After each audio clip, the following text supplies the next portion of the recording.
can flat out. That thing moves. It does move good. I love it. And that's not even fixed up. It's just pretty much stock, except for the carburetor.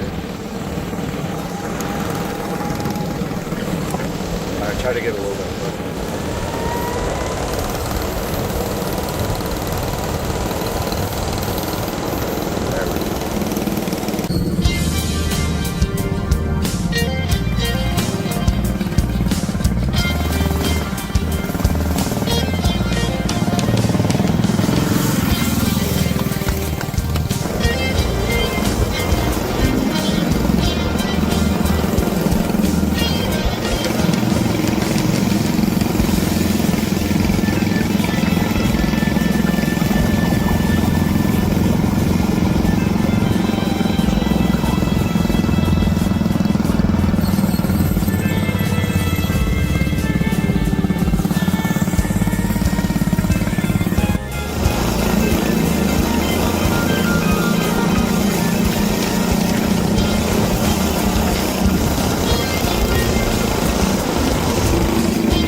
Yeah, so if you get on it slow, you can get it up. How fast are we going?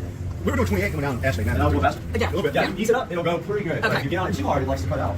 And I really hadn't got to that point. I got nervous. That was fun. That thing This thing is so good. I felt like, oh, this It goes, I don't know what's going on with the jet, with the carburetor cutting out at high speed, but I'll figure that out. is super cool. Jump.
Good morning, everybody. This is day 11 with no pool pump turned on. Day 11. Getting kind of green, isn't it?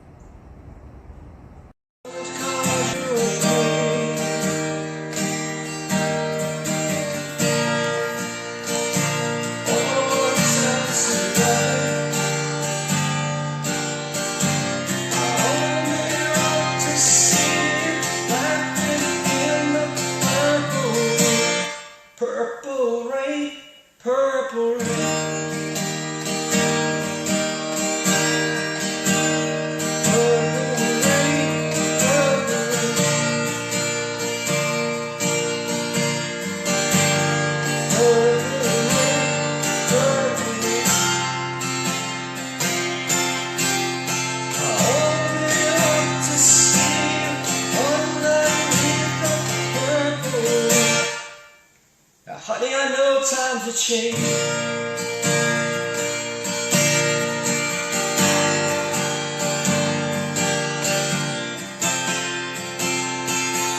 Now when I reach out for you, that means you too. I forgot the rest of the song.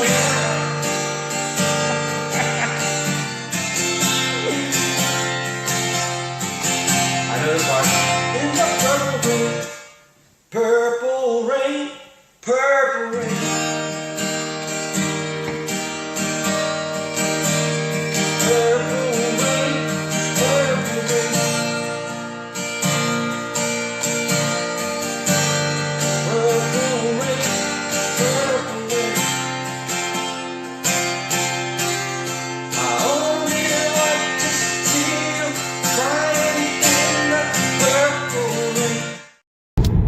Good morning, everybody. Supercar Street Racing here. Just wanted to give you guys a little bit of a idea of what XHP Stage 3 looks like. So this car's flashed with Stage 3, and right now it's on Sport mode. So you can see how it shifts. Shifts are very crisp. That was about 3/4 throttle. I like Stage 3. I haven't tried Stage 4 yet, which is supposed to be all race. When you have it in Sport, it will stay in 5th gear until, I'll show you when it shifts. So it's in 6th now at 80 miles an hour. So for driving around town, it's awesome. I definitely keep it in Sport. But on the freeway, if you're not going to get up to 80, put it in D, like that, with that over to the right, and it will shift all the way up to 6th as soon as it can.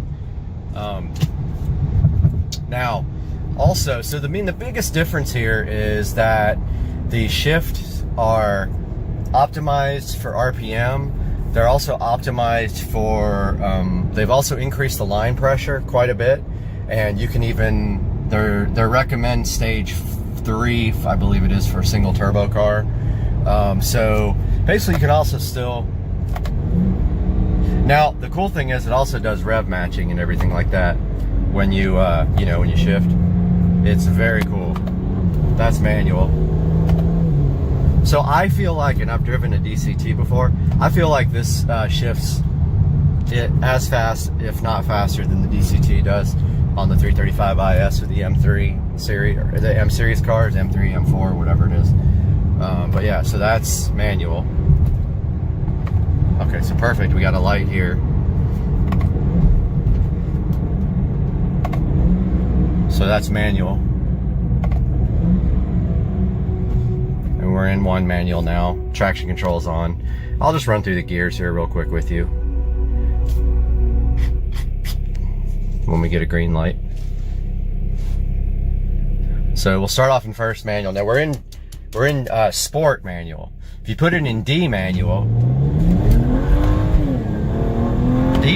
will actually shift, still shift for you while you're in manual when you run through the gears. So you want to have it in Sport while you're shifting. If you want to be completely manual, you want to have it over in Sport. Do I recommend XHP? Absolutely. I flash it with my Android head unit. Now, as I previously stated that you could flash the MHD with this head unit, you cannot. And I learned the hard way because I tried to flash with it and it reboots the it actually shuts down the navigation system right in the middle of a flash, which is so annoying. And I actually rendered my car inoperable. I had to go home, get my little flash cable for the phone. I was at the gym actually when I flashed it, and I had to come back and flash the car with my phone in order to get the car running again. So that's XHP in a nutshell. Great little add-on app for the N54, N55 6-speed auto transmission. Pick it up as soon as possible. You will love it. What is it with all the frogs out here? They're insane. Why? Is it so loud? Guys, the frogs. What is happening? All right, guys. Welcome back to the channel. You're at Supercar Street Racing. You got Brad here and Joe. And today we are going to take a look at this project that we did on Joe's golf cart. We're going to go through everything with you, tell you why we did it, and then explain everything about both of these carts. Yeah, so obviously you were given an opportunity to work with Masasor Batteries. They contacted you to ask you a little bit more about your channel and had some interest in providing you one for you to obviously do a nice video on. Masasor reached out to you, obviously had a battery that they wanted you to showcase on your channel.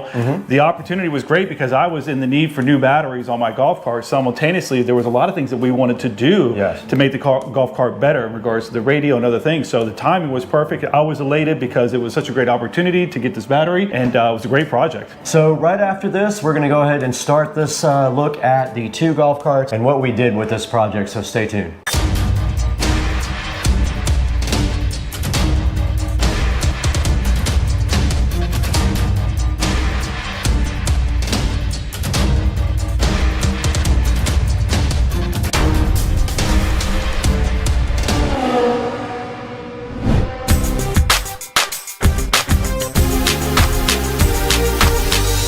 All right, guys, welcome back to the channel. Brad here and Joe is with me, Dukes of Duval. We wanted to tell you guys a little bit about these golf carts and what we've done to them.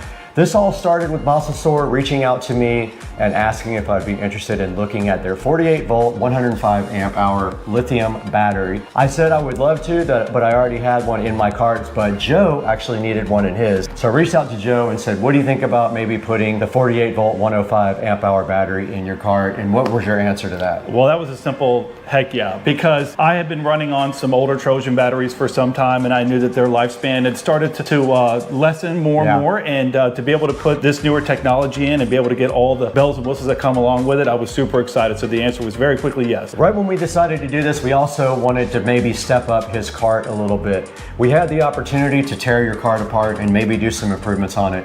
What did we decide after we looked at the price and what it was going to take to get the cart up to the next level? Yeah, obviously it was such a nice donation from Masasor to give us that battery. So I was able to obviously not have to incur the cost. So I said, hey, if we're going to do this, let's go ahead and add a couple of features to the cart, really mainly around a stereo system, because I'm a big radio guy, love music, and I knew that I could use that money that would have normally paid for the batteries. I allocated that towards radio systems. So we were able to put together a really nice system. It sounds amazing. I'm super happy. And of course, we're going to go over that and talk about all the system and the other things that we did to get it in there. And also, I'm a big stickler for wire management. So once I get into a project, I really like to make things look nice. I like to do as much as possible as far as tying wires up and making everything look good in case somebody wants to look in the motor bay there. So we did take it up to that level. So what are we going to talk about first on these carts? I figured we could each go right with our cart and kind of do a walkthrough of everything we did and explain everything to the people. Absolutely. And just to kind of piggyback off what Brad said, I'm very much a stickler too about wire management and making things look good. And when we already had the chance of ripping all those batteries out, it really exposes everything. We were able to get into everything, replace some stuff that was already there, upgrade it, put newer wires on there while adding all the additional features that we wanted on there. So yeah, if you want to get rolling right into the cart and what we did.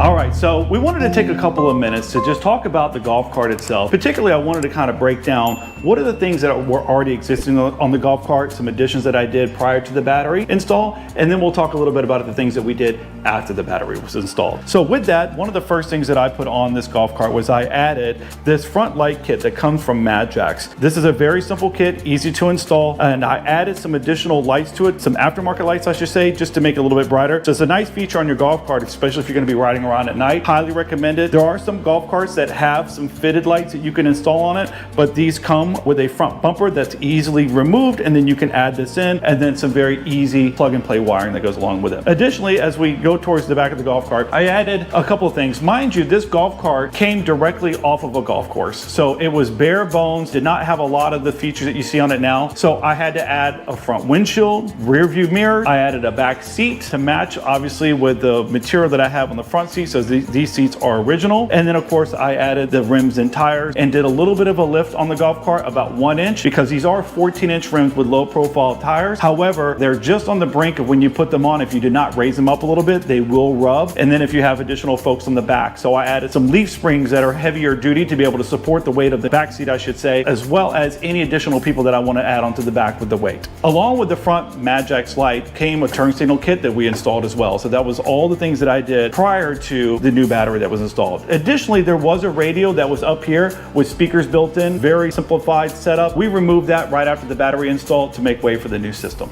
So some of the features I discussed were part of the exterior add-ons that I did to the cart. Now I want to talk a little bit about the things that I did internally on the cart. So one of the features that I wanted to do on this golf cart was to speed it up. So one of the things that I added originally was a 500 amp all track controller. Along with that, I had to beef up the cables, which we no longer need now, add an upgraded solenoid to handle the load of the power, as well as a new motor, which is an FSIP motor. This cart has a lot of capability and did have a lot of capability prior to installing the battery, but this battery install definitely unleashed the power that this cart already had ready to go. So that kind of completes everything that was along with the cart prior to us taking the battery out and doing the other upgrades that we'll talk about now. Now we want to take the time to talk about the battery itself and the other features that we added to the cart with the installation of this battery. So the first thing is that this is a Masasor 48 volt lithium ion battery, 105 amp battery itself. This has been a great battery that has a lot of power to it, very easy to install. We'll talk about some of the things that we had to do to get it in here, but I want to kind of cover some of the things that we installed and then we can talk one by one about what we did. Along with the battery, we added this voltage reducer. So what this allows us to do is to step down the power that's coming out of this 48 volt battery and convert that to 12 volt. That's very important when you want to run a radio and additional items on the cart. You're going to want to step that down because most things run off of 12 volt. So from here, we went to a little fuse block right here, which makes it simple for us to come off and be able to run other features on this golf cart, which include this inverter that we have here. This is very helpful for us when we want to have lights put on the cart, additional USB ports. It's very functional for the holidays. When you're running around, you want to put Christmas lights on. It's a very nice feature to have. We have this tar amp here. This is an 800 watt tar amp that has 4 channels. So what we decided to do is that we were going to run the 4 speakers that are 6.5 that we installed. We put 2 in the back, cut those out, installed those, and then we put 2 up the front on a new dash that we also installed as well. Along with that, there is the onboard charger. This is probably one of the nicest features that I like about having this new battery, is that now my charger goes everywhere I want. I have taken this golf cart many places. It's not really fun to have to run around with a charger and having to plug it in and not know whether you have your charger or not. This thing is always going to be with me. So if I run out of power, all I got to do is find a source of power somewhere and I can plug it in and it'll charge it back up. We'll talk a little bit more about the additional features on the front panel here that we did, because this was a big part of it. I want to talk about the second most important thing that we did to this golf cart that I was excited about besides the battery was putting this front dash on. This front dash gives us a capability to do a couple of different things. One, it has built-in speaker holes for it, which is really nice. So we were able to add the 6.5s up for the front. Additionally, it has a front flat area that typically, and if I could take this off, I can show you, some are different than others that you can buy, but this one had a single DIN opening for it if you wanted to put a regular radio in. What we decided to do, and we mirrored Brad's golf cart, which was a great idea on his behalf, is to find an iPad or a tablet, add metal strips to the back, and add some magnets to the background. This is probably one of the last things that I got to finish up here to get this all cleaned up and ready to go, but we're pretty much close. We're doing some testing to make sure it holds on. But with this, it just simply snaps in place, which is really great. Right now, when I get in the golf cart, the nice thing is that I have a full tablet here that's going to allow me to do a multitude of things, from watching movies or to play music, which is going to be the most important thing, and having internet and availability at any point in time, which is really nice. Along with that, on the bottom here, we added a subwoofer to the back that we'll show you in just a minute. But part of that I wanted to have is the ability to turn the subwoofer up and down. So if I'm coming into a neighborhood or somewhere that I don't want to be loud, I'll be able to adjust the volume down tremendously on that, which is really nice. As well, we decided to add this external USB port, which is really nice, and it's weatherproof, so you can open it up and it gives you your voltage indicator for your 12 volt convert. Along with these other features that we added here, we have the LCD display screen for the battery itself. This is a nice feature. There is a Bluetooth setup and an application that you could software that you can put on your phone, which is really nice, which will eventually go onto this tablet as well. So what I will end up doing, we'll end up adding that application to here. So all I need to do at any point in time is to be able to toggle between my music and the application, and I'll be able to see my battery, all the things I need to know about it right at a glance. And lastly, one of the things that we did here was we did add a Bluetooth adapter. So this is very nice because what that's going to do is allow us to take any of the music that's being played off the tablet, send it to the Bluetooth back to the Tar amp, which is then going to obviously feed out through our speakers. All right, and one of the last features that I really wanted to add to this golf cart was to add a subwoofer. Again, I love music, so I wanted to make sure I have ample treble and ample bass. So with this, we took this subwoofer, and actually it's interesting, I found this on the side of the road a couple of years ago, and it's been sitting in my garage. And we took the time to obviously redo the entire carpet on it, go through it, make sure the port was corrected, and glue back in, and then obviously install it in here. So it just happened to work perfectly that it fits flush right inside here. This is just a 10-inch subwoofer, and I can tell you when pulling up that Brad certainly can hear me in the house rattling everything. So it's got a lot of power coming from this 800 watt amp to support this 10-inch subwoofer, and it's a great feature. So as you can see, we got it in here from the back. Right now, we're still trying to figure out how to permanently mount this thing so that it doesn't move around, but I got it tied off pretty good so it stays pretty still. Overall, this subwoofer's been great. Sounds amazing off that amp. I don't think that I'm going to upgrade the amp any higher. I think it's the perfect amount of bass that we need to enjoy a nice ride on the golf cart. All right, so that was a quick overview of my golf cart. Again, I just want to say thank you to Masasora for such a great battery that they gave us to obviously talk about and install, and it's been fantastic for the week and a half that I've had it, and it's really allowed me to make this golf cart so much better because of the power that it has and all the capabilities. So thank you for that. Now we're going to pass it over to Brad's cart to give you a little bit of comparison of the things that he did to his cart versus the ones that I did with mine.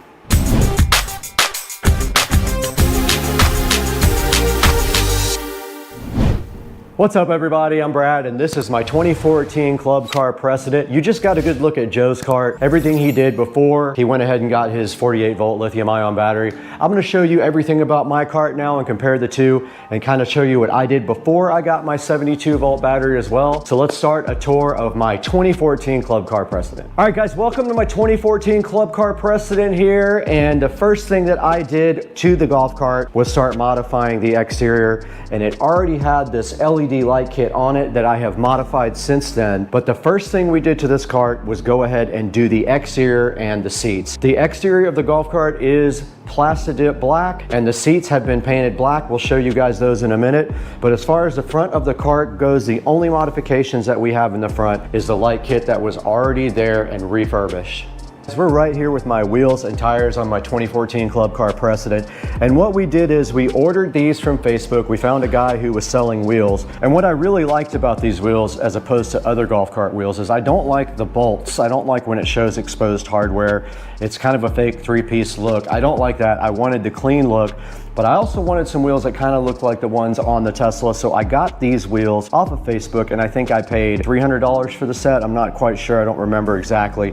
And then I went ahead and ordered these tires offline, and then we took them somewhere to get them mounted and balanced to a local tire shop. But yeah, we got the wheels and tires done, and it looks pretty awesome if I would say so myself. All right, we're in the back of the Club Car Precedent now, and you can see right in front of me the other set of wheels for the rear here. But the most important thing about the rear is when you put 14-inch wheels on a Club Car Precedent, you have a tendency to rub. So what we did is Joe and I made this special shackle kit. We actually bought all the stock from Home Depot. We cut them ourselves, and we made these shackles that raise the cart up about 2 inches. And you can see right here, even weighed down with everything on the cart, it barely moves, and there is no way that that thing is ever gonna rub. We have this much clearance on the back of the cart.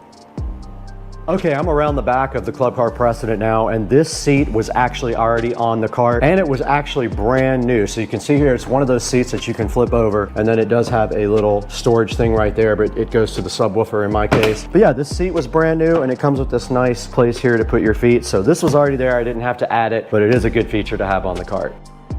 Okay, we're here in the motor bay of my club car, and you can see right here we have the 70 volt eco battery, 105 amp hour, and this battery was not given to me. This was not sponsored. I actually paid for this battery. It was about $5,000, not including all the other hardware I had to get. So this is the 70 volt 105 amp hour eco battery. It is a little bit more expensive. We'll explain why in a minute, but all the supporting hardware that goes with the eco battery is the controller, the motor, and the solenoid were also upgraded at the same time. And also we went from DC to AC at the same time, which improves your torque and your range and everything else about the battery. Now, looking in this battery compartment compared to Joe's, there are some differences. I do have a handheld controller here that I've never actually used. I have a 12-volt switch for my 12-volt system here that cuts all power from my voltage reducer. I have the same fuse block here, and then I have the onboard charger back here, and that kind of rounds out everything that I have in my bay. So you see I have a lot less things in my bay because we'll show you where everything else is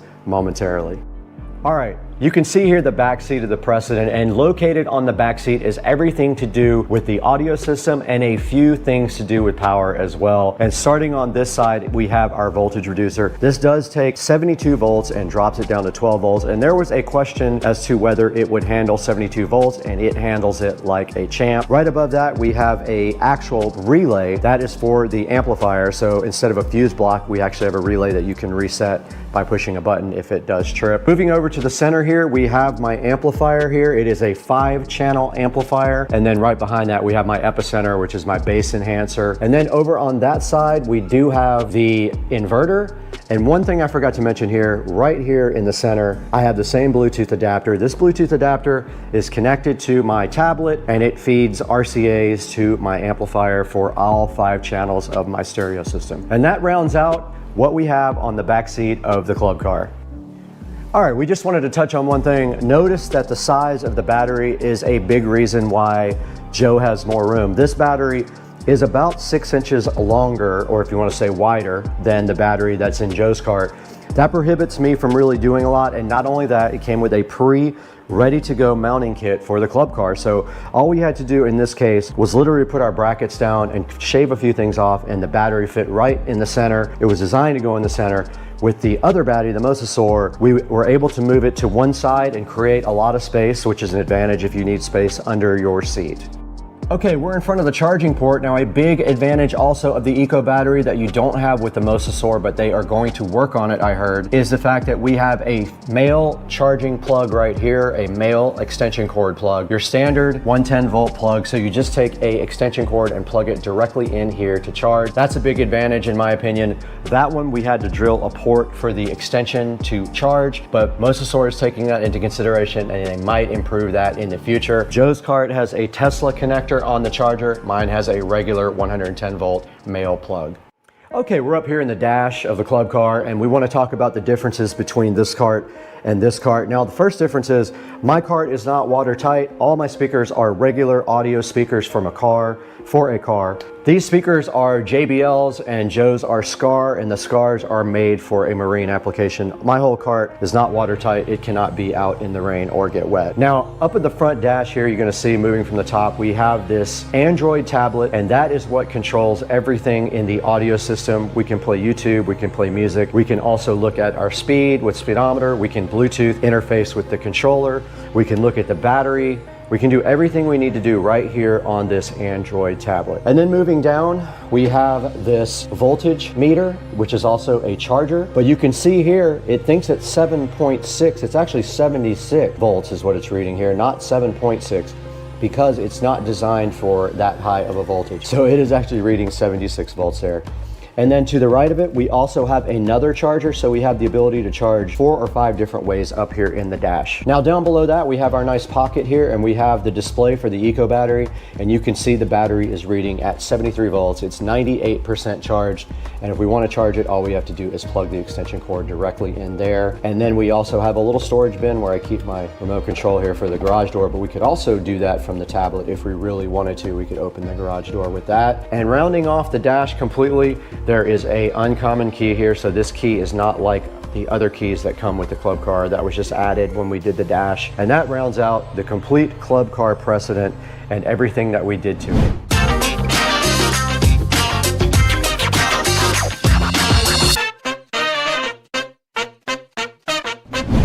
All right, guys, we are back in the Supercar Street Racing Garage with Dukes of Duval. We've got both of our carts right here, and you guys just saw a complete walkthrough of both of the carts and all the modifications that we did to both of them. And I gotta say, the carts look amazing, they sound amazing. What is your final thought on the Mousesaur battery and these two carts? Yeah, I tell you, we did Brad's cart first. That was a great experience to really learn more about the cart, all the things that you can add to it. We learned a lot from that. So when we jumped over to my cart, it was much easier of a process because we knew where everything was, what we needed to do. And then obviously with the Mousesaur battery, it was amazing. This cart has a lot of power. It's a lot of fun. The music blares. So very happy with all the work that we've done. And I thought it went very smoothly overall. So very easy process, especially when it came to putting in the battery. Very simple. We could have done this whole thing in probably 4 or 5 hours, but we decided to take it to the next level. And luckily I had a lot of the connectors and wire that we needed. We only had to order a few things. We had a lot of the tools and everything we needed right here in the garage. So we were able to do everything right here. You saw this is a 10-part video.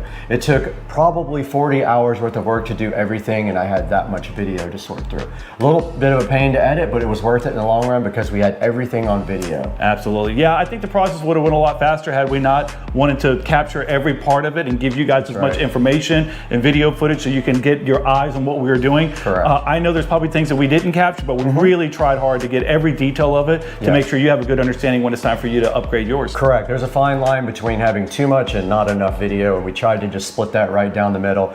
But we want to really thank Mousesaur for supplying us with their 48 volt 105 amp hour battery. Absolutely free, proud sponsor of Supercar Street Racing. They hooked Joe's cart up, they hooked us up. We'd like you to go ahead and go onto our affiliate links down below. So we've got a link in the bottom in the description. If they order through our affiliate links, it helps the channel out just a little bit and gives us a few dollars to keep going. Absolutely. And just to give you kind of an understanding, I've been running this battery now for about a week and a half after install, and I have been completely happy with it. It's very strong. There's been no technical issues with it. Once we installed it, it was good to go. So very happy. Great to hear. Mousesaur, thank you once again. Guys, thank you for liking and subscribing. If you're new here, go ahead and hit like and subscribe. And we're glad to have you if you're new. We're glad to have you back if you're an old subscriber. And we'll see you on the next one. Let's get out of here. All right.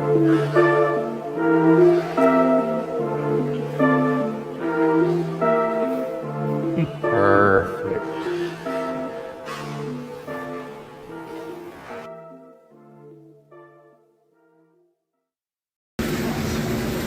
All right, we got the chef with his Orion rib once again. It went 90 minutes in the rain, and it's ready to go, and nobody in the world knows how to make these.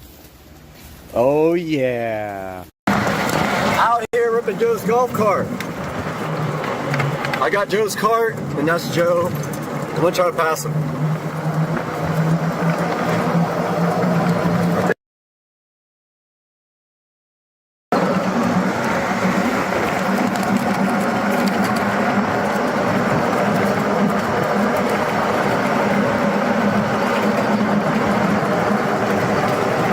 Going to Joe's new house.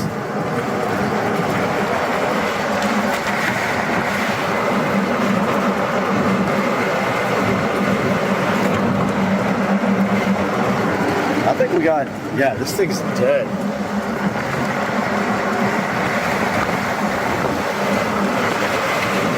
Oh, the wind got us. Holy crap.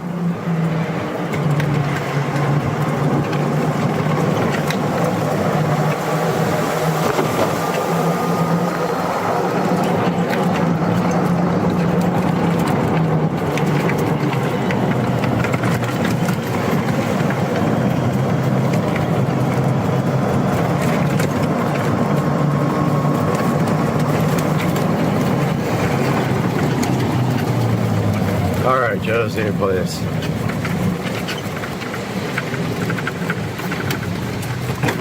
Can't get in yet. Your batteries are almost dead. That's my golf cart? Yeah, it was like 37 volts. Oh, that's weird. Yep. That's surprising, actually. It's 45 stopped and then about 36, 37 when you floored. So it needs a charge. Guys, welcome back to the channel, and you can see right here that we have a bunch of parts for the golf cart. This is the 70 volt lithium ion conversion for the club car, and also the AC motor conversion for the club car. We're going to be unboxing all that today.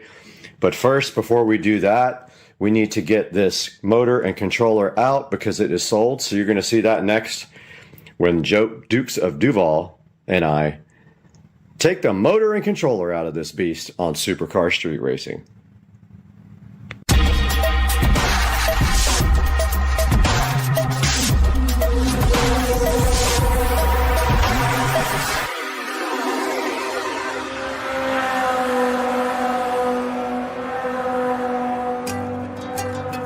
Alright, hey guys, welcome back to the channel. We got Dukes of Duval over here disassembling the golf cart. So today, what we're going to do is we're going to take out this motor and this controller because we have somebody that's coming over to buy it. So once we get this motor and controller out, we got a whole bunch of boxes up there ready to convert this thing to lithium ion and 70 volt. First things first, we'll get the subwoofer out, we'll get the motor out, we'll get the controller out, and in about an hour, we'll have someone here coming to pick up the stuff, and we can put that, however much money he's going to give me, towards the $6,000 worth of 70 volt lithium ion sitting right up there. So what do you think? Should we get to work? Let's get it done. Let's do this. All right, guys. So we got this Curtis controller. So this is probably the original controller and solenoid, and most likely had been programmed because the cart would do 30, 32, 33 max. So we're gonna go ahead and get this out of here and document what we're doing, and then hopefully figure out how to put everything back in the future. We'll be taking out the charge port.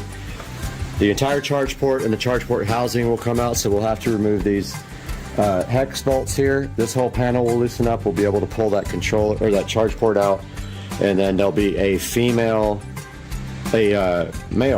plug for standard extension cord. You plug your extension cord right into it, and you have an onboard charger that sits here, and this bay will be mostly empty, and we'll shed a couple 100 pounds. We'll be able to do whatever we want with the bay. So what do you say we get the controller out of here, man? Let's do it. All right, so what do we need? 8? I think it's, well, 8 mil? yeah, try an 8 mil. All right.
Guys, we are back in the garage at Supercar Street Racing, and you saw a few minutes ago that we have removed the controller here. You saw us do that in the video, and we have also removed the motor, which was not fun. That thing is very heavy. Getting that new one in is going to be interesting. But over here now, we have the Eco Battery 70-volt conversion kit for the club car, and we have already picked it up and figured out that it weighs a lot. It is something like 105 pounds, and here is a look at the massively expensive Eco Battery. Let me take you guys out of the tripod so you can see the 70-volt Eco Battery conversion here. There's a good look at it. We aren't sure about mounting it yet, but the guy did say it would directly mount to the club car, but I haven't seen any way to do that yet without modifying the club car battery tray. But regardless, it's going in there either way. So that is the Eco Battery 70-volt lithium-ion $3,700 battery, and the lights just went out. All right, so we took a look at the Eco Battery here, the 70-volt Eco Battery, and we can get that thing back in here, maybe.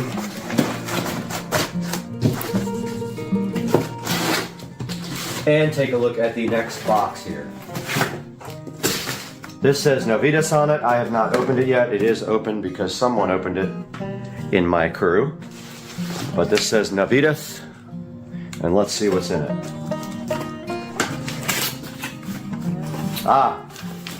We have the Novitas AC motor controller here.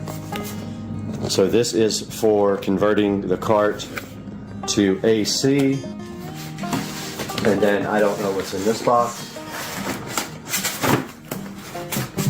Let's see.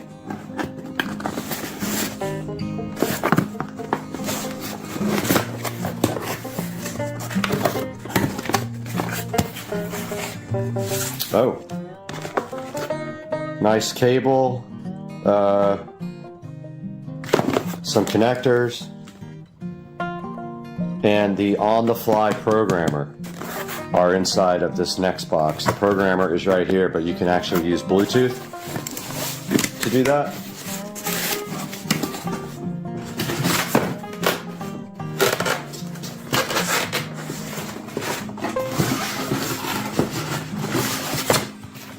And we will package this back up.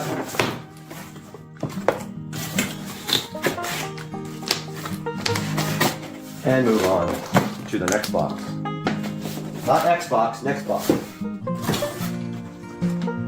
Alright guys, this box is open. We took a look at this already.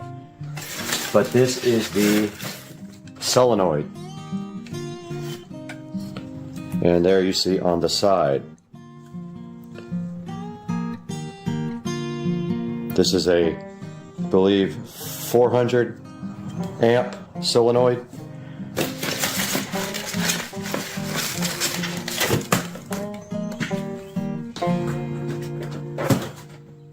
This is the Eco Battery install kit for the Precedent.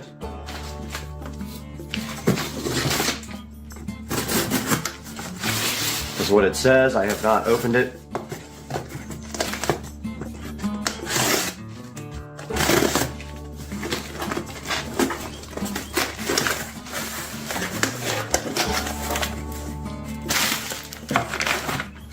We have something inside of this bag. I'm not sure what. That might be the battery mounting kit. That's probably the battery mounting kit that we didn't know about. All right, we have the Eco Battery mounting kit opened here, and I am just popping open this plastic condom here to see what this is, because we were wondering how you mount it. And it is definitely a rail kit for the Eco Battery. There are the mounting rails for the battery. It looks like very nice powder coated pieces.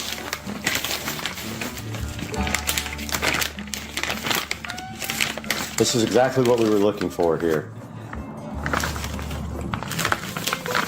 We will put these back in the packaging now. Keep everything nice for the install process. And what is next in here?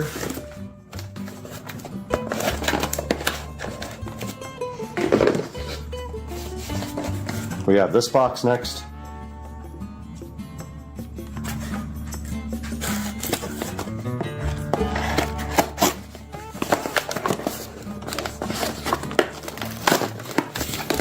And this is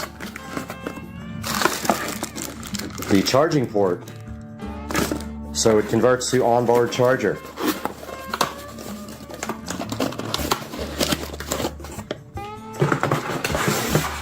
And the last box we have here might be the gauge.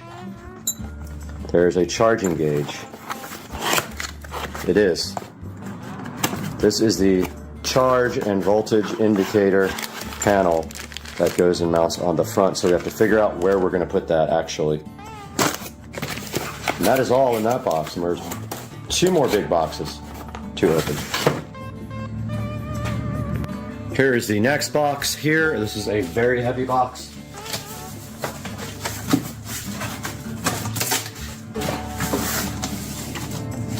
There are some screws. Look like some wiring caps, some eyelets. And inside here we have the Navitas 5 kilowatt AC motor with the beautiful color-coded voltage wires here. This thing looks awesome. I am so hyped for this. Hopefully you guys can completely see that. Let's zoom in. But there is the Navitas. This is the best motor you can buy from Navitas or Navitas or however you want to pronounce them. 5 kilowatt motor. This thing is going to absolutely rip. And is that everything? Oh, we have one more box after that. Put this thing back into its box.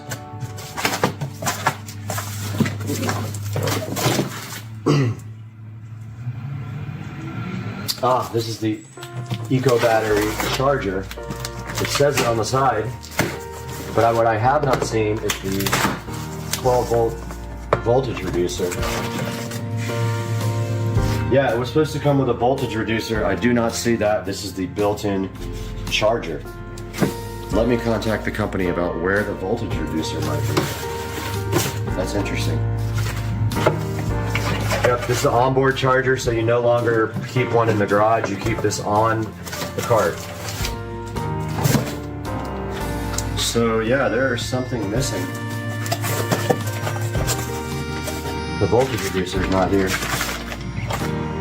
So I'm gonna give them a shout and see where that is.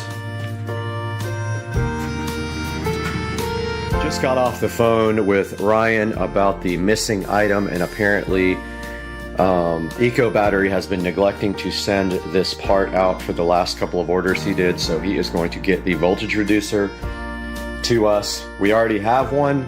I'm hoping it will accept 70 volts. It says 60 max on the, and this actually says 48 on the input here. I'm hoping it'll go up to 70 because it does say 60 online, so I don't know. We might burn it up, and I don't really care. But the new voltage reducer, the 70 volt voltage reducer, is a 30 amp. This is a 60 amp, so we might have to buy a 70 volt voltage reducer for the stereo system. So we are missing a part, and we have to go get the cables today. They are in the mail to the wrong place, just like all this stuff was shipped to the wrong place. So I'm keeping an eye on the mail for that. And guys, this has been part 2 of the 70 volt lithium ion conversion video on Supercar Street Racing. I hope you guys subscribe, and I will make a playlist for this, and we will see you guys next time. So you guys are familiar with OpenAI ChatGPT, right? Well, today I asked OpenAI to write his own version of Little Red Riding Hood, and then I let him both edit it and voice over it. Let's see what happened. Tell me about Little Red Riding Hood. in your own words.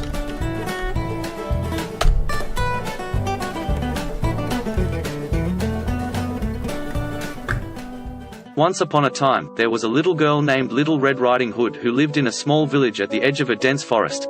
One day, her mother asked her to take a basket of food to her grandmother who lived on the other side of the forest. Little Red Riding Hood happily agreed and set off on her journey. As she walked through the forest, she met a sly wolf who asked her where she was going. Little Red Riding Hood, being an innocent child, told the wolf where she was headed.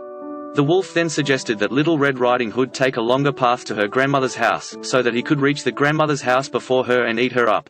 The wolf managed to reach the grandmother's house first and disguised himself as the grandmother. When Little Red Riding Hood arrived, she was surprised to see that her grandmother looked different, but the wolf explained that he was feeling unwell and that his appearance had changed. Little Red Riding Hood was then tricked by the wolf and eaten up. But luckily, a woodcutter nearby heard her cries for help and rescued her and her grandmother from the wolf's belly. They all lived happily ever after, having learned the importance of being cautious around strangers. Little Red Riding Hood is a popular fairy tale character, known for her distinctive red-hooded cloak. In many versions of the story, Little Red Riding Hood is depicted as a young girl with a kind heart who is tasked with taking food or medicine to her sick or elderly grandmother who lives alone in a cottage in the woods. While on her way, Little Red Riding Hood meets a wolf who tries to trick her into revealing where she is going and then leads her off the path to her grandmother's house. The wolf then eats the grandmother and disguises himself as her, waiting for Little Red Riding Hood to arrive. The wolf tricks Little Red Riding Hood into getting close enough to him so that he can eat her too. However, in most versions of the story, Little Red Riding Hood is rescued by a woodcutter or hunter who hears her cries for help and saves her and her grandmother. The story of Little Red Riding Hood has been retold and adapted in many different forms, including books, plays, and movies, and it continues to be a popular story for children and adults alike. Some versions of the story have altered the ending or added more characters, such as a father or a romantic interest for Little Red Riding Hood, but the central theme of caution around strangers remains an important message for readers of all ages. Little Red Riding Hood is a European fairy tale that has been retold and adapted many times over the years. The story typically involves a young girl, known as Little Red Riding Hood, who is sent by her mother to deliver food to her grandmother, who lives in the woods. On her way, she meets a wolf who convinces her to take a longer path so that he can reach her grandmother's house first and eat her. In some versions of the story, the wolf eats both Little Red Riding Hood and her grandmother, while in others, a hunter or woodsman saves them by cutting open the wolf's stomach. The tale is often seen as a cautionary tale about the dangers of talking to strangers and wandering into the woods alone. The origins of the story are unclear, but it is thought to have been passed down through oral tradition for many generations before being recorded in written form. The earliest known printed version of the tale was published in 1697 by French author Charles Perrault, who added some of the most famous elements to the story, such as the Red Hood and the moral at the end. Since then, the story has been adapted into countless forms, including plays, films, and books. It has been retold in many different cultures and languages, with variations ranging from humorous to dark and violent. The story revolves around a little girl named Red Riding Hood, who sets out to visit her sick grandmother who lives in a cottage in the forest. Before leaving, Red's mother warns her to stay on the path and not talk to strangers. However, as she walks through the forest, Red meets a wolf who asks her where she's going. Red innocently tells him she's on her way to visit her grandmother. The wolf then decides to take advantage of Red's naivety and sets off to the grandmother's cottage himself, where he devours the old woman and disguises himself in her clothing and bed. When Red arrives at the cottage, the wolf pretends to be her grandmother and tricks her into coming closer. However, Red quickly realizes that something is wrong and sees through the wolf's disguise. Fortunately, a nearby woodsman hears the commotion and saves Red and her grandmother by killing the wolf. All right, we are back, and I have not watched this yet. I wanted to watch it first with you guys. You guys have already seen it. I have not, so let's go ahead and give this a play. Once upon a time, there was a little girl named Little Red Riding Hood who lived in a small village at the edge of a dense forest. Okay, not bad. One day, her mother asked her to take a basket of food and her to her grandma, grandmother okay. who lived on the other side of the forest. Little Red Riding Hood happily agreed and set off on her journey. Debatable. As she walked through the forest, The wolves she met are a sly good, that wolf actually who asked matches. her where she was going. Little Red Riding Hood, being an innocent I child, mean, it's a little told the girl wolf with where she bubbles. was headed. Not sure if that's The wolf then suggested pertinent. that Little What are the Red people Riding Hood swimming? take a longer path to her Like, grandmother's what is house this? so that he could reach the grandmother's house before her and eat her up. The wolf managed to reach the grandmother's house first It's and a house, disguised I himself mean, as the kinda grandmother. fits. When Little Red Riding Hood arrived, she was surprised to see that her grandmother looked different, but the wolf explained that he was feeling unwell and that his appearance had changed. Not bad. Little Red Riding Hood Another was then house, tricked so by just the kind wolf of a and eaten up. generic But luckily, a woodcutter nearby That's heard a her cries woodcutter. for help and rescued her and her grandmother from the wolf's belly. They all lived happily ever after, having learned the importance of being cautious around strangers. Grandma? Little Red Riding Hood Okay, is a that popular actually fairy is tale a Little character Red Riding known for Hood, her maybe, distinctive except for red-hooded the cloak.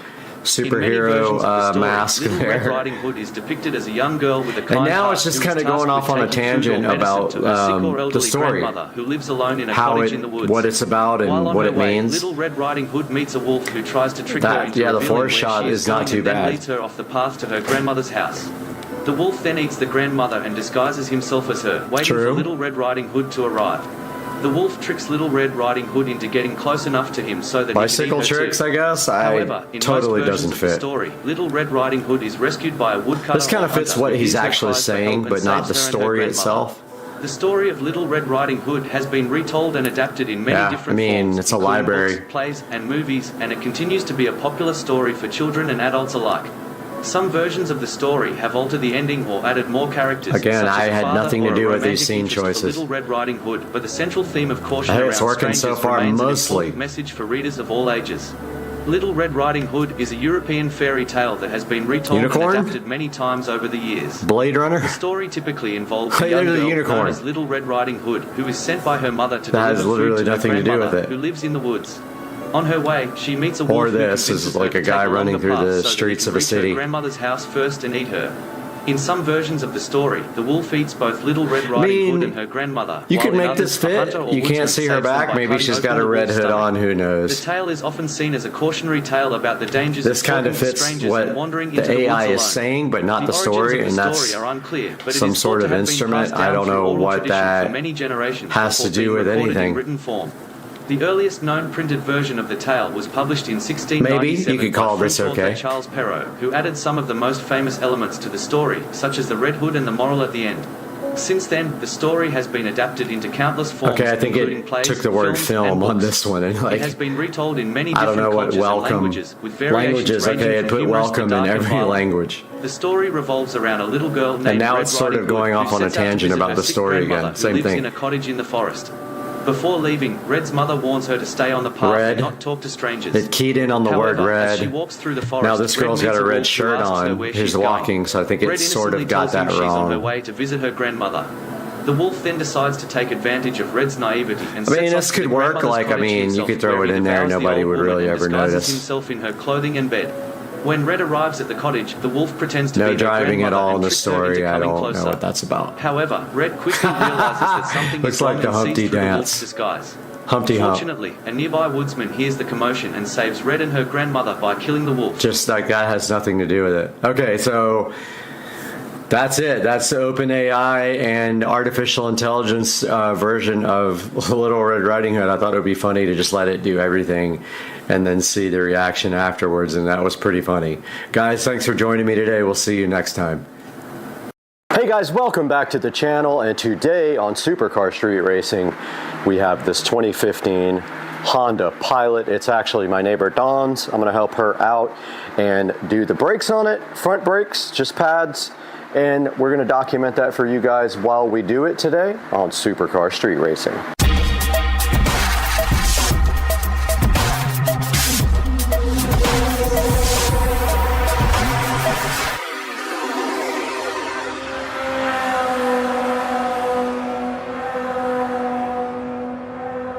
Alright, welcome back guys to Supercar Street Racing, and the first thing we need to do is get this thing up in the air after we loosen the lug nuts. I'm going to see if I have a socket for this and use my socket wrench for it, my socket, automatic socket gun, whatever it's called.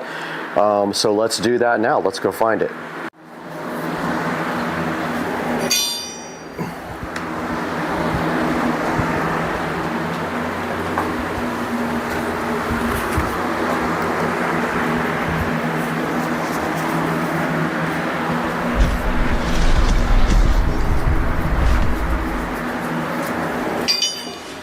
Oh, wheel locks.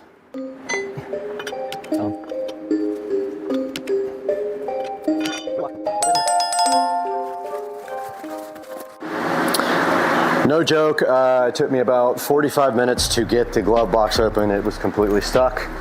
So I have the wheel lock now, and we can work.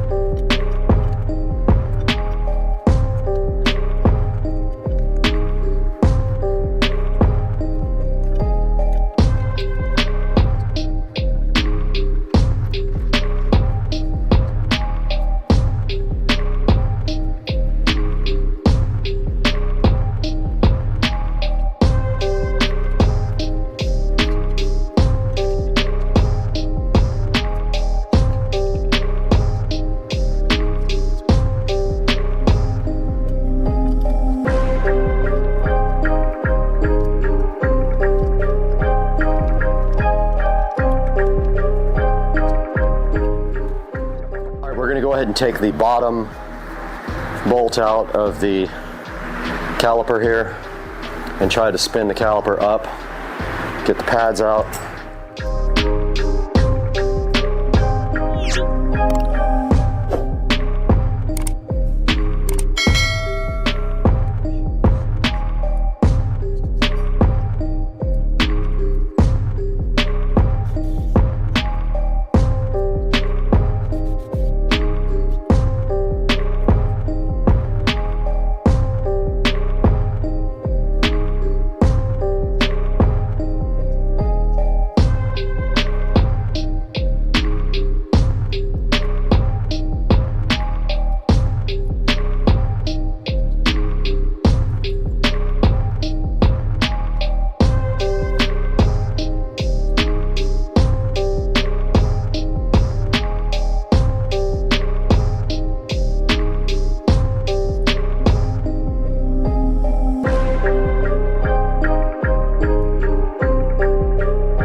So we got the brake pads in, and now we need to compress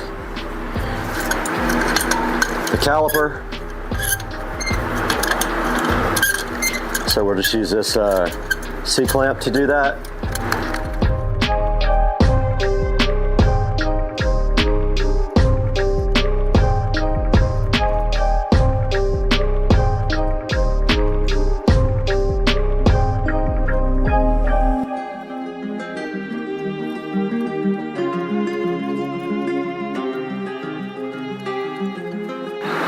Okay, we got the lubricant on the brake pads and on the clips here.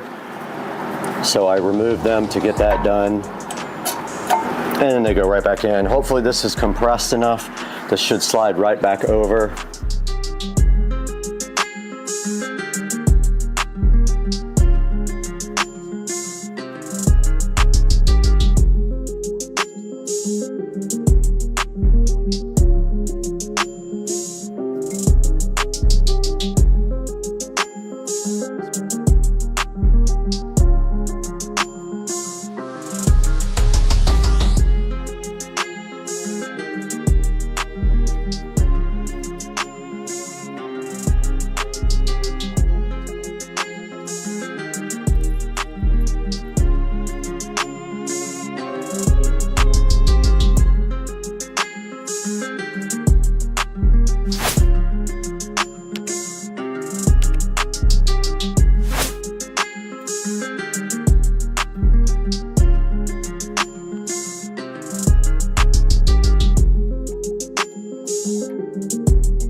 I got the caliper bolts back on, and that side is done. We're moving on to the other side.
right, guys, we are inside the 2015 Pilot.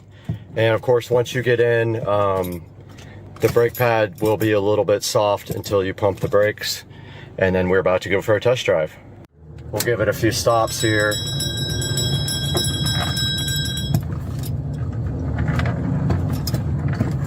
Made one clicking sound the first time I put the brakes on,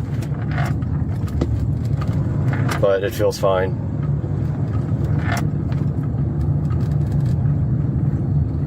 So I would say that was a success for Dawn. It was a really cool person and wanted to help her out, so figured I'd do her brakes for her. Now I'm gonna vacuum out her car as well and wipe it down, so she gets a nice clean car. And so let's get this thing back to the house and get it vacuumed. What do you think, guys? Do something nice for Dawn. Maybe she'll have a good night. She's hungover because we did tequila shots last night, all night. So let's get this thing in here and get it vacuumed out. But first, let's clean up a little bit.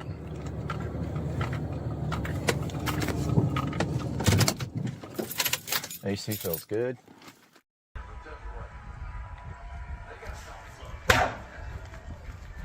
Okay, forehead. Look at this. Like, this is you when you come and break in. A weird fire picture. We're just throwing your boy, you'll wake right up. Oh! You will wake right up. You're not though, Trish. Welcome back to the channel, and we are here in the Supercar Street Racing office with another On shoe to look at. And you guys know I love these On shoes, and today we have the On Cloud Flyer in Glacier and Flame to check out, so let's get going.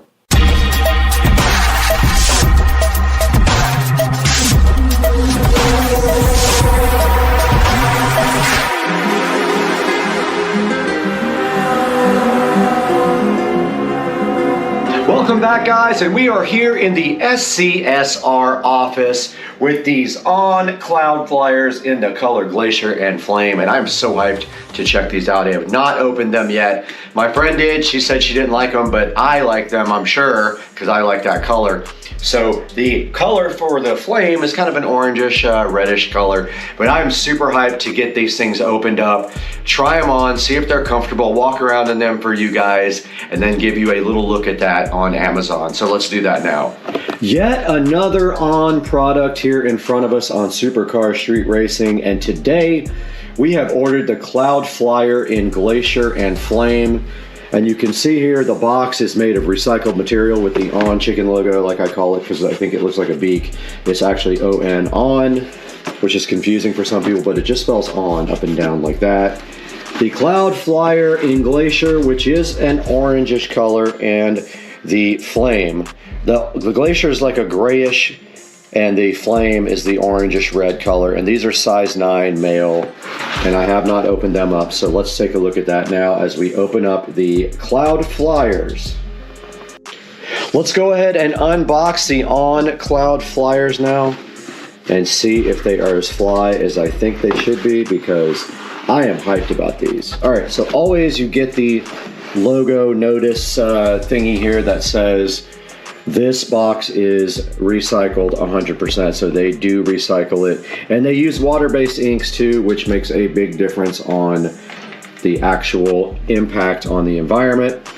And then inside you always have this little tissue thing here covering it. And wow, dang, these things are fly. Look at the On Cloud Flyer.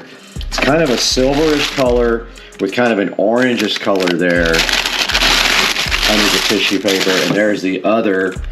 And wow, these look awesome. I knew I would like these. My friend, she opened them and said she wasn't that big of a fan of them. But let's get these things out of the box now and see what they look like in detail. All right, you guys just saw the unboxing of these On Cloud Flyers. So now let's take a closer look at how they look at some of the details and the colors, and see what we think about that. The On Cloud Flyers in Glacier and Frame are right in front of me, and if you look at this shoe, It does come with some packing inside. Now that is to keep the shoe from getting crushed and deformed in shipping, but it pulls right out like this. And they do have like a little shoe cardboard thing, and they have this paper, and that of course is in both the left and the right shoe. And once you get that out, you can see the On Cloud Flyer in its full glory, with the orange and the silverish, which is Glacier and Flame that they call it. And taking a look a little bit closer at the shoe, on the top we have the On logo here. We've got kind of a rectangular, like tall, skinny rectangular cloth going right here that leads up to the laces, where they have a little orange loop right here, kind of accenting the color. If you move to the side, you can see the On logo here in kind of a reflective, so if you run, this kind of helps you because it's reflective for your safety. Same little rectangular things here, and they are bordered by these thin silver stripes there. We have the Swiss logo here, the little cross, and then it does say Swiss Engineering in silver right here. And again, the CloudTech logo is right there on the side of the shoe. And on the back, it says Helion. And I'm assuming that refers to the little springy holes right here on the Cloud Flyer. Now moving to the back of the Cloud Flyer, we have another On Chicken logo on the back, which is around it is a darker gray. So you go from the silver here to the gray, which is a cool transition. Looks kind of cool. And then on top, we have the On logo in silver with the flame on the tongue. And inside of the shoe here, you do have the orange flame material again, moving into the actual inside of the shoe. Nothing particularly interesting on the back, just a little slit here for the Helion, as they call it, on the bottom. We have an On logo there. It probably has 20 On logos on the shoe, which is kind of overkill, but that's fine. They love their products. And back on the other side of the On Cloud Flyer, it literally just repeats itself all the way through. And you have this silver strips here with some tiny little silver cross fabric here, which is more, this is more of like a heavier, stiffer fabric. This is more like cloth. So this is a more durable fabric there. Same little stuff moving to the back here. This is between this stiffness and this stiffness, but still a stiffer fabric there on the On Cloud Flyers. Now that we've had a good close-up look at the details on the On Cloud Flyer here, we're gonna actually try these on, walk around in them, see how comfortable they are, and give you a final decision before we take it to Brad in the studio for some more details. We're in the SCSR living room now with the On Cloud Flyers, and as always when we get these shoes, I'm gonna give you my honest review. I have massive bunion problems right here, and I'm pretty self-conscious about even showing that, but it is true. I got bunions here, and I also have really flat feet, so buying shoes that fit me well, I usually have to buy wides, but I haven't had a problem with the Ons yet. They have seemed to been like the perfect shoe for me. So let's go ahead and throw these guys on, get it on, and we'll go ahead and walk around. And once again, very, very comfortable. And you can see where my bunions are pushing against the fabric, but luckily the fabric right here is soft, so it is not causing me any pain. I'm in general pain when I walk, but this is not causing me any problems whatsoever. And wow, they are super comfortable, just like the last pair. Now let's go ahead and take a walk around in the On Cloud Flyers. And they feel really good. And here's the treadmill that I usually work out on in the beautiful Supercar Street Racing compound backyard. But walking around and test driving these On Cloud Flyers, let's see how they feel. Very comfortable. Like, I can compare these to my ASICs, and they are definitely more comfortable. They don't hurt my bunions at all, even though you can see right here clearly my bunions are pushing up against the shoe. It's soft enough where it's not giving me any issues whatsoever. I'm just test driving these around the house now. Don't hit the vacuum.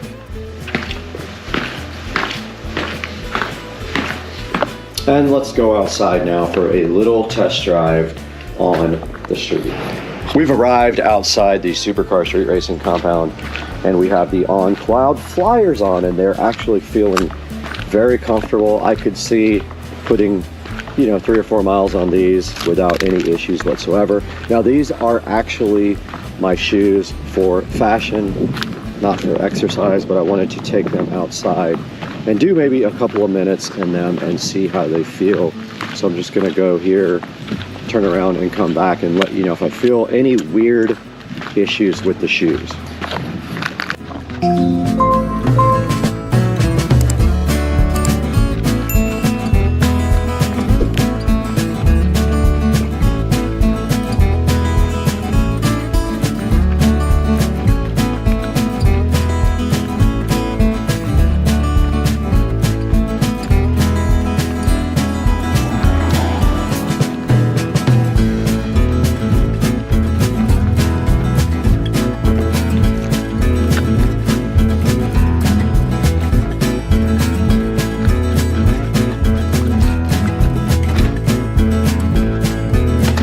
We just got back from walking around in the On Cloud Flyers, and I had no issues whatsoever with them.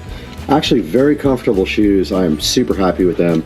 And we did move a pair of our flip-flops from up here down to the shoe rack so that now we make room for our On Cloud Flyers to go in the On shoe collection. And they fit so nice up there in the existing collection that now there's only one pair away from filling up our 9-pair shoe rack.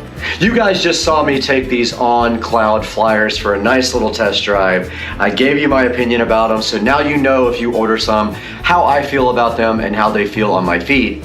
But now let's go into the Supercar Street Racing studio. Brad's waiting in there to tell us all about these On Cloud Flyers and how you can order your own. Hey guys, once again, you're in the Supercar Street Racing 4K production studio, and my name is Brad. I welcome you to the channel. I'm so glad you're here. If you could do me a huge favor and like and subscribe, that would help the channel out tremendously. And make sure you buy everything through any of our affiliate links. Anything you want on Amazon, click any of our links and then buy it, and that will give us a few little dollars to help keep the channel going. But today we're concentrating on these On Cloud Flyers, another fantastic On product. I think that they honestly make the best shoes on the planet Earth. They're the most comfortable for me. They are more comfortable than my ASICs that I wear to work out. And on the screen right here and right now, we have the On website. Now, when you get to the On website, if you want to look for the ones that are last season and on sale, I've got it up on the screen right here where it says last season. You click that. Once that pops up, you can click shoes and kind of filter that down a little bit. And we're looking for the Cloud Flyer. And if you don't see it right away, you can also just click on it. So here are all the shoes that are available from last season. And let's say you want the Cloud Flyer. Here is a Cloud Flyer 4. Here's the Cloud Flyer that I have, the actual shoe. Now when you get into this is the color I have, Glacier and Flame. You have to click on your size, and they still have size 9 available. The ones that are grayed out here, you cannot get those. They are not available. Now this style here is available, and that would be, I'm not sure what color that is. I don't see it on here. Oh yeah, Midnight Rust. So that is the Midnight and Rust color right there. You see it, and it is not available in my size. So basically, on the Cloud website, the On website, you just click on the shoe that you want to buy, and if you go to the last season, they'll have sale shoes, reduced by 20, 30% sometimes. And let's say you want the Cloud Flyer 4 here. You click on that. And then you go down here and you go to men's, and then they do have a size 9 available in metal and lapis, whatever lapis is. And these are actually really cool. They are reduced by 20%, and you can go ahead and order your shoes on the On website. I will have a link in the description to order some of these from Amazon. Please do me a favor if you buy them and buy through my affiliate links. And we got to get out of here because I've got to go try on some more shoes. So peace out.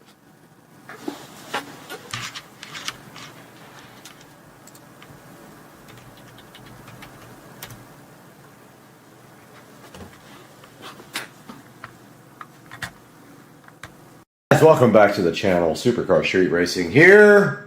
People going buying golf carts, but today we have the Depot EPAL 24 outlet surge protector plus 6 USB charger to help us with our charging station issues. How many things does this have? A million on Supercar Street Racing.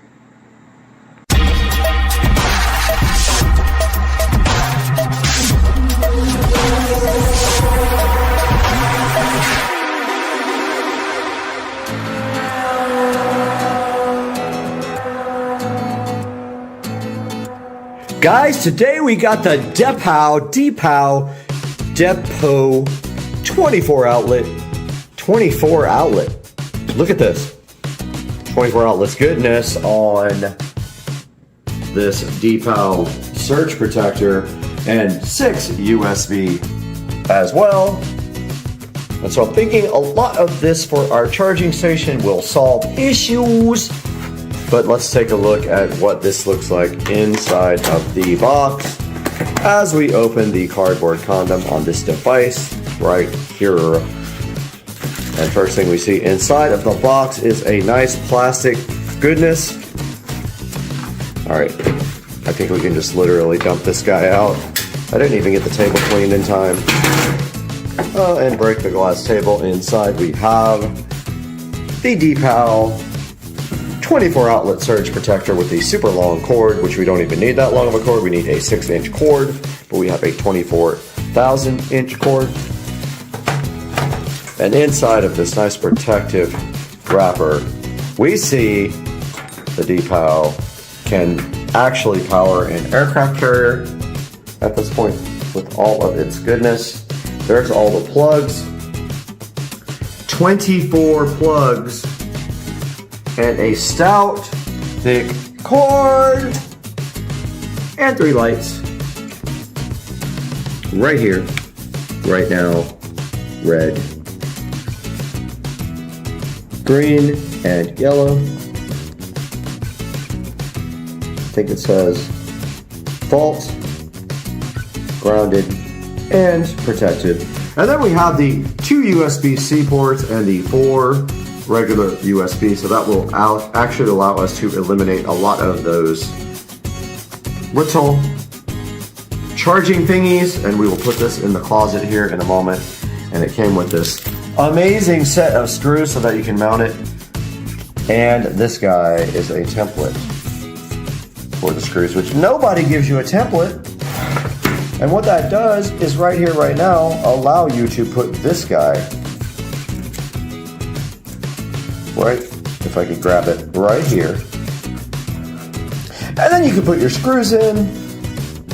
And then also it does this one too, right here, right now.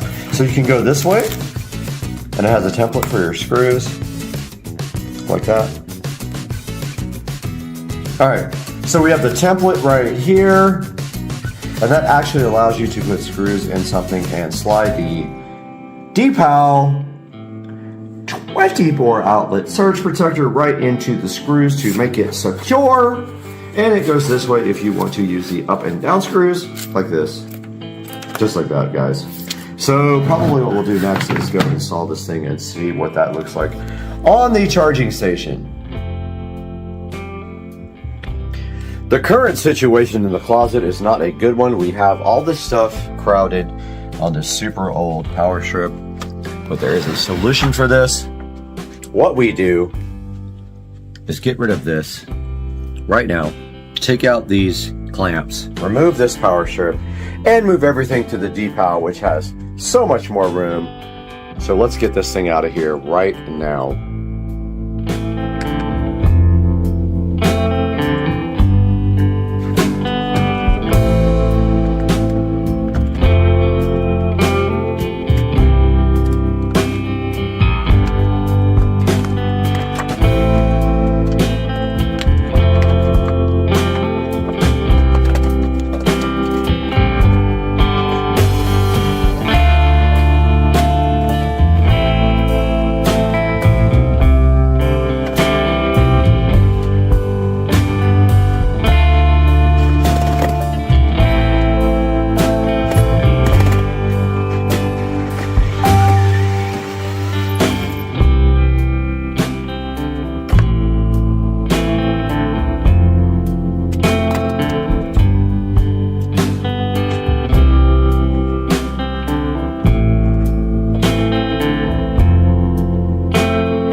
right, now we have the D-PAL surge protector nice and mounted to the table, even though it is crooked-ish. Just because the screws are a little loose, we are going to, right here, right now, start putting stuff back on the table and get everything plugged in.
Guys, we plugged everything into our new D-PAL power strip, and we still have all of this room left for anything we want. We have like 2 of the actual power outlets consumed, some of the USB Type B, and none of the USB Type C. So we have room to grow here, and we do have a couple of more things we're going to have to charge, so that is perfect. And that is where we are right now with our D-PAL, and we will keep adding stuff to this. Guys, we have completely finished this project here to overhaul our beautiful charging table. And as you can see right here, we now have our power strip, which has an amazing amount of outlets on it. And we also have the USB charging ports right there occupied. And we still have plenty of space to add more devices to our charging table. So there will be a link in the description for this guy right here, but already I can tell you the D-PAL power outlet strip with USB is pretty awesome. I mean, look at that. Look how many actual devices you can plug in. And what I did was arrange on the table all my devices, and we do have my Amazon Fire tablet there. We've got my old Samsung Note there, which I hardly ever use anymore. We have the capability to charge our GoPro, but I am charging the batteries. We have our USB portable power bank charging right here. We've got our A7 Lite tablet that goes on the golf cart, charging there. Our Bluetooth headphones there, which uses the old school style USB plug. And then we've got our triple GoPro charger sitting there, and you can see 3 lights on that, and it is charged up completely. Then behind that, we do have that plugged into the wall, and the cable managed a little bit. I really didn't do much except kind of put it back there. And then down here we have other accessories for charging and cabling and all that, looking so nice underneath the table. Now let's take a look at this online and a few other options you might have for a power strip. Hey everybody, and we're back in the beautiful Supercar Street Racing 4K production studio here to take a look at some options for a power strip. And what we are looking at first right here, right now, is this first one that I bought for the living room. So this one is $18.99. We can see right here, I purchased it on March the 19th. And it does have 2, 4, 6, 8, 10 regular, we can go ahead and zoom in on here, 10 regular, what do you call them, outlets, and then it has USB Type-C and 3 USB Type-A. This one is $18.99. It has 4.7 stars. And as we look down here, it's compatible with just about everything it says. And I have been using this behind the TV and it works just great. No problems whatsoever. And it kind of tells you like the power levels and stuff that it can support here, because there's a limited amount of power available on the USB ports. So it says that it supports the 20 watt USB fast charging over USB Type-C, so that's actually good. Now if we go back and we just do power strip,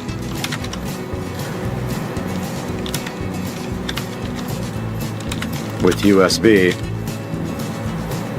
here are a couple of more options for you.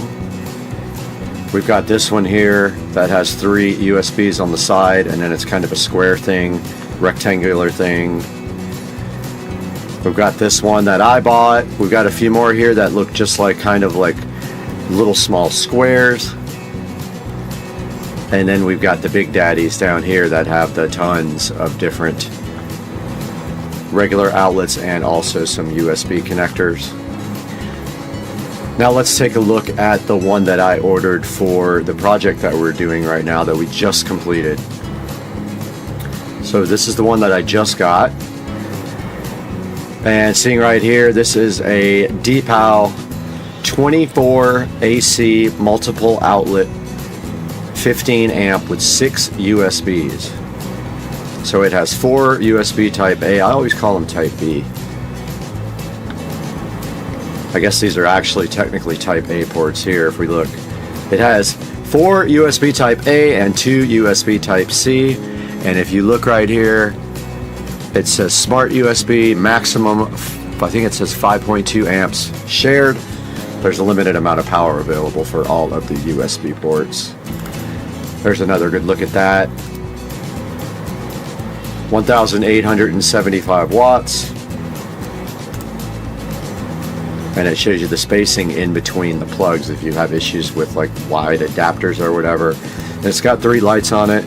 Also shows you it's protected, grounded, and there is a yellow fault indicator on it if you have a fault. And I was able, it comes also with a little template for spacing out your screw holes so you can actually hard mount it onto a surface or on the wall.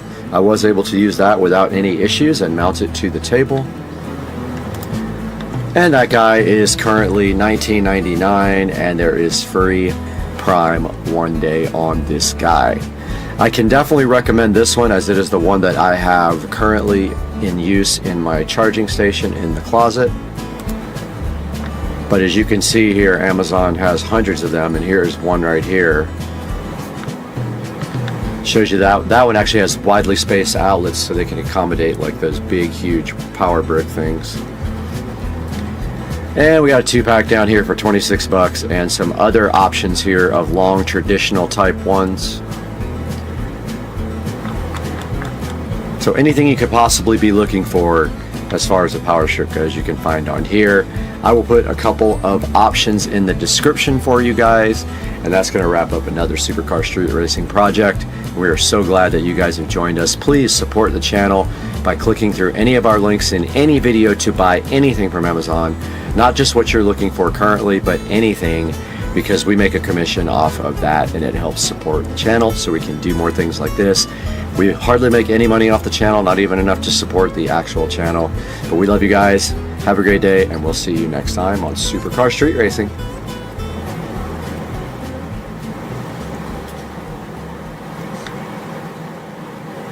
And at the end of this video, or at the end of this blurb, I'm going to show you another good reason why you should have readily available.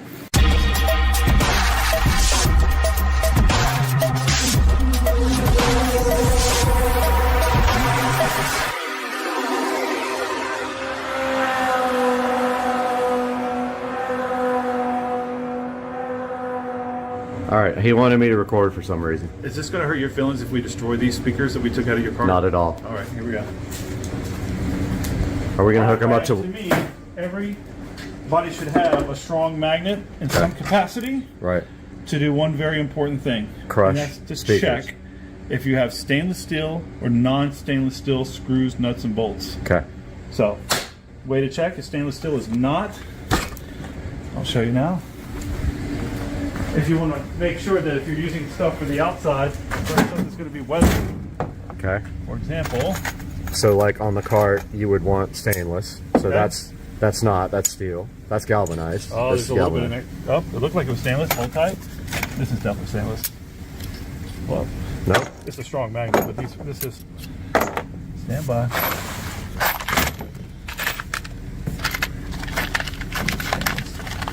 What's your stainless? There you go, right there. So Stainless is not. So if you ever want to test to see whether or not you're using real stainless, get a just- magnet. yeah, and and so- that's the test. so we can make one out of that speaker. Yep, that's what Okay. we'll do. Cool. Very good. All right, so we're gonna tear it apart. And at the end of this video, or at the end of this blurb, I'm gonna show you another good reason why you should have a magnet readily available. So I think we could probably just crush this thing off. Let's see if this works. The basket.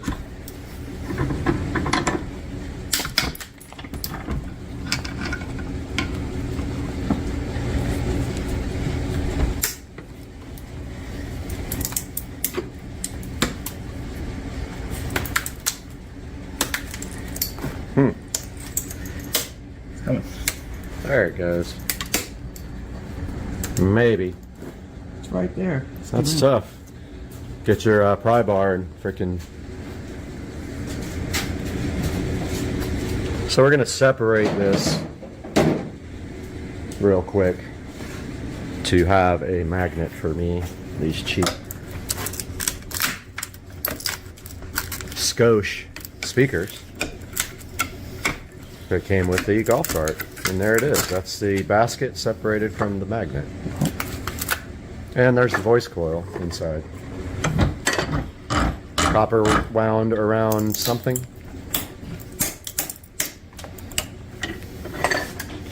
Ceramic.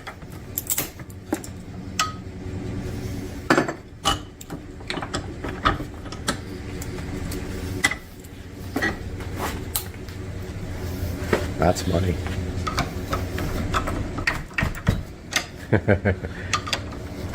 This is the toughest. Skosh, you're overbuilding your speakers, bro. Oh, it's going crazy. That's almost there. Close. That's close. We'll get it out of there.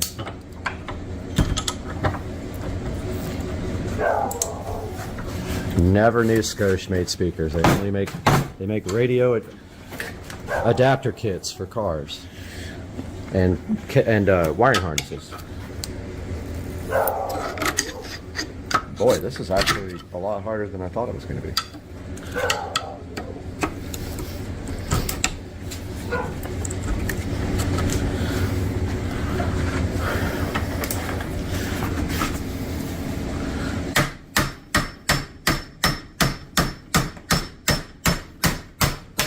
Boom.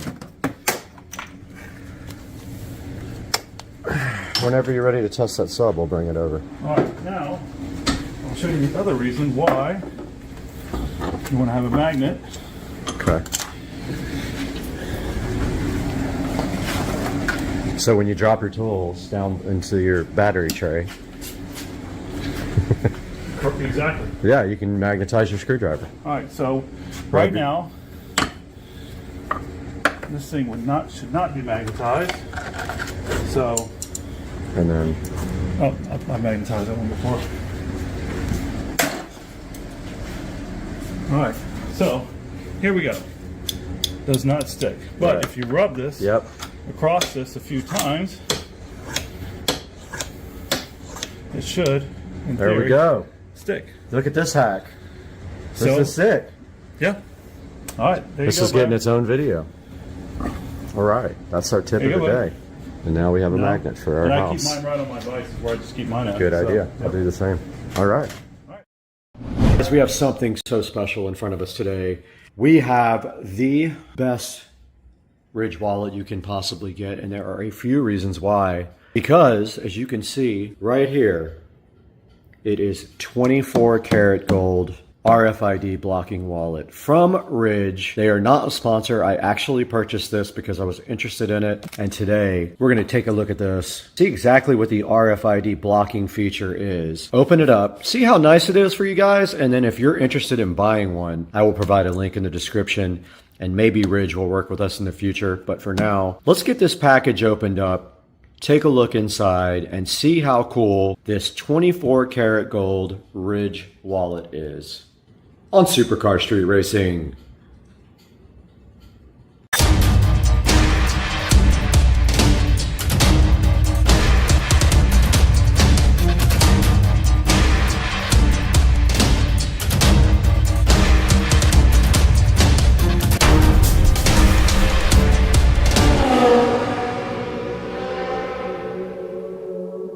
Guys, right in front of me, sitting next to my Skyrider drone here, we see the Ridge wallet, slim RFID blocking wallet in 24 karat gold. And today we are taking a look at this packaging, very nice packaging. And it says the wallet redefined here on the side. And on the back, it says that it expands to hold 1 to 12 cards. It does block all RFIDs from your cards. It's a modular design and it has a lifetime warranty. It does have a cash strap and a money clip, both included with it on the wallet, and additional accessories for the option to interchange cash carrying style. Now, I am used to doing a money clip, so I will probably do that. And on the side there, we just see that it does say Ridge wallet, looking ever so fresh with their logo here. And that is all that is to the outside of the packaging here of the 24 karat gold Ridge wallet from Ridge. Let's get this thing opened up now and see what's inside. Guys, the Ridge wallet in 24 karat gold is right here in front of me next to my Skyrider, and let's go ahead and get this guy opened up and see what is actually in here and take a look at this packaging. And right here, the first thing we do see is the Ridge right on top of it, just like that. And then underneath here, there is the wallet redefined on the side again, and lifting up the packaging here. We have a nice pamphlet right here, and it talks a little bit about getting started with your Ridge wallet and then guaranteed for life, military grade materials, durability, and a wallet that will last a lifetime. This is a guaranteed for life wallet. They said if you visit them, they will make it right if anything happens to it. So basically, you push your cards in and out through the cutout, and then you use your opposite hand and fan them. Keep your two most used cards at the front and the back of the wallet to maximize accessibility. And then on the back, there's directions from changing the cash strap to the money clip, which is what I'm going to do. And then let's take a further look inside of the box here. Almost like a glasses cleaning to polish your Ridge wallet with. They also give you a Ridge sticker right here, which is very nice. They give you a nice screwdriver,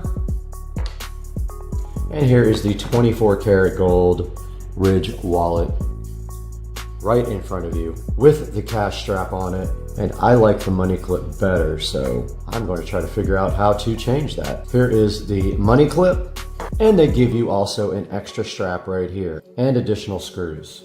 Okay, so to put this money clip, you have to take this thing apart and you have to take off the front plate, which I am nervous about doing, but I guess we have to. These are tiny screws, by the way.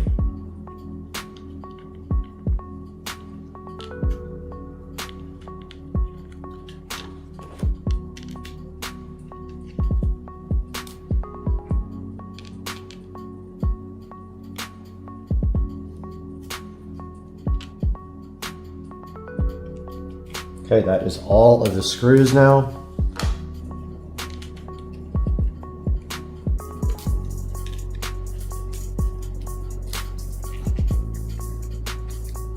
Okay, we have just removed 14 screws. All right, I was successfully able to take off the money elastic and put on the money clip, which is what I prefer. I'll just put my cash right here. Let's go ahead and get some cash to put in it. This is my old carbon fiber Palo Alto gift, which is showing some signs of aging. It's nice, but it's time to throw it away. And let's go ahead and put some crispy 120s in here. Like that. And then your cards just do slide in. Like that. Put your most used cards on the front and the back so you have access to them. Let's go ahead and add all my cards. All right, we have successfully added all my cards to the Ridge wallet. Super easy to do, looks awesome. I love the gold plating. I love the 24 karat gold. I love the fact that they give you the money clip with it and additional screws so that you can have that if you need it in the future. I'm gonna put the old clip back in there right there. Then we have this nice card that came with it that says that they build high quality products and shows you how to get to their site. Put that back in there, and they give you this nice polishing cloth to polish your gold plated 24 karat gold Ridge wallet with, and this nice sticker as well. And put our box back together. Okay, now I'm going to show you guys a video on how to add and remove the money clip to the Ridge wallet, and then we'll talk about it some more in the Supercar Street Racing 4K production studio with Brad.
We're back in the Supercar Street Racing 4K production studio, and I am Brad, and I want to take this opportunity to welcome you to the channel if you are new here, and if you're a returning subscriber, we appreciate your support so much here on Supercar Street Racing. And today we have the 24 karat gold Ridge wallet looking so fresh right here in front of me, and there is a good shot of it right from the studio with the money clip on it that we did just replace in the video. Now, this video was not sponsored by Ridge Wallet. I did actually buy this. I had a carbon fiber clone wallet that I got from a vendor that was wearing out. So it was time to get a new wallet, and I bought the Ridge 24 karat gold wallet, and it does come with both a strap and a clip, and you have to change out the strap to the clip because it comes with the strap, and if you want the clip you have to put it on yourself. Now this wallet was a little over $200 and something, almost $300. And you can see right in front of you here that they have a range of them on Amazon. This one right here on Amazon is the titanium, but there are plenty of colors for you to choose from. And another good close-up look at the ridge right there is what it looks like. And these screws are also 24 karat gold plated for your enjoyment. And so go ahead, and when you order stuff through our links in the description, it helps us out tremendously, and go ahead, subscribe. We recently have some videos doing very well, and I am so appreciative of your support. Now, when you do click through the links in the bottom of the video description, it does give us just a few dollars to keep the channel going, because we lose money on the channel, as you know, but we want to continue to bring you reviews and products. So it does help us out if you buy anything from Amazon by clicking any of our links. It doesn't have to be the actual product in the description. It will still help us out tremendously. So far, so good. I love the Ridge wallet. It does get a lot of attention when you go out and people ask about it for sure, but pick whatever color you want. And if you can't afford the gold one, that's fine too. Get whatever you can afford and order it through the SCSR official promotional links. Now I have to go work 7 more jobs to be able to afford this. So I'll talk to you guys later, and we'll see you soon on the channel.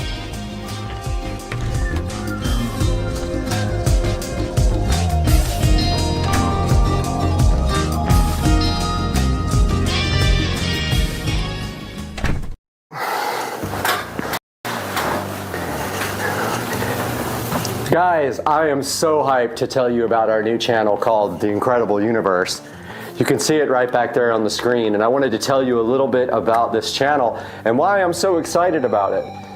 So as you know, I've been building supercar street racing for about 4 or 5 years now, and it really started taking off in the last year, and I've had some good success with it. It's not going to make me rich by any means, but it's a hobby for me, and I enjoy doing it. But now we're going to be reaching out to a little bit of a different audience with our second channel called The Incredible Universe. You can see right back there. There will be a link right down below here, and also in the description. I would really appreciate it if you guys would go like and subscribe to the new channel. And just telling you a little bit about what's on the channel. So we're going to be dealing with some things like social things, crime-related things I'm really fascinated with, like the solar system, which I'm always fascinated about and I always like to do research on. We're going to do things about mystery, like the Bermuda Triangle, a lot of things about SpaceX and other NASA things going on, and anything that you guys would like to dive into. I'm excited about doing it. I'm enjoying writing the scripts or creating the scripts. I'm enjoying doing the editing, and I also am enjoying putting my own little touch on all those videos. We already have a good selection of videos on the channel. We plan on doing one video per day out there, and that is the current rate at which we are able to produce videos, and we plan on doing that non-stop and publishing 1 video per day. I think we have about 5 videos already published now as I'm starting to build the channel. The great news is we already have 1,050 subscribers as I looked this morning, and we're looking for that watch time now to get over 4,000 hours so we can monetize that channel and start building the channel and making it good. And part of that is you guys. If you could do me the biggest favor, go click the link in the description, go to the channel, and go ahead and subscribe for me and like some of the videos and watch some of them and give me some suggestions there on what you would do to make the channel better. So yeah, The Incredible Universe is kicked off as a second channel on supercar street racing, and I'm inviting you all to come check it out, and please like and subscribe, and we'll see you guys on The Incredible Universe. Furiosa had gone too far.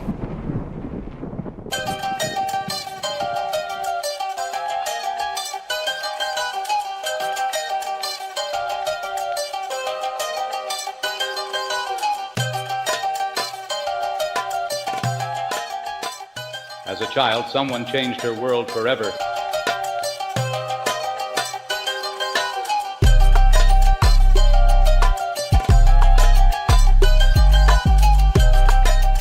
She thought her mother was magnificent. He took it all from her. He wondered exactly who she was.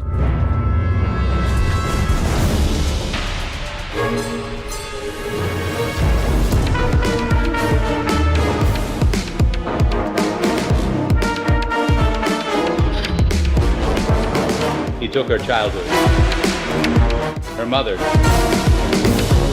Now she wants them back.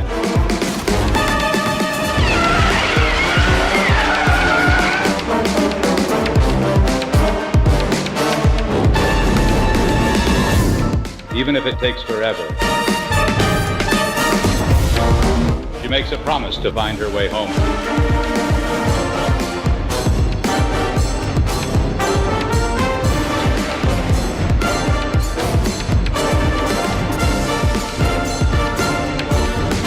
She finds him, he's hers.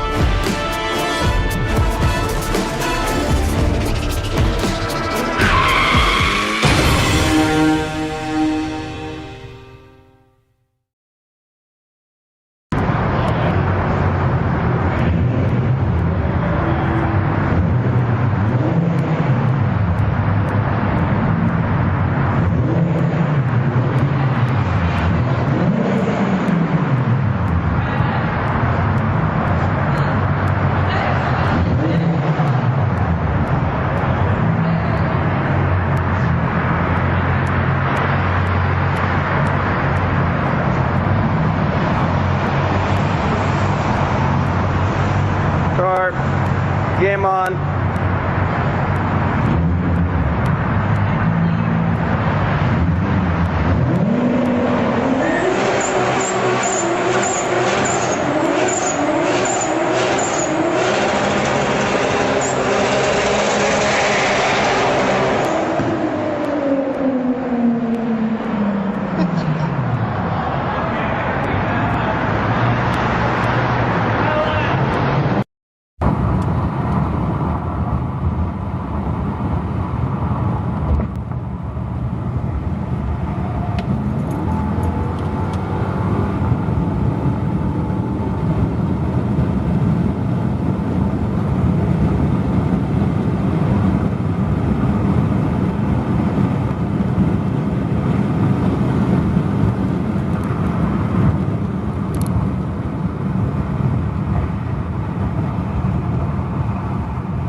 All right, we're out here with the chef. It's Joe, Dukes of Duval. He's making chicken. He's making cube sticks. And what is the secret to this amazing recipe? Time. Oh, time with Just an need H. time. You need time. Just need time. Out here at S&S. Down pipe footing.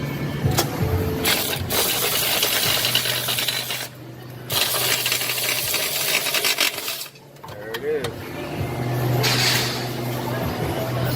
Got some video underneath the car.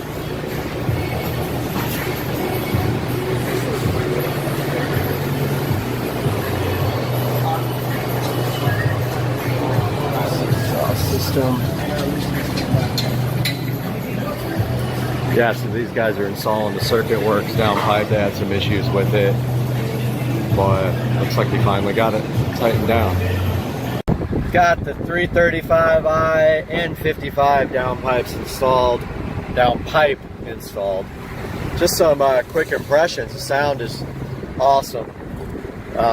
Sounds really good. Obviously, have not tuned for this yet. Although you don't really tune for a downpipe. I mean, you could tune for increased exhaust flow, but you know, obviously there's going to be some power increases just by putting it in without that restrictive catalytic converter right there. So yeah, I got the circuit works from eBay. He had some problems getting the V-band on. Said that it was a little bit tougher than normal, but he eventually got it on about an hour and a half time.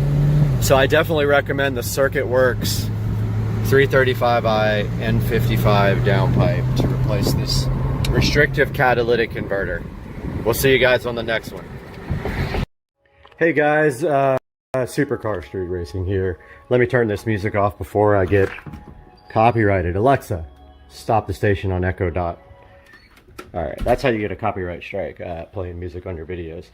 Today I want to show you these projector door replacements for the 335i. So this is what your door projector looks like that goes underneath the door down there. So it's underneath here, and you can actually buy replacements for them that do cool things and project actual images instead of just light. So let me get you a good look at this guy under here. And they pop right out. So that's the guy right there. You just take a screwdriver on this end here, just stick it in the side and it'll pop right out, and these new ones go in. So these are like 10 bucks off of eBay or Amazon. These are the old ones. Now, this is my second set. The first set has failed after about 2 years. The image became distorted and looks like crap. So I just popped the old ones out, and these new ones, the old ones said BMW. The new ones are going to say M, like BMW M Power. So I'm going to shut the garage door here. Show you guys exactly what this looks like in the dark. Noisy garage door. Alright, so my lights should go off. Yep, those went off. Now these guys need to go off. Alright, let's take a look at the M projector lights. And there they are. So as you can see, it's pretty cool. They're not super bright, but they're just bright enough to make like a cool little M on the ground. And just wanted to show you guys that. And stay tuned. I've got some new floor mats coming to you in a separate video. Alright guys, bad news.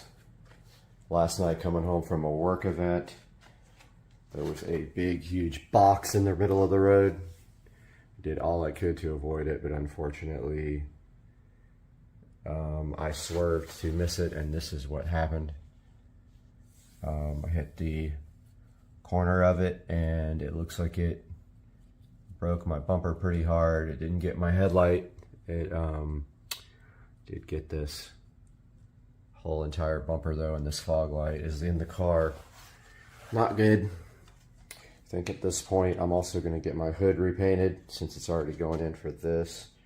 So we will see. Welcome back to the channel. And what I have right here in my hands are 2 drones that were bought from AliExpress. We're going to be looking at both of these today on Supercar Street Racing.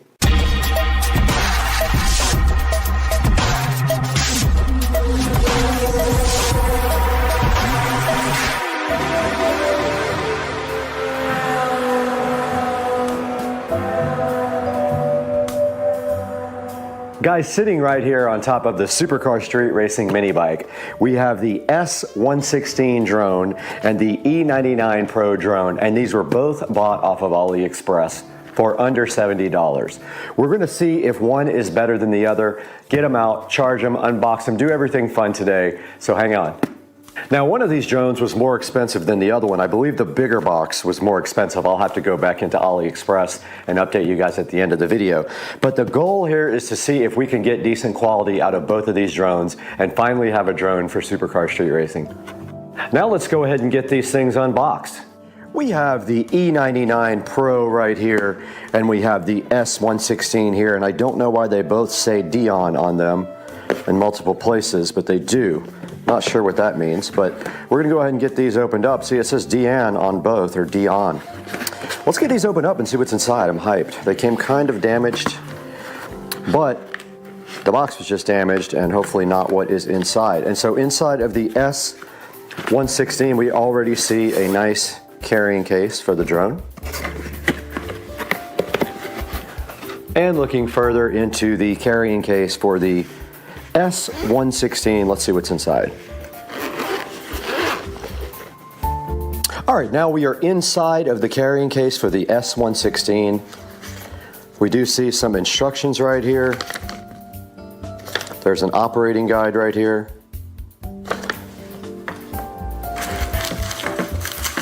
Then we have another user guide here, so I don't know what the difference is between these two guys, but there's this one and this one. Look inside, that side is in Chinese, I think, and then here are the actual operating instructions for this guy. Let's put that aside. Looks like they gave us some spare rotor blades just in case. Four spare rotor blades, a USB cable, and a small screwdriver included. And then here is the actual drone. Good look at the top and the bottom. There's the camera. And I don't see any plastic peel on the camera, so no peel satisfaction for you. But I do see this.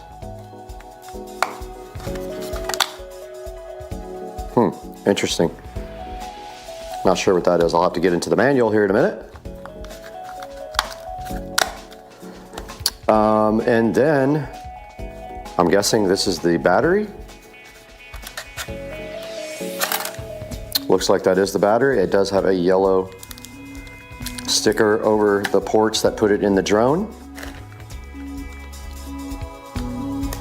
And then it did come with a, let's see, this says obstacle avoidance. So don't know what that's about. We'll have to dig more into that. But yeah, that is what's inside this as far as the actual drone and parts. And then we have our nice controller here for it.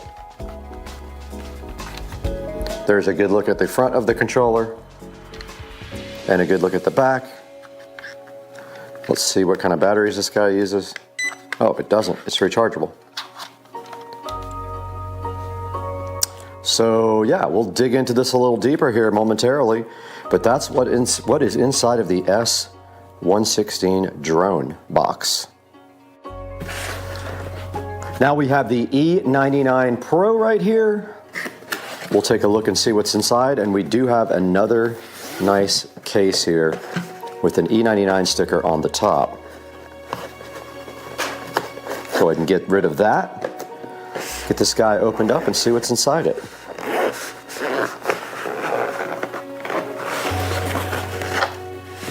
All right, so we have another controller here. There's a good look at the actual controller with the two antennas. Feels really cheap though, really light, really cheap. Not sure if this has batteries or what, or if it's rechargeable. I don't see a charging port. I see a back door on it.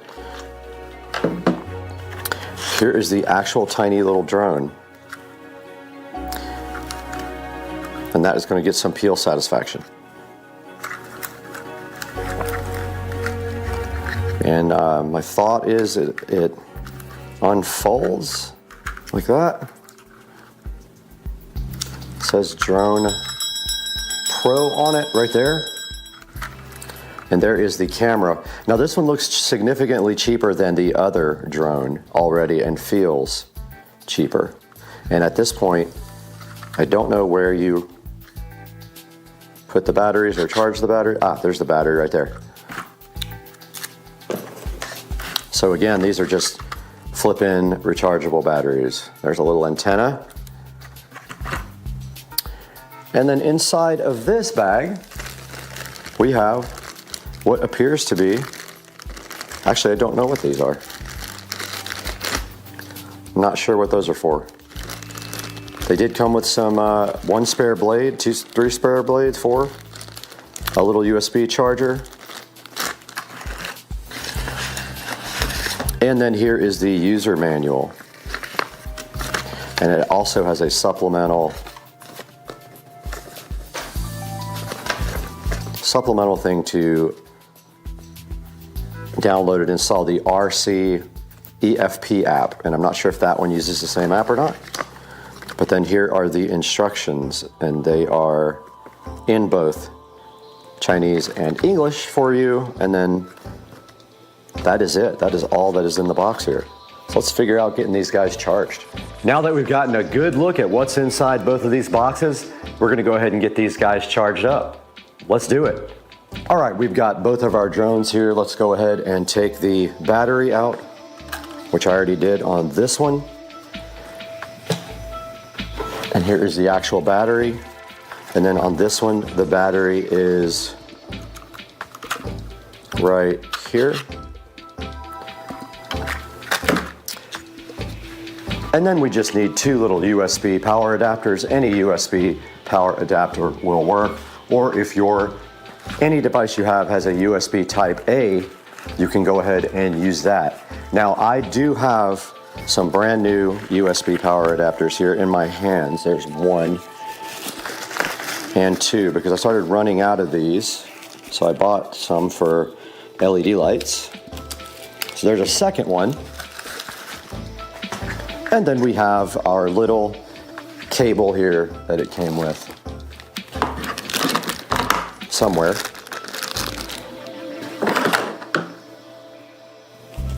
Here is one cable.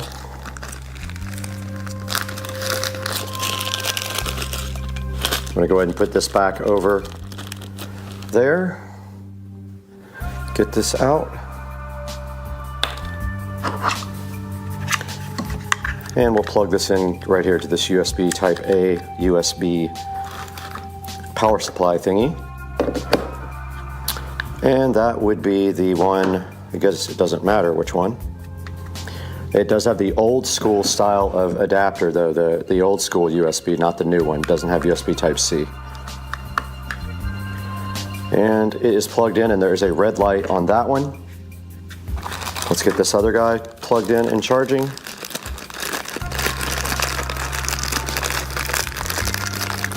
So here's the other cord.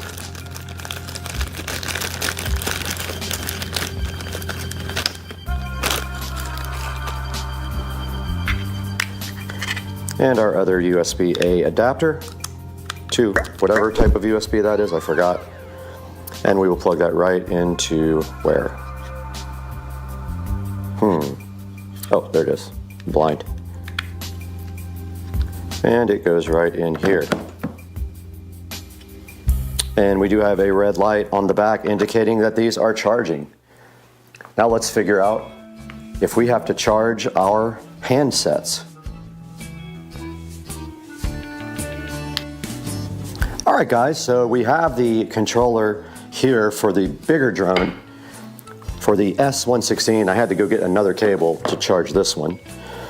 And I have another USB adapter here. Go ahead and plug that in. And we have one of these multi-cables. So the other end goes on the side of the drone right here. Just like that. And we do have a red light on indicating I believe we are charging it. And now this guy, I cannot locate where you charge this. Maybe this is not rechargeable. Let's look at the instructions. So I'll go ahead and open this up.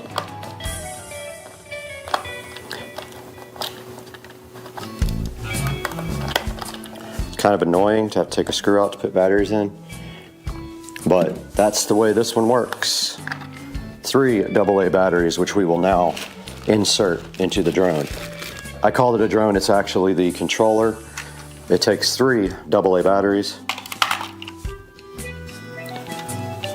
No rechargeable controller on this one, is 1 definite minus. And then the cover just goes right back on like this.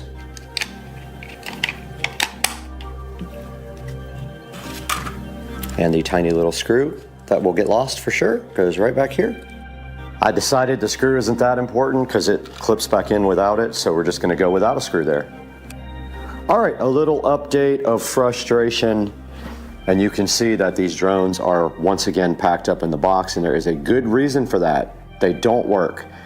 So the first drone here, the E99 Pro, uses a certain app. And basically how these work is you connect to a Wi-Fi network on the drone, and that is how you get pictures and videos and everything and control them. This guy generates a Wi-Fi network that says something like 8K something or another, and the app, no matter what I did, I tried on 2 different devices, no matter what I did, this would not say it was connected. It would open the app and it would say disconnected from Wi-Fi. That one did not work. Now I did start this one up and outside and watch it. Sorry.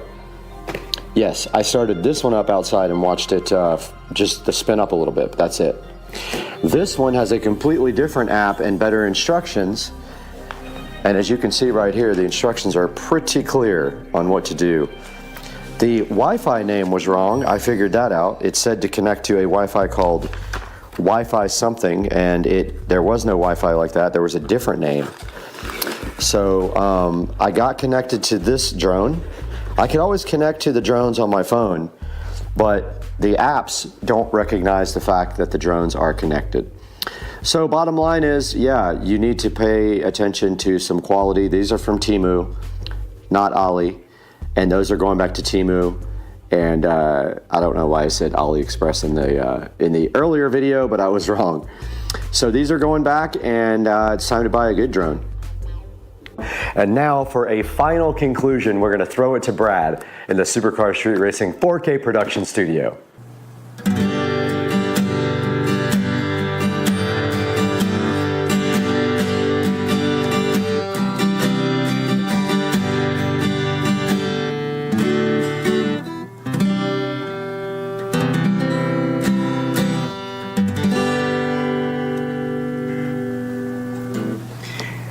Hey guys, just getting a little guitar practice in. Welcome back to the channel. And you just saw we had these Temu drones and they were absolute garbage. It just goes to show you that you get what you pay for. If you want a good drone, you need to go ahead and go get a DJI drone. Do not mess around with $30 and $60 drones from Temu or AliExpress, because you are going to get what you pay for. Both of my drones that I bought from Temu did not work. Both of the apps did the same thing. They both said not connected to Wi-Fi. You could fly it with the remote control, but it is absolutely worthless if you cannot take video. So here's my advice to you. Do not buy a cheap drone. Guys, make sure you like and subscribe to Supercar Street Racing. We appreciate you so much. We built this 4K production studio for you guys just so we could play music right like this for you guys and make videos and do all kinds of fun stuff, and we're glad you're here. But please like and subscribe and buy through our affiliate links, and we'll see you next time. I got a concert I got to play right now.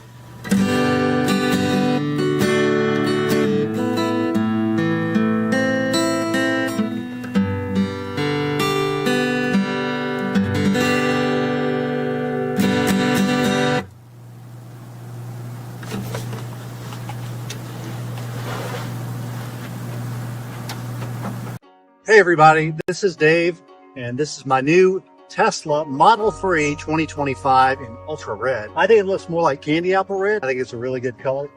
The front end has been redesigned, codenamed Highland, and I think it looks really good. I think it takes a lot from the Tesla Roadster. As we come across the side here, really sleek design here. I got the 18-inch Photon wheels, and on the interior, we got the black interior. Coming across the back here, back seats with the screen in the back here. Coming across the back, let's take a look. A lot of space back there. We got a cubby over here, we have a cubby over here, and we have our storage compartment back there. And I'm keeping my mobile charger right there with the adapter. And last but not least, we go around the front here. Inside the Tesla, we can open up the front just to give you an idea of the size of the front in the front. I don't really intend to use the front that much, maybe for some small items if I'm going on a road trip. Pretty minimalist. We've got a washer fluid port here, tow hook, and a emergency release button there in case somebody that's very small happens to get trapped in there. Anyway, I hope you enjoyed the tour of the 2025 Tesla Model 3 in ultra red. Dude, that's pretty close. I think he wants chicken. He's tired of cat food. This is like, I mean, you can literally see every... Guys, welcome to Supercar Street Racing. You are back again on the channel, and we are so happy to have you here. And yes, we have some more of these junky mainstays lights because we are going to return the ones that broke and replace them with these because they broke after a couple of weeks in the warranty period. So yeah, let's get these things replaced tonight.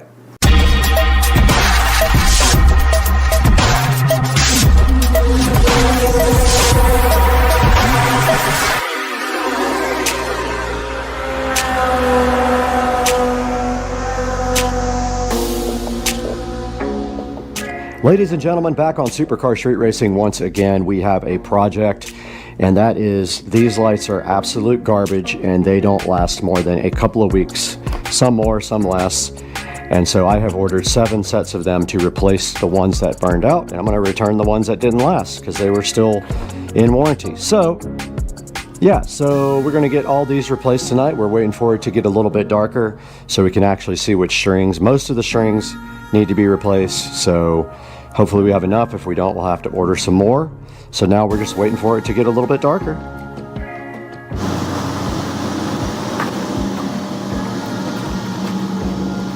All right, we're out here in the Supercar Street Racing backyard with one mission tonight, and we're actually waiting for Dukes of Duval to come over and help.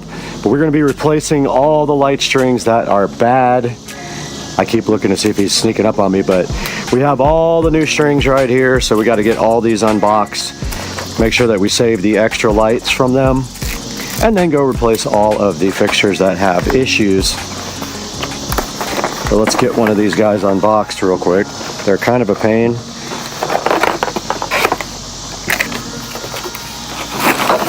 They come like,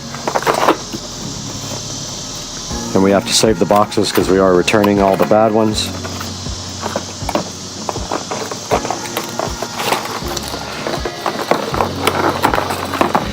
And that's not too bad.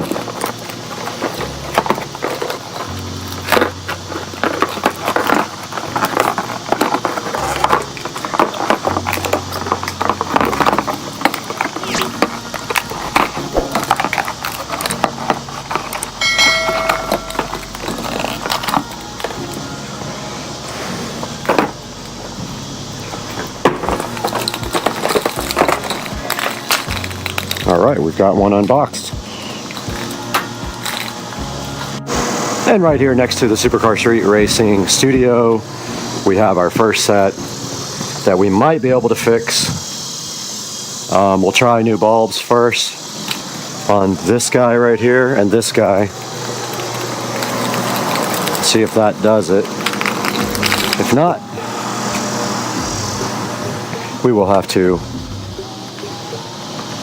replace the whole string, and they do come with spares. They come with 2 spare bulbs. This one's got several out, so that whole strip is out, which it could be the fuse.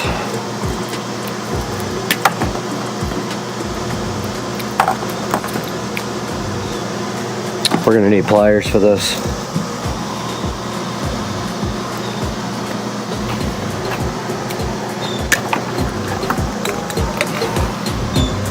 Yep, grab some pliers.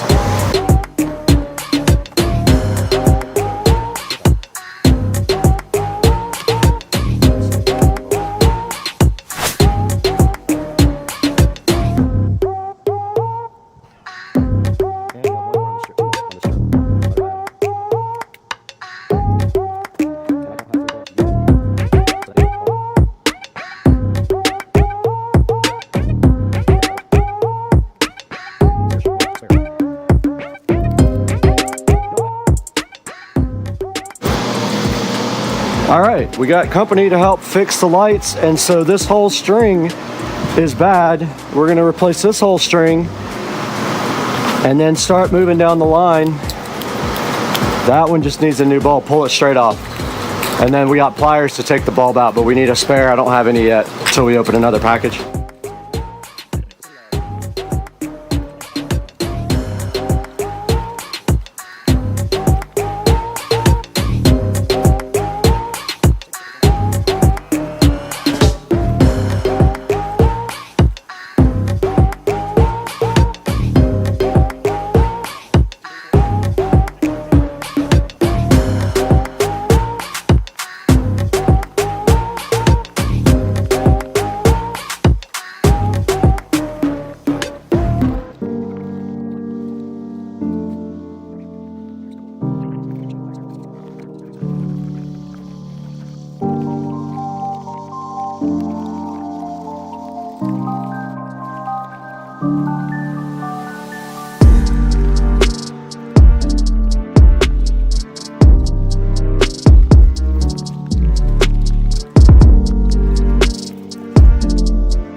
All right, we got Dukes of Duval out here, and it's a nice, cool night, and we just finished repairing the string lights on the fence. And so how was that? Was that pretty easy? Easy. Easy peasy. We just real quick knocked it out in about 15 or 20 minutes, and as you can see, we were able to repair 2 sets of lights with spare bulbs, and we replaced 7 whole pairs of lights, and that's what we are left with right now. And now later I have a light down there on the dock that got hit by a tree limb that I have to replace, so I have a spare for that.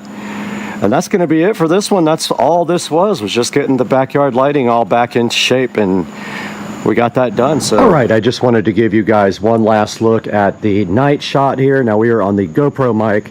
I don't know how good this is going to sound, but this is a shot of the yard at night, and I don't know how good the GoPro also will do at night video, but here is how it looks with all the fence light replaced and the new lamp under the patio. Now, I just ordered the replacement globe lights for the under the patio that go around here, and they go all the way down here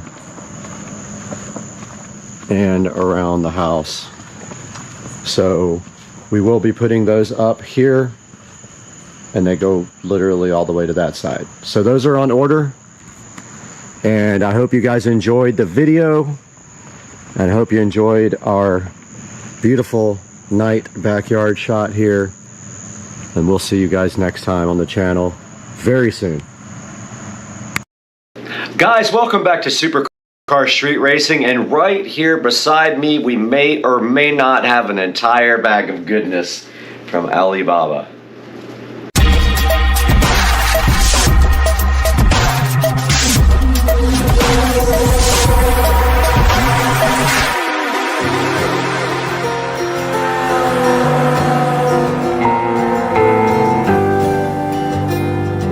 Everyone, we're back at the Supercar Street Racing compound, and right here next to me we have an entire bag of goodness from the picks on Alibaba. And what the picks mean is that you get each one for $1.49 with free shipping. You get to do 3, and I have a bunch of stuff in here that I ordered from Alibaba that we're going to be checking out today. Let's do it. Sitting here next to me so beautifully in this white plastic condom is some stuff from Alibaba. Now, you guys know I'm big on LED lights, so when I picked out my stuff from Alibaba, you know that I did pick out some stuff that included some LED lights. And there may or may not be a couple of the products actually in the picture today to take a look at live and doing their thing in the background here, which I absolutely love them. Digging deep into the grab bag here of Alibaba products from the picks, which are very cheap and have free shipping. The first thing that we have in the bag here is a webcam. Now this guy here is a HD webcam. It doesn't have much on the front. It says HD full video conferencing photographing, which is not a word, learning platform live broadcast, and inside of the box it does have this beautiful camera that will probably end up hooking up right back here to see what it looks like on the screen. I don't know if Linux will do anything with a webcam, so I have no clue if this will just hook up and work to Linux Mint, which is installed back here. We're gonna give that a shot here in a few minutes though, but inside of the box, you can see here, this guy does have a little like mount thing for the monitor, so you just put it right on top of the monitor like that and aim it, and we will be taking this into the Supercar Street Racing Studios to see if it actually can be used for live shots on the channel. All right, the second thing randomly pulled out of the Alibaba grab bag is, we have some heat shrink tubing straight from Alibaba. Now you guys know what this stuff is. When you are doing like wiring, cutting, and resoldering, you take heat shrink tubing and you cut it and place it over the wires after you solder it, and then you use your heat gun and it nicely shrinks everything down and puts a protective barrier over the wiring. And we got all this for $1 off of Alibaba. Now if you get this stuff from Amazon, you could pay upwards of $15 for the same thing and not get nearly as many. We have an entire bag of heat shrink tubing right here from Alibaba that was in our grab bag, and we're going to be putting that in the Supercar Street Racing garage so that when we do our next project, we have heat shrink tubing, guys. Continuing our spree here with our Alibaba picks, which we got for a total of $4.50. The next thing in the bag is, this actually goes with one of the other products. It does not count, so let's keep going. Oh yeah, this is actually a really good one. Here we have the soldered heat shrink connectors. These things are awesome, and they are expensive if you get them off of Amazon, but we got this for $1.49. And inside of this package, there are little tubes with solder in the center. And when you do wiring, instead of using the heat shrink tubing and regular solder, you place your wire on each side of one of these little connectors. You get out your heat gun, and when you do put heat on these, it shrinks both sides, and it also melts the solder right in the center and completes your connection. And so these are awesome, and it has different sizes, and they're all color coded, so you know if you want a large gauge wire, you use yellow. The red is the smallest and the blue is the middle, and this is for $1.49 on Alibaba. All right, welcome back, and you guys just saw the Alibaba picks, and we actually have 2 sets of picks right in this bag, so that means a total of 6 products here. And let's reach in the bag and see what we get next. And we do have this mini screwdriver set from Alibaba for $1.49.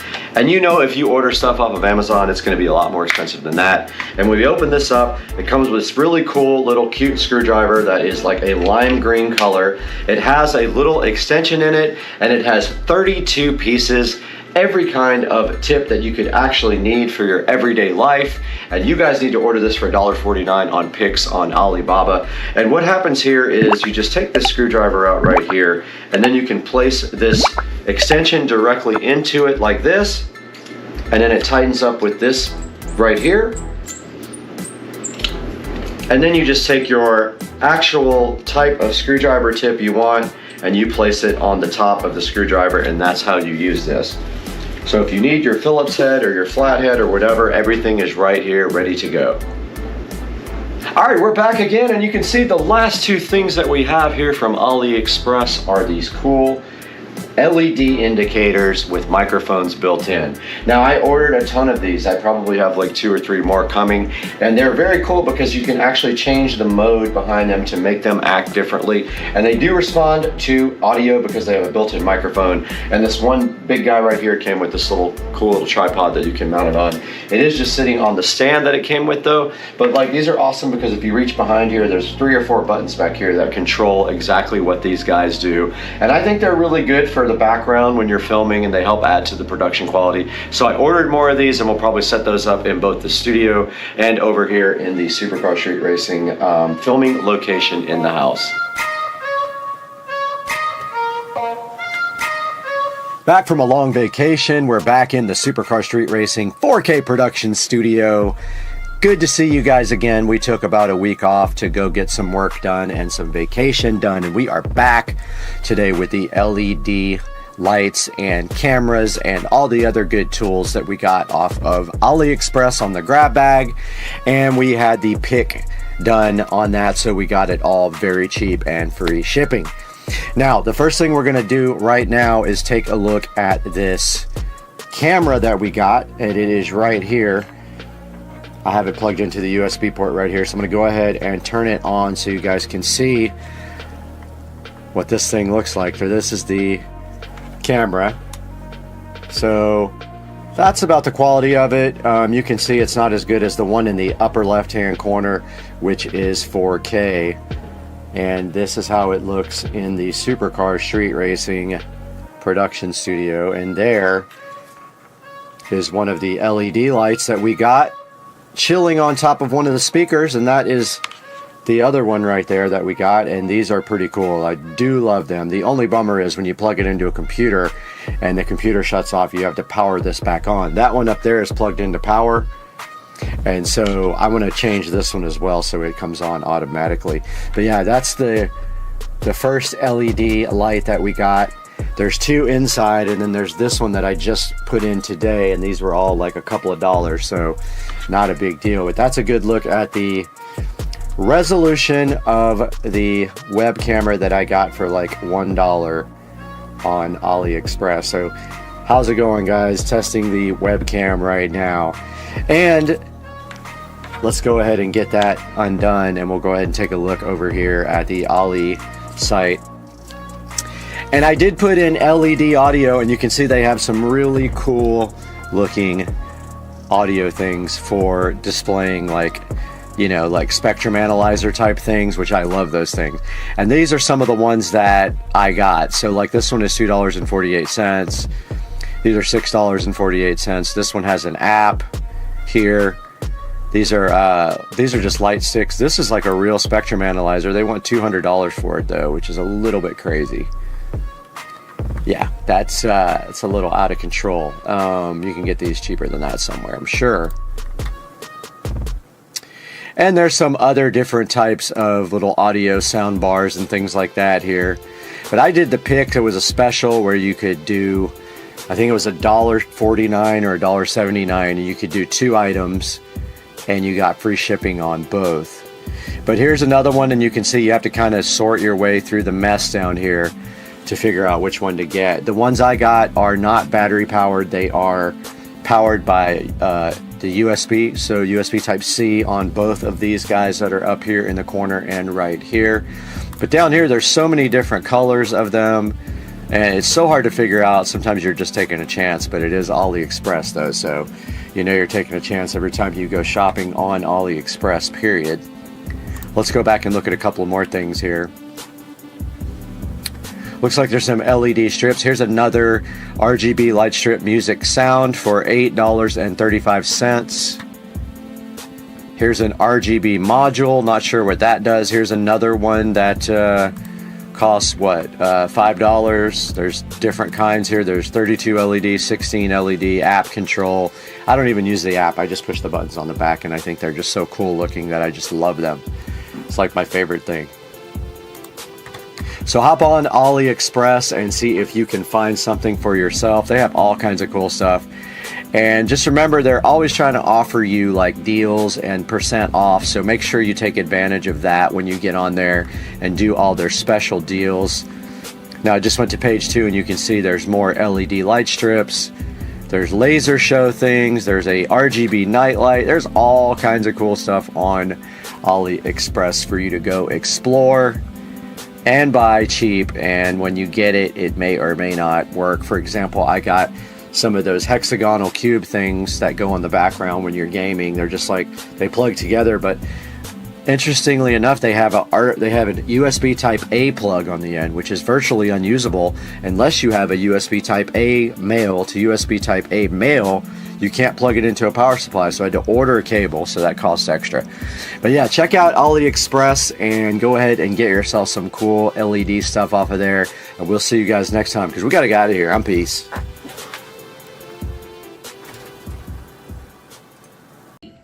Bubba, your dead baby's coming after you from the afterlife. Why would you slap your dead baby? The wind is picking up this morning. There is a hurricane coming. Day after tomorrow. You can already feel it right now.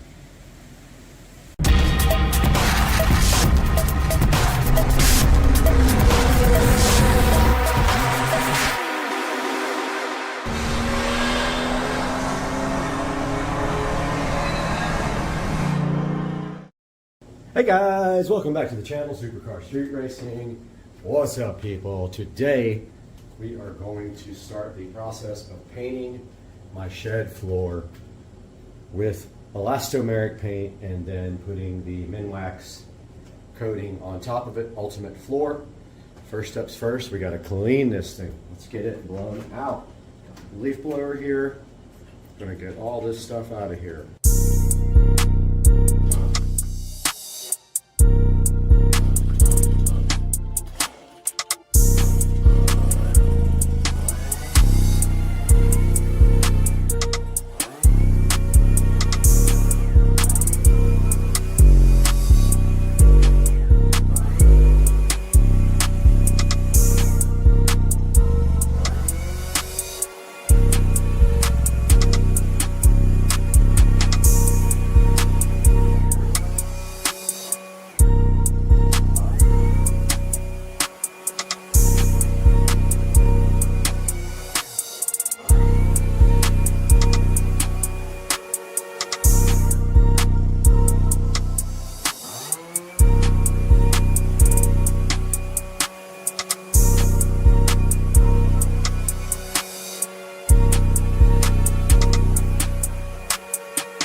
All right, guys, this is fresh concrete.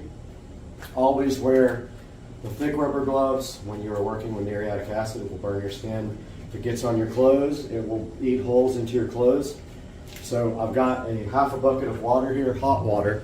I've got about, I don't know, 3/4 of a gallon of muriatic. I've got my broom, and don't breathe it in either, and don't let it splash on you. But pour it slowly. You'll see the fumes coming out.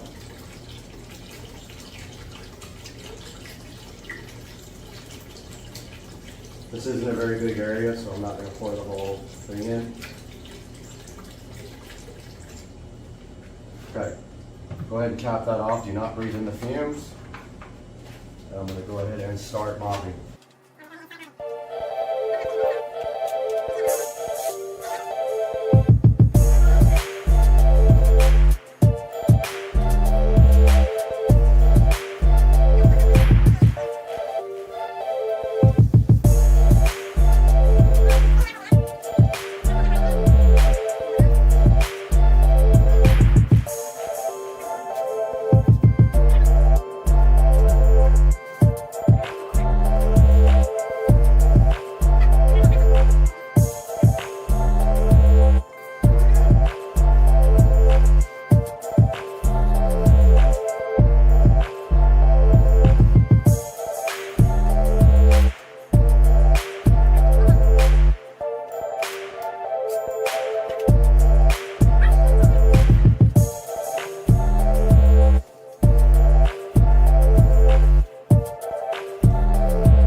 We are about ready to prep this floor again.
Got my eyes on a roach right here inside here. I'm ready to start prepping. So we're going to go ahead and tape up the wood here.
All right, guys, we are out here in the shed, and I see some areas that didn't get much of a coat. I just literally missed them, so I'm going to get those areas first and then start on a second coat. However, I think that I am short on paint. We're going to find out here. I'm going to use all the paint I have. Then Rich and I are going to go to the store and grab, I'm going to get another gallon, and I also might be short on the hardwood floor coating that goes on top, the polyurethane. So I'm going to go ahead and get these areas that I missed real quick, and then we are going to go shopping and grab some more paint. But came out good so far.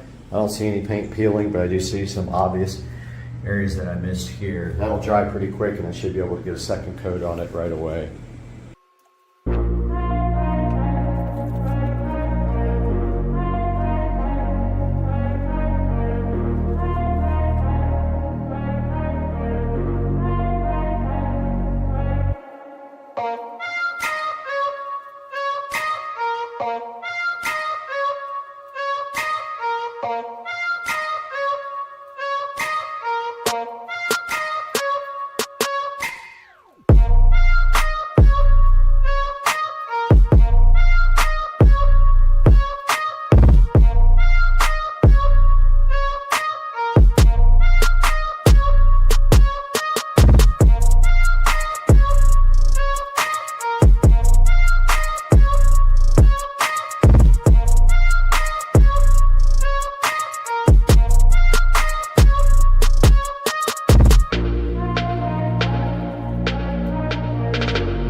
right, guys, so there was a pinhole, there's multiple pinholes in the paint because I didn't put a thick enough coat on for the second coat. So my goal today is to get a heavy coat on. So we've got our paint here. Gonna go ahead and pour all this out and get to work.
All right, guys, so I am going to go ahead and do the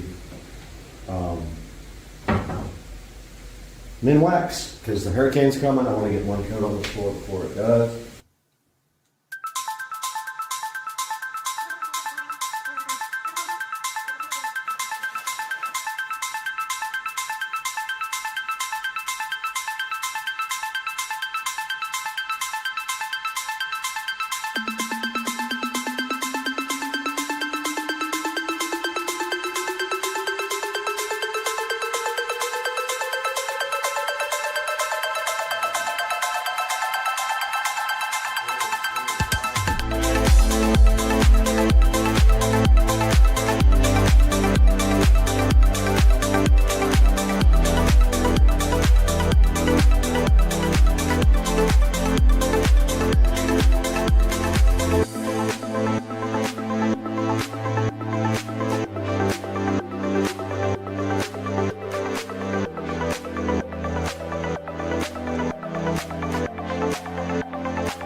And here is the completed project for the shed floor.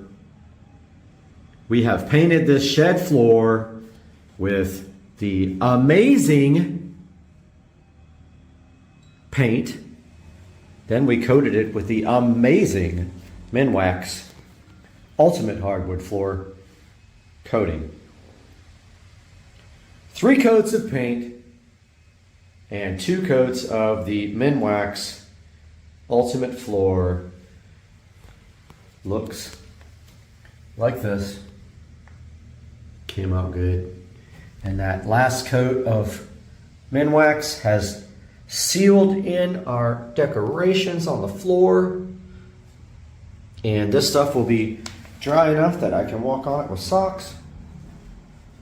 And really, it takes a while before you could actually park something on this. I think that they say, like, I don't know, like, if you're gonna put something heavy on top of this surface, you need to wait like a couple of weeks at least. But I don't have anything to park in here. My golf cart's gonna park in the garage for now. But yeah, as you can see, I just threw the flakes out randomly, tried to make like a cool random design. And now I just have to remove the tape, which might be kind of hard. If it starts taking off paint, I'll probably have to razor blade it. Let's see.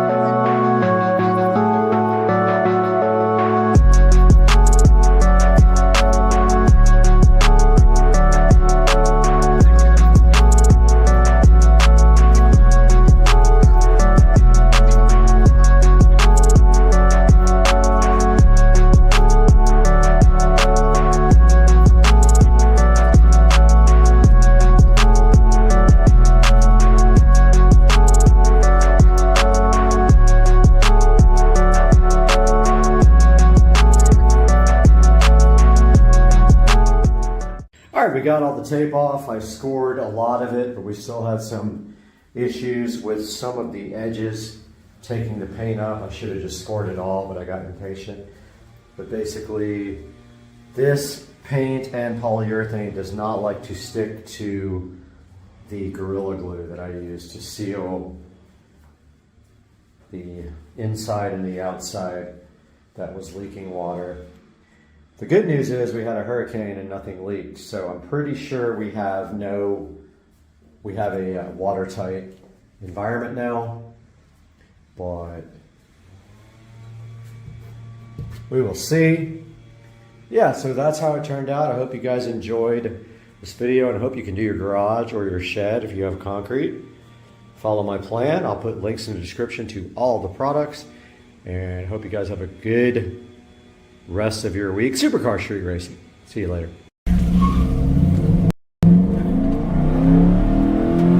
Got his ass.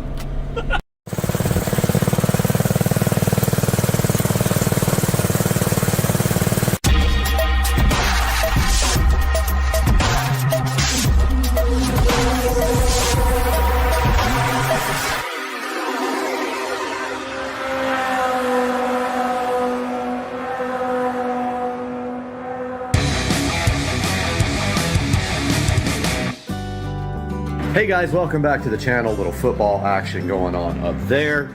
And FedEx just came over and dropped this package off for us, and this is mini bike parts. So let's take a look and see what's in here first.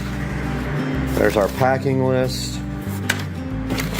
Small parts enclosed, don't know what that is. There's our nice clutch cover. Gonna look good on there. And there's another bag of parts that I don't have any clue what they are. So I'm gonna put the phone down here and open these guys up. Okay, we have the 2 chains right here in that package. In this package, we have a new accelerator grip and a new hand grip for the other side. And we have our new black brake thingy. So yeah, that's all that came today. The rest is back ordered. The key is ordered for these sprockets. And the wheels are ordered, and I do have to order tires. I'm gonna get online and do that right now. All right, guys, I just ordered the Sun F street tires for the cart. So I don't know when they'll be here, but I did order them, and hopefully they will come in soon. And we'll run these new wheels that we're expecting up to the tire shop and get those new tires put on the new wheels.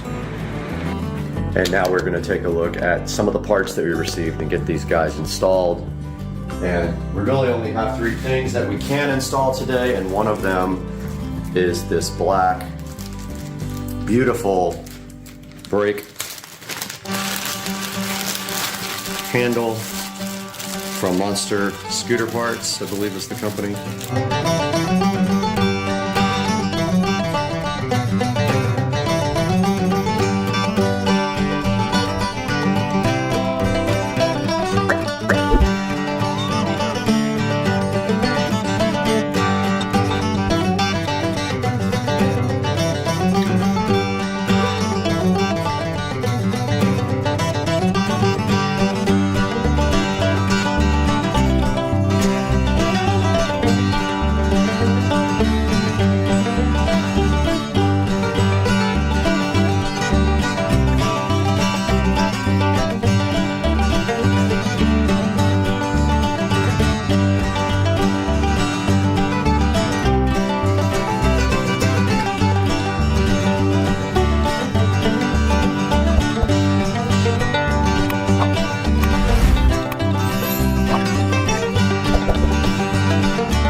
All right, I watched the video again. So it definitely goes on like this.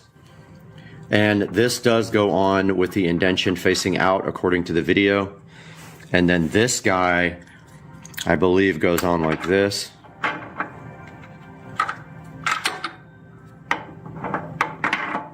Just like that. And then the key holds everything on. So once we get the key, we can reassemble everything pretty much. Guys, welcome back to the channel again.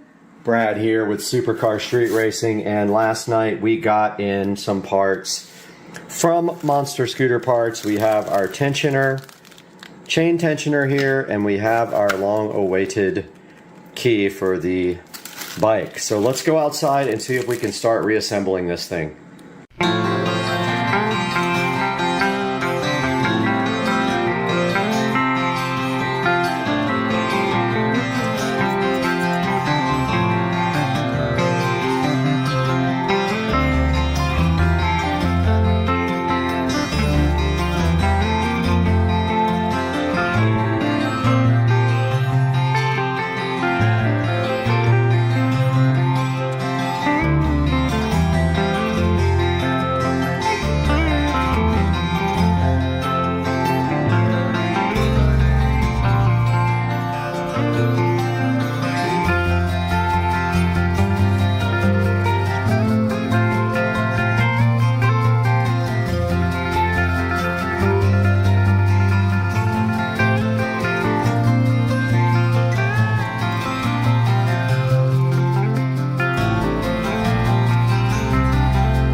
This is the current state of affairs with the bike. The chains are all on. The tension seems okay on this. It might be a little tight, not sure. I haven't tightened down this yet. I'm about to tighten down these bolts and then get it off this jack stand. I also got to put washers on the front wheels, which I didn't do last time, so I'm going to do that now.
Out here with the hurricane in Jacksonville, Florida, and we are streaming live on the channel. If you guys want to check it out, go to my channel, check out the live stream.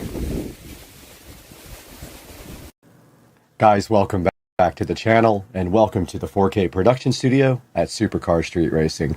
Today we're upgrading this very device here that you see me on right now, so hang out and let's have some fun.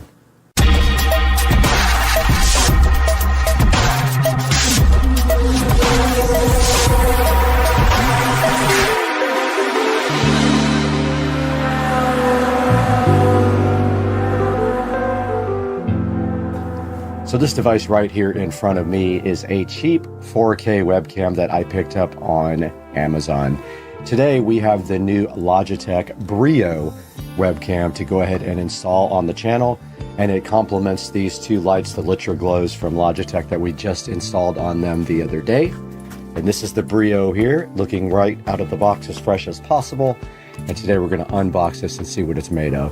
All right, we got the Brio webcam right here in front of us. Let's take a look inside the package before we do a side-by-side comparison. That's what it looks like right out of the box. Now you notice this current webcam has a lot of issues with autofocus. It's trying to focus back here on the television and me at the same time, and it's not doing a great job. So today we've got this Brio to see if it performs any better.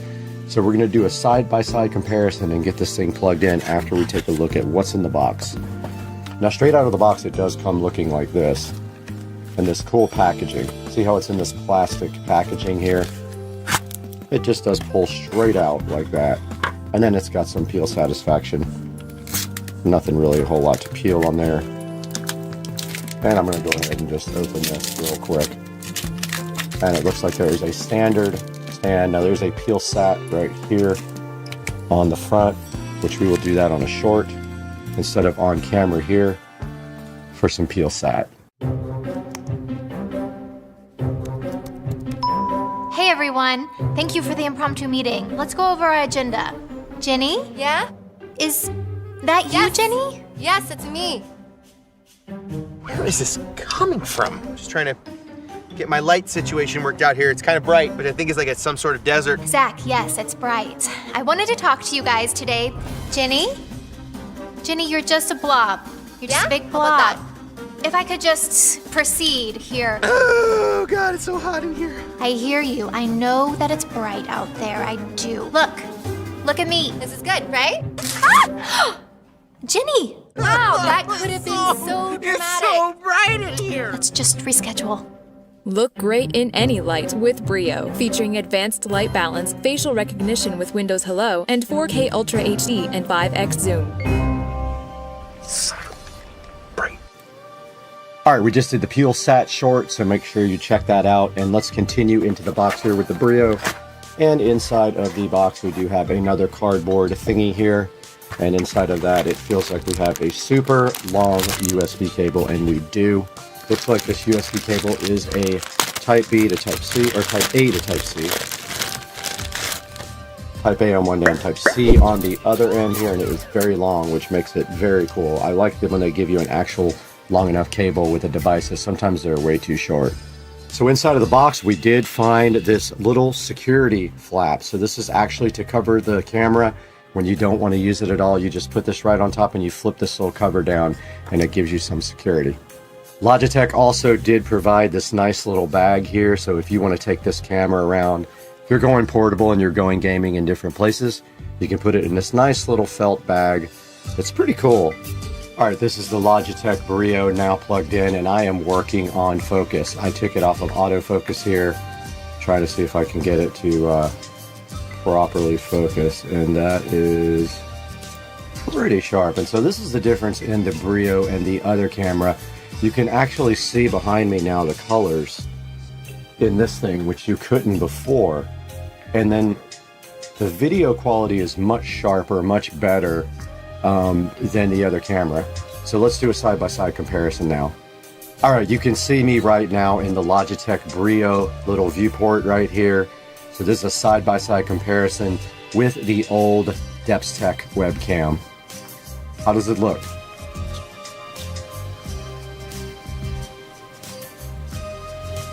All right, we're back in front of the new Logitech Brio webcam, and I have messed around with some of the controls. I pulled a little bit of the saturation out. I haven't messed with the brightness any at all, but I might bring the brightness down just a little bit too. Let's see what that does. Helps the back a little bit, like some of the stuff in the background. These lights are still difficult to see because they're so bright. I have them on the dimmest possible setting. But yeah, I was actually looking at that monitor, which is why I wasn't looking at you guys. But this is the Logitech Brio. I'm pretty happy with the quality of this webcam. Now let's take a look at this on Amazon. Guys, welcome back to the 4K production studio. I'm Brad, and I'm so happy to have you here today to look at this Logitech Brio webcam. And I did notice, I have to admit, the focus was a little bit soft when I went back and started doing the editing, and I haven't really played a lot with the controls. But the controls right now are in OBS Studio, so if you want to use the G Hub, you have to disable the device in Studio to do that. But here's a look at the Logitech Brio right here on screen. Logitech Brio 4K webcam, Ultra 4K HD noise canceling. It has HD auto light correction, a wide field of view, works with Microsoft Teams, Zoom, Google Voice, and it works on pretty much any device. It'll work on either your Mac or your PC-based devices. Does have a 4.6 star review, which is pretty good. It's the best of all of the cameras that I could find as far as reviews go. Like I said, the focus is a tiny bit soft, I just noticed, and I am fully focused to the left on the focus control, which is right here, which I can pull it down for you guys. This won't go any further left, and I feel like it's a little soft, but I'm not 100% sure. I know it looks a lot better in a window than when it's full screen. And so, yeah, this has 4.6 stars, and it is $138 right now, and there are two versions. Make sure that you get the newest version when you go and buy it, because it is only $10 more than the old version. So looking at some of the specs here, it says it has 4 times the resolution of a typical web camera, an automatic light adjustment. It says that Light 3 uses HDR to show the best light, and it says it has noise canceling technology on the microphone and dual omnidirectional mics. 3 field of view presets, which I cannot change that in the actual software for OBS Studio, so we have to play around with that on the outside of this software. It does up to 90 frames per second. It has Windows Hello integration, so you can just sign into your computer without a password. That's pretty cool, so you can just actually use your face to sign in, and it works with pretty much everything. Okay, as I was saying before, this thing has a 4.6 star average reviews out of 16,000. It's 891 ratings. That's quite a few reviews. I did see some of the bad ones here. The 1 star saying things like, if you're thinking about buying this for background removal, don't. Does not support AMD. I doubt that's true. It said, disappointing experience, falls short. And it says, I must simply throw this camera away because it will not work all the time. And that is some of the 1 star reviews. Somebody said don't buy it for a Mac. I don't know. 5 star reviews, it has a bunch of them. Ultimate webcam for crystal clear video. Game changer for video calls and conferences. Awesome camera. My new favorite webcam. And light correcting feature is amazing. Pricey but great for office meetings. Perfect. Excellent quality. Logitech Brio 4K still best selling after all of these years. So I just wanted to show you guys briefly how the G Hub integrates with the Logitech Brio. And right here you can see the Brio, but I can't do anything. Disable this device to allow other software to have full control, but I have no control. So I don't know where you adjust all the settings and everything. I guess there isn't any settings on this. So it says disable it to have the control be with, I guess we would consider that OBS Studio since we're using it to record. But this is a look at how it integrates, and you can actually tell the G Hub to turn on these lights when you open up your Brio camera. And then there's some other presets here that you can set, like Counter-Strike 2. I said, of course, for the different games that you're playing, you can have presets for the lighting to set up. And that's a look at how this works with the Brio, with the G Hub app from Logitech. All right, I went ahead and disabled the thing in G Hub just to see if I had any other options in OBS Studio. So I'm double clicking the camera now, configure video is exactly the same. So that didn't really do anything extra for me. You can see these, well, the controls did kind of freak out when I dragged them to a different monitor. Let me try that again.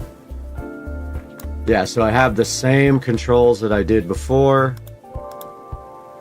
Yep, same controls. So there's no way to get a better set of controls for this. So I guess you cannot control anything but what's default here on this device control here in OBS Studio. So taking a look at some of your other choices down here, there are some more expensive webcams, but they have worse reviews than the Logitech. You've got the eMeet here for $47.99. You've got the Nexago Iris here for $209.99. You got the Logitech Brio here for $159. And that one does have a tripod with it, which I don't even need, so it's a little bit more with the tripod. There's the Logitech C920, which is only HD.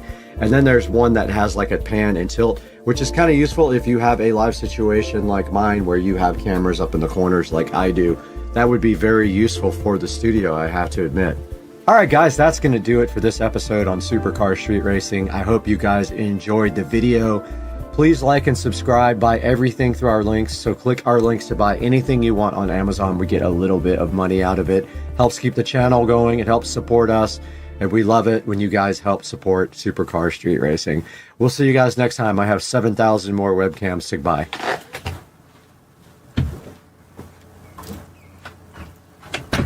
Alright, the video after the video, because I found the settings.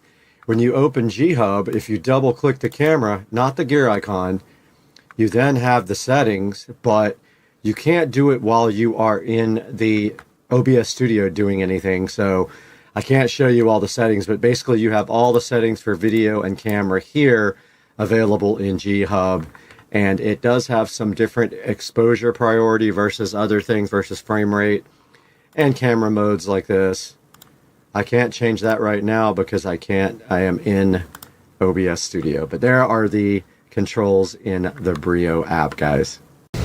Alright guys, we are out back again. This is going to be a short and sweet update.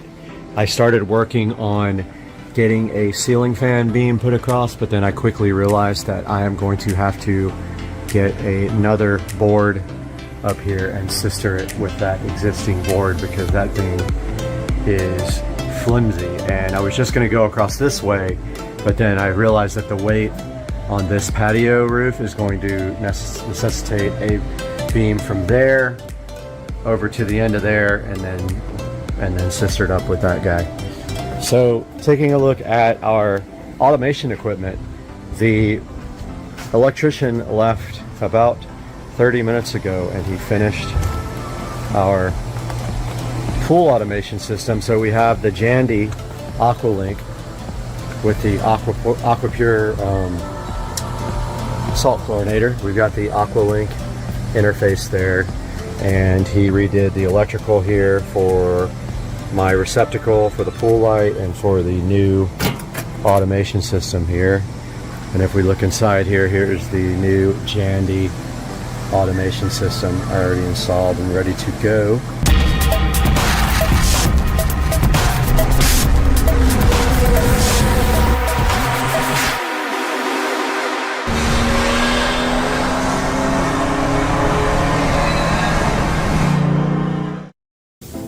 Hey guys, Supercar Street Racing here.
own DIY install. It's not that difficult, guys. I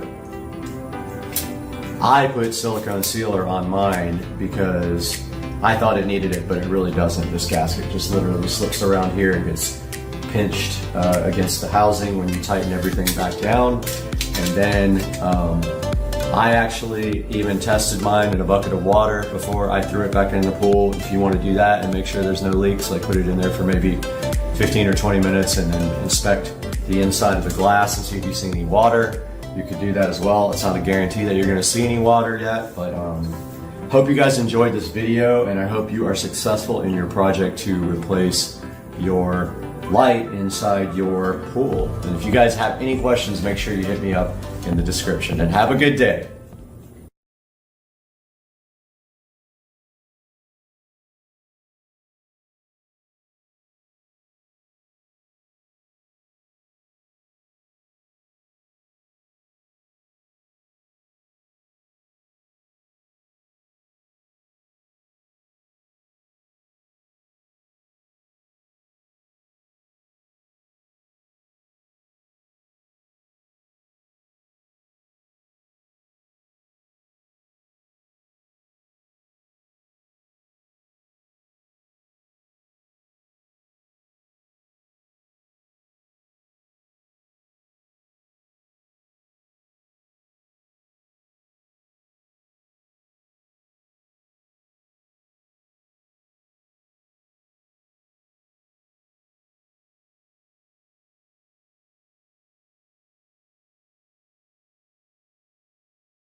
Oh my God, you guys made his entire day, look.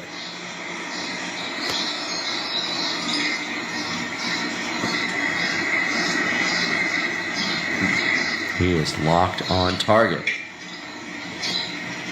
Yeah, he's gonna start barking in a second. Just got an alert over here on the show that I think something is in my garage. Let's see. It's always a mystery where things are going to be. Aha! Check it out. We got a new package here on Sunday night. Oh yeah, I am so hyped for this. What we're looking at today on the channel.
Hey guys, welcome back to the channel. This is Supercar Street Racing. You got Brad again today, and I'm super excited about an upgrade for the channel that we just got right here in front of me. And this is the HyperX Quadcast microphone. So I've been needing a microphone for a while now on the channel. I've been suffering with just the camera mic and also this little lavalier mic, which also is low in quality. We're probably gonna have to get another mic at least some point in the future for lavalier use, and maybe a couple, because I do a lot of things with other people. And today we have this awesome HyperX RGB Quadcast mic. It just arrived fresh from Amazon in my garage, and today we're gonna open it up and take a look at what's inside the box. We're gonna open this up, test it, and see what the audio quality is like, and doing some actual voiceovers. All right, so we have the HyperX Quadcast mic here in front of me. This is a USB microphone. It comes in two colors. It comes in black and white, and today we have the lovely white microphone here. I chose the white color. It was actually cheaper. I want to say I paid about $130 for this microphone, and I think the black was $150. And if you don't want the RGB, which of course I did, you can get away with actually a cheaper price on these for just a single color. But I like the RGB. I think it'll look cool in the new studio once we get that built. And I'm super hyped to open this up, so let's get started here. Guys, we are back at Supercar Street Racing with the HyperX Quadcast microphone, and it is time to actually open up this guy and see what's inside. So let's get our Smith & Wesson going here. So this is a $150 something mic. There will be a link in the description for it, and we hope that you can click through our links. Even if you're not buying this mic, please click through that link or any of our links when you buy Amazon products. It really helps me out. I don't make any money off of the channel, but it does help me greatly when you buy your things through the Supercar Street Racing affiliate links.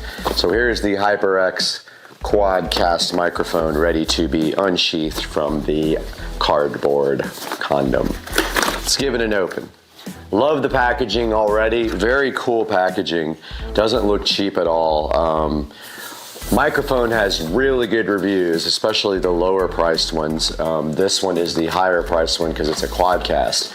I think the regular one called, I forgot what the regular name is for the one that doesn't do Quadcast, single cast or something like that. But this one has 4 patterns on the microphone. 4 polar patterns, which is why it's called the Quadcast, obviously. And inside the box, the first thing we have is a HyperX little information sheet that says that they have you covered. Says if you have issues with your products, then you can contact their team for technical support, so which is awesome. So that's what we're hoping for here. Next thing we have is a little HyperX welcome. Congratulations on joining the HyperX family. It has some of their RGB products on the front and a little welcome from HyperX on the back. Now we have I think it is a product information sheet, customer information sheet right here. And of course, now we have the quick start guide here for the HyperX Quadcast microphone, which is very small writing and I can't see at all. So this will be hard to read for me. But anyway, it should be plug and play. There is software for the microphone and I don't know if it goes past the RGB level to tweak the mic, but there is software. HyperX Ingenuity software is what you have to download from hypergaming.com/ingenuity, and that is inside of this lovely quick start guide for the HyperX Quadcast microphone. Now we have inside of the box here, so it is encased in plastic. I do see kind of a large cord in there. It's encased in a plastic like pancake of goodness here, and there is a warranty actually on the inside of the box, which is pretty interesting. There's a bunch of writing on the inside of the box. It's not something you see every day. You can't actually read the inside of the box. And now we have this beautiful pancake of plasticness to open, and it does say pull, and it snaps right apart here.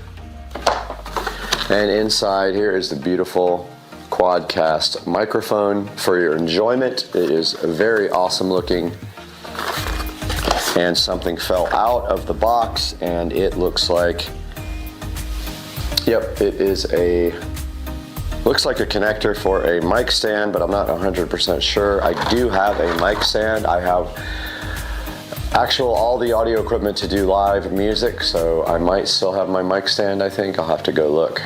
But so far so good. We've got the mic unboxed here. So I dug through the closet and I haven't used my mic stand in a bit. It's just off to the side here. It is a Proline mic stand, so we will be able to use this adapter here, it looks like, to put the mic on an actual stand, and that is awesome. So let's get this out, and first thing we have is our USB cable. Opening our USB cable here, it looks pretty high quality. It is braided, and it has USB type B on one side and a USB type C on the other side, and of course the USB type B goes to the computer, and the USB type C will go to the back of the microphone here, where there is a USB-C connector, and there is also a mini headphone jack. So if you want to connect your headphones here, you can also do that. That is the extent of what is inside of the box with the microphone. And now for the next part of this, we're going to move over to the computer and actually install this.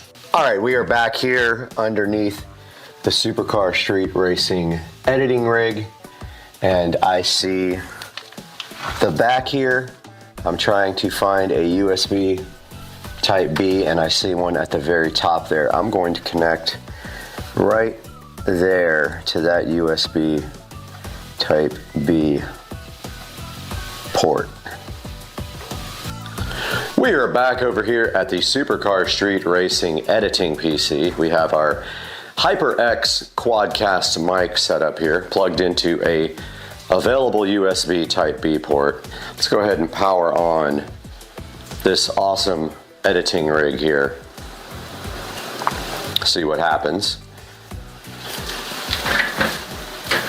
There we have it. So let's go ahead and log in here, and we have our last project up here that we were working on, the Florida Keys trip.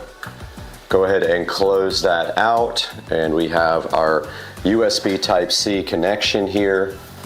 Let's go ahead and plug in the mic, and I'm assuming you put it right through that little slot right there. And instantly we have awesome colors popping up on the HyperX Quadcast. I absolutely think that is the coolest thing ever.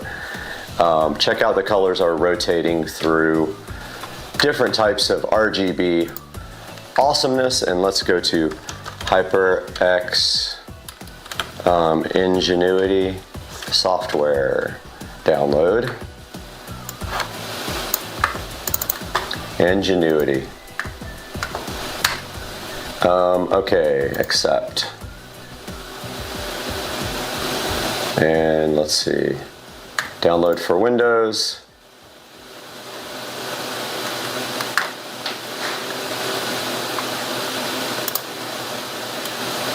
Oh, it's a Microsoft app.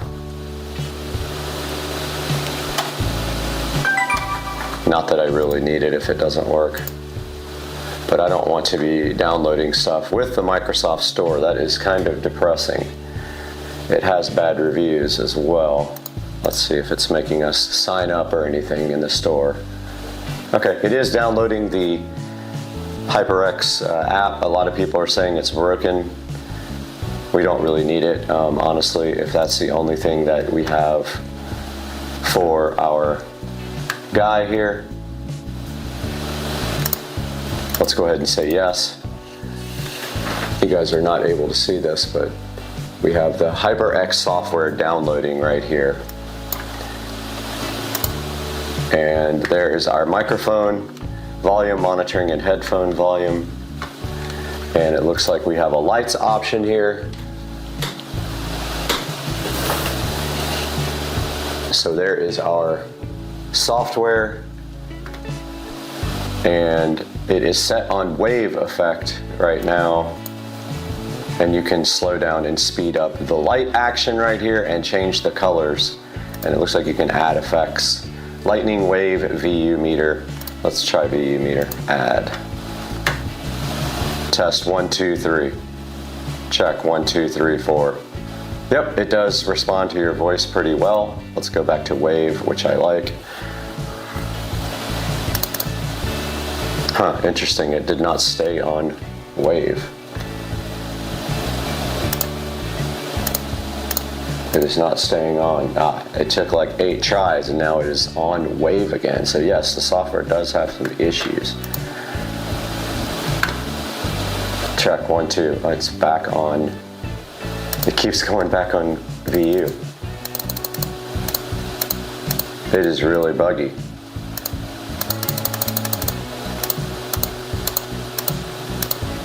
It won't go back on. There it is. Oh, no. It's stuck on VU now. I'm so mad. Light sync. Yeah, it's causing the light sync. Unlink to manage the microphone by itself.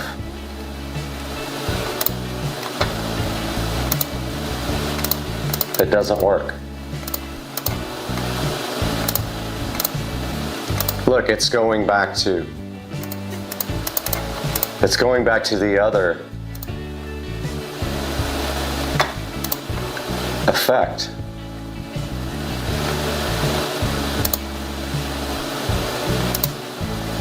Yeah, it's really buggy, I can tell you right now. I'm not really bummed about it. The light is sort of a secondary thing for me. It doesn't look like wave is even working. Light sync is cooler when you have more than one compatible device. So there's a light sync option here, and there is a microphone option. And let's just put all the effects in and see what they are. Lightning is on. It's supposed to be on, but it's not working. Okay, I'm gonna leave it on wave.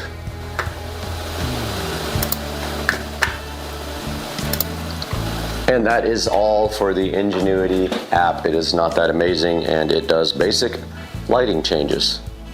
We are back with the HyperX Quadcast, which has very good reviews online, but apparently their software is kind of janky for the lighting. But there is a polar pattern adjustment knob right here on top.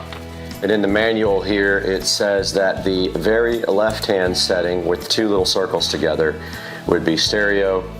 The next setting, which is a big circle, is omnidirectional, so you would use that for if you had multiple people sitting at a table. The next one is cardioid, and then the last one is bidirectional. And I'm assuming it works with the mic facing you. And then the gain is at the bottom of the microphone. So it is a rotating thing at the bottom that goes from no little dots all the way up to big little dots to adjust the gain. We will take a look at that momentarily. And that is all for the adjustments, and you can hook up a pair of headphones right back here above the microphone input, or the USB Type-C, and I will buy a pair of nice headphones for this. So now let's just get that thing going, and we're going to switch over to the webcam for this part of the show. Alright guys, so we have one camera set up over here, and right here on Supercar Street Racing we have our webcam set up, and we have the Kingston HyperX Quadcast in front of us here, and we have OBS Studio running right here, and I added the mic by going to the little plus thing here with sources. I did audio input device, and then I selected the HyperX Quadcast, and now down here at the bottom we have our audio levels affecting our gain on the microphone, and I have it cranked up pretty good to get to almost the red on the VU meters up here. And right here on the screen you can see the HyperX Ingenuity app. So let's go over to Amazon. So let's open up our Amazon page here on the other screen. I hear one of the devices going crazy in the other room because I said the word. Let's look at our orders here. And here is the order for the HyperX Quadcast RGB USB condenser microphone for PC, PS5, blah, blah, blah. And as you can see, it has 49,000 reviews. This thing is a bestseller. Okay, so it was $129. I hear audio going somewhere in the back. Amazon, stop the station. Interesting how it wakes up at its own leisure.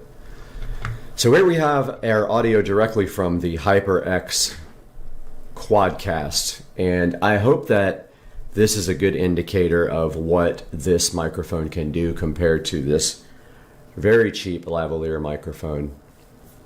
So I will read this to you twice. Once we'll go with the HyperX, the second time we will go with the lavalier audio. HyperX Quadcast S, RGB USB condenser microphone for PC, PS5, Mac, anti-vibration shock mount, 4 polar patterns, pop filter, gain control, gaming, streaming, podcast, Twitch, YouTube, Discord, and it is white.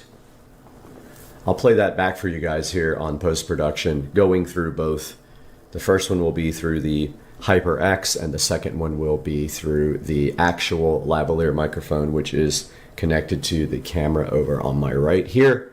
HyperX Quadcast S, RGB USB condenser microphone for PC, PS5, Mac, anti-vibration shock mount, 4 polar patterns, pop filter, gain control, gaming, streaming, podcast, Twitch, YouTube, Discord, and it is. And I will read you a little more copy here as if I was reading a commercial. I used to do voiceovers for television and radio, so let's do that now. So, about this item, radiant RGB lighting with dynamic effects, personalized stunning RGB lighting and dynamic effects for an eye-catching shot of customizable style. So that's kind of how I would read that if I was doing a professional voiceover. Let's go to the next section here. Built-in anti-vibration shock mount. Isolate the mic and suppress the sound of unintentional rumbles and bumps with the elastic rope suspension. And that is right here on the side of the mic. So it is held up with elastic ropes, which keeps the vibration down to a minimal. Let's try another one. This is fun. Tap to mute sensor with LED status indicator. Use the convenient tap to mute functionality to prevent an audio accident along with the help of the LED mic status indicator. If the light is on, the mic is active. If the light is off, the mic is muted. So the mic is not muted because I see the HyperX Quadcast actually on the screen in OBS Studio there. Get back on camera a little bit. And let's go to the next section here. 4 selectable polar patterns. Choose between 4 polar patterns: stereo, omnidirectional, cardioid, and bidirectional. To optimize your broadcast setup and keep the focus on the sounds you want to be heard.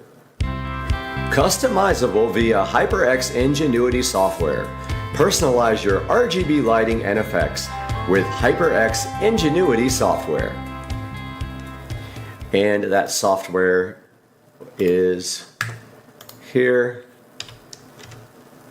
HyperX Ingenuity app, which unfortunately you have to download through the Microsoft Store, but here is the microphone there, and then if you go to the lights part here is where you set the type of effects, but honestly it doesn't want to stay on the effect that I put, so I think you have to hit save to microphone. Let's see. Maybe that was it. Maybe I was just doing it wrong. So this is wave, and you can add other effects to this. They have cycle, lightning, wave, VU meter, solid, and maybe there's more. I don't know. That's all they show right here on the actual app. So back to this microphone. So this thing has the capability to do, let's take a look at this. 360 degree view here. This has the capability to do more than one pattern so that you can have a quadcast podcast. It can pick up 4 people around a table. It's probably going to be a little echoey in here, hopefully not. I haven't really used a great microphone in here, but we're going to see how this microphone sounds. But the gain is up pretty high there, and I think also on the level meters, the actual level controls. So not sure how that's going to sound, but I'm pretty pumped to check it out. Okay guys, we actually have the microphone connected now directly to the phone. I don't know if you guys can hear me. I'm going to go back here where I am in the pattern. All right, so we are connected directly to the phone, and we are recording directly through the phone with our Kingston HyperX, and this is not going through the PC. So let's read another little bit of copy here going directly to the phone and see if there is a noticeable difference in the audio quality, because I did have the gain turned wide open before. So radiant RGB lighting with dynamic effects. Personalized stunning RGB lighting and dynamic effects for an eye-catching shot of customizable style. So we're going to listen to that and see what this sounds like recording directly through. This is a USB-C to USB-C cable recording directly from the Kingston HyperX to the phone. This is the microphone stand that is destined for use with the Kingston mic right here, and if you notice here, you get this connector for the mount, and what you do is run this old mount off. This is for a regular standard microphone. So you just like back this ring off here, and then you can unscrew this, and this part screws directly onto your microphone stand, which will go in the studio eventually. Here is this connector and how it works with the mic. You just undo the mic from this standard mount here, this table mount. You screw this through the mount, and then this microphone will mount directly to the stand. Guys, I hope you enjoyed the video. Sorry for the mess. It is messy when I shoot. I have a lot of stuff out. And I hope you will like and subscribe to the channel, and I hope you enjoyed this video. We'll see you guys next time on Supercar Street Racing. And then we'll just pull it tight. Well, that's not good. Anything break? No. Guys, welcome back to the channel, and today we have a special enhancement for the garage, and it's sitting right here looking so fly and fresh, and this is going to go into the garage right now, but first we're going to open it up on Supercar Street Racing.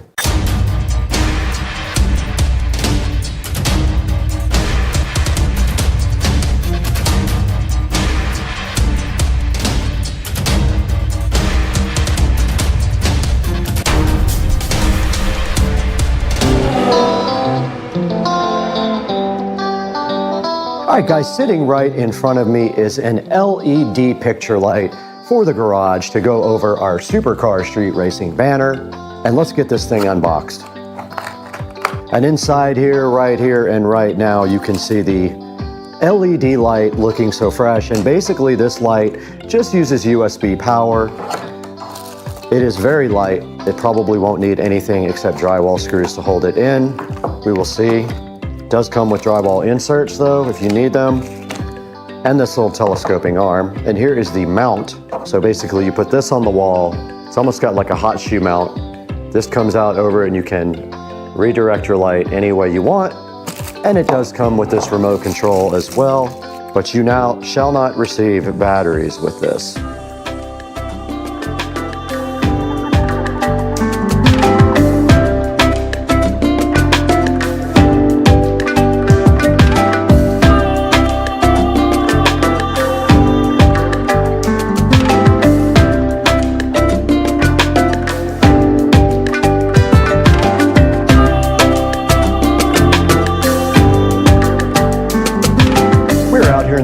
In front of the Supercar Street Racing banner, and the plan right here and right now is to put this TV back all the way like this and hang this banner. The TV will generally be facing this way because it's in the corner. Now all we want to do right here and right now is mount this TV. Now all we want to do right here and right now is mount this light so that it shines down on our banner, like so. And then the wire will simply run behind the TV to this USB receptacle that I have. We have power available, a USB-A right behind it. It's super convenient. And I believe this thing works like this. Well, no, it would have to be like that. Screws on like that, so that's how you do that. And then we will just mount this up here and we will zip tie our wire. I wish the wire wasn't running, wasn't right on the tip of this. I wish it was like, but actually that's not bad, you can't see it. So that's as high as we want it because it's going to be hidden right under the TV and we want it dead centered. So somewhere we probably need to get we need to get our measuring tape and measure dead center. Grabbing the measuring tape, and it is 4 feet. So we're gonna go at 2 feet. 2 feet is right above this little graphic. So what we wanna do is go as high up as we can without interfering with the TV, right there, and at 2 feet right at the center, and just throw our screws in right there, like as high as we can go. Hopefully we don't need inserts for this, it's very light.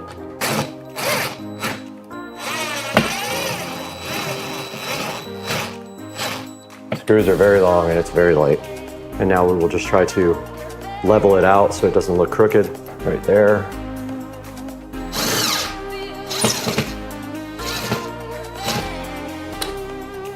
There is that. This thing is fine, it's not going anywhere. Light is very light. Get it? Now we'll zip tie this to the little neck. We'll run the neck right there. And all we have to do now is give this thing power. And there is a USB type A connector on the actual receptacle back here, which makes this very convenient. And it is plugged in and on and freaking out. It is oscillating. Oh, it's audio based. Nice. Okay, it is on music right now, but let's So eventually it's going to come up like that and you won't see it.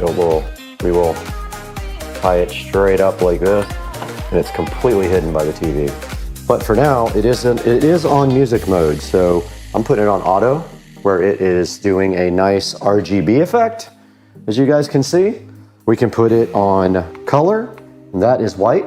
That's as white as it's gonna get. It's sort of a cool white, but you can see how it lights up the Supercar Street Racing banner right there, pretty cool. And then back on, and that is the brightness level. You can do dim or bright with the remote. That is full brightness. Now back on auto is where it oscillates through the colors.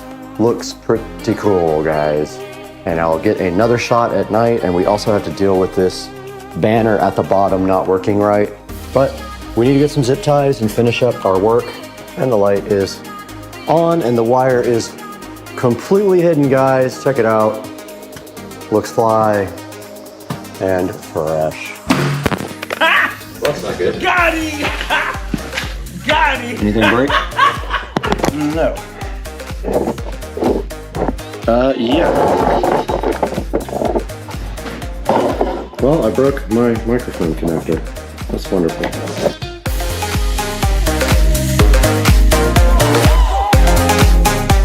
Hey guys, and welcome back to the 4K production studio. My name is Brad, and today we're taking a look at this RGB picture light. Now this RGB picture light is pretty cool, and what we wanted to do is also show you our custom vinyl banner. Now this banner was made specifically by me, and I designed it on uprinting.com. But first, let's take a look at this RGB picture light. Now basically what this light is for right here is for hanging on top of a piece of art, and it can light up your art in multiple different ways.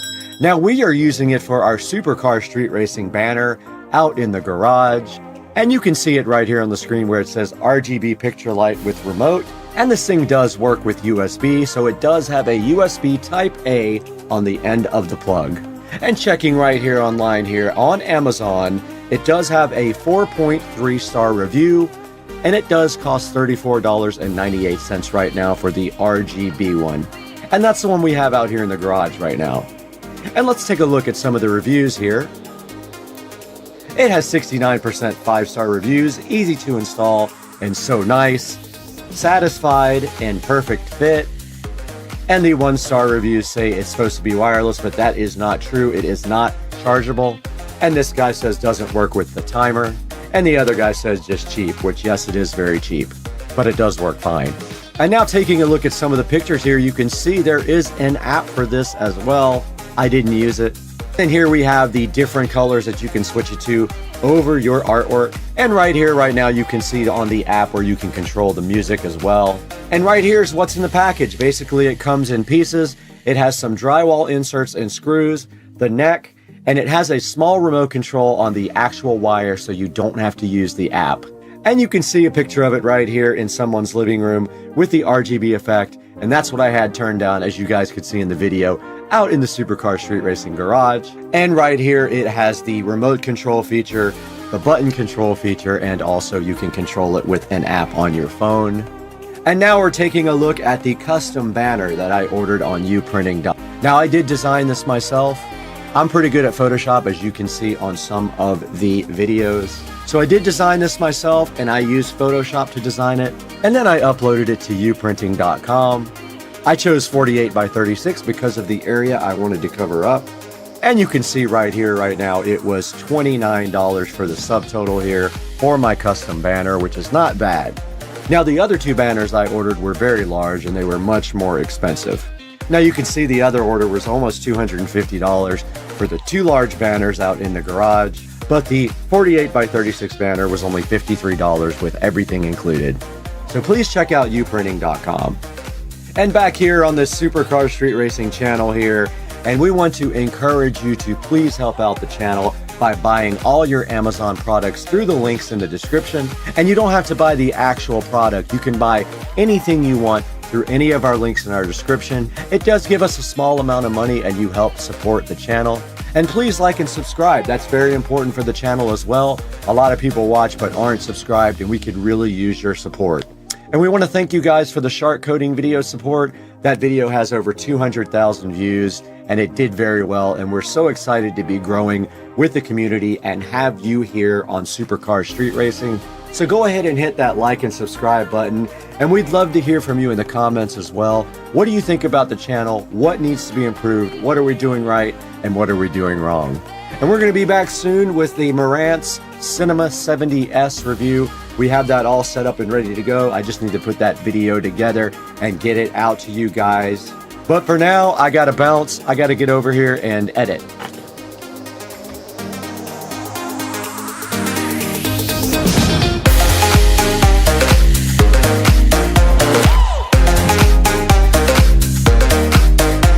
Out in the Supercar Street Racing garage, and of course we are recording on the phone, which has better low light video. We got the garage lights set to purple, but I wanted to show you guys the art print light that is chilling so nicely over the Supercar Street Racing banner. And it is set to a cool white, but we have this remote here that can do whatever we want. We can go red, green, blue, yellow, light blue, purple, and back to white. Or we can do oscillating colors, which looks fly.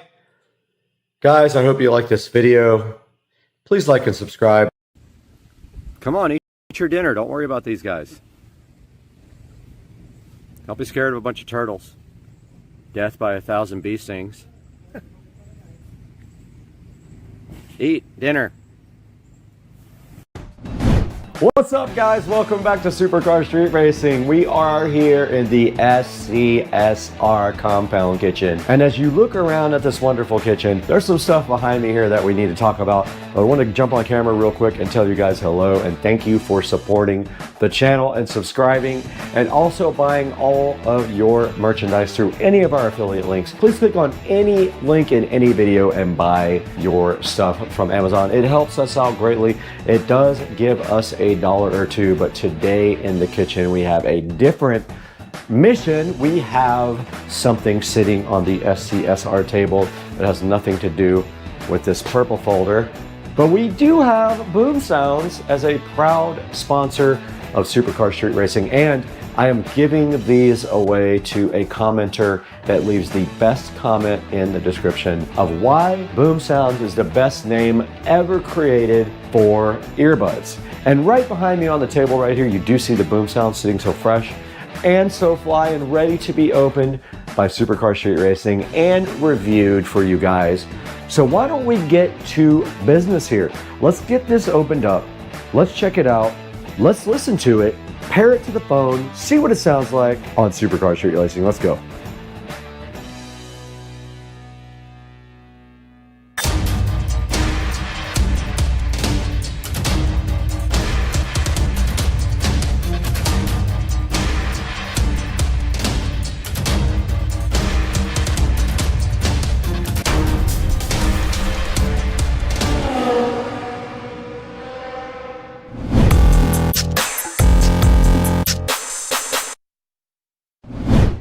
Guys, we're in the SCSR compound kitchen right now where all the eating takes place, and we do have a new product for you today that is sponsored, RST-T30 earbuds right here for you guys to check out. So the good part is I am going to be giving these away to the best comment in the description. Whoever leaves the best comment, free earbuds for you. So go down below and comment why the name Boom Sound is the best name ever created for earbuds. And right across the street, don't pay attention to my neighbors who are outside, but the Boom Sounds RST-T90, I might have said that wrong earlier, RST-T90s are right here in front of me. Noise canceling wireless earbuds, sponsored. There will be a link in the description to the Boom Sounds, but for right now, our primary goal, get these RST-T90s unboxed, see what's inside of them, get them paired to the phone, and go ahead and see if they actually do what they say they do. Let's get the RST-T90s out of the box now on Supercar Street Racing.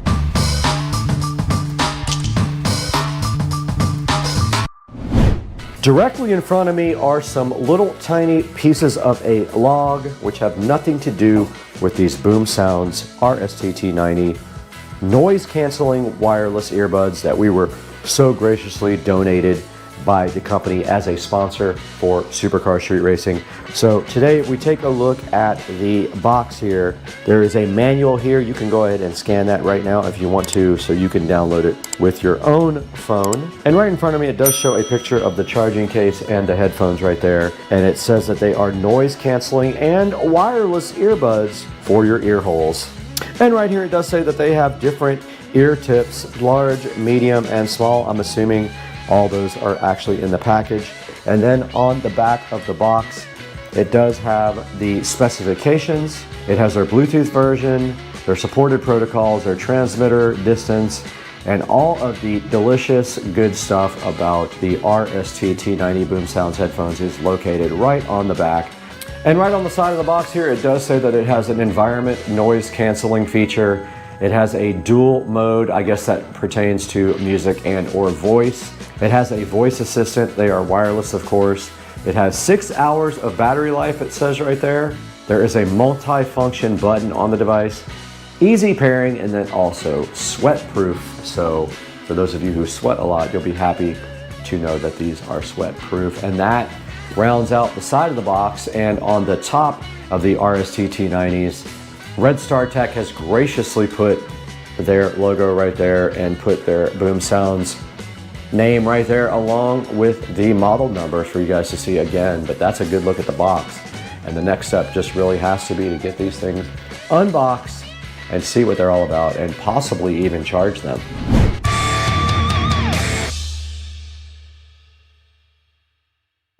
Right in front of me in the SCSR compound kitchen, and also directly in front of me, are the Boom Sounds RST T90s that Boom Sounds, and they're not really Boom Sounds, it's Red Star Tech, but Boom Sounds is the best name of any product ever. And so let's go ahead and use the patented SCSR scissors to get the Boom Sounds opened up so we can see what's inside. And the first thing we have is the plastic condom, and I'm giving these away to the best comment about why Boom Sounds is the best name for any product in the world, especially earbuds. And it does have two protective plastic-ish condoms on both ends. All right, inside of the box here of the Boom Sounds from Red Star Tech, we do see a case here that looks like it's probably for charging. And yes, there is a USB Type-C on the back, and everyone is moving to USB Type-C as the standard, so it's good to see a USB Type-C on the back. And it does open up just like that, and inside of that little enclosure you can see the actual earbuds right here sitting so fresh and so fly, and they just kind of push down into the actual charging case there. And then over here on this side we have something, yet another short USB Type-C to USB Type-A cable to add to my arsenal of ridiculousness. And then over here we have different sizes of the headphone ear filler things for your head. If you have weird or different types of ear holes, you put these guys in there, and that is it. Underneath that we have a little user manual. Now let's see what this says real quick. All right, taking a deep dive into the user manual here for the Red Star Tech Boom Sounds earbuds. The first page just shows you their Facebook, their X profile, their Instagram, and their email support. And then there's an accessory list here. This comes with the actual charging case, the earbuds, and then a USB charging cable, and some extra tips for different size ear holes like this one. And then down below that you can see it is compatible with the Android smartphone and iPhone. It is compatible with laptops and tablets. So it does support both iPhone and Android, and it shows you how to operate the different modes on the actual device. There's a call mode and a music mode, and to change the mode you follow these instructions right here, and there is a Google Assistant or Siri option right here. Okay, the last page of the manual just does have specifications about Bluetooth earbuds here, and then it has instructions on getting started, how to power it off and on, how to pair it, and then also reconnecting the earbuds and other things like that. You can go ahead and check out what you're going to have to do to get started with your new earbuds. All right, so the last page does just have a reward. They're giving you a reward on your next purchase for buying the Red StarTech Boon Sounds RST-T90s. So go to the back page of the manual when you get your Red StarTech headphones here, and go ahead and get your reward so that if you want to order another pair for someone else, you can do that. All you have to do is simply scan the QR code on the back page and go ahead and get a reward for your next set of headphones or any purchases in the future that you wish to do in Red StarTech.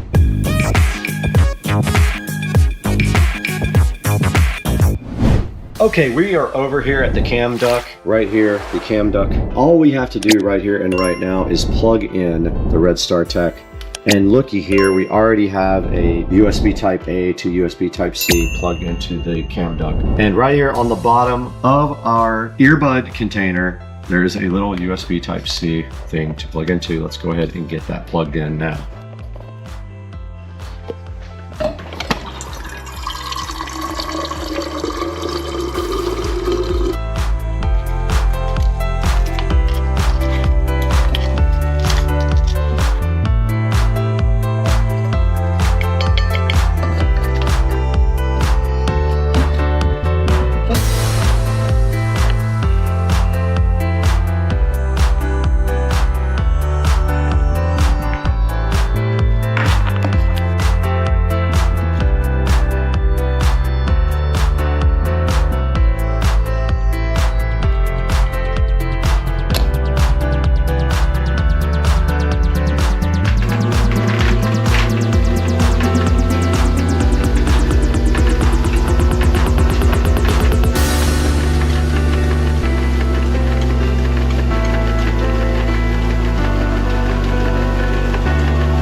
Alright guys, we are out in the supercar street racing sunroom, as you can see right here.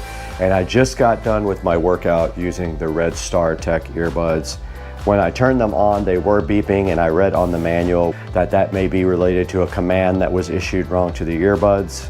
Now they do have a button on the side that controls music and things like that when you want to use them with a device that plays music, so you can change the tracks and change the volumes, etc. I was personally using them for my TV here. You can see I still have them in right now, and I did my whole workout with the Red StarTechs.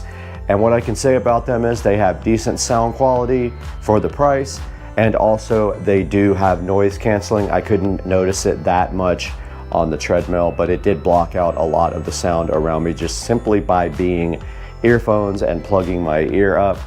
So I spent about 30 minutes with the Red StarTech earbuds, and I gotta say, I'm pretty happy with them.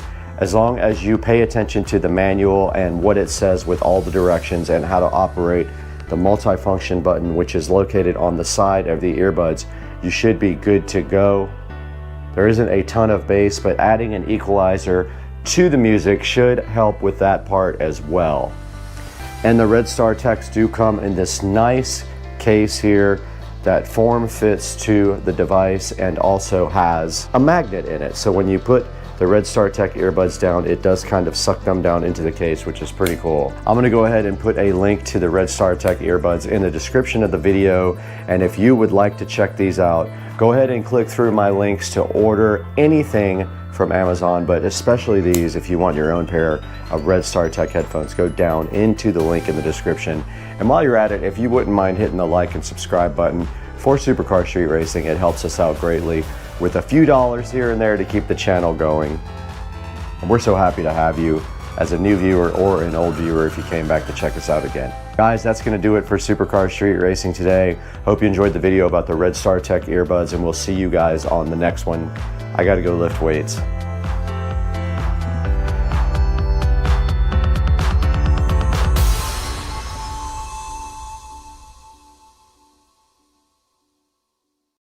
Hey everybody, Supercar Street Racing wanted to do a little additional video here. fixing the issues I had with the instrument cluster. And the first thing I'm going to do is probably destroy my trim piece, but I'm going to attempt to mount my USB connector right here on the trim piece. There's a little bit of a spot up and down right here. So I'm going to attempt to drill the middle out and then Dremel out just enough to get this USB to pop like right through the hole there. So I'll get you guys updated as soon as I start that. Alright guys, so I'm modifying my trim plate here. You can see I made a little mistake right here, but I am painting all these trim pieces black, so it's not a big deal. But the key here that you have to understand is this wire, this USB wire, has to go through the front of this and then connect to the back of the gauge cluster. So this needs to be done now before the gauge cluster gets put in. So what I'm doing is I'm dremeling out the front here, and then I'm making the hole big enough for this insert. You see how that insert has to fit? So it has to be bigger than their USB cable, and then these little things clamp in. So I'm working on that right now. I got it back in, believe it or not, and it's perfect. And also got the USB cable. I found another extension because you got to understand that cable has to be plugged in first before you put the trim piece in. I also got the USB done. This is what it's going to look like. So we got the USB here. Now I'm going to go ahead and go get some plastic paint, and I'm going to paint these matte black. So I'm going to sand this down and paint it, then push the cable back through and put a little glue on the back to hold that in. So far so good.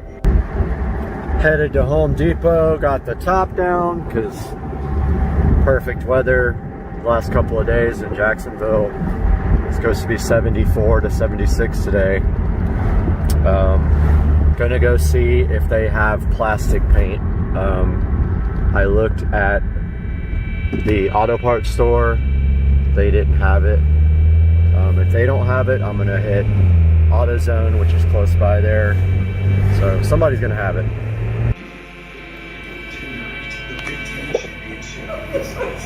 Foot makeout session. Oh my god. He could care less. He is like very... Alright guys, today we are going to be working on finishing this trim piece before we move on to all the other ones to paint.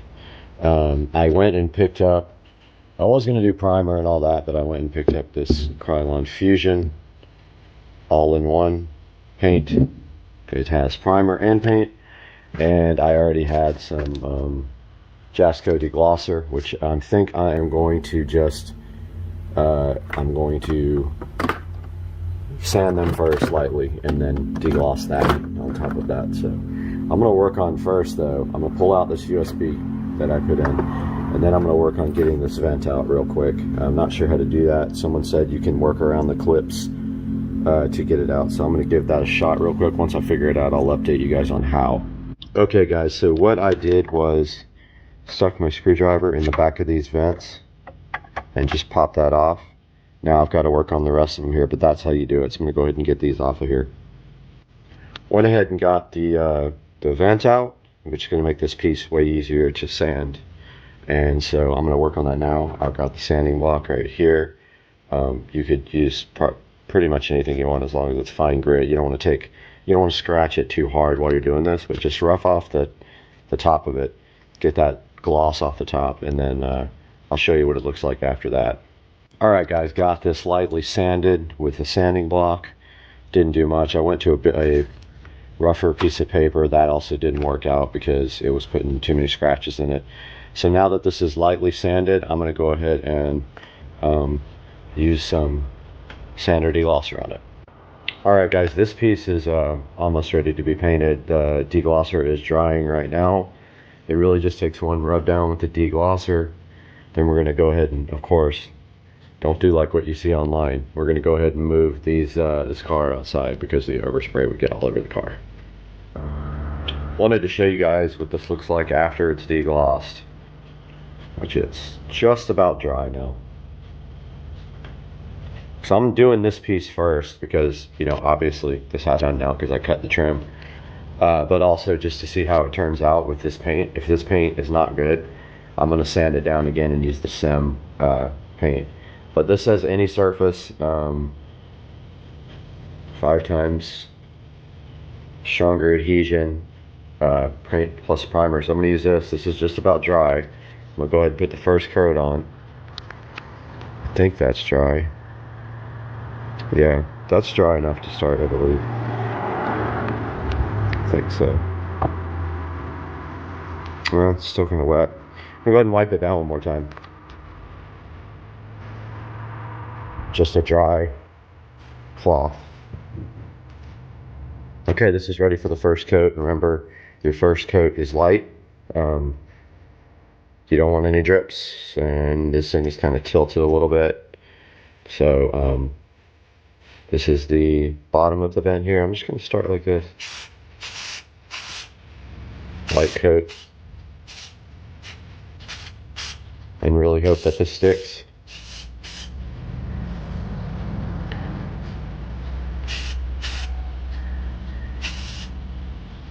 Notice I went all the way around.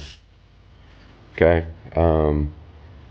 If you see any weird bubbles in the paint immediately, then you know that's not going to stick right away, but I don't. Gonna go ahead and turn the fan on over here.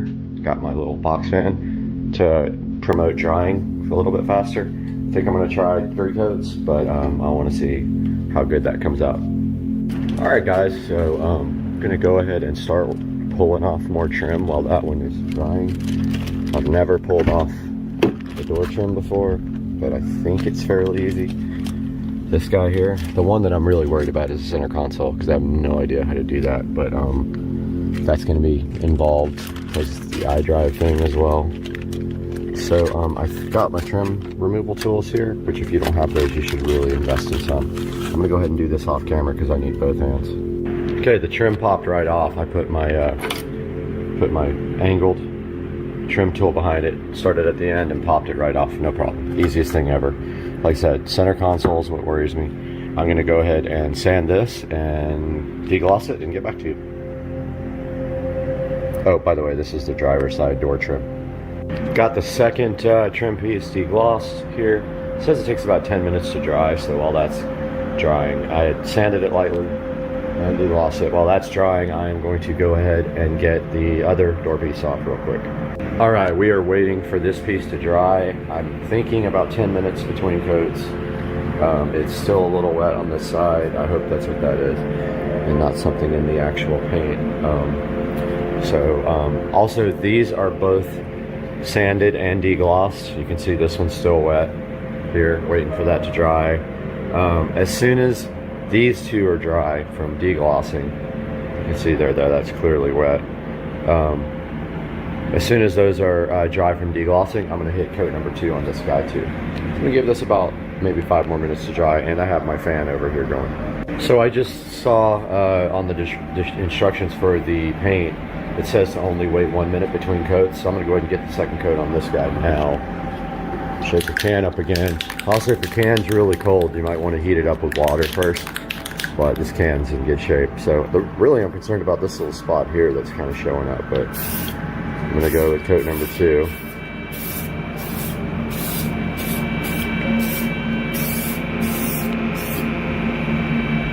Remember, no drips, no runs.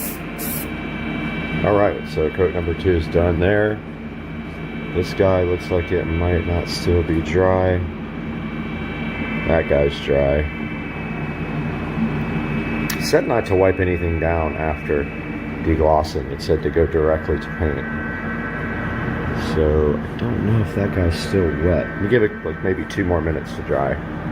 Alright guys, a little update. I really messed up one of these 2 pieces. I don't know if I didn't let the deglosser dry enough or if I should have wiped it down, but there was bubbles in the paint, so I actually stripped this guy down again as best I could. I resanded it and then I deglossed it and then I put a coat over it, but as you can see there's a couple little imperfections there.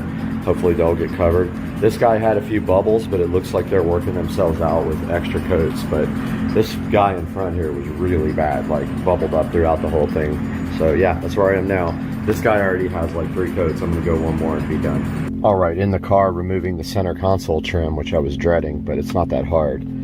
You turn the car on, so all the lights are on. Pull up the emergency brake, put the car in drive, squeeze this handle, pull as hard as you can. It will come straight off, no problem, okay? Get a trim tool or two, start here with a trim tool. And I had one here and one here after I got this a little bit loose, and she popped right up. Now, as you can see, it comes right off. However, we've still got the, this is an E93, so it's convertible. So we still got to disconnect the iDrive wire here and the convertible top wire here, which I'm gonna do right now. Got the center console trim out here. As you can see, the back of the convertible top controller and the iDrive controller is just Torx. I'm gonna go see if I have that bit right now. So BMW seems to use the same bit for everything, which is this guy here. I think it's a, oh, it's a T20.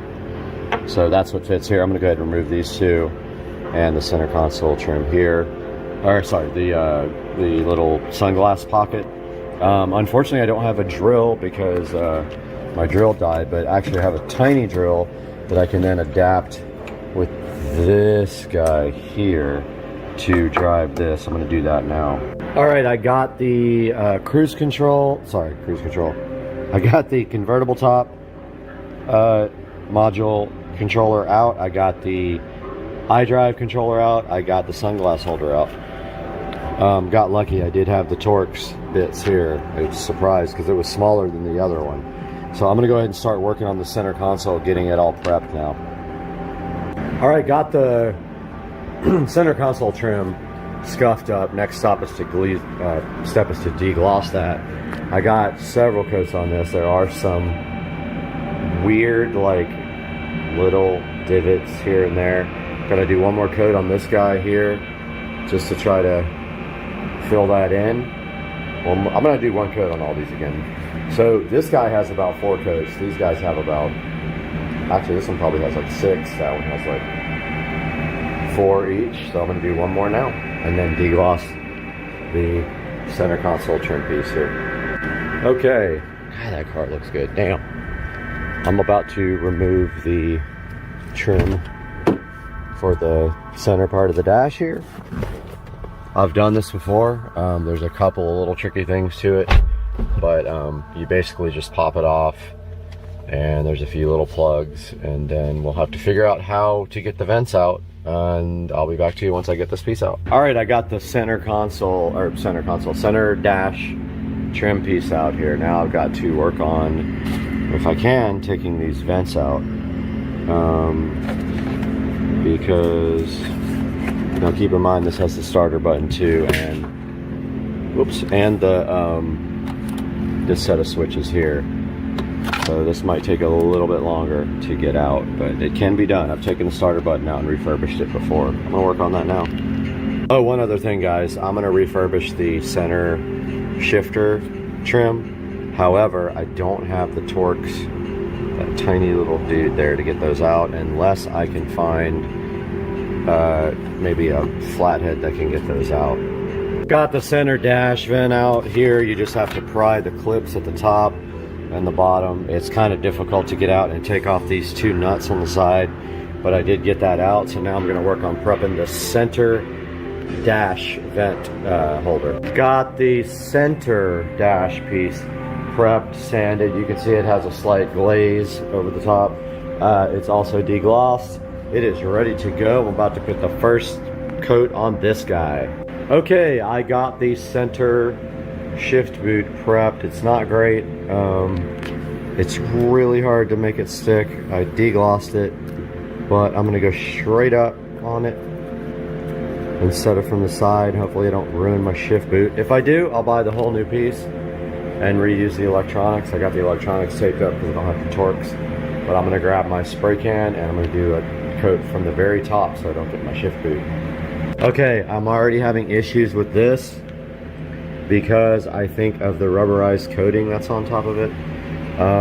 I think I'm gonna try a couple more coats, and if that doesn't work, I'll end up having to buy a new piece because this thing's just shot, and this rubberized coating is really hard to get off. It's kind of like a nightmare and messy and all that. The weird part is it was okay kind of over there, but over here it's so much like, see the bubbling? Yeah, it's not good. Okay, so the center, the shift console came out terrible. I ended up wiping it off. I'm letting it dry. I'm gonna sand it down as best as possible and try it again. If that doesn't work, I'm gonna buy a whole new one. And these guys are all pretty much done and drying. I'm gonna let them actually dry overnight. So there's a good 24-hour bonding because, you know, this paint never works. So hopefully it sticks after 24 hours. Then I'm gonna take my USB cable over here, push it back through that hole, and it doesn't actually clip on because it's too, like the material's too thick for it. So I'm going to epoxy that to the back of the vent holder and then start reassembling. But yeah, these guys need at least, they need a good 24 hours to really dry completely properly. So I'm not gonna fuck with them. I don't have, I'm not in a hurry at all. But this shift boot, I'm gonna let dry for a little bit. When that's completely dry, I'm gonna sand it, try it again. Look how bad I wiped all the paint off as much as I could. But it's the rubberized coating, which is terrible. That stuff flakes off over time, and I think the only way to get rid of it, really completely get rid of it, is like alcohol or like Goo Gone or something, and just sit there, scrub it till it comes off, then sand it and paint it. But I'm going for let the paint dry, sand that down, try again. If it doesn't adhere, I'm getting a new one. I'm over it. All right, so this has been drying for a few hours. You can see what happened when I tried to paint it. I'm gonna go ahead and sand this down now and try again and see if I can correct this issue of this paint not sticking. Okay, the shift boot actually just pops right out. I had no idea, so I wasted tons of time trying to mask that off. So I'm gonna go ahead and spray this now. All right, got the Novus plastic scratch repair kit here, straight out of the box from Amazon. So on the ID4 instrument cluster, I don't know if I did it or if it came like that, but there's a big scratch right in the center that's obvious in the daytime. I'm gonna give this stuff a try. It's a 3-step process and I've owned it before. It works really well. I can't remember what I used it on years and years ago, but it's a 3-step. If you have a very scratched up surface, you can start with number 3 here. So it's almost like when you're fixing your car where you would remove the clear coat, then, you know, buff it back to get that shine again. So I'm gonna start with 2. If that doesn't work, I'm gonna go with 3 first, then 2, then 1. And it comes with a nice little manual here telling you how to do it. Tells you, make sure the plastic's clean and cool, use a liberal amount, blah, blah, blah. So I will update you guys now with what the process is going to be. I'm gonna try to get a scratch out of the instrument cluster and hopefully I don't ruin it. Okay, I applied the number 2 polish. I don't know, it's really hard to see this until the glare's on it, but it did not work. There's still, you can noticeably feel it with your finger here. There it is. So I'm gonna try the number 3 now. Hopefully I don't damage the screen trying to take out the scratch. All right, wanted to give you guys a little bit of update on the stuff after it had dried for about 3 hours. Came out pretty good. Finish is pretty awesome.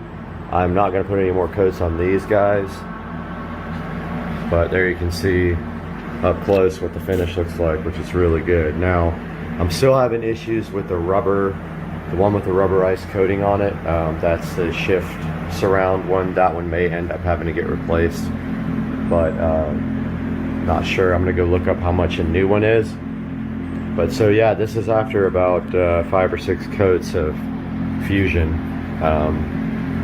Came out good. There's no, this one has a little bit of waves and stuff in it, and I don't know if that's, this one's perfectly smooth. Yeah, so one side came out better than the other one on the door trim. This is the one that gave me issues with the bubbles in the paint because I didn't wipe it down after the degloss.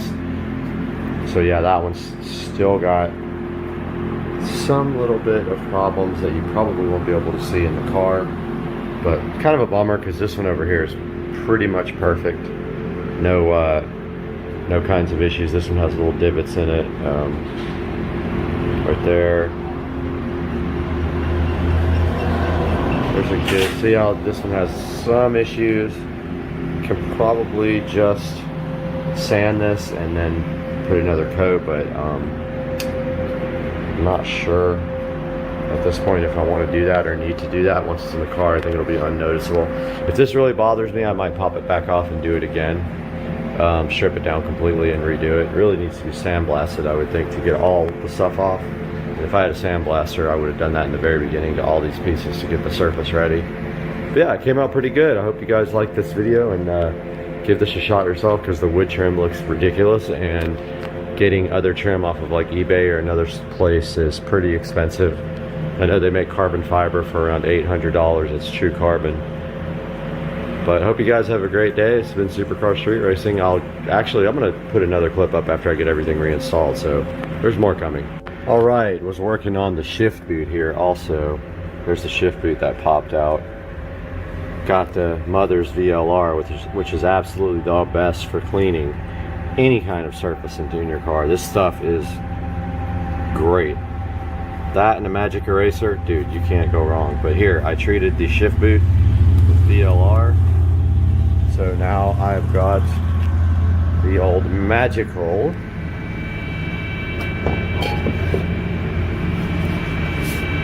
OGX coconut milk shampoo, which works wonders for every kind of thing in your car. I did a video about this. If you guys haven't seen it, please look it up.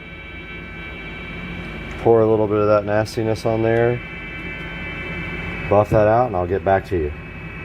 Just got finished using the OGX coconut milk shampoo on the shift boot. It looks awesome.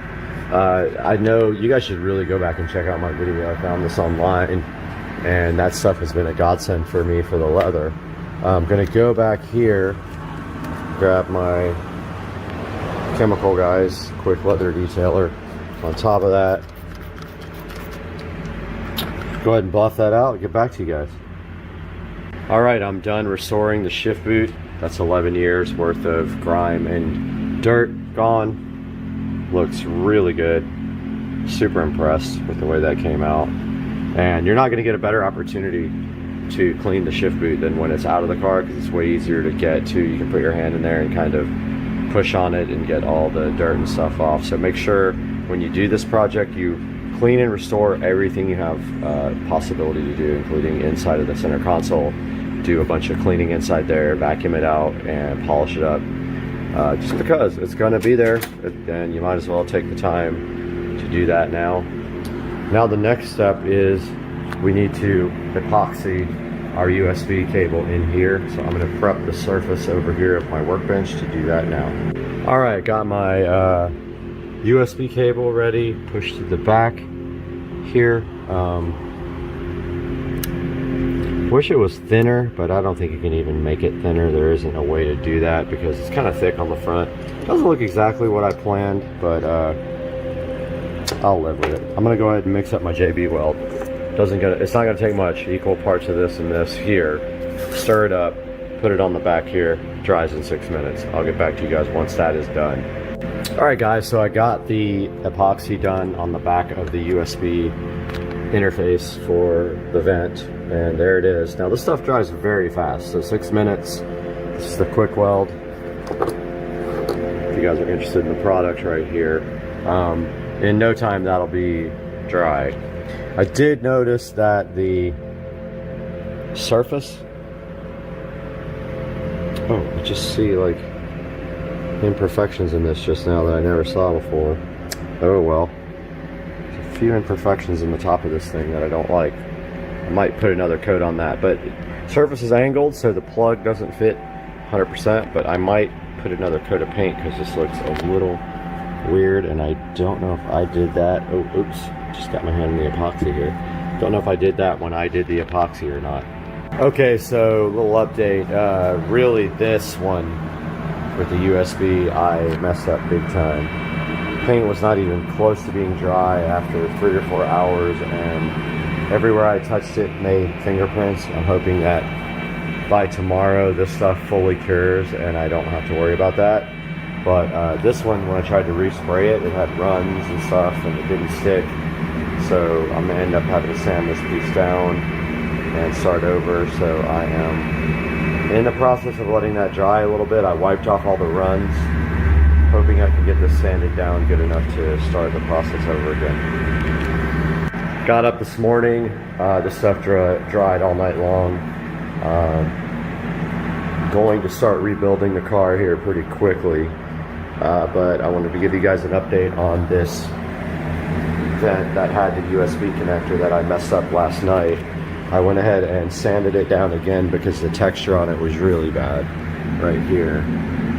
It was all ripply and stuff because it had a run, and I tried to wipe it off and it just did not look good. So I'm gonna hopefully put another coat on it now that I sanded it, and a couple of coats, and see if that fixes it or not. If not, I'm gonna have to sand it all the way down. All right guys, so I've got the center console piece here. I'm going to try to reassemble it now. This is how the finish came out. Looks pretty good. It's got a few little issues, but I really don't feel like sanding everything down and repainting it again. Just tiny little issues, not anything big. So I'm going to start the reassembly process on this. Here is my iDrive, which I wish I had a new one. This one is totally kind of, you know, got issues. The things are wearing off of it, and I looked for a new one, and they're hundreds and hundreds of dollars, of course, because, you know, everything's got to be expensive these days. But I'm going to go ahead and put this in because I need 2 hands, and I'll be right back. Alright guys, so I got every piece finished except for the piece with the USB connector. Also, this vent is missing the little push-on thing that you can adjust it with, so not sure about that, if I'm going to order a new one or if I need to get the whole vent. But I wanted to show you guys how it came out. So here's the door panels. If I actually were on them, there's the door panel. Again, missing this vent because it's drying for 24 hours anyway. I want to make sure, 100% sure that it's dry before it goes in. But here's the way the dash looks. It's got a few little fingerprints on it, but I think those will come out. Hopefully, yeah. Most of that wipes out. It's just, yeah, it buffs right off. Well, I say that. It's got a little bit of weirdness right there. It's not 100% great. You can see a little bit of scuff marks right there, and I don't know why. And it's not buffing out, so I don't know if maybe wax will take that out or what. But anyway, that's the way the dash looks. There's the center console. So yeah, pretty good. So I'm going to end the video right there. That'll be fixed tomorrow. And unfortunately, I scratched my ID4 screen putting it in, and I don't know if that's going to be able to be repaired. And it's a lot more obvious in the daylight than it is at night. As you can see there, when the glare hits it, you can really see it. But yeah, that's that. Thanks, guys.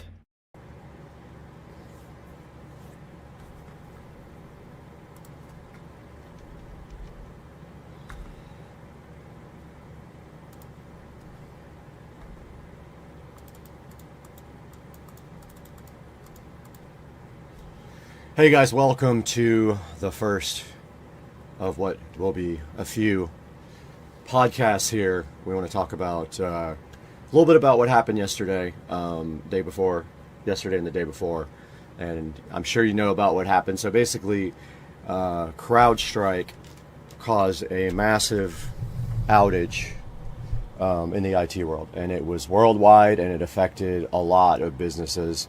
First of all, sorry about the AC. It's probably loud, but it's very hot in here. I'll turn the fan speed down. but it's very hot in here. And so we will have some background noise.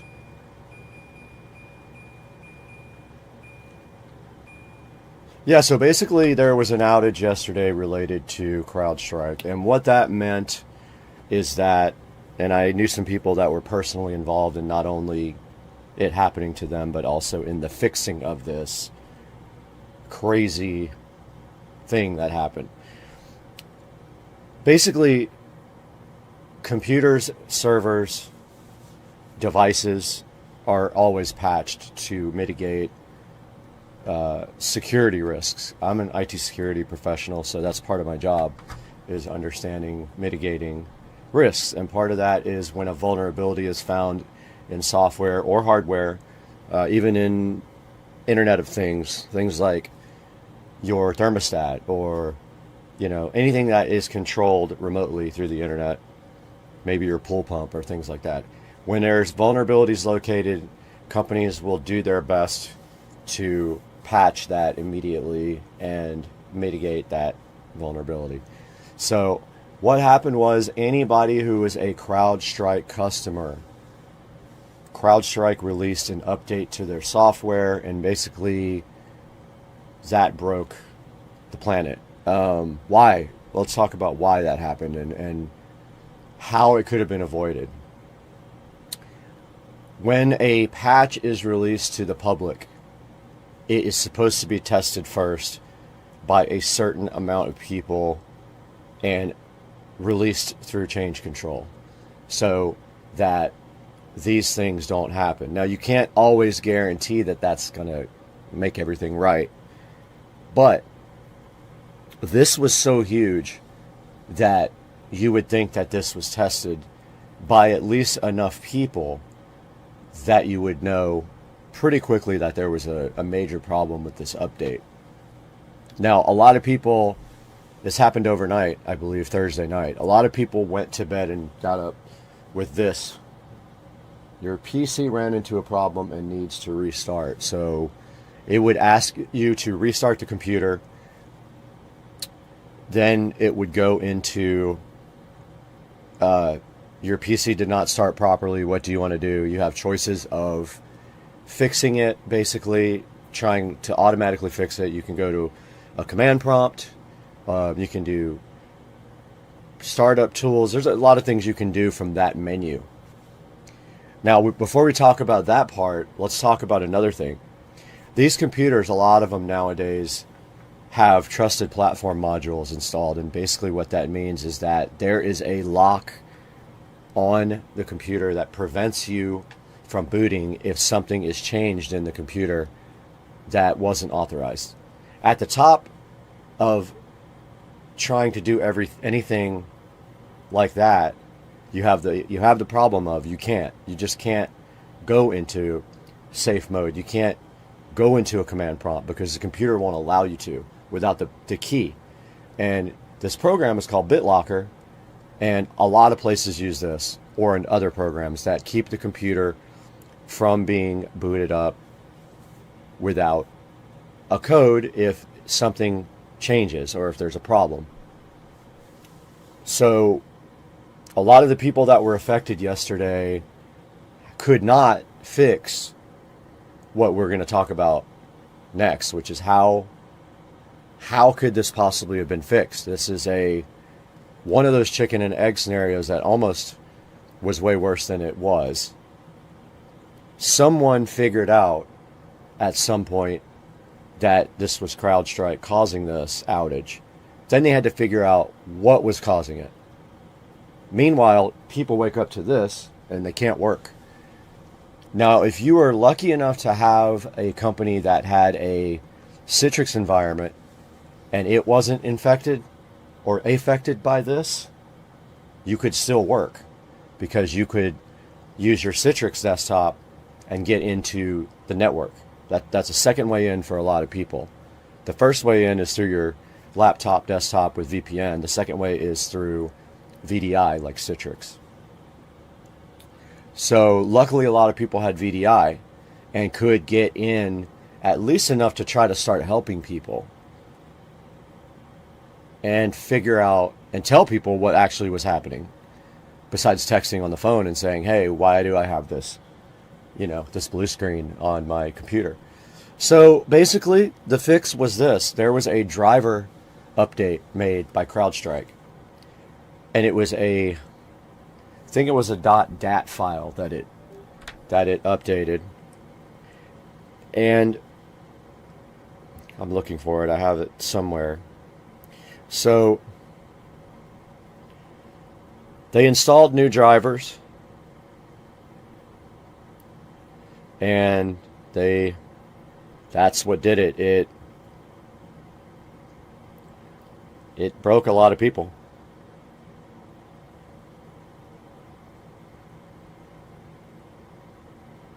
And I thought I had the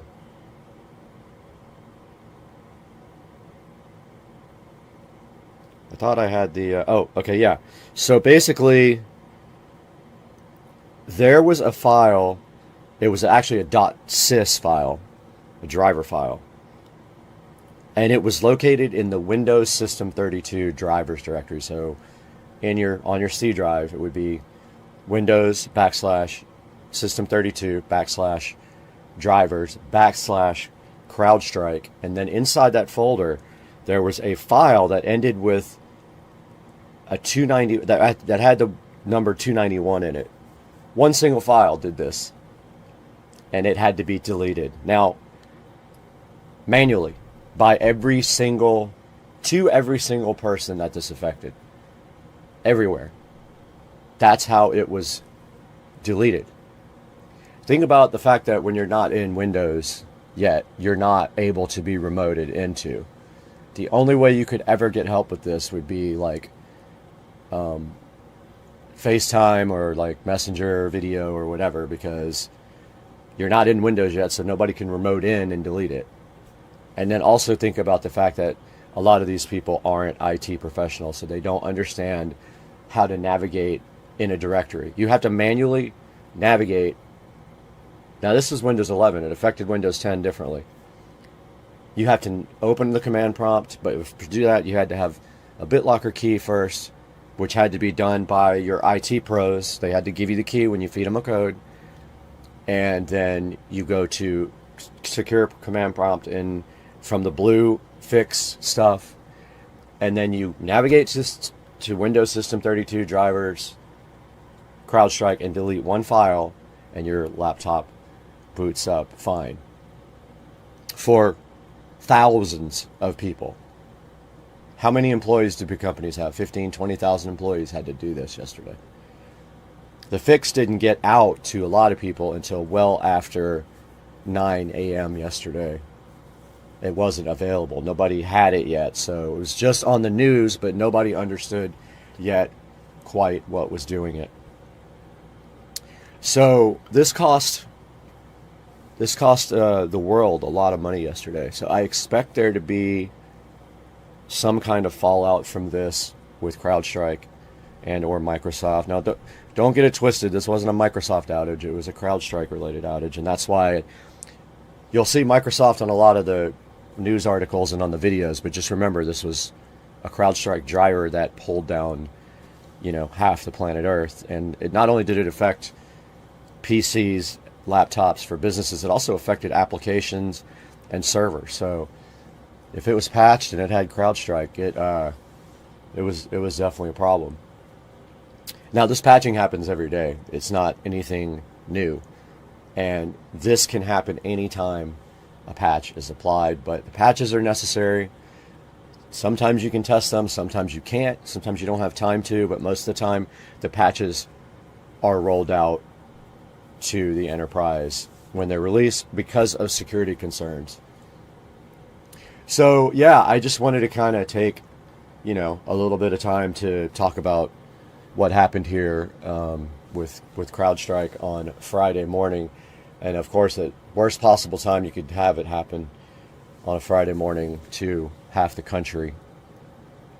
But I kind of enjoy talking about these things, so I'll probably do these more. I'd like to do it with 2 people. I have room for 2 people right here to sit and be on camera and talk. So maybe we can get a guest in here next time. But that's kind of what happened to Planet Earth on Friday morning. CrowdStrike took down a lot of businesses were affected. And so, guys, thanks so much for watching. I'm going to get editing on the next video, but I really appreciate you guys tuning in for the first podcast here. It's a short one because there's not a lot to talk about yet. When we know the fallout, we can do another podcast here and talk about what happened to CrowdStrike and what is going to happen to them as a company in the future. Their stock's already taken a big hit, of course. So let's see what happens. And we'll see you guys next time on Supercar Street Racing. Later.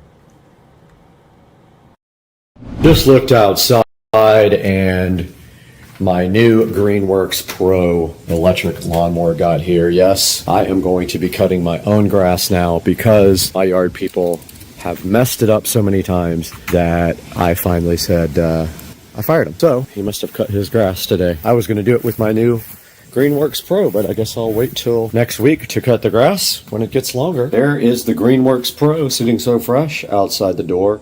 Let's get it inside.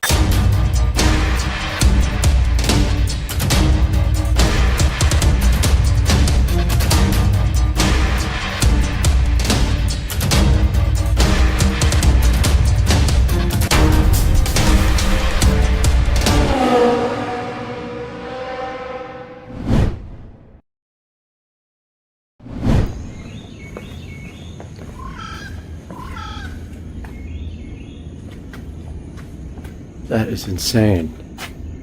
Look at all the bugs. Whoa.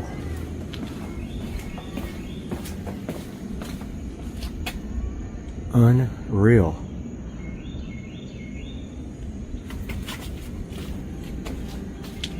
There's millions of them. I've never seen anything like that. Whoa. Not gonna lie, I didn't expect this to be that heavy, but it was quite a event getting that in here. I rolled it in here, but yeah, it's pretty cool looking, huh? It does come with one battery and a fast charger. I did buy an extra battery as well. So I have 2 batteries for this, and they're both the good batteries. And I have the perfect place for the quick charger to go. Out in the garage, and it looks like this thing has to be assembled. Let's get it out of the box.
All right, the next part of the puzzle did arrive for the Greenworks project, and this is the Greenworks Pro 80 volt trimmer here, and we're going to go ahead and get that unboxed as well and take a look at that today. I did order a blower as well, so I will have all 3, and I can get rid of my gas-powered blower.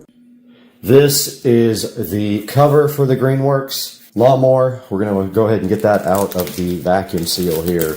But because the Greenworks mower is going to be stored outside, I don't want to keep it in the garage and it won't fit in the shed. So I'm going to store it next to the shed under this nice cover. There's the cover laid out on the floor right now for the Greenworks lawnmower. You can see here that this fits right over the Greenworks. It's got a hole in the back here that you just slide it straight over, and it has some quick clamps there to keep it on. Pretty nice.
I just came back inside and the light was fully green. Now I did notice that the fan stays on for a while after it's done charging, probably to cool down the battery charger. But yes, it is at the 25-minute mark and this battery is fully charged. All right, we are outside of the house now and we do have our pattern to go ahead and cut the yard in a diamond. So I have my battery pack here for the phone. I've got my pattern here. There's going to be a few little areas where I have to make some modifications because there's stuff in the way, but I think I can make this work. I've never cut the grass with this before, so this is a first time thing. I got to get set up and get my tripod out and all that. So we'll get back to you guys when I'm ready.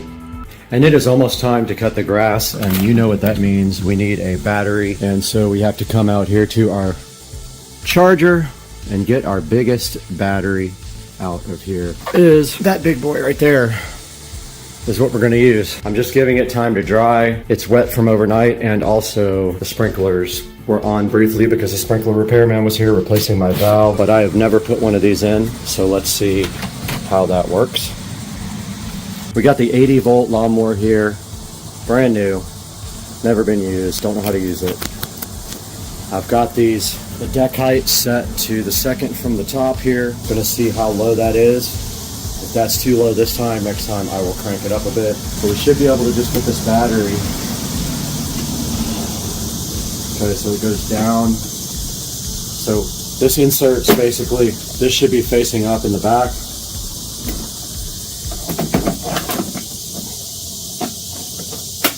And then it clicks, I guess, and it's in there.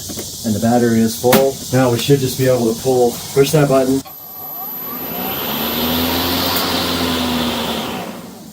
And that is how you use the lawnmower. Now the self-propel functions are on here. Pull it back to go slower, push it forward to go faster, and then you pull. You gotta hold this to keep the motor running. You pull this to self-propel. And you see it is on now. So it will go right now. So my plan is to follow my pattern, cut the outside first. So I'm going to go to the corner of the yard here, start at that corner, cut diagonally to the bushes over here. That's my first pass. So you always make one pass one way and two back the other way, heading that way in the yard. So I'll start down there, cut one stripe there. You can't go backwards, so you have to go all the way either around the outer edge again to make your return stripes, or get on the concrete right here and go around. So it takes a little bit longer, but it is self-propelled, so we should be fine. But yeah, I'm going to start on number 6 on the deck and see how low that cuts the grass.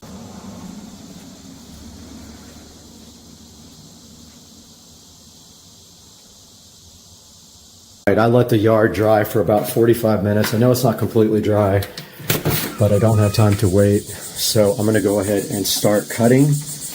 And we can go ahead and start on the edge here, go around to the corner, and put our trail back. But I got to get my pattern out here just in case I forget what I'm doing.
Okay guys, the final part of the puzzle did come in for the Greenworks project, and that is the Greenworks 80 volt blower that goes with the rest of the kit. It is sitting right here, and I was not able to use it the other day when I cut the yard, but I will be using that next time. And just to give you guys a little update on the yard, this is what it looks like the next day after I cut it the other day. All right, here's a good look at the yard after I did cut it with the Greenworks mower. Looks pretty good. I did also edge it with the electric trimmer, and you can see it came out really good. This lawnmower absolutely rips through everything. No problem whatsoever with it, so I do highly recommend it. Let's take it into the studio now. We'll look this stuff up on Amazon and give you guys a link for it if you want to buy it. Oh, hey guys, I didn't even see you there. Welcome back to Supercar Street Racing. You're with Brad, and if you haven't been with our channel before, I'm so happy to have you here with us. And if you have been here before, I'm happy to have you back. Please like and subscribe is the first thing I would love for you to do to support the channel. And we are celebrating our first time to get rid of all of the gasoline powered things at the Supercar Street Racing house. Now we only have electric powered things at the house, so we can get rid of all of the fossil fuel that we have to store over in the Supercar Street Racing shed in the compound. And right in front of me right here and right now is the Greenworks 80 volt brushless cordless self-propelled lawnmower. And this thing does have a 60-minute charger. I went ahead and verified with you on the video that it charged in about 31 minutes, but I don't know how much power it had left right from the factory. And you can see right here and right now, we did cut the entire front yard, the entire backyard, and we still had one bar left on the 80 volt lawnmower. And this thing absolutely rips. It's so cool. It does get right through any amount of tall grass. It is self-propelled. It has a slider on the left side that controls the speed of the propel. And on the right side is where you press the start button and you hold down another lever for safety purposes. And then the self-propel lever is back in the back. If you let go of that, the lawnmower will stop going forward. And this thing did rip through the front yard like it was nothing at all. Now this thing does come with a very big, strong battery that did take about 31 minutes to charge, and it was plenty enough power to rip through the yard. Now complementing the Greenworks 80 volt mower, we have the Greenworks Pro brushless trimmer that I did purchase as well. And you could see in the video that I did trim the entire front yard with just a weed eater. Everything looked absolutely amazing. It did a great job. Absolutely no worries about the power or whether it can handle big grass and trees or brush. It has no problem at all with any of that stuff. And it does come with a battery also, the one that I will link in the description. And it's a smaller battery than the one that goes into the mower. It's less amp hours because you don't need that much for the trimmer. Right here in front of me is a Greenworks 80 volt, 170 mile per hour blower that I also bought and have not even unboxed yet. I had to go ahead and cut the grass, and I didn't have this yet, so I used the gas blower for the last time. That is up for sale now.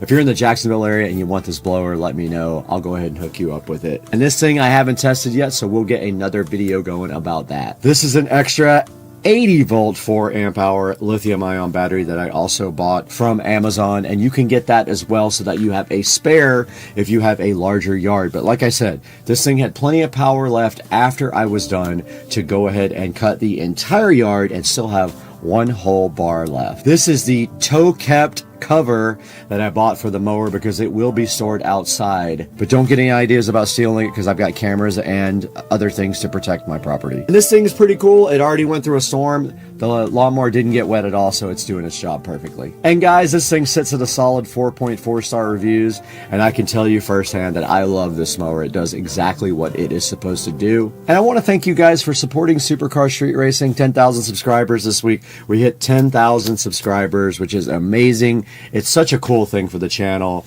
and I hope you guys like and subscribe, and I will leave links to all these products in the description. All you have to do is click through any of my links on any of my videos, buy anything you want from Amazon from any of those links, and it does help us out so much, and we do appreciate it. Like, subscribe. We have to get out of here. The yard has already grown up so much, we got to go cut it again.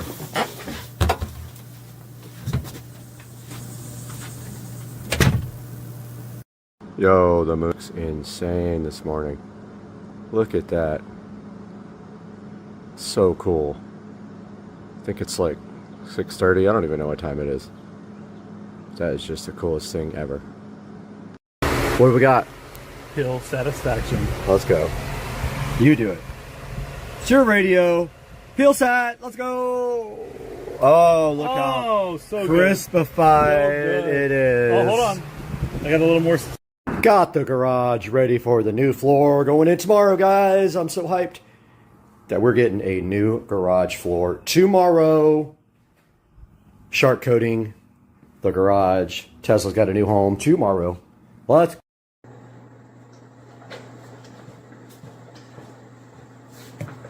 Today's Thursday, and today we're going to pick up the car from All Set Auto. Welcome to Supercar Street Racing. Have a look.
All right, welcome back, guys. We're here at All Set Auto to pick up the Model S Plaid. So let's go in and check it out and see if it's all ready to go. All right, All Set Auto. We're back. Morning, Brad. Good morning. So how long has it been? About a week and a half, 2 weeks since we dropped it off? About a week and a half, yeah. Yeah, and so you guys made some progress? Oh yeah, it's done. To say the least, right? Oh yeah. All right, well, let's go check it out, man. I'm hyped. Let's see. Have a look. Wow. Look at this thing.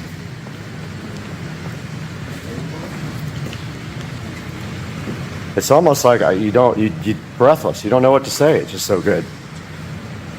It's definitely been a transformation, for sure. So how many hours do you think this took total? I'd say a complete 5 days of labor dedicated to this car specifically. Did you have any challenges on the way that you weren't expecting, or was everything pretty much par for the course when you do a wrap? Multiple. Multiple challenges, okay. Although, you know, I only do 4 different models of cars. I do your car and the other 3 models that Tesla makes. Right. Every car is different though. So things are just gonna have different effects on the paint, how it was sprayed, when it was sprayed, things like that. I had a little bit of difficulty getting this area to tack right here. We actually did this bumper twice. This was a redo. There was something going on with the paint here. I actually had it, we pulled off the PPF because it didn't want to tack. It was a little bit of a texture in the paint. Okay. So I had Jorge spend a few hours with the buffer on it and get it nice and polished and get us a good bonding surface before we redid it. Right, and we did notice quite a few paint issues from the factory, which Tesla attempted to correct, and they made another issue with the paint that they didn't want to correct. So we did the best we could with what we had without taking the car to the body shop again to get the one little thing fixed. So also we added some carbon fiber bits to this guy. So this is a carbon fiber V, and it is about, I want to say it's about $300 to add that. And also we added the carbon fiber mirror caps here, flat carbon, and also the door carbon fiber, which actually breaks up a lot of the wrap on the side, in my opinion, and it looks fantastic, and it actually matches the factory matte carbon fiber rear lip. I'm excited for you to bring me that front lip. We're getting, so yeah, we ordered from T Sportline, we ordered the front, what's it called? Front apron, carbon fiber apron. It's about a $1,400 part, and it 3Ms onto the car, and they added a little bit of that dual epoxy stuff as well when they put it on. They have a video showing you exactly how to do it. So that'll be coming, and we have a checkup here in a couple weeks to make sure that the wrap is doing what it's supposed to do. And I think that's just water. That we'll take a look at. Yeah, I think that's like exactly where the line is. This little line here on the back, just the way it is. Okay. And there's a good look at the side where you can actually see it in the light. The wheels were also ceramic coated. And we didn't talk about that. This car is fully ceramic coated on top of the wrap, so we can probably expect some easier maintenance, right? It'll be a lot easier. Things are going to want to stick to the car, so you're not going to be washing it nearly as often. When you do, it's going to be a lot easier. And I'm glad you brought that up because I have a gift for you. Okay. Check this out. So this is your trio pack. Okay. And in it you have 3 different products. This first one here, the blue, it's called Cyber Soap. It has gloss enhancers in it. And this is your car wash soap. Okay. It's a pH balanced soap. They do have ceramic additives in there to help you get the best life out of your ceramic coating on there for sure. Okay. The white stuff here, this is your interior protectant. It's called Cyber Seal. Very self-explanatory. Spray, wipe, it's clean, it smells great. You can use that on any surface on the inside of the car? Any surface on the entire interior of the car. Awesome. Okay. And then finally, the purple stuff. This is your go-to. This is one we just included the sprayer on because you're going to be using this one probably more often than anything else. And this is your ceramic top coat. Cyber Slick. It's our in-house brand, by the way. Okay. And this is a ceramic top coat or a detail spray. So when you get a little fingerprint on there, a smudge, or you just want to get that nice and glossy, use that stuff on there. It's very hydrophobic. I recommend you use it on the windshield too. It works better than Rain-X. And so this is not designed to clean the car when it's dirty. That's designed just to take out little smudges and everything, right? Correct. You don't want to From what I've been told, you don't ever want to use wet detail spray on a really dirty car because it scratches the paint or scratches the wrap. For most of the cars on the road, yes. In your case, I mean, obviously there's a line we don't want to cross there with it being too dirty. You can actually mess it up if you try. Way away with a lot more than most people can. Okay, when it comes to wiping off their car. If this car was dirty and I sprayed that detail spray on there and just took a rag and wiped it off, you'd be just fine. If you did happen to put some scratches in the PPF, it'll heal itself up. And if you do nothing, it's in the middle of summer right now. It's you know, it's July. Take maybe an hour or two and it'll be gone. Okay. All right. Cool. I don't plan on driving the car a ton, and I don't even really want to drive it in the rain. That's how weird I am about the car. But we know that if we want to, there's that added protection to have the ceramic coating done on top of the wrap. And yeah, the car just looks amazing. So we're going to get some glamour shots here momentarily. Just walk around the car, make sure everything's good, and then we will be right back with you guys.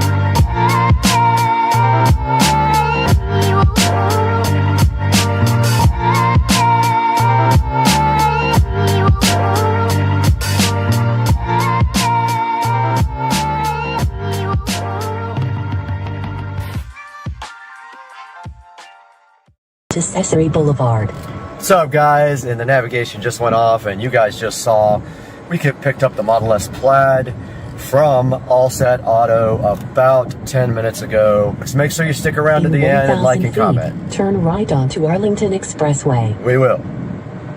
And we just parked the Model S Plaid in its final resting spot forever, and I'll never drive it again. And you see it has the full satin PPF applied here, and the BC Forged matte black HBO4 wheels, and the car looks absolutely crazy. And I just put enough air pressure in the new wheels and tires to stop the TPMS from complaining at 42 PSI. Parked it, and now we have another exterior mod coming up that you don't know about yet, and you cannot know about it until about a week and a half or 2 weeks. And that is going to do it for a killer episode of Supercar Street Racing. Please like and subscribe and buy all your products from Amazon through any of our links. You don't have to click on the actual product in my description. Click on anything. Light went off. Click on anything, buy anything, and that helps my channel so much by giving me a tiny bit of money to offset the cost of this beast. Have a great day, guys. We'll see you next time on Supercar Street Racing.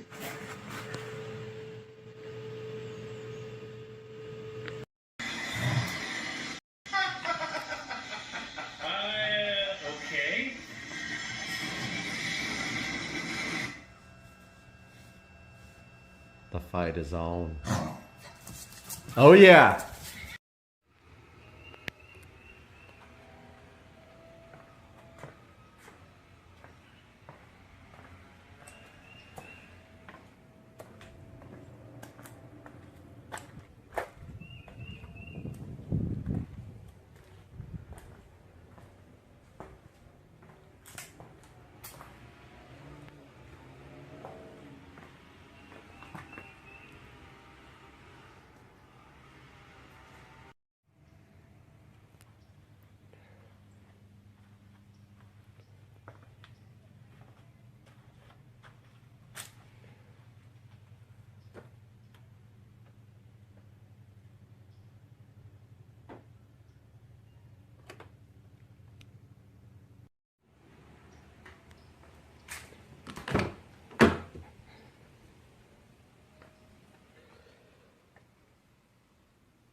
Hey guys, welcome back to the channel, Supercar Street Racing, and here we have the 2014 Club Car Precedent. Today we're going to be doing our first mod. We're going to see what happens when we try this. If you take a look at these side skirts here, someone thought it was a good idea to put a ugly chrome diamond plate side skirt on here. We're going to be taking these off, and maybe, I don't think we can take this off. This is actually part of the, I don't know why every single thing on a golf cart has to have a logo on it. That's ugly. It wraps all the way around here like this. Can't get the Ingersoll Rand off of there, but we're going to take these side skirts off and attempt to paint them matte black. I've got the paint up here on the table, and I got it from that orange store, Home Depot, and it is Fusion all-in-one. And I did pick up new screws for the steering wheel. However, I thought they were tapered like this, but they actually are not. The ones that are in there are just regular old screws. So I bought the wrong screws, and I don't currently have a vehicle to get back to the hardware store. But yeah, that's what's happening today. Supercar Street Racing.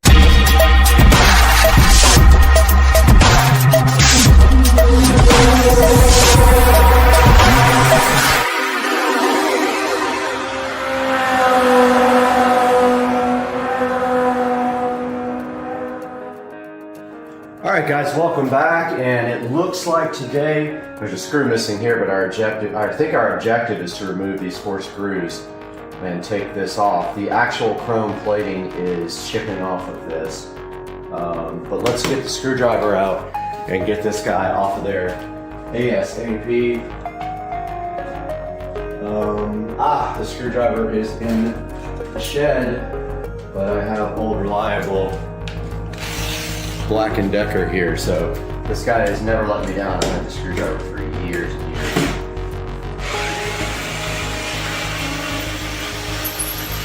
This screwdriver is really good. For a cheap Walmart screwdriver, it's a lithium-ion battery. It has come through many times. That screw won't come out.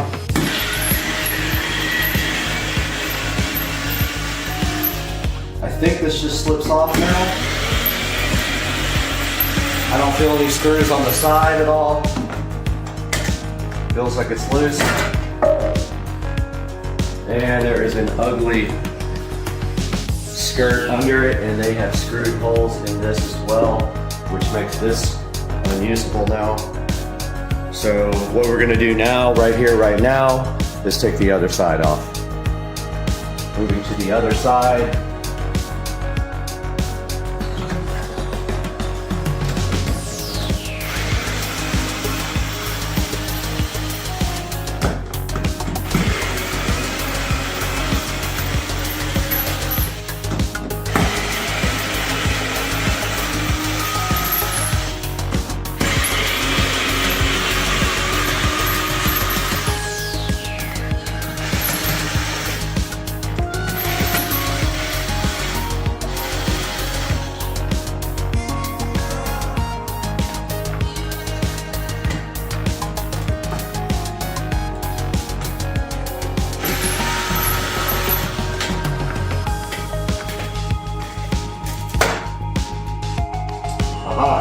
side skirts are the Ingersoll Rand side skirts. I can't even say it.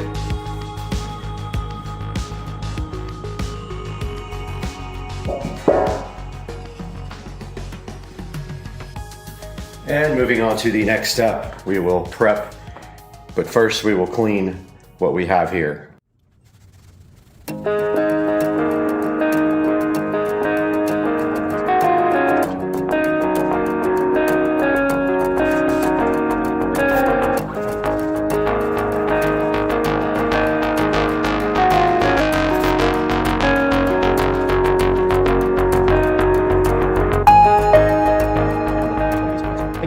Okay, so I got the deglosser out here and I went over these one time. I'm gonna go ahead and go over them again with deglosser. This basically takes off shine and helps the paint to stick. And these things are absolutely trashed. So I am either going to, if this doesn't look good after painting, then they are going to be replaced, the original side skirts, with the same ABS plastic ones. But yeah, this thing is, these are ready to be painted. I think I'm just gonna paint it right here. And yeah, I mean, try not to get overspray on my card. Maybe I'll throw like a sheet over it or something. But yeah, I'm gonna do that next. All right, ready to paint these things. It's actually pretty cold out here. It might take a while to dry.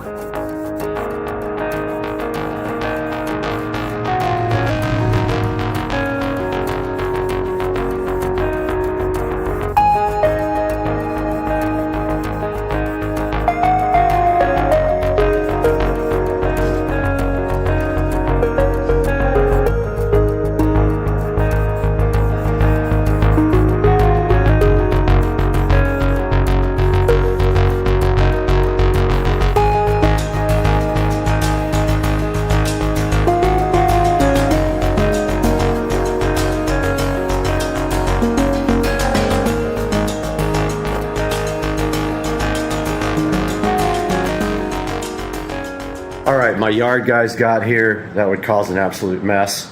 I went ahead and brought the side skirts back inside the garage, and I got the heater out here because it's pretty cold. The only thing I don't have any black screws, so I don't know if I should paint these screws or what. I'll probably throw a little paint on the top of them. Maybe I could just like do a quick you know, like touch up of them when they're on the cart itself and kind of put a sheet around it so I don't get anything all over the cart. But yeah, so the first coat is on. I think it's sticking. Thought I saw a couple places where it might be bubbling, but the deglosser usually does pretty good. It's gonna need multiple coats for sure. So I'll put 2 or 3 coats on this, probably 3, and we'll see what's happening. We'll let these dry for about 30 minutes. All right, out here ready for the second coat. First coat came out awesome. I do have the heater going in here. It feels nice. Let's do it.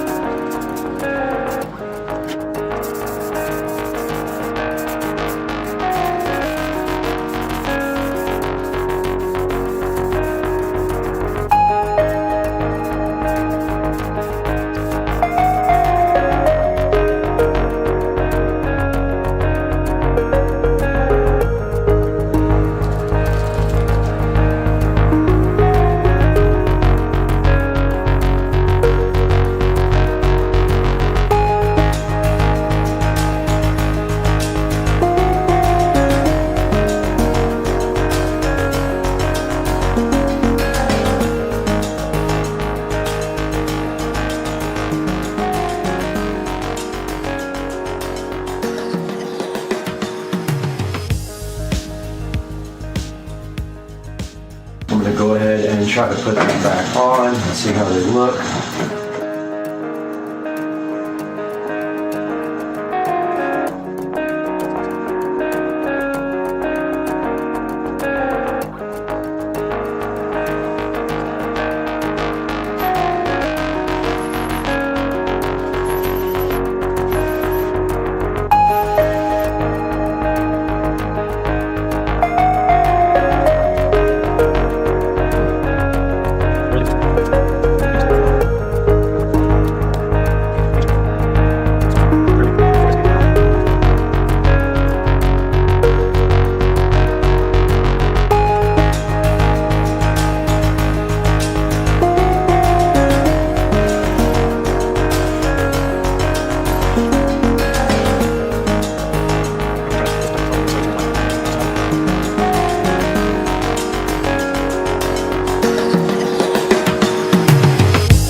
All right, out here, and there is some abnormal wear on this passenger side tire in the front. I'm gonna go ahead and rotate the tires, hopefully, if I can get that done. I think I have all the tools I need, and then we'll figure out what's causing the wear on this. It may be bushings is what someone was telling me, but we gotta figure that out and replace whatever is shot.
All right, so I rotated the tires and found some weirdness on the PSI. So this tire is,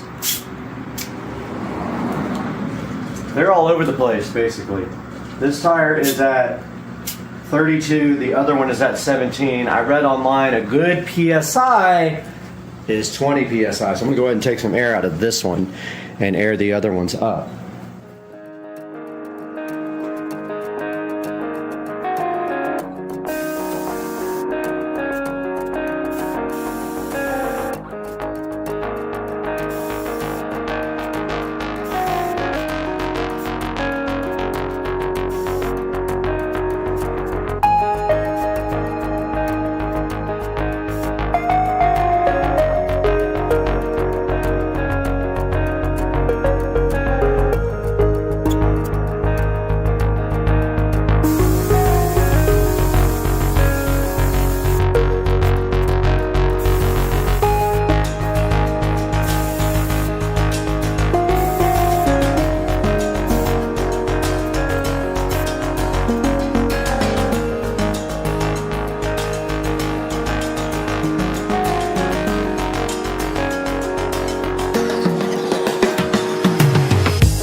All right, everybody, we're out here, Rich and Trish, and we are decorating the cart for the annual golf cart parade. And we have probably one of the best carts, I would say. We have like passengers riding on the sides. We have the snowman and the Santa Claus. We have garland, we have balls, we have lights, a Christmas tree, which we haven't decided what we're going to do with yet, but let me turn the lights off so you guys can actually see. And let's shut the door. And we get a good look at night. And this is coming. Oh, yeah. Okay. Oh, it went off. Oh, it's got issues. And there it is at night. This thing looks crazy. Oh my God. This thing looks insane. I love it. Oh, the light came back on. It's so good though, man.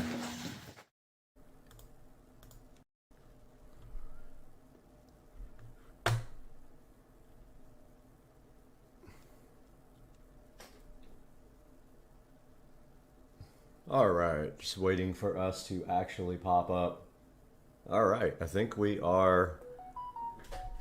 Yep, I just got a notification that we're live. Hopefully our audio is working and everything. And we already got 2 viewers, both of which are me. So yeah, there's that. So yeah, we're live today. I noticed some interesting things happening and with the car market, and I wanted to kind of get together with you guys and take a look at some cars today. I'm watching myself live over there. I don't know why it looks so bad. Oh, because I have the bitrate turned down over here on my stream. Let's see, quality 1080p. That's better. All right, hopefully that looks good. I'm not sure. Let me know in the comments section if anybody actually is watching. And we're gonna start looking at some cars. So here's something interesting I noticed today. Even though the stock market had a bad week on Tesla. So if you go to Tesla.com here, you can actually look for cars and order them here. You can do it. You can order the car you want custom, or you can see what they have in stock. If you get one that's in stock already, you can actually get a good deal on brand new Tesla. So I'm looking at a Model S Plaid right now, and if you notice here, if you hit custom order, you can order whatever you want, but then if you go up here and say early delivery options for 32225, which is my zip code, and then over here you click the Plaid. So these two Model S Plaids are available right now. They both say demo vehicle. I'm not sure what that actually means. If anybody knows, drop it down in the chat. But like if you notice right here, here's a 2023 Plaid.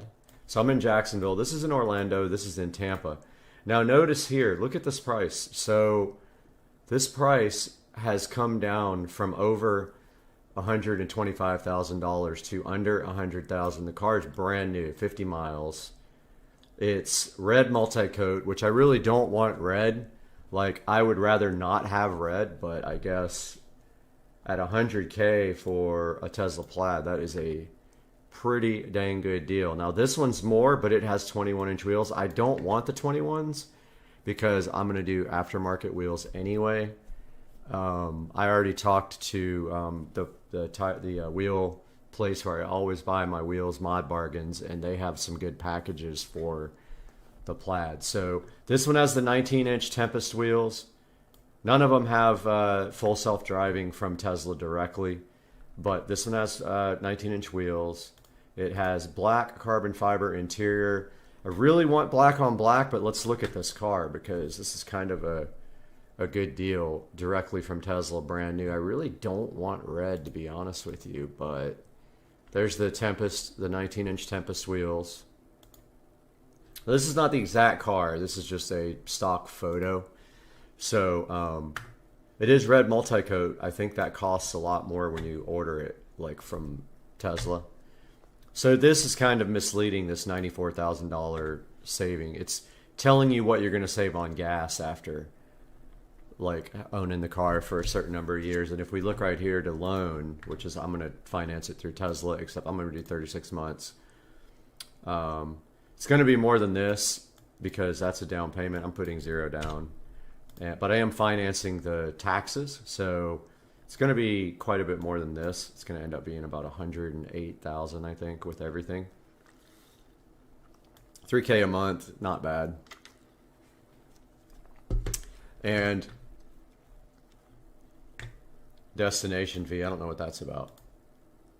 But yeah, so it's a 5.4 APR, which is actually better than ViStar can give you. So yeah, that's not bad. A 5.44 APR. So if we look up Florida state automobile taxes.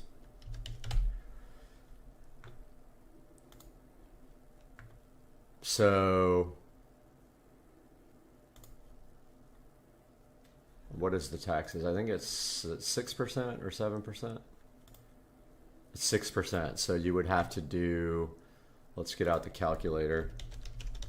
They don't calculate the taxes in the Tesla website. So the sale price here is what? Forgot what the sale price said. 100,450.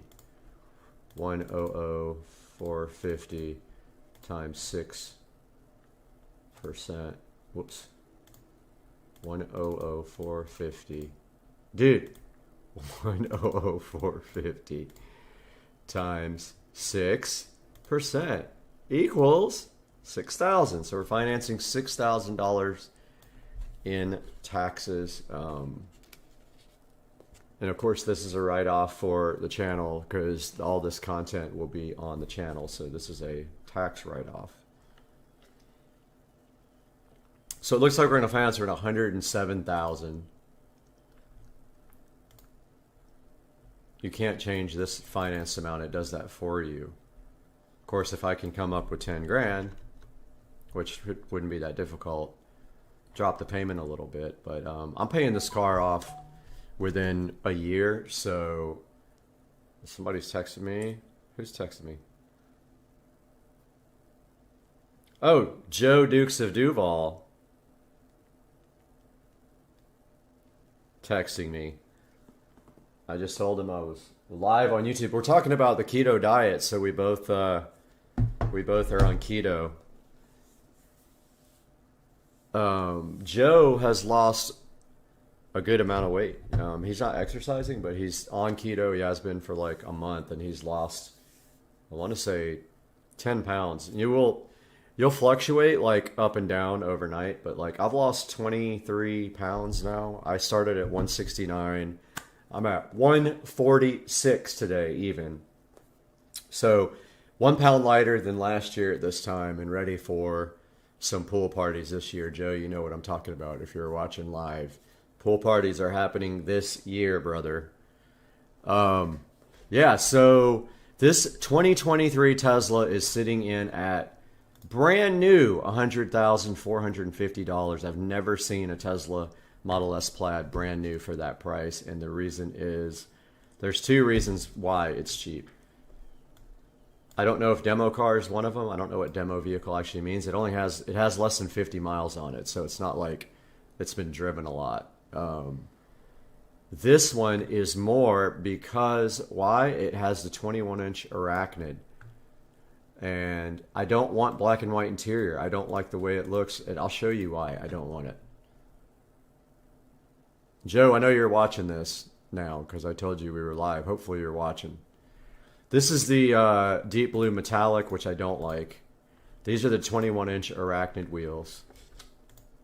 21-inch Arachnid. The 19s are called the Tempest. This is the black and white interior. I can see where some people can dig this. I'm not a fan, dude, of white interior in a car. It's really hard to keep clean. And I don't think it looks good, honestly, unless it's really fancy. Like, I like the BMW M8 Competition white interior, but it's like miles above this. Let's look at the M8 Competition because I was also looking at one of those. But I want a 2020 because the ones after 2020 have locked ECUs and you can't tune them. They're having a difficult time with that. But I like the M8 Competition convertible.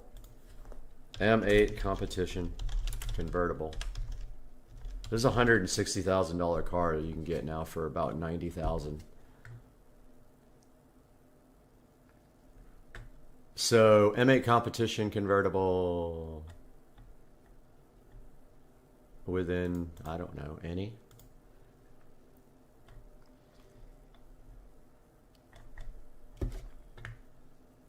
It says R8 Competition.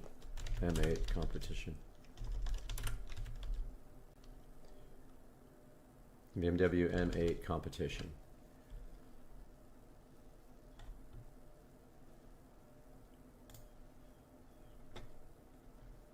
All right, so that's a 2023. Forget that. That's a 2022. We want to go to year.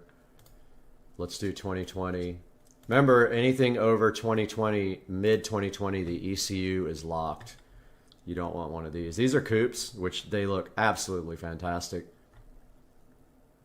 They don't say competition, though. I don't know which one of these is none of these are competition. Let's see.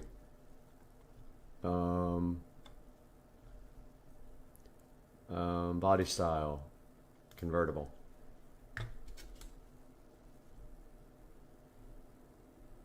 None of them say competition, but I put it in there. M8 competition.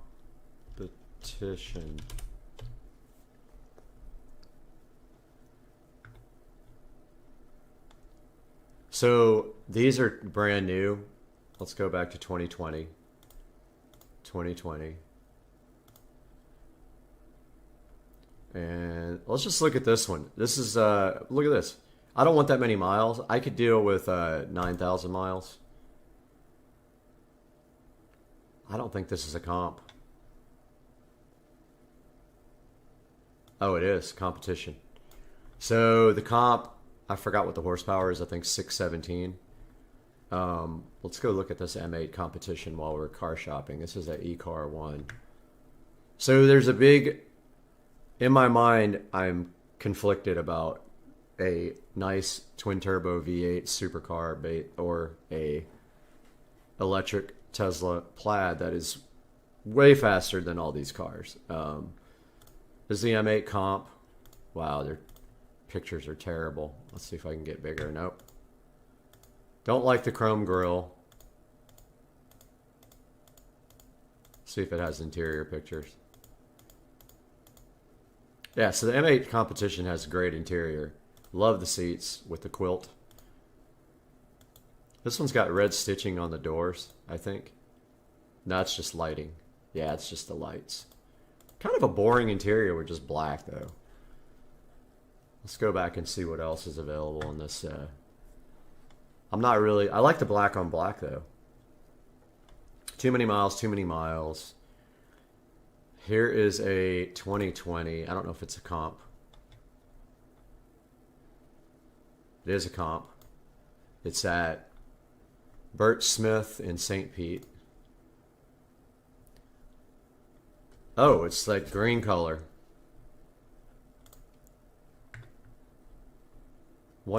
Seriously? One picture? You got to be kidding me. You got to be kidding me. One of one photo. All right, so this is $99,000. It's beige in the inside. You can kind of see it there, but like, really? You got one picture up of your $99,000 vehicle. Okay, it's kind of dumb.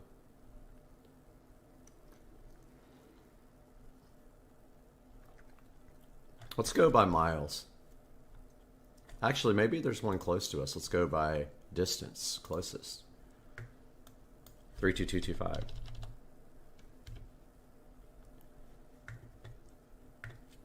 All right, so there is one. This has got to be sponsored. It's not, yeah, see, 900 miles away, but that's pretty though. Man, that thing is sick. This gray is so nice.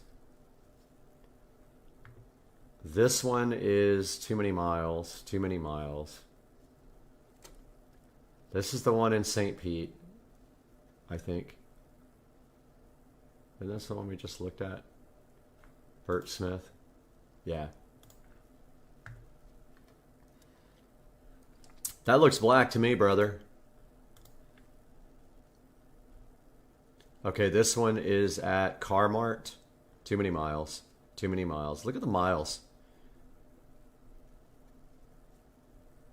This one's got 15,000 miles. It's in Fort Lauderdale. That looks like a stock photo to me, Broham. Let's go. Joe's going to drive me to get my car. Location. Fort Lauderdale. Pre-owned. M8.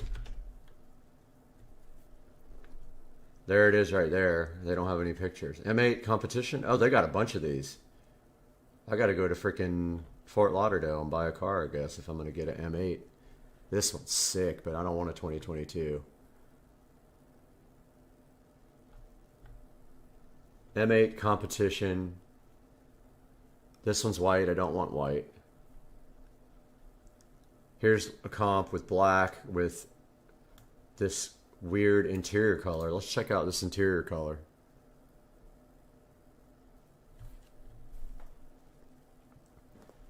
Says like I've never heard of this color interior. Let's see.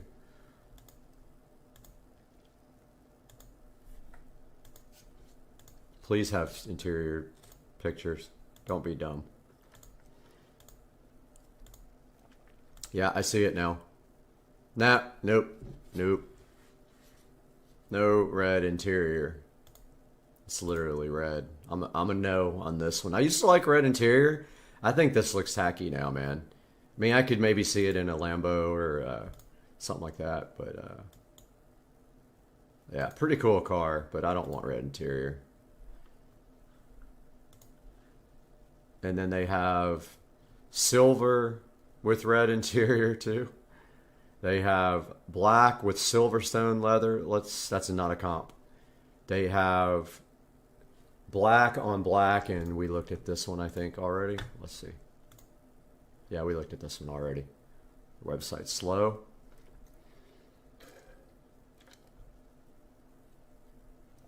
Dude, what is up with their slow website? This isn't bad. I love this lip. Yeah, that's black on black there. Pretty good. Now, let's go. We've already looked for a Tesla Plaid brand new. Let's look for a 2022 Tesla Plaid. Tesla Plaid. I've looked this up every day for the last 3 months.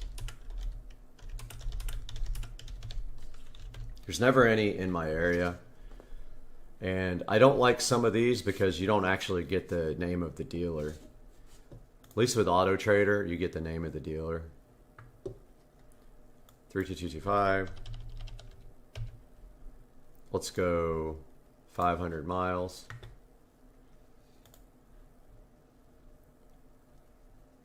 And Tesla Model S.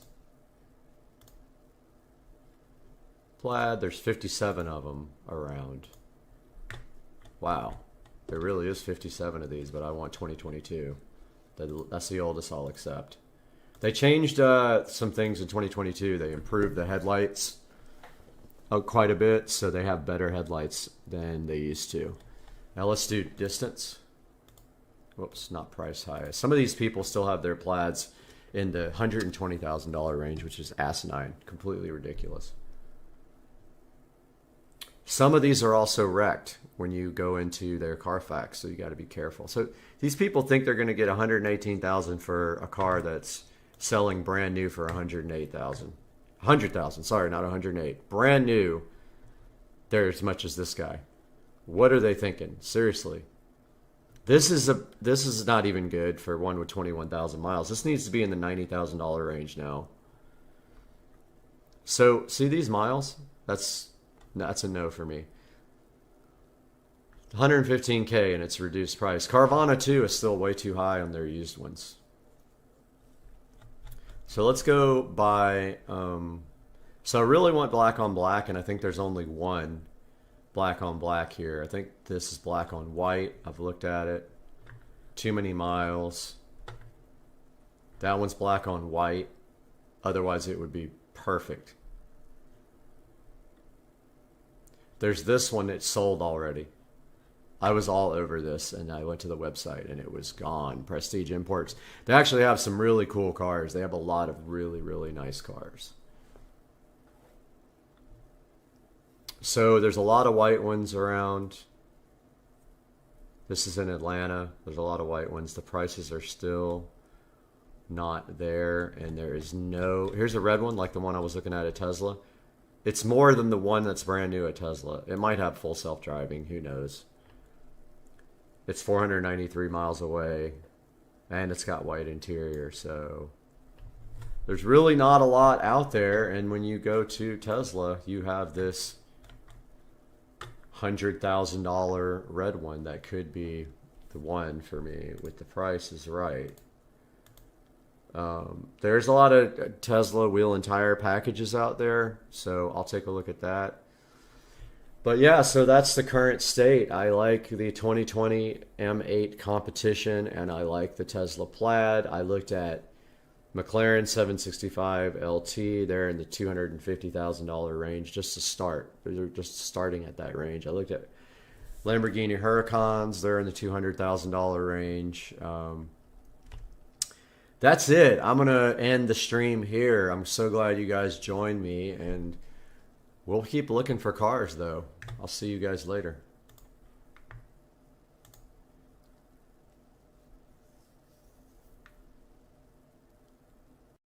Guys, back in the Supercar Street Racing Garage, you're starting a very ambitious project in here.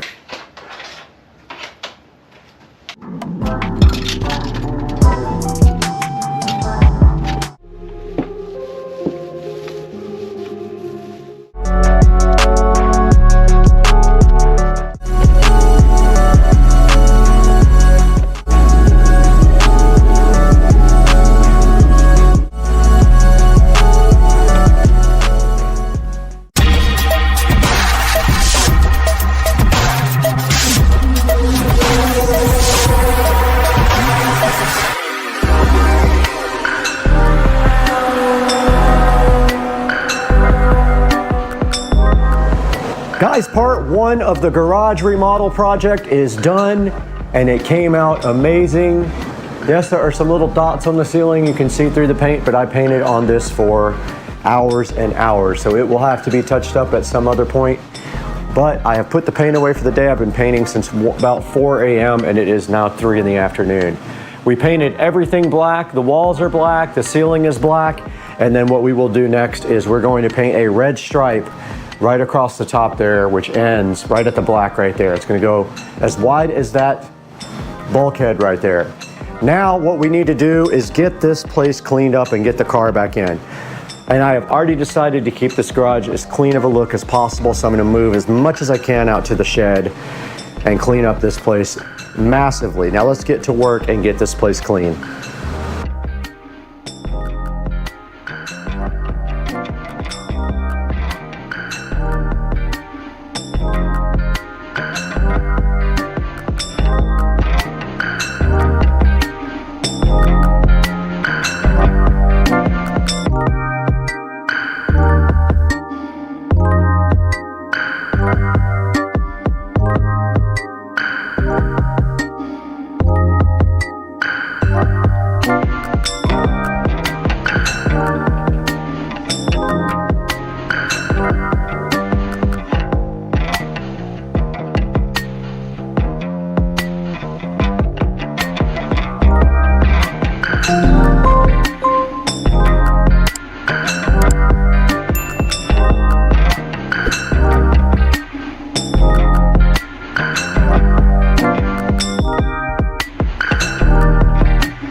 So right here, I'm basically just preparing to reorganize the garage.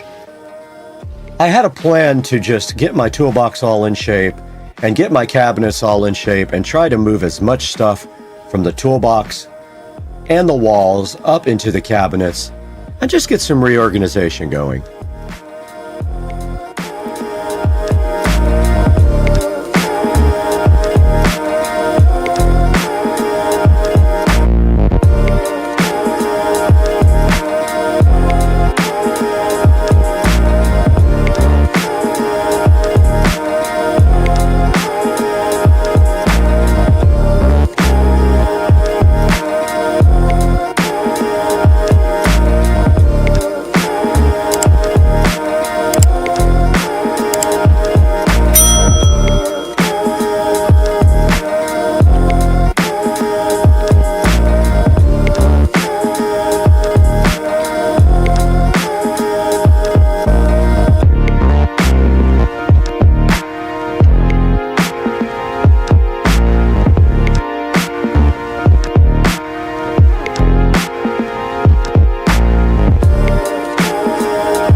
Alright guys, in this section of the video, all I'm doing right here is just starting on reorganizing my toolbox.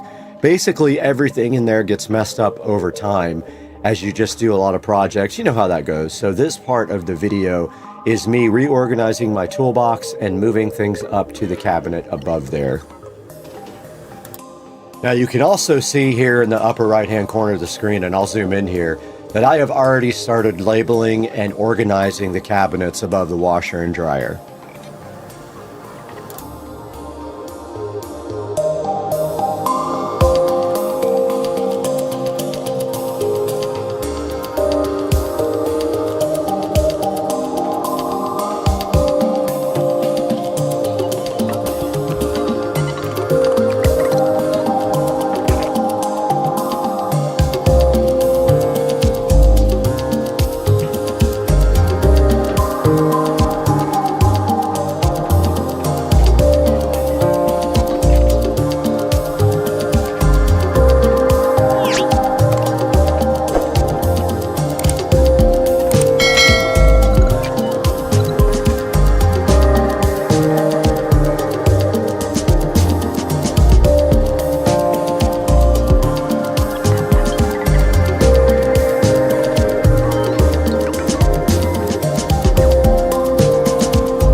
All right, we are back in the garage, and I just wanted to give you guys a full tour of what happened in this video. So basically, this whole video today was to get my tools and my cabinets up here reorganized.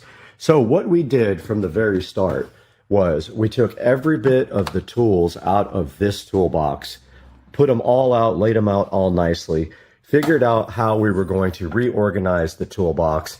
And then what we did is we went ahead and moved things into the appropriate drawers.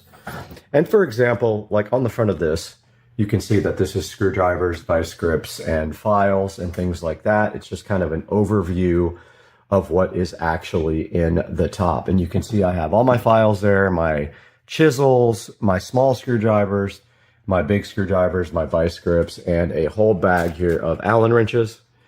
And I have it kind of labeled right there for the next drawer, which is Allen wrenches, measuring tape, wrenches, and sockets. Actually, this is for the top drawer. This is for this drawer. So it's a little bit different.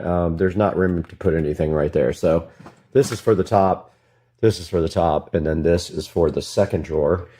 And so we have all of our wrenches and sockets in this drawer all organized really nice and laid out pretty cool. And moving on to the next drawer, we have the pliers in here. So anything to do with pliers, electrical pliers, those big vice grips and anything goes in this drawer. And my wire strippers are somewhere else now, but they were in this drawer. I moved them out because it was too crowded. You can see right there, there's just too much going on. And in the next drawer, we got the electrical and the stud finder. All the electrical stuff is there, including the strippers, the crimp tool, my meter tester, my electrical tape and solder and things like that, and my stud finder. That's all labeled pretty nice right there. And the bottom drawer, looks like our label is coming off, but this is where I keep all my miscellaneous screws and nails. I also have my laser level, my label maker, my drywall saw, and a few other little things in there. And now moving up to the cabinets, this is where I needed a lot of work. Over the years, things just get messy in there, and I wanted to redo this whole thing and get as much off of that wall as I could because I had everything on pegs there. So I reorganized everything really nice up in this cabinet. So you can see right here, right now, we got like all our switches and wall plates are right there. Our electrical boxes are right up here. We've got smart devices. There aren't any in there right now, but I know I'll be using that. We've got LED bulbs and landscape lights right there. Anything to do with fasteners and screws, electrical connectors, and drywall anchors, all labeled out really nicely and sitting so fly in this cabinet. On top of this cabinet, I have storage. So I just put some old boxes from various things that I wanted to save above. And then also up there, well, oops, I turned on the washing machine. Also up there is the, for the garage, the amplifier and the subwoofer for the garage. And now on this side of the cabinet is where we have more heavy tools. So we have our jigsaw, our heat gun, our levels, our Dremel, and anything to do with drilling and screwing, I put right up there. You can see that looks so nice. And then my drill and my impactor right there, and my wire drill behind that. Cutting accessories here like saw blades and all that. And then of course, when I put these cabinets up, I hung power in the back, and all my charging for my DeWalt stuff is sitting right there. So nice. And guys, that is going to do it for part 2 of the garage remodel. We'll be back with part 3 very, very soon. And I hope you guys enjoyed the video. What's going on, everybody? Supercar Street Racing here with a little update. I did sell my Lexus IS300 to my friend Philip in Hawaii. The car did leave on Saturday, and I do have some video of that. I'll be posting, or I might have already posted that. And here is my new car. This is a 2011 BMW 335i convertible. Purchased it in Florida. Drove it up from Jupiter to Jacksonville yesterday. It is 52,000 miles, and it is black sapphire over saddle brown. In really, really good condition. really, really love this car. This is my second 335i. I do like the auto transmission over the manual in these cars. So this car has the MHD stage 1 flash. I'm waiting for some hardware parts to come in before I flash it to a higher stage. Ordered full bolt-ons for it. It also has the XHP transmission flash in it, and so that should help out as well. It's really cool that they finally were able to crack the 6-speed transmission on this car. So that's my new BMW 335i convertible. You'll hear some more updates from me. Supercar Street Racing later.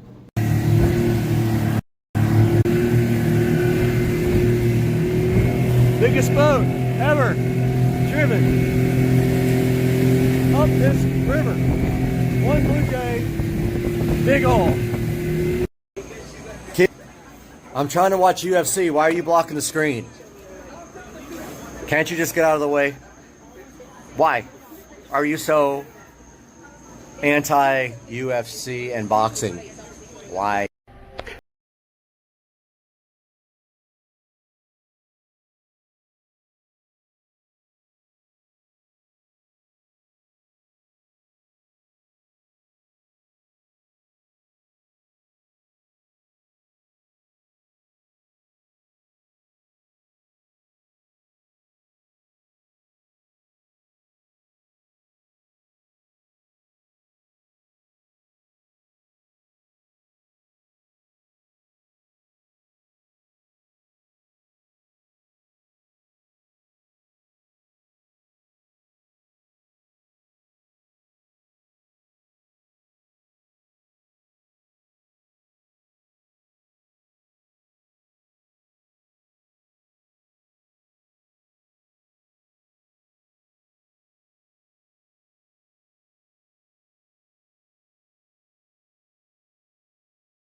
video. Hey, and welcome back to Supercar Street Racing. Today we're taking a look at this LED pool light from Limuli, and they've been gracious enough to provide us with this light so you guys can see how it might work out in your pool. And I've got all kinds of things to tell you about this today on Supercar Street Racing.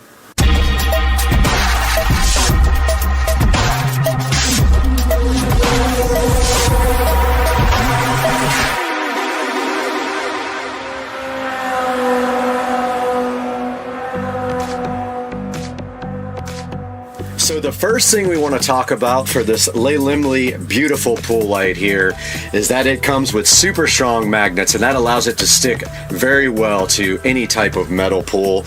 The second point about this thing is that it doesn't take any type of tools to install it, and it is compatible with all types of pools, meaning you can put it anywhere you want in any part of the water. So this pool light here also uses an app for Bluetooth control, and that means you can do so many things with it. You can change all the colors, put it on a schedule, or sync up music to it with the Bluetooth app, which we will show you guys here in a little bit. So if you guys have ever tried any solar powered lights for anything, then you know how weak those can be. And this is amazing because it has a 26-foot cord, meaning it can reach almost anywhere, and if it doesn't, you could just simply add an extension cord because that part will not be submerged in the water. All of that is waterproof as indicated in the manual. So yeah, this thing has a long enough cord where you can put it pretty much anywhere in your pool. So Limuli here also has a built-in transformer. There's no need to go buy a separate transformer. It's completely safe to swim underwater. So the Limuli light is rated at IP68, and that is a dust and water rating. The IP just simply means ingress protection on the light, and the 6 means that it is dust resistant, with the 8 being that it can survive long periods underwater being submerged. So completely waterproof with the Limuli light. Here we have the Limuli LED pool light, and we're going to take a look at what's in the box right now. And here's a good look at the front of the box. Shows you that it's a 20-watt pool light, and it has an 8-meter cable, and it is IP68. And there is Limuli there and the barcode for it. And right here it's showing you the app that you use to control it.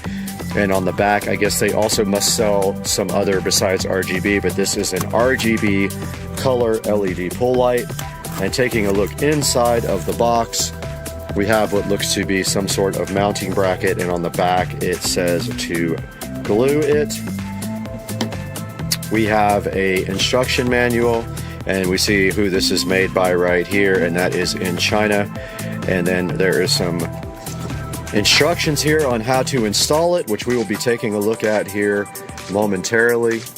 And it looks like here we can put it in 3 different types of pools: steel wall pools, soft-sided pools, and then I guess where's the third type of pool? And okay, yeah. So the third type must be the glue type pool, which would be for any other type of pool. And then inside the box here for the Limuli pool light, we see we have quite a long cord here with a built-in transformer. They do give you some, looks like some glue. Not sure how well that will work or not, but we will give it a check out. And here is the actual device here, sitting so beautiful. And on the back it says Limuli there. 20-watt RGB color light. And that is all that is in the box for the Limuli LED RGB pool light. So as usual, we're not just going to tell you to buy this product. We're actually going to see how it performs and how it installs. So once it gets dark out here, we're going to go outside and take a look at this at the pool. Alright guys, we are in the phone, and the first step to getting the app for the Limuli LED pool light is to go to the instruction manual and scan. And let's put it on photo there, and it already shows that it wants to open that link, and we install the Duo Co-Strip app, as you can see here. And there goes the app installing. And let's go ahead and open that now. And that is how we will be using the Limuli LED pool light. We have to allow it location access, and Bluetooth has to be on. And that is the first step of getting this light working. Okay, now that we have the app installed, the instruction manual says to connect to the light, we have to do the following. We have to tap the settings icon, and we got to find that.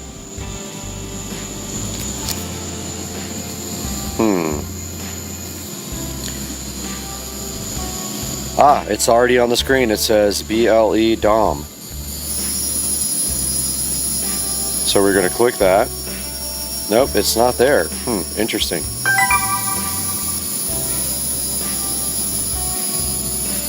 Tap setting icon and refresh icon.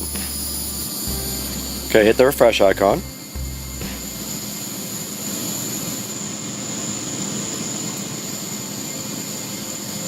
And there it is. It says it is connected now to the light. All right, we are out by the beautiful pool now with the Hdmi light. And what we're going to do right now is take it out of the packaging. And this is actually the mounting bracket. So what you do is you attach this to the side of the pool. And then the light actually is magnetically mounted to this guy right here. Here we see the Hdmi LED pool light in the package. In this plastic packaging, we can remove that now. And then what we will do after that is go ahead and plug it in and get it submersed in the pool, where we can start taking a look at the app. All right, we have the Hdmi LED pool light sitting here right now, and we will get to do this peel at some point. And I don't know how that actually peels. Let's see. Just like that. And now all we have to do is plug it in to supply power to it. And let's see how bright it is. And yes, it is very bright. And now we will proceed to put that over into the pool. And we will just be temporarily mounting this. So no mounting necessary. If you were going to be mounting it, you would use the mounting bracket over there, glue that to the side of your pool, or attach it to the side of your pool. Then this would stick to the magnet. And then we're just going to put this here until it gets dark enough to actually show you the app and how the light looks underwater.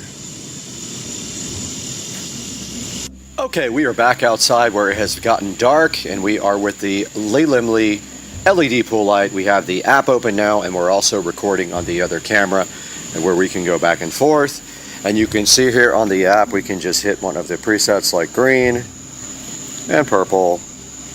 And that's really purple, or this classic colors here, and the light is responding to the Bluetooth control. It is very bright. It's actually much brighter than my regular pool light.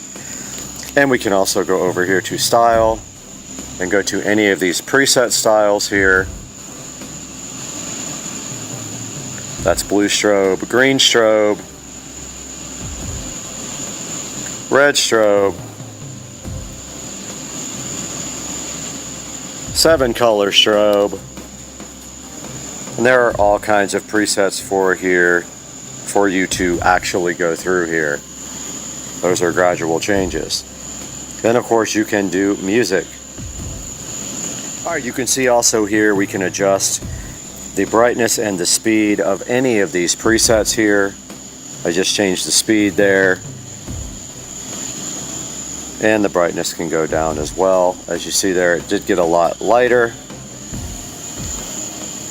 And moving back to the front page, you can also use the color wheel to change the colors. And we just showed you that we can use the microphone to adjust it, or we can use a regular music clip to also adjust it. So we would have to have some no copyright music on here in order to do that part. Guys, I hope you enjoyed this review of the Hdmi pool light, the RGB LED pool light. We took you through all the parts of the apps. We showed you that you can just adjust the colors, the brightness, and the contrast. It is very bright. You can see here how good it makes the pool look at night. And that is going to wrap this up for our review of the Hdmi LED RGB pool light. Guys, you just saw the Hdmi LED pool light. I probably mispronounced it a few times. Sorry to the wonderful people for us. And we just tested it out there in the supercar street racing pool, and it is very bright. In fact, I think it's actually brighter than my pool light I have now. Now we are giving this pool light away to the first person who can get the most referral subscribers in the channel. And what you need to do that is you need to help me get subscribers, and then when someone posts a subscription to me, have them post your name in the comments, and whoever gets the most comments that said I was referred by this person will get this Layla pool light absolutely free. So please get someone to subscribe, get multiple people to subscribe. When they subscribe, have them leave a comment. If they leave your name the most times, like in other words, each person that subscribes to me has to get a new subscriber that has to then leave your name in the comments. If that happens and you have the most new subscribers to Supercar Street Racing, you're getting that light absolutely free on me. I'll pay for the shipping and everything else. So go get some people to subscribe for me, get them to put your name down in the comments section. Now, checking out Amazon right here, we can see the Layla LED pool light, 20 watt color changing magnetic underwater light. It is app control, it's dimmable, it's IP68, that is ingress protection. 6 being the dust level, and 8 being that it can be underwater for a long period of time. It is not 12 volts, it is actually 110 volts. It probably is converted to 12 volts via the transformer that comes with it, so don't get confused about that. So, yeah, you should go ahead and order this. It's $79. I highly recommend it. They have an option to get a 2-in-1 of that, so you get 2 lights. And here's all the goodness about the Layla light here, and there's a bunch of pictures here with it, and also a video here showing it, which we will now post at the end of this video. Maybe if we can get this thing ripped, we will post that at the end of the video. But guys, remember, the most referral subscriptions to me and they put your name in the comment section, you will win this Layla LED pool light just for yourself. And we appreciate you guys watching the channel so much. Please like and subscribe, and also buy things through our links in the description. It doesn't matter if you buy this, anything you buy from us will contribute to our earnings, because we don't make any money on the channel. We love you guys. Have a good day. We'll see you next time on Supercar Street Racing.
Guys, good morning from Supercar Street Racing headquarters.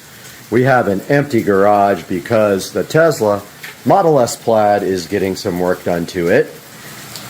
And we still have these Model S Plaid 19-inch Tempest wheels and aero covers that have not sold. They are for sale if anybody is interested, but they are in the way And this box right here, right now, is going to save our life on the channel.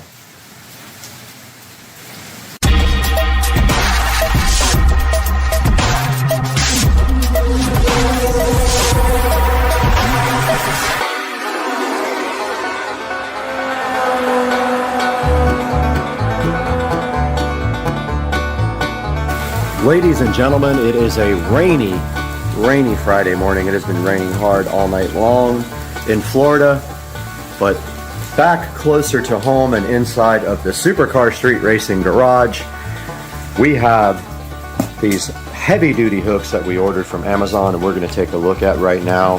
There is the Supercar Street Racing golf cart chilling in the rain. It does not go out in the rain, but these hooks will save our life because we need to get these guys up in the air and off of the ground and onto that wall. Now here's a good look at one of the hooks,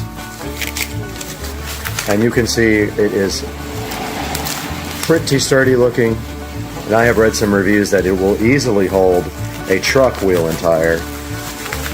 So of course it needs to be put into the studs. It does come with this awesome nut driver and these kind of big bolts, and if you have drywall, they come with drywall inserts as well. So we will get a look at where we're going to put all this stuff. I had previously cleared out room here, and if you notice, there is a stud right there and a stud right there. So we're going to try to get this wheel up as high as possible on this stud, and I already tried regular lag bolts and failed miserably. So all we need to do is really measure how far up. If we insert right here on the inside, we need to measure to the top of the tire, and that will let us know where to place our bolts. So if we get our measuring tape out here, we will see that it is about 6.5 inches from the wheel to the top of the tire, meaning the tire will go about right there, and we don't want it to hit this shelf. So if we come down here a little bit, we should be able to put 2 wheels and tires easily. So we'll put the bolt in right there and see if that's going to do it. In order to accomplish this amazing project this morning, we're going to need my impact. And we have this brand new, barely used, I'm going to be using to put these into the wall. So we will go ahead and get set up to get that bolt in, and we'll be using this provided nut driver. Very convenient of them to provide this for us. Otherwise, you know, I have one, I'm sure, but it makes life easier. And then we just have to put it on the end of our DeWalt 20 volt, and it is all set up and ready to impact this guy right into the wall. So let's get that going right now. We have our heavy duty hanger bar here. We have our lag bolts here. And we probably want to make sure that they are level, even though there's probably no way not to make it level. But we can do the first one. And we'll just go right between the stud here. And we can always move it if it's not right.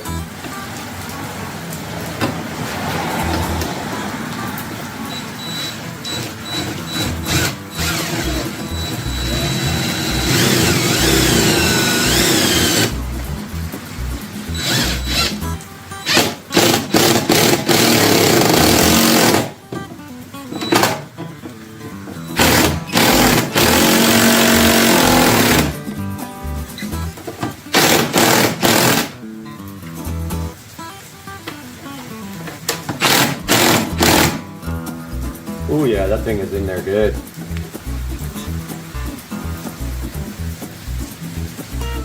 Hopefully that's enough room for the top of the tire to not hit our shelf.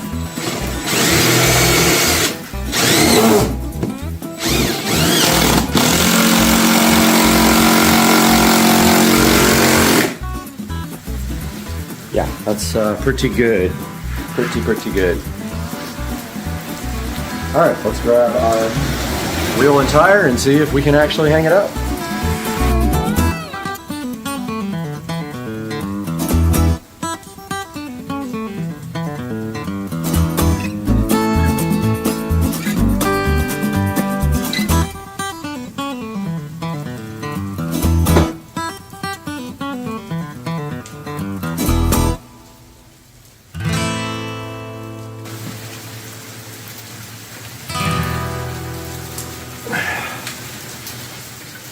Yeah, this is heavy.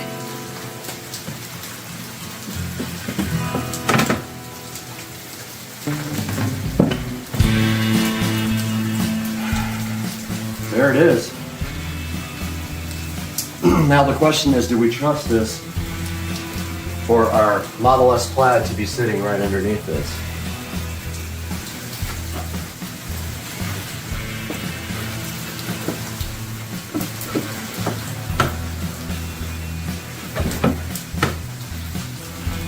I guess we're going to have to.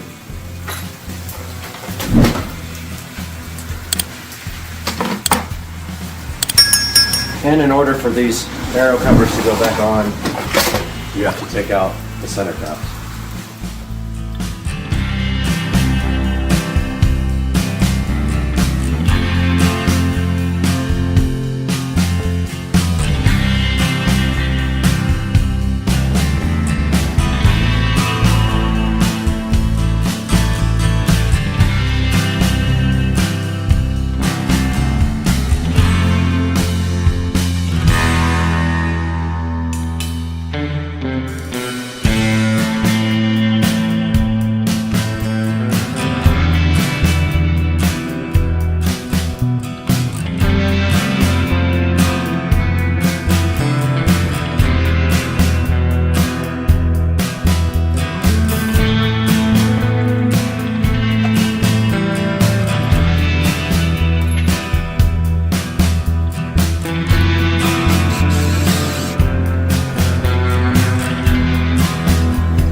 We have successfully finished this project, but now in order to really finish it, we need to get our equipment back up on the wall and make room for everything that we need to hang. So let's do that now.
Cleanup effort was successful. We have finished yet another project here, and it looks absolutely ridiculously cool on the wall there. Sort of a shrine to the Tesla Model S Plaid. And now, right here, right now, we are done with this project on Supercar Street Racing. Please support the channel by liking and subscribing, and click on the product links in the description when you purchase anything from Amazon. Not just these amazing hooks, but anything, and you will facilitate us making some money as things crash down behind me. Like I was saying, please like and subscribe. Please buy anything through any of our product links. Anything you buy on Amazon, if you click through one of my links first, I make a very small commission, and it allows the channel to grow and provide more entertainment and fun for you guys. Thank you once again for watching. Love you guys so much and appreciate all your support on Supercar Street Racing. Hey dude, get some birdseed. There's two. Mama Cardinal left, but there's two on the feeder now. Yeah. I wish that one would come back. That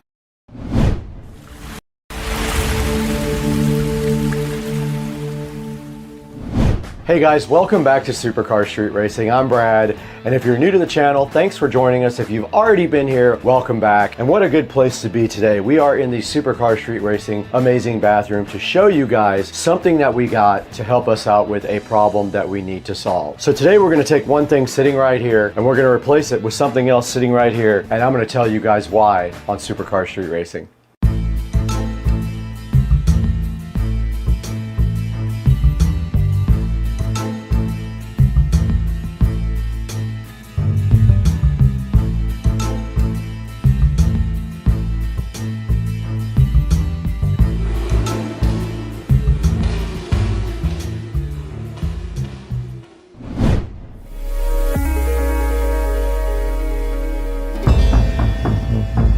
Alright guys, welcome back to Supercar Street Racing, and you can see here that we are in the beautiful Supercar Street Racing bathroom with this fit index scale right here. Now this was my scale over the years when I was losing weight. I actually got it at a thrift store for about $4, and it does have an app-based thing and all that, so it works pretty good, and it does body mass index and all that. But however, this thing has stopped working recently. It is erratic and quirky, so we had to figure something else out, because I am going to tell you why we need this and a replacement for this. So traditionally I've been trying to eat well, I've been trying to eat low carb and everything like that, but over the last year I have really let my diet go. Even though I exercise daily, I'm on the treadmill every day for 1 hour and doing weight, that has come to a close to keeping me in a good amount of shape. And as you can see, as you've been watching me for the last couple of years, I have gradually gained weight back on, and I think that I'm probably about 20 pounds overweight of where I need to be. My comfortable body weight where I'm nice and fit is in the 150s, low 150s to high 140s, no lighter than about 147, and I'm a little bit skinny right at that point. So I'm only 5'6", so a good weight for me is probably around 150. And we're gonna take some time to tell you how we're gonna get there.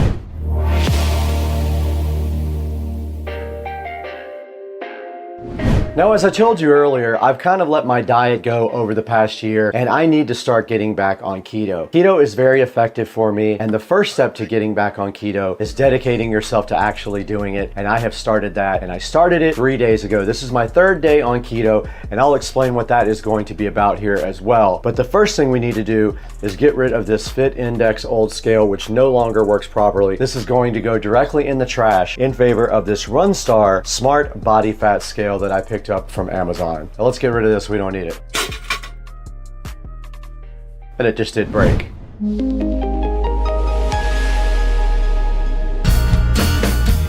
All right, right next to me, we have my buddy right here. This is the Runstar Smart Body Fat Scale. It has a color LCD display on it, and I'm super hyped to get this opened up and explain to you guys what this is going to do for me. Now, as you see in the front, this thing does a lot.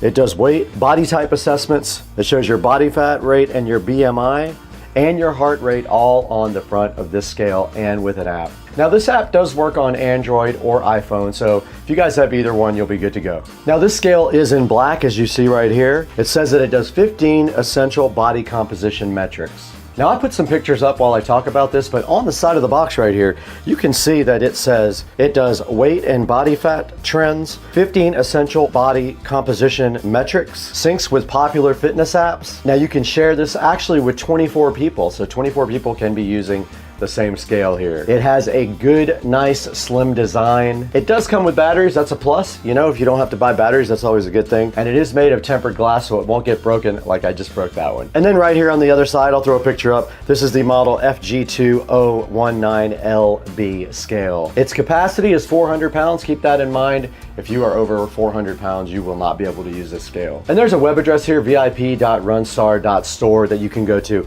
if you have any questions or would like to check out their store. And that's pretty much all that's on the front or the side of the Runstar box. Now I guess the only thing left to do is go ahead and get this box open and take a look at the actual scale.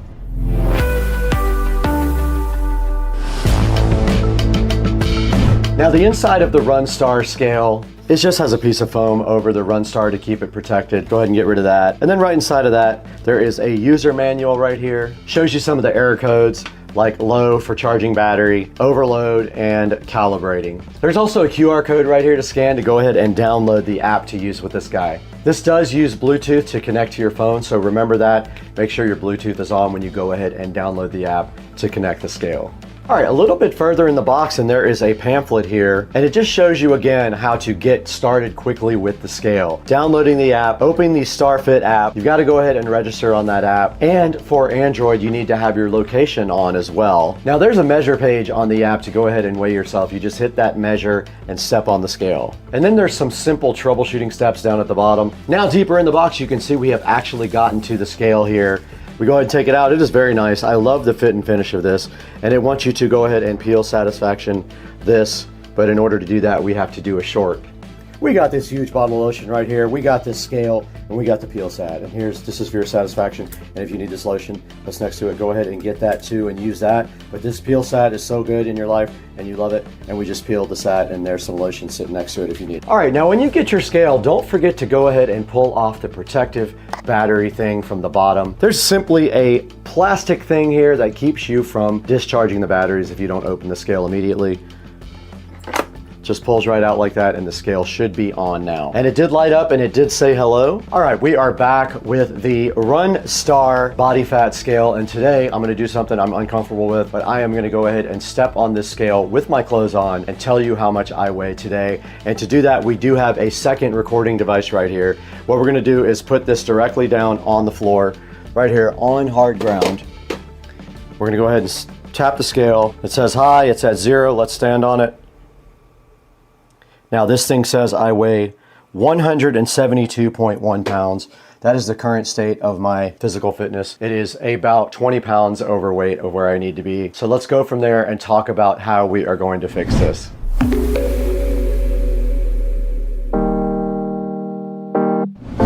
All right, guys, you just saw me do the most uncomfortable thing I could think of. I put myself out there, I weigh 171. The clothes probably weigh 5 pounds, so I'm probably at a good 165, 166 right now. I need to be at 150. I need to lose 16 pounds. And the way I'm going to do that is with the keto diet plan. Now, if you've not done keto, basically what your goals are there are to get yourself down to a certain amount of net carbs per day. Now, this is not like regular carbohydrates. There are apps to go ahead and calculate the carbs in every food, or there is a formula to calculate it, which I will put up on the screen right now. This is how you tell how many carbs are in your food. But the app Carb Manager is awesome and it is free, and everybody puts foods in there and does the calculations for you so you can plan out your meals and know what you should and should not eat.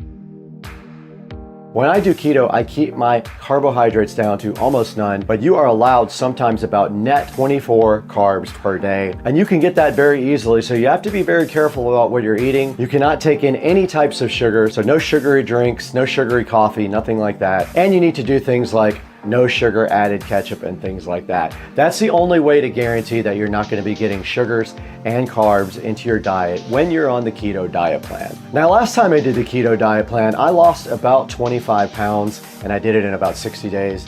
I feel like I can do these 15, 16, 17 pounds, whatever it's gonna take to get me down to 150. I think I can do that in about 40 days, maybe 45 days if I push myself not as hard. I love getting on the treadmill every morning for an hour, and so that also helps me with the weight loss. And then I also do weights as well. I do 30 minutes of weights every day. Now, I already have the first set of food that I'm gonna be eating on my keto plan, and I will go to the fridge and show you that after this. But first, I just wanted to say, I hope you guys are in the corner with me. I'll be doing a daily short of my weight loss. I will be putting that on a short as my body weight goes down, which it will, and you guys will get to see it in real time. So keep an eye out for those shorts. And now, let's go ahead and see what kind of food I bought for the keto diet plan.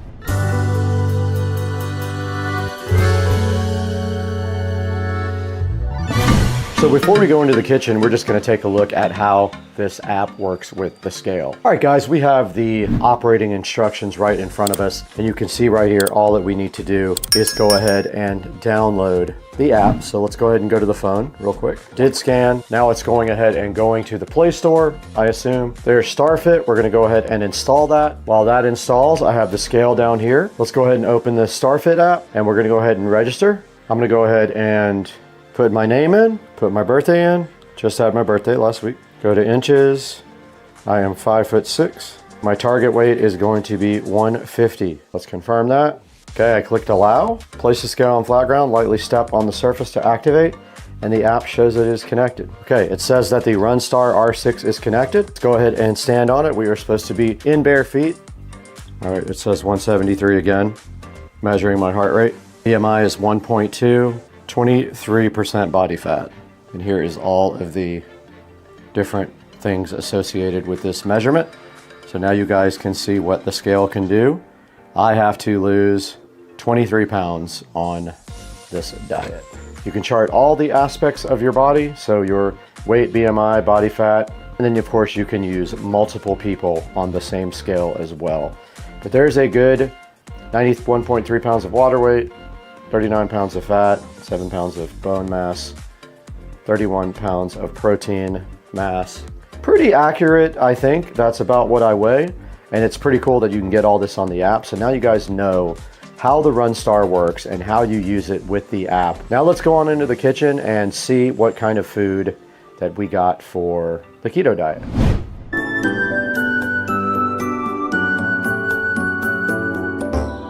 All right, guys, we are in the Supercar Street Racing kitchen now. And today I went on into Publix and bought a bunch of stuff. And I just wanted to kind of go over some of the things that I got. Now, inside of my pantry here, you can see the Nature's Own keto bread, a lot of coffee, which I can no longer drink because it's all sugary. And you do see these Parm Crisps. These are perfect snacks because they are made of cheese and they have no carbs. Now, in front of me here on the Supercar Street Racing counter, you can see the Mission Zero Net Carb Tortillas. These things are freaking awesome. They taste great. They have no net carbs whatsoever. They are a little small, but you can have multiple of them. And the best part is they are very low calorie as well. Checking on the back, these are 25 calories per tortilla for these sun-dried tomato basil tortillas. These original ones here are 110 calories for 3 tortillas. So yeah, this is a really good option for a keto diet. Try these out. We take them everywhere. We even take them into restaurants and use them in restaurants. We will order something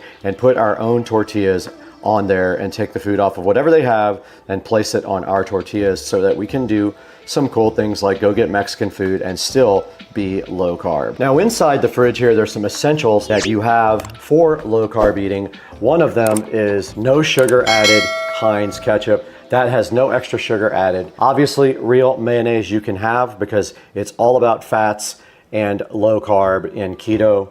We also have some zero sugar creamer right here, which will be perfect for low carb. We have some I can't believe it's not butter, but you can actually have real butter as well. Butter is on the keto diet. So we have butter up here. We've got some Land O'Lakes right here. And we've got some I can't believe it's not butter right there. And then moving into the fridge here, we have some quick steaks, some cube steaks inside of this bag, which are perfect. You can have any meats you want. Meats are unlimited on keto. We also have some Publix zero sugar soda here, some diet root beer, and some diet cherry cola to complement that. We have some Sprite Chill zero sugar right here on the side of the fridge. And in the deli meat section here, we have some boar's head chicken there. We've got some other deli products in here. We've got some carving board chicken. We've got some Gouda cheese. We've got tomatoes, which are keto friendly.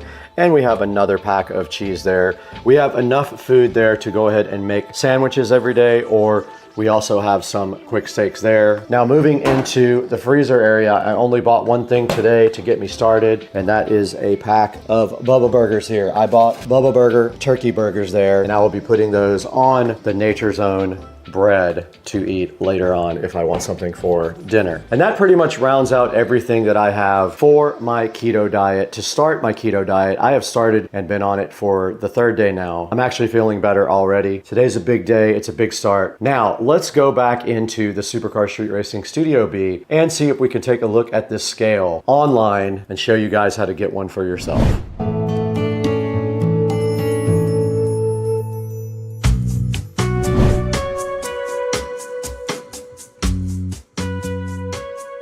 What's up, guys? Thanks for joining me today on my journey to weight loss. This is a special time for me. It's a time of uncertainty, but I think that I have the willpower to do it this time. I really have to just buckle down and not go out to eat as much and not order a bunch of fried French fries and seafood and things like that. That is my weakness, and I try not to do that anymore, and I cannot do that starting now. I ordered my ketosis strips on Amazon. I'll put a link in the description to that, and also to this scale. Now, the scale is pretty cool. It's the Runstar Smart Scale. It does body weight, it does fat percentage, it does BMI and heart rate and all that stuff for 39 bucks. And if you order it right now, there's also a 10% coupon to go ahead and save a little bit more money. Now, it does have 4.6 stars. 1,866 people have purchased this scale, and so far, so good. Let's take a look at some of these pictures here. That's just a picture of the front of it and the color display there, and the fact that you can use it on a watch, and there is the app sitting there. And then here's the all-in-one screen that shows you body weight, fat, BMI, body type, and heart rate. Right here, it says it's accurate to 0.1 pound. It weighed me at 172 to 173 pounds, which might be accurate. We have 15 essential body composition data that they show in the app, things like your cardiac index and your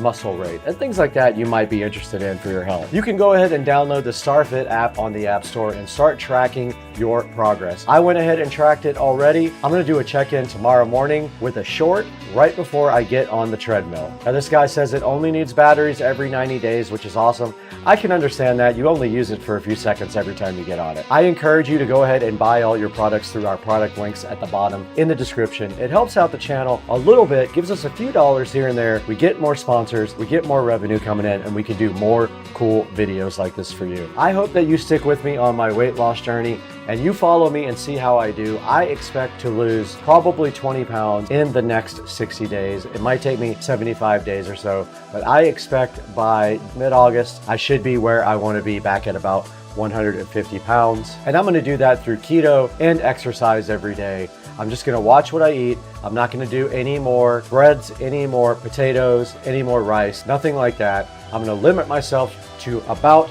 15 net carbs per day. I'm going to try to limit myself to that much. I'm going to be eating a lot of meats, a lot of cheeses, a lot of eggs, and it's going to be great. I can't wait to get started on this, guys. And I already am started, but I got to get on that treadmill tomorrow. Okay, we're taking a look at the channel metrics now, and you can see we have 147,374 subscribers. We did do a video about the Tesla Model S Plaid 2-year anniversary. That video is sitting up at 100,000 views, so thank you so much for watching that video as well. And thank you for liking and subscribing. Pass the word along to your friends. Now we got to get out of here. I got to get cleaned up and get some dinner because I am already starving and I have keto food.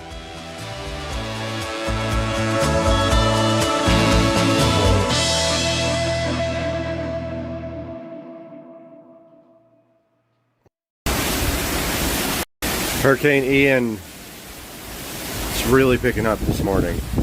We're getting some pretty crazy wind and rain. You guys can see it is really starting to pick up here in Jacksonville. Just gonna tan, but wait.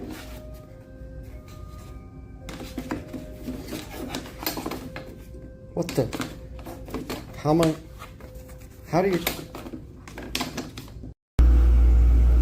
Check out this dude, Alligator Ridge, getting a suntan. Alligator Ridge, I hope you put sunblock on because you can really burn your skin. Oh, don't go in the water, Alligator Ridge. Welcome to Florida, where we had a hurricane. It's completely sunny and pouring down rain in Florida. Yeah, this is Florida.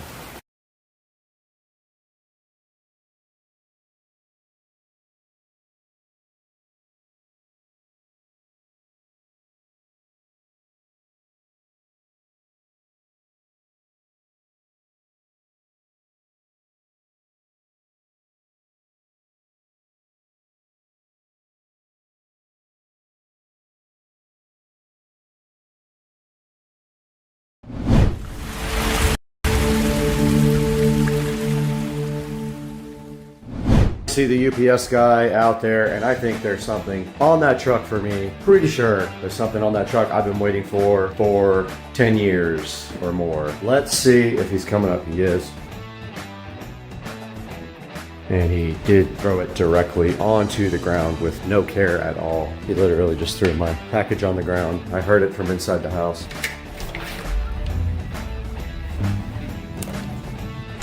What in the world do we have here? Let's find out.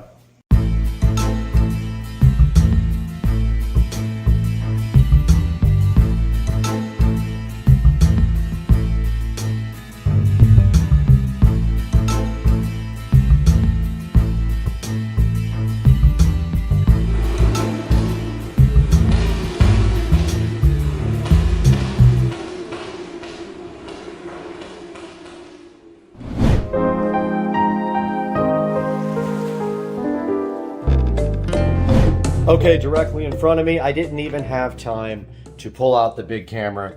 I only have the phone. We need to get the patented SCSR knife to get this thing opened up. I didn't even pull out the good camera, but I will for some pictures. Let's go ahead and get this opened up. Notice who it's from. Let's see, let's flip it over on the other side here. Get this thing directly opened up, and there is a big piece of black felt on it. All right, there is a letter from the YouTube CEO. It says that they are honoring our channel here for 100,000 subscribers. I will take a picture of that here. And underneath this awesome letter from YouTube, which I'll probably will get framed and put next to this guy right here, we got our silver play button, guys. Our silver 100,000 subscriber play button did come in the mail. I ordered some extra stuff. I ordered a silver backup silver play button and also a desk version of the button. But that is how it looks. So fresh and so fly. 100,000 subscriber play button, and we need to get something for this guy to get that framed up as well. Let's figure out what size this is and go ahead and order a frame.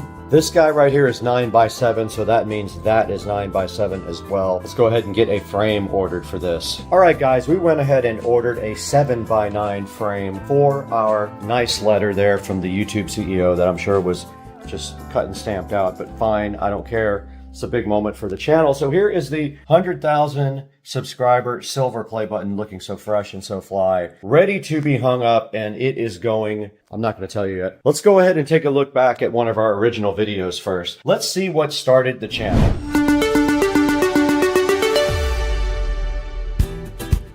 Now this is going to be deceiving as well because we actually started the channel as a different channel, Brad D Supra, but you can see right here, we moved all the videos to Supercar Street Racing in 2017. And our first video, which nobody likes obviously because old video with awesome crappy quality, Ricer Idiot in a Civic top speed only has, it's got 33% out of 150 views, and I don't blame you. It was, you know, it was fun back in the day, but it's not like it is now.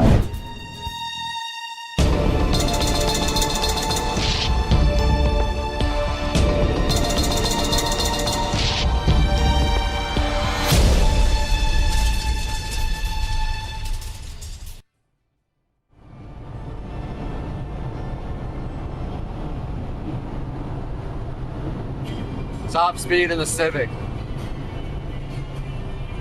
With a very sick driver. Speedometer. Oh, we hit the speed limiter. We hit the top. Look at this guy. We hit the top speed limiter at 120 in the Civic. Nice.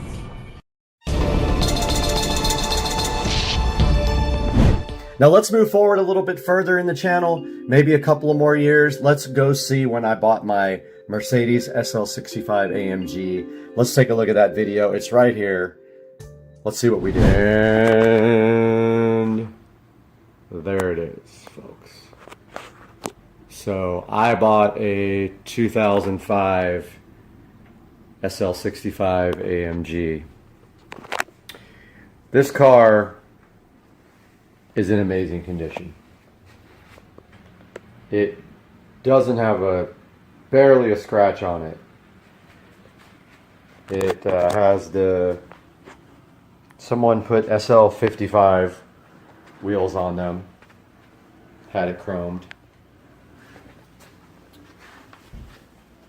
So there it is. The SL65. And the thing is just spotless. Interior, exterior. Just in really good condition. 49,000 miles on it when I bought it. Fast forward to 2018, a big step in the channel. I bought a new car. Right here it says, new car reveal, Supra, GTR, McLaren, maybe. Let's take a look and see what it was back in April 24th of 2018, 3 days before my birthday. So we're gonna see if you can drive a twin disc clutch. I think you should come up and try. You want me to do it? Yeah. All right, I'll come. I kind of wanted to get video of it coming off though. I'll video you. Okay, all right. All right, Take it's your already time, on. walk up. Yep. There he goes. Alright. New owner of his new toy. Yep, gonna see if I can even drive it. Awesome. Yep. Really pretty inside. Look at that. Yeah. Short boy.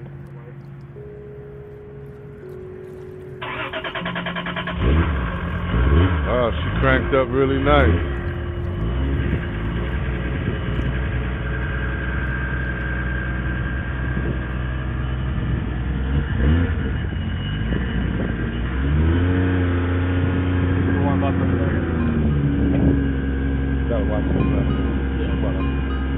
You got it?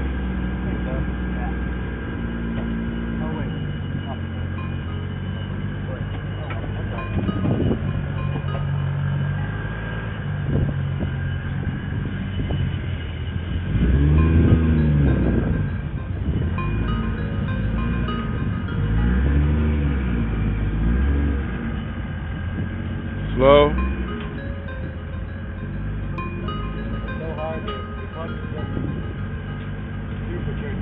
Yeah.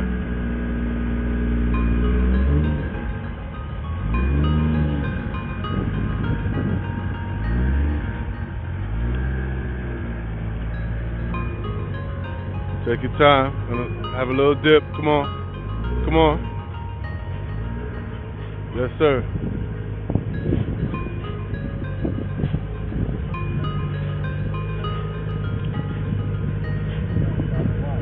Come on.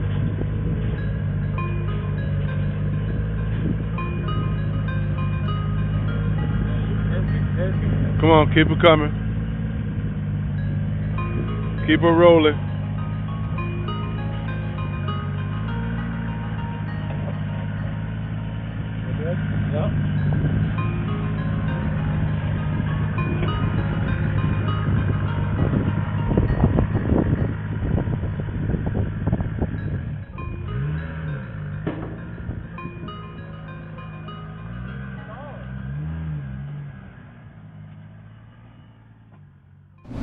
Now in 2019, this was my BMW 335i. We had bought a black BMW 335i and we had already sold the other car as well. This is what it was like with BMW 335i N55 MHD 30% E85. Let's take a look at that video and see what that was like on October 30th of 2018. All right, 335i 0 to 60 and more with a tune.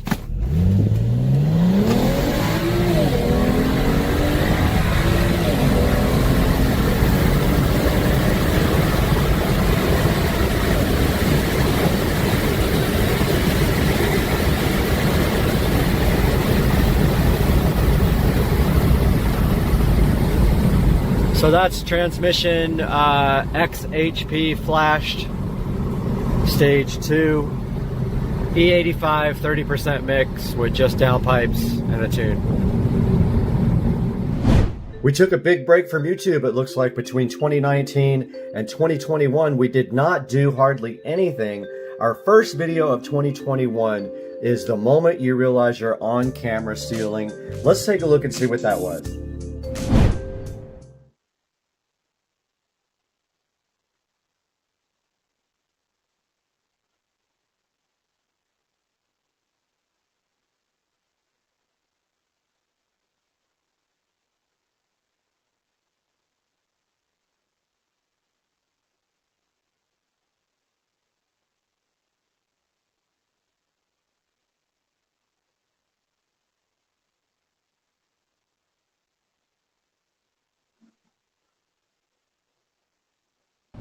Now, on December 2nd of 2021, we published a video about the ID4 digital dash for the BMW. That was pretty cool. That was one of the best upgrades I ever did to the BMW. So I want to take a look at that with you guys. It's ID4 dash conversion for the BMW, December 2nd, 2021. Let's roll the clip now.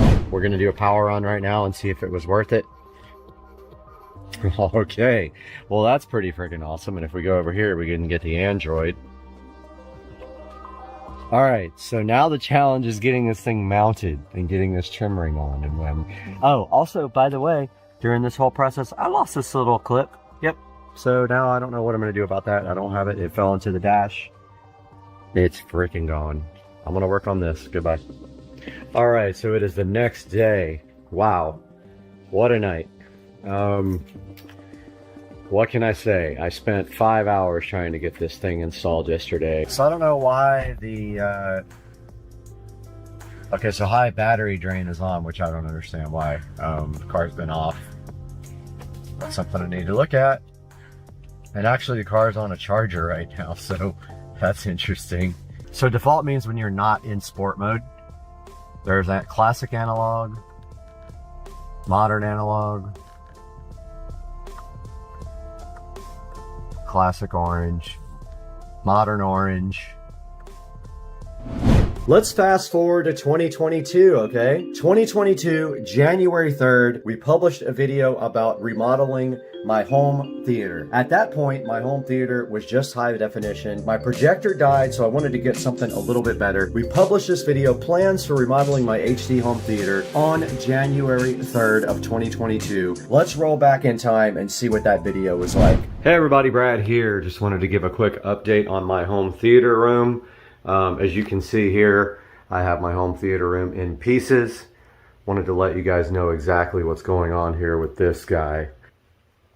Only thing I'm worried about is this fan being in the way. I've added that since, and I don't know if the projector being on top of this shelf is going to hit the fan, but if it does, I'm gonna have to remove my Moonman. The whole entire room is going to be that color.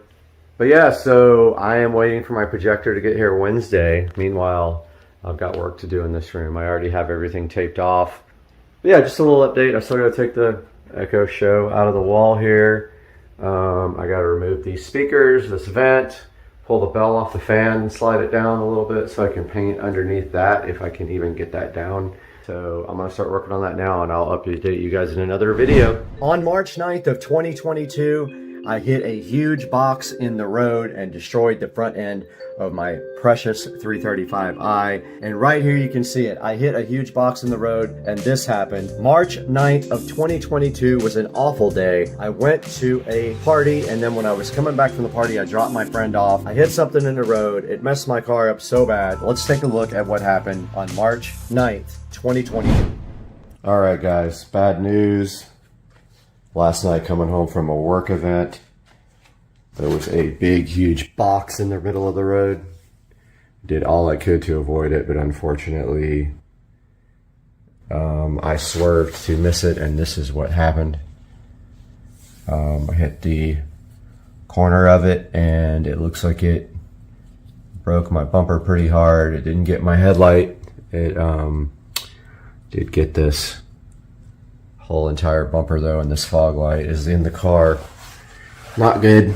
By mid-2022, I was producing a lot of videos. I had made the decision to post as often as possible, and sometimes we were posting daily. June the 2nd, 2022, I published a video about a Gobi smart bulb unboxing. Let's take a look at how the production had evolved as of June 2nd, 2022. Let's check out the video. Hey guys, welcome back to the channel and happy Tuesday. I hope you guys had a great Memorial Day. And today we have something special that we're going to take a look at. I'm really excited about this because I don't have any of this particular product. Here we are on the tablet recording now. So we are going to first turn on our patio lights with our Alexa plug. And let's see if we have the ability to upgrade the firmware. There's usually a firmware light. 6008 smart bulb, guys. I hope you enjoyed this little review and setup of this device, and I hope you guys have a good day. On January of 2023, I had a project completed for a huge golf cart audio system. There is multiple parts of this. Make sure you check it out. I put a huge system in there. This video is the reveal of that system. Let's take a quick look and see how my production had changed over the years when we check out this video about my golf cart audio. Hey guys, welcome back to Supercar Street Racing, and today we have the big reveal of the golf cart audio system. This magnetic phone mount thing is for going behind the carbon fiber dash, and the other part goes on the tablet and it's supposed to hold, but since the way I'm using it is not the way it's designed. It's designed to stick onto a dash and you put this on your phone and it sticks right to it. I ordered these guys here, these 83 watt QC3 multi-port chargers after the first charger wasn't a super fast charger. I did try to charge my phone with this yesterday and it just said fast charging. It didn't say super fast charging or anything like that. So I don't know why that's the case. I don't know if it's my cable, which I guess that's fine, but I bought it for super fast charging and it does not do that on my phone. I got one in the back of the cart. Next, I finally upgraded my tools. I've been suffering with this Hitachi tool set that has been a problem for years. It's probably 6 or 7 years old now. Pre-workout was not for the golf cart, although it'll pump you up and get you ready for working on the cart. I bought the actual Infinity Kappas with the grill. I ended up returning them because I bought some JBL GTO 620s. This is a 256 megabyte SD card for the tablet. Today we have a tour of the golf cart audio system, 2 6.5-inch component speakers. Let's move around to the other side here where we have better access to the dash. No copyright music here because we will get copyright strikes. Moving to the actual dash, we have a Samsung A7 Lite tablet. It is actually fast charging, which is amazing. I don't know why it won't stay on landscape, but anyway, got your speedometer.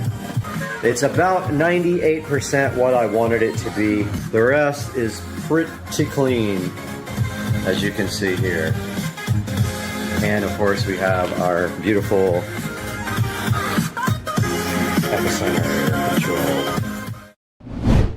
In March of 2023, I decided to build a production studio outside of my house. There are a lot of videos in this series. I built it from scratch. We built a facility outside of the house, and then I did everything on the inside. I had someone build the actual room. I did everything after that. I did the floors, the audio, the video, the electrical. I did everything. And that whole series started in 2023 in March. It goes all the way down to April of 2023. Let's take a look at the reveal of my studio build from 2023. Hey, and welcome back to Supercar Street Racing. I'm so excited to have you guys back today in our brand new 4K production studio. Today, we're going to take a whole tour of this beautiful brand new facility.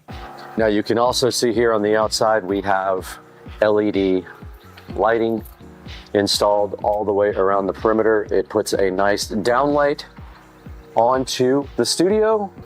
Guys, welcome back to Supercar Street Racing, and you are in the Supercar Street Racing 4K production studio, and we are going to give you guys a very quick tour of this studio. Stepping back and looking towards the door, we have the Echo Show 15. On the left side of the desk here, the editing desk, we have a HP all-in-one computer. Now this one is the one that I have a video on my channel for. Moving underneath the desk, you can see the editing rig sitting there.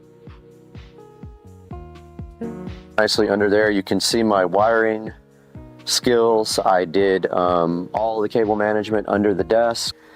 And moving behind them, we have the Govee immersive lighting. Up above that monitor there, you can clearly see the center channel speaker. That is the rear of the studio for guests to hang out while I edit, or to sleep in here. It's possible as well. You rotate around this way, there's the editing, and if you keep going to your right, there is the futon and coffee table. This is a 43-inch 4K Amazon TV monitor. Guys, moving up to the top of the ceiling, we have the Govee canned recess lighting. It's actually just pucks lighting. It is smart lighting. Guys, that's going to wrap up a tour of the Supercar Street Racing studio. I'm so glad you guys decided to join us today, and I hope you like the studio, and we will see you next time on the channel. By August of 2023, I had started getting a lot of sponsorship offers. Even though the videos weren't being watched tremendously, I still was getting offers for people to sponsor me. But at this time, I did a video that did okay, 6,200 views, the throttle, pedal, and brake assembly replacement on the Club Car Precedent. Club Car Precedent brake and throttle assembly replacement. Let's take a look at that video from August 13th of 2023. We have this Club Car Precedent throttle, pedal, brake, whatever assembly you want to call it, out here in the Supercar Street Racing garage, and the very first step of this process is to remove the mat.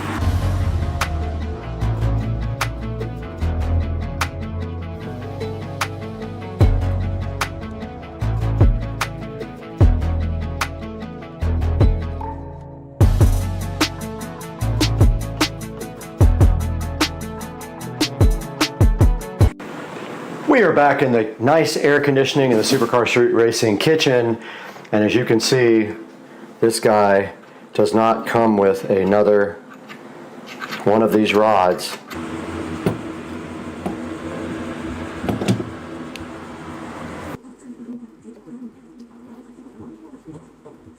Okay, I can't tell how this comes off. Okay, it just literally slides right out. And these can only go in one way.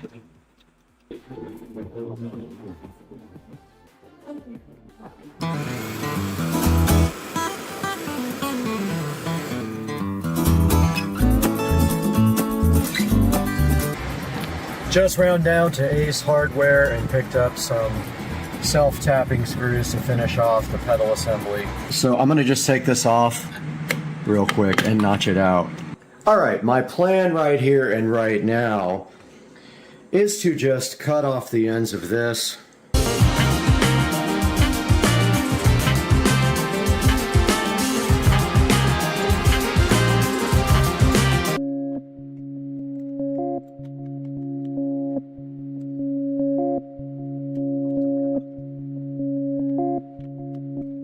Update from the garage here. I did get the wiring run behind there. I need to tuck this in a little bit better, but yeah, the wire is run nice underneath the pedal right there. It goes behind the pedal and then underneath.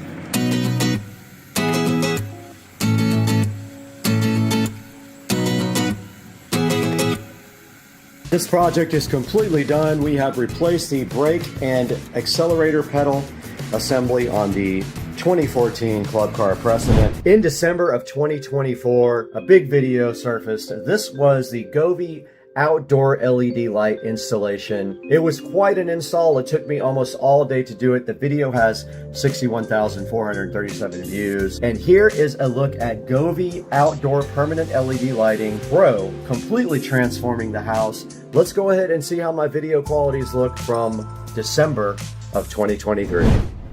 We find ourselves once again in the Supercar Street Racing dining room with an exciting product today that I am so hyped for, and I've been wanting to do this for a really long time. And inside the Govee Permanent Light Kit Pro, which I'm getting more in the light so you guys can see it better, we do have a Govee Home card. So some little extensions if you have to jump from eaves to eaves. We need this button, which I just pressed by accident. And they did come on.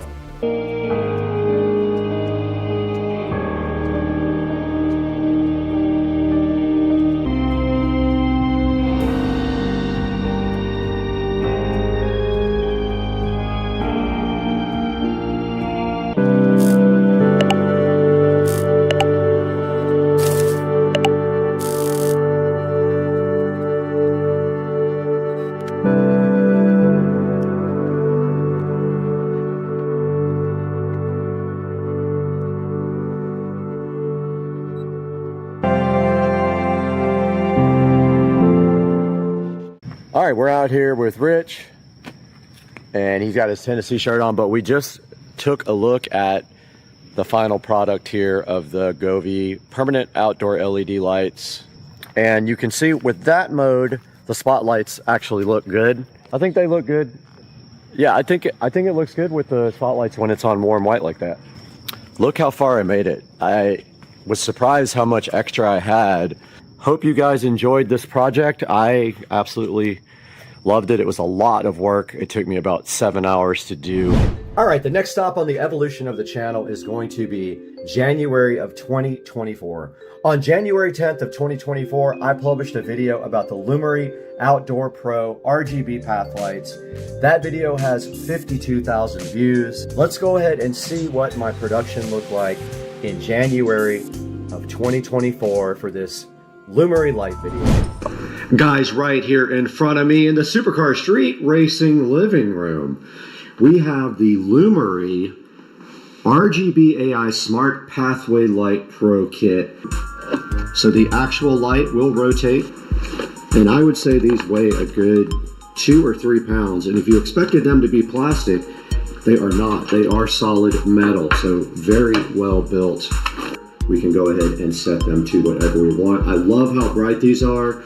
Our next step is going to be getting them installed on the dock.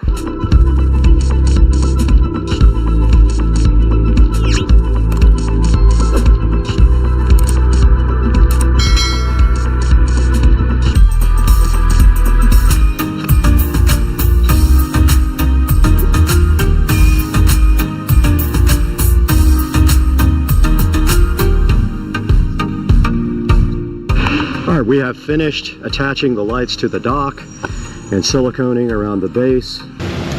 I'm thinking right about there.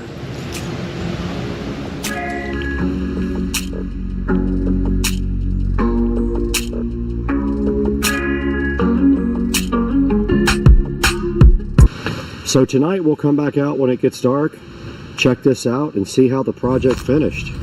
All right, we're out here at the dock, and it did turn dark, and Dukes of Duval came over. He's over here chilling underneath the patio.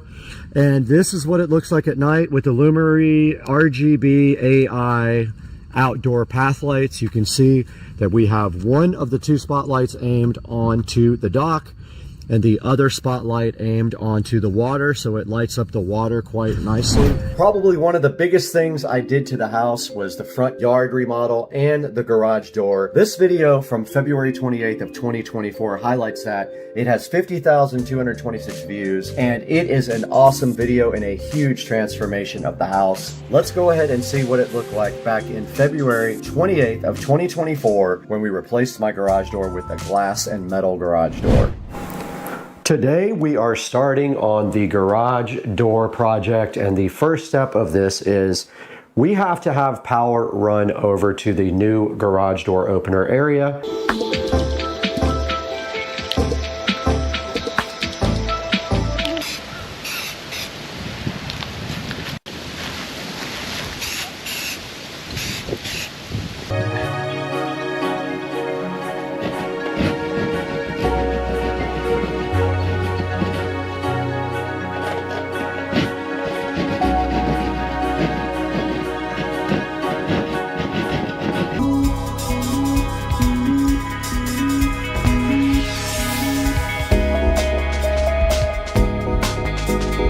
So first things first, all we have to do right here and right now is to get this pre-wired. And so to do that, we're going to go ahead and open up the back of the receptacle, whatever this is called, the wall box. And this is a type that screws in from like that. And then the tab goes around and holds it to the drywall.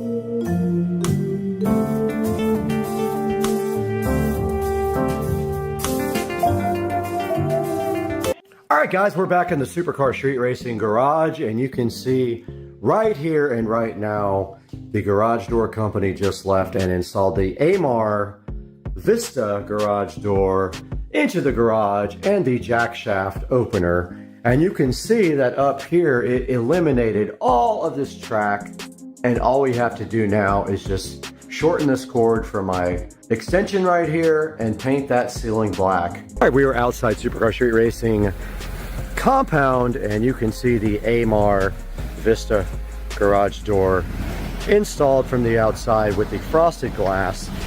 And of course, you cannot see through this, but it is letting some light through, and you can see the hexagon lights here looking so fly and so fresh. And the sprinklers are going off, and I did tie the sprinklers into the city water so that it would not ruin my pavers with the rust. But stepping back, the house looks absolutely cool now with the new driveway. I believe one of the top, if not the top viewed videos on the channel is coming up next. In March of 2024, we published a video about doing shark coating on my garage floor. That video has 202,794 views. Let's go ahead and see why this video has so many views. Let's take a look at why epoxy is the wrong choice for garage floors. I got shark coated. Hey guys, welcome back to Supercar Street Racing. We have something special for you today. I thought I would come on camera on the intro and talk to you guys a little bit about getting my garage floor shark coated. Now in this clip here, you can see the guys from Shark Coatings did get here pretty early in the morning, actually earlier than they were scheduled to, so I was kind of not ready at the time.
All right, we are out in the Supercar Street Racing garage, and you can see right here and right now that the floor has been shark coated completely. They did that yesterday, and I let it dry overnight, and it is safe to walk on, but not safe to put the car on yet. All right, a little update from the garage, and I have finished the paint project. And let's take a look as we step back, and I'll go through everything that we did. Yeah, that peel satisfaction. Let's get the car pulled in here and see how it looks. And guys, I hope you enjoyed the video. I have never taken so much hate as I do for this video because I mistakenly misquoted something in the video. This is the Marantz Cinema 70S. I mistakenly misquoted saying it was a flagship or the flagship. I since have gotten berated and accused of everything in the book in the comments, so I changed the title that it is not the flagship, it is one of the flagship receivers.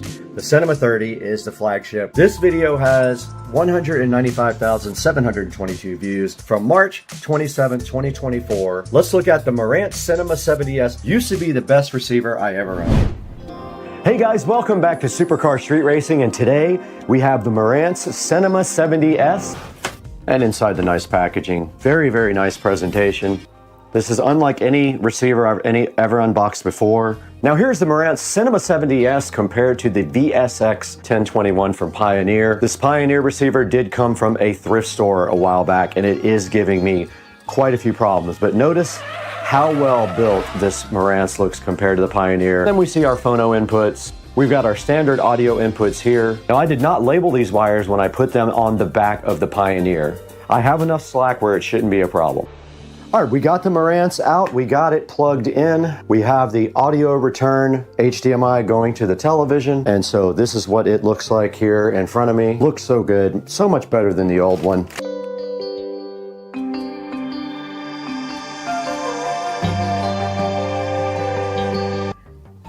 Go ahead and open the app. Now don't forget we have 2 Marantz AVRs now. Now it's detecting. Welcome back to Supercar Street Racing. I'm Brad. You're in the 4K production studio, and we are taking a look today at the Marantz Cinema 70S, as you can see right here on your screen. On April 23rd of 2024, I published a video 1 year with my 2023 Tesla Model S Plaid. That video has 155,000 views, 98% likes, 1,100 likes, and this is all about living with my Model S Plaid for 1 year. As a matter of fact, I am about to make 2 years with my Model S Plaid. I had to shoot that this weekend, but now from April 23rd, 2024, 4 days before my birthday, let's look at 1 year with my 2023 Tesla Model S Plaid. Rolled back the odometer. Hey guys, my name is Brad, this is Supercar Street Racing, and this is my 2023 Tesla Model S Plaid with hardware 4. And this is the Supercar Street Racing Garage. And of course, the first mod that makes sense for the Model S Plaid are the wheels. Now, the first modification to the Tesla Model S Plaid were the wheels and tires. This thing actually gives a really cool look to the front of the car, and it is also accented by this matte black Tesla logo here on the front. And then moving up, we have the carbon fiber mirror covers for the car, and these are pretty cool because they just stick right onto the handle that comes on out. And I want to talk about some of the things on this car that have happened over the past year and how I feel about the car now that it's been over 1 year of ownership. Now, I did pick up this car with almost no miles on it. I did trade in my junk rip-off Honda Accord. I walked in, I gave the guy my plate, and he went ahead and did the trade-in for me. Then I walked out with my new Model S Plaid. So that's right, the car has 1,747 miles on it on its 1 year anniversary. Now to the suspension, which has its own setting right here. The suspension is awesome. Now, we already talked about autopilot, which I do have like basic autopilot, but right now I do have the full self-driving, and so I have been enjoying full self-driving and learning how to work it for about the last 40 days. This vehicle looks exactly like it should for 1,700 miles. All right, that is gonna wrap up the tour of the 2023 Model S Plaid, 1 year of ownership down. In June of 2024, I bought these incredible sconce lights for the outside of the house, right next to the door. The video is doing great, 136,282 views. Let's take a look at, I got the most amazing LED outdoor sconce lights on the planet. All right, we are in the Supercar Street Racing kitchen with everything we need to get up in the attic. We have our drill here. If we can see here that we have actually pre-wired for the LED sconce lights that are coming in. Yeah, it looks like they were building a nest inside there.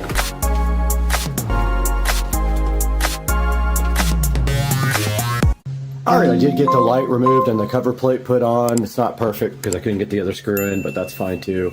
Okay, this area is ready now for the new LED sconce lights.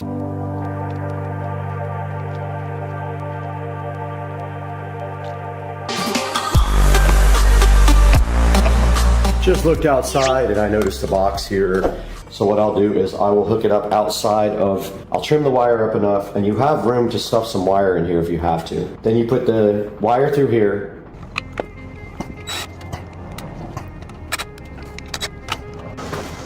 Okay, I did get the lights finally hooked up and on. All right guys, we are outside of the house now at night. Sun has mostly set. You can see there's some daylight, but I wanted to show you guys the sconces here. And you can see right there as we walk up, they are set on warm white along with all the other lights. And I have the garage, kitchen, and foyer on purple. And the house just looks so amazing at night, and people always stop by and give compliments on the lighting. In August of 2024, I teamed up with Chemical Guys to publish a video about their products. It has 54,000 views. Let's take a look at what happened when I teamed up with Chemical Guys in the video. Chemical Guys leather care products for the Tesla Model S Plaid. Ladies and gentlemen, welcome back to the SCSR Compound Garage. And today we have a new sponsor for the channel. You can see sitting right here on top of the Model S Plaid, another tiny Model S Plaid. Okay. Now we do have a couple of stripes right on the towel here to go ahead and start working with. And the front seat is done. I'm gonna go ahead and take the opportunity to do some protect it now. All right, we're on the other side of the Model S. We're gonna go ahead and put some leather conditioner on our rag and do this other seat for you guys. We're gonna go ahead and wipe it into the rag so it doesn't splotch a lot. Just saw me clean the whole inside of this Tesla Model S Plaid. That is the leather cleaner for the front. Now let's go ahead and get a clean cloth. We'll put a few stripes of leather conditioner on the cloth, and then we'll go ahead and condition these seats.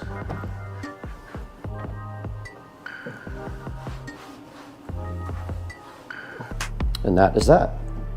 Back out here in the garage, and you guys did just see us clean and condition the seats on the 2014 Club Car, and you can see how good they came out using the approved methods by chemical guys. We went ahead and cleaned all the seats first. Back in September of 2024, I created a video about Govee smart recess lighting for the kitchen. Video did great, 55,379 views. Let's go back to September 22nd of 2024 and see what that video looked like for a few minutes. Guys, we have something to do today, and this is a clue about what it is. Look at that right there. Has been a problem for a long time. Let's get this opened up. And we're gonna get these out right now and show you guys how we're gonna get this kitchen more modern. Inside of the box, we have this Govee Recess RGB WW downlight. All right, directly in front of me right here, we did finally get our microphone working. We have our RGB WW Govee Recess downlight.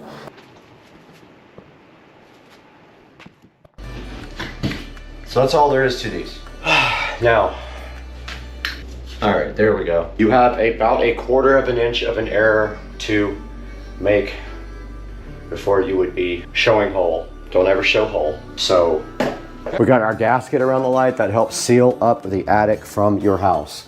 All you do at this point is plug it in. There it is. Okay, we got the third light installed right now. Apparently I didn't record that, but there is the third light. We are in the Breakfast Nook today in the Supercar Street Racing compound, and we have some stuff for this project that we have in the box. Let's go ahead and get this unboxed real quick. I bought a bunch of supplies to go ahead and fix the electrical for good.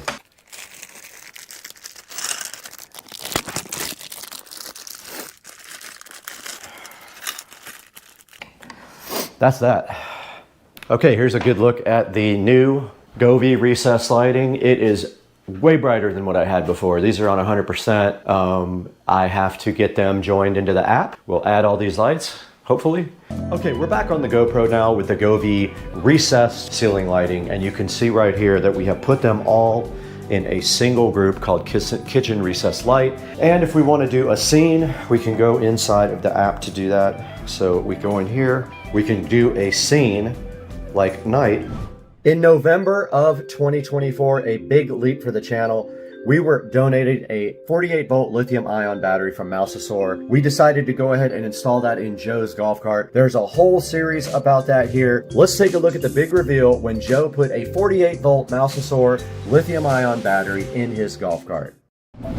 All right, guys, welcome back to the channel. You're at Supercar Street Racing. You got Brad here and Joe. And today we are gonna take a look at this project that we did on Joe's golf cart. We're gonna go through everything with you. So some of the features I discussed were part of the exterior add-ons that I did to the cart. Now I wanna talk a little bit about the things that I did internally on the cart. So one of the features that I wanted to do on this golf cart was to speed it up. So one of the things that I added originally was a 500 amp all-track controller. Along with the battery, we added this voltage reducer. So that was a quick overview of my golf cart. What's up, everybody? I'm Brad, and this is my 2014 Club Car Precedent. You just got a good look at Joe's cart. Everything he did before, he went ahead and got his 48-volt lithium-ion battery. We're right here with my wheels and tires on my 2014 Club Car Precedent. You can see right in front of me the other set of wheels for the rear here. Okay, we're here in the motor bay of my club car, and you can see right here we have the 70-volt Eco battery, 105 amp hour. We've got both of our carts right here, and you guys just saw a complete walkthrough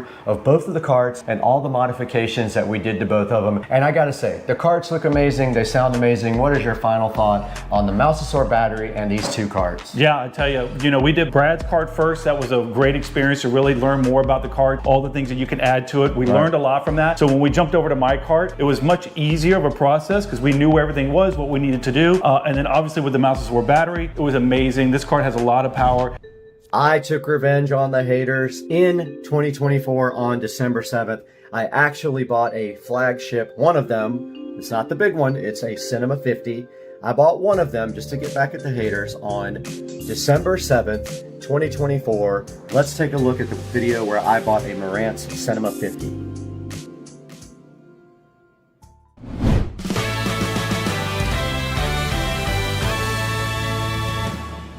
Ladies and gentlemen, today on Supercar Street Racing, we have this Marantz Cinema 50. Plenty of power for what most everyone needs for a home theater. All right, we are down here by my old setup. Now what we have right here is a Pioneer VSX 933. Let's put them back so they don't get lost. And then here is a little pamphlet about Hios. Right in front of me is the Marantz Cinema 50. This is supposed to be gold right here. You can kind of see the reflection there.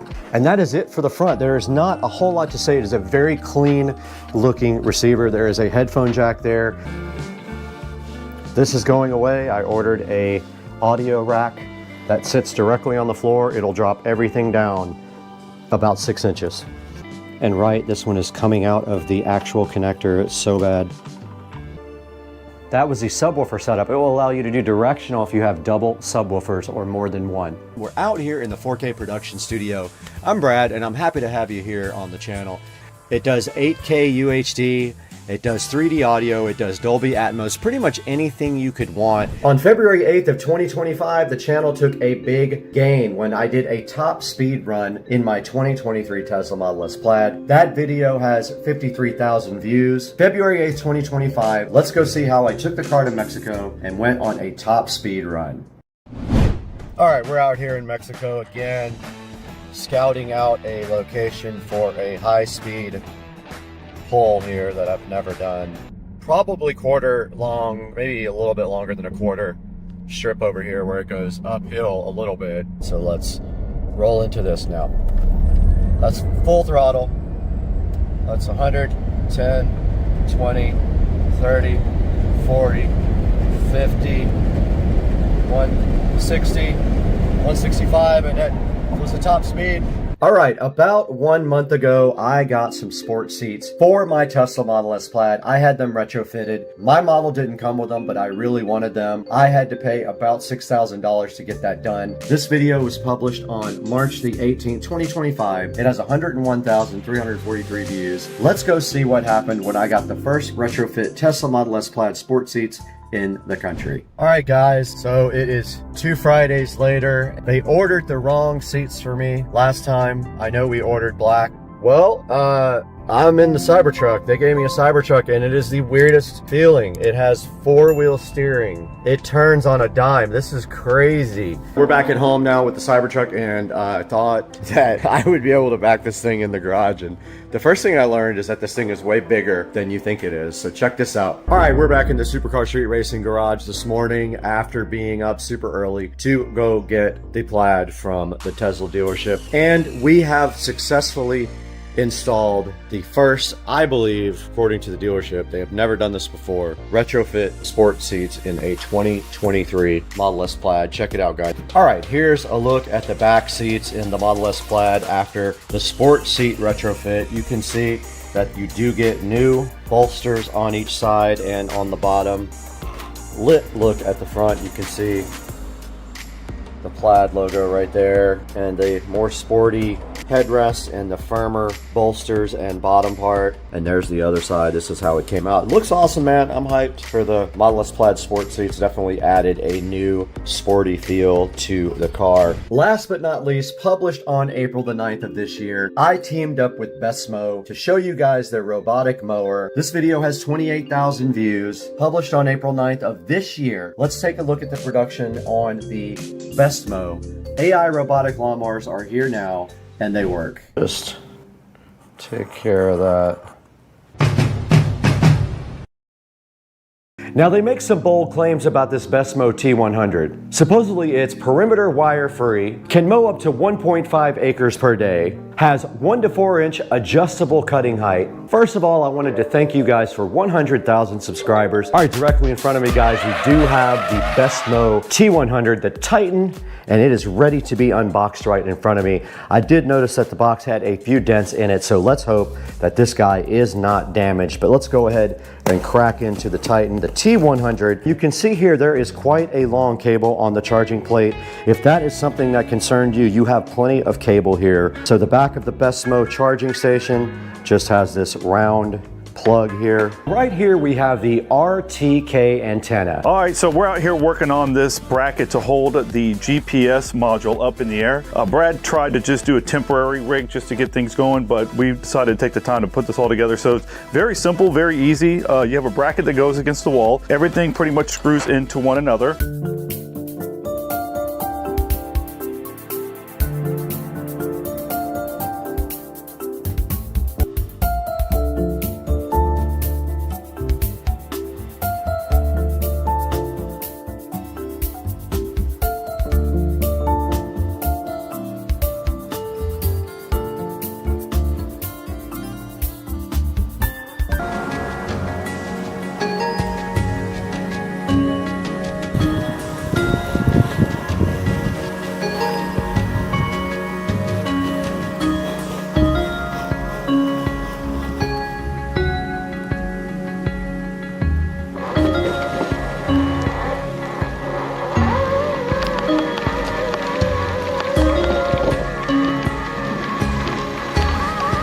Here is a look at the yard after the mower got done. I came up behind it with the trimmer and went ahead and edged a few places that it missed. It had a few issues here and there. I'll be working with the developer on that, but for now, this is how it looks after the mower got done.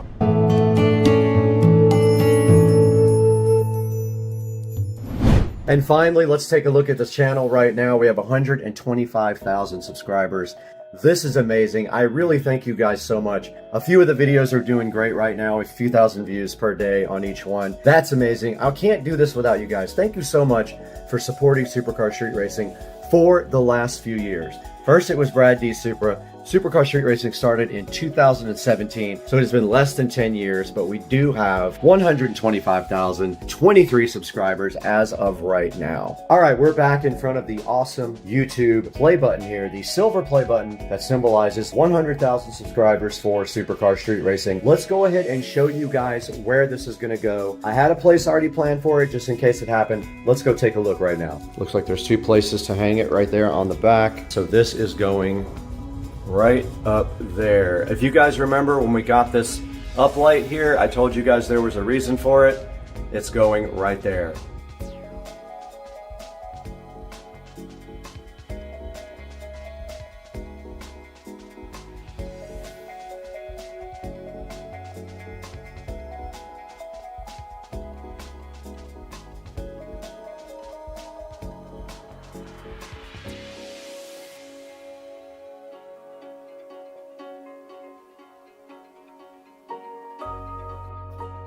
All right, guys, we're right here in the Supercar Street Racing whole home audio system, and you can see what we just did here. We hung up our 100,000 subscriber silver YouTube play button right there. We already had this nice light here ready to go. You can see right here we have a remote control for this guy, so we can change the color or do anything we want to our light that uplights our nice silver play button there, and we couldn't have done it without you guys. Let's take a minute to thank you guys and say we are nowhere without you as fans or subscribers. If you don't like and subscribe to the videos, we would not be here today. So I want to give you guys a huge shout out, and I appreciate you guys watching Supercar Street Racing, being fans, liking and subscribing, commenting, do all that stuff. And we're going to let this end now. We'll see you guys on the next one, and we'll have more subscribers, I hope, by then.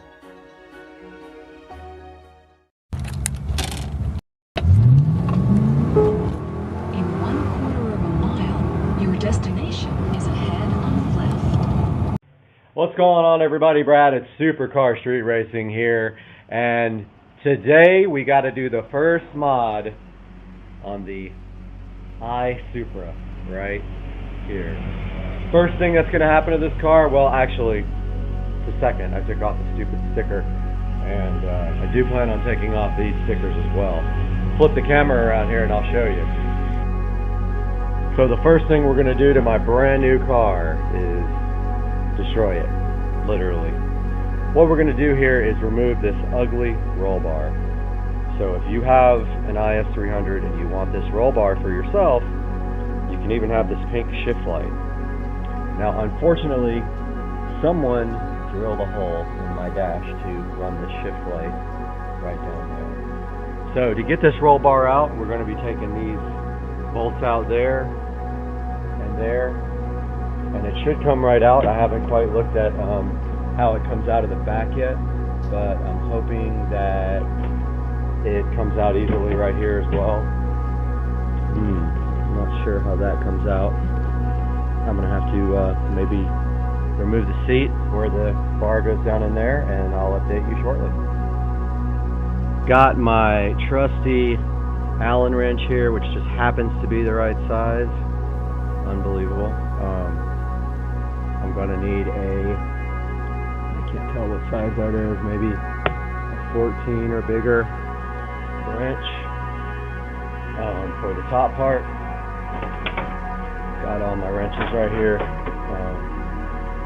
Might be a 15, it might be bigger than that, which I would have to use an adjustable because that's the biggest. Yeah, it's bigger than a 15. So I need to obviously get some bigger wrenches and start lumping up my tool capabilities again now that I have a vehicle to work on. Got my trusty adjustable wrench here. And I'm going to, this is a 6-point, I believe, Cusco cage, and it has been powder coated red. Not my personal taste, honestly, but wow, it is tight. I'm gonna put the camera down and get this loosened because it's very tight. Got the first screw almost all the way out. I just wanted to show you guys this. The way this roll bar comes in and out of the car. It literally will unbolt from the vehicle. It's not a permanent installation at all. Matter of fact, I don't know how legal that is for drag racing or autocross or anything if you're required to have a roll cage. This is not welded to the frame. But it might still be competition ready. I'm just not sure. And once this comes off the other side, this bar will come right out. I'm going to go do the other side now. Got the roll bar out. There's the part of the roll bar out. There's the first part of the roll bar. Next, I'm going to work on these parts here. I'm going to take these bolts out right here, which should just lift this straight out. Unfortunately, this stupid shift light is going to have to be cut out because it is mounted to the roll bar. So I'm going to go ahead and do that, and I'll update you guys after that point with the next step. Got the bolts out. Something's still holding on to this thing though. I am going to clip this stupid shift light right off. I don't care about it. Gone. Shift light is clipped out. Shouldn't be anything else holding this in. It's just kind of interesting. It just kind of has to be finagled around. I need 2 hands to do that to get this in. I got the bolts out of this side. Now I'm just going to go ahead and do this side as well. Man, the top one over the right-hand side one in your view here is tricky because the wrench hits the top of the car, so it's a little bit hard, but I'm working on it. Alright, I got the whole front out, and wow, that is such a big improvement. But at the same time, it also exposes a lot of the issues that the dash has in this car. The IS300 typically has this issue called sticky dash, and what happens is the glue on the dash breaks the surface. It looks really bad. So what we need to do is remove this dash completely and refinish it.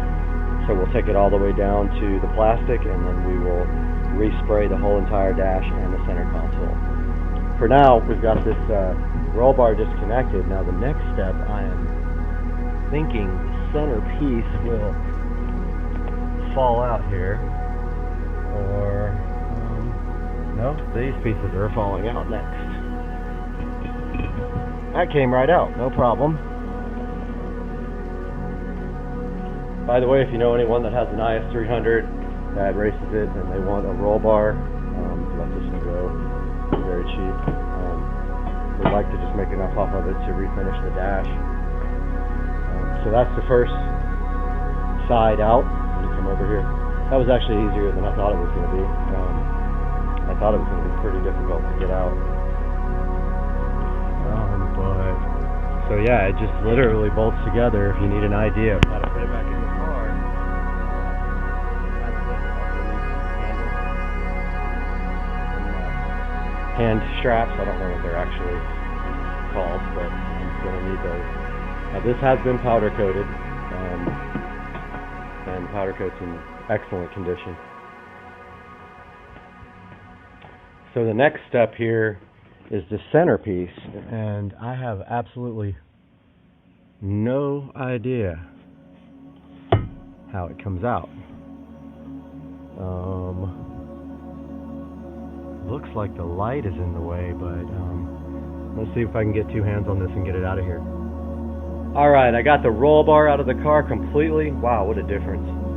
That was really throwing off the looks of this car, I believe, with that roll bar. And it also made the car seem really cramped up. So all it took to get that roll bar out was an adjustable wrench and this Allen wrench, which I am super surprised that I had, but I had it laying there with all my other tools. Good first step. Now the next thing for this video is we need to get this completely off of my car. So I'm going to grab my scraper here. I don't know if this window is tinted either. That's the other issue. But that looks like already that's going to be hard to get off. Oh, well, it's not too bad. I'm just peeling this off by hand, and then anything else I'll scrape off with my scraper, but this car will not have decals on it. So I'm going to work on this for a moment. I'll update you guys when this one's done, and then I've got another one on the other side to take off. Look at that, it peels right off. Got my car stereo removal tool here, but I'm a little bit worried that there might be tint on this. So that actually does not work at all anyway. I'd like to thank whoever put stupid stickers on my car for making my life absolutely miserable right now.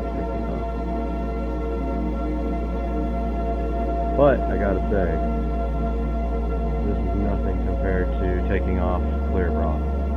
That was one of the hardest things I've done, and I almost wish I hadn't even attempted it because I sold the car anyway, and the guy probably didn't care. He loved the car. So when I get this totally removed, I am going to then use Goo Gone. But I think the best way right now is just fingernail on the edge of it. This is a lot like taking off the clear bra. It's crazy. Brings you back memories of my fingers being destroyed for a week after doing that because of all the pulling and whatnot with my fingernails. These little letters, they're going to be a pain to get off. Alright, I got the big letters off. I'm going to work on the little letters with the phone turned off. Alright, I got most of that side off. I'm going to grab my goof off, my Windex, and should have got some paper towels so I don't knock up this. What I'm going to do, I'm going to grab some paper towels so I don't knock up my fiber cloth or whatever it's called. And I'll I'll use the Windex to get the biggest piece off. Trash can out there.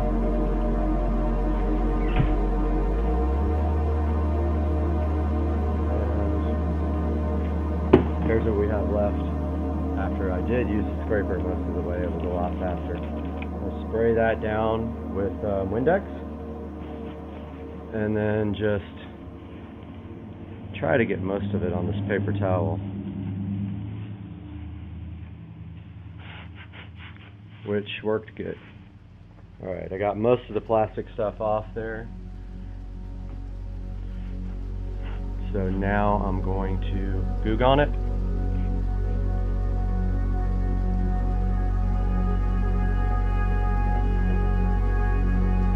And you can let that sit for a few minutes if you want. It will dissolve all this glue. Usually you don't even need a scraper, you can just wipe it off. But if you want to do what I'm doing, take this is a car stereo removal tool, which is very handy for doing any interior work.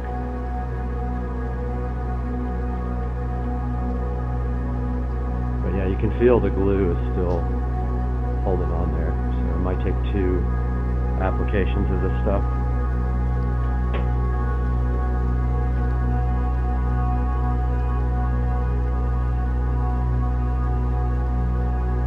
Here's what it looks like most of the way done. Now that left a big film on there. Big film. So I'm going to do that again and I'll be right back. Alright, I got the ugly stickers off the back of the car. Weird thing is you can still kind of see a shadow of the sticker that's there, and no matter what I do, it won't come off. So I'm not sure why that is. Maybe it's kind of worn into the tint now, but I took both sides off, and that is a much better look. I did go register the car today also, so look at that, just wiped it off and it's still super dirty. Registered the car today, ordered a personalized plate. That will be a surprise for a later date.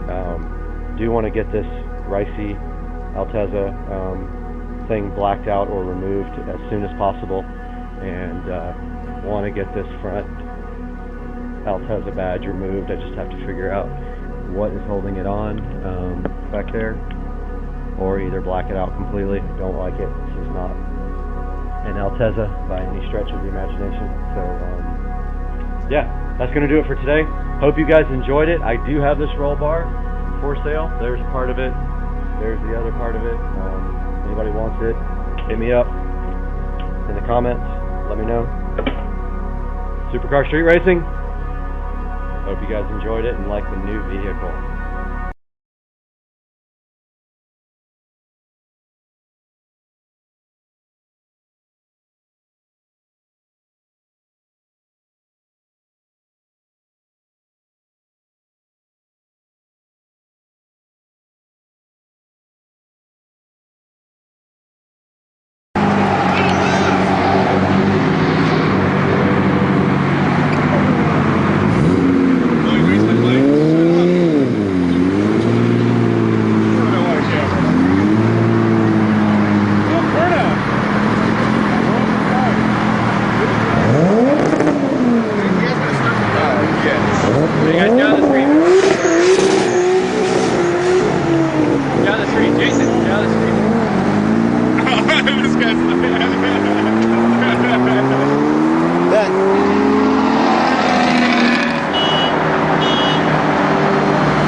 You ready? 1, 2, 3.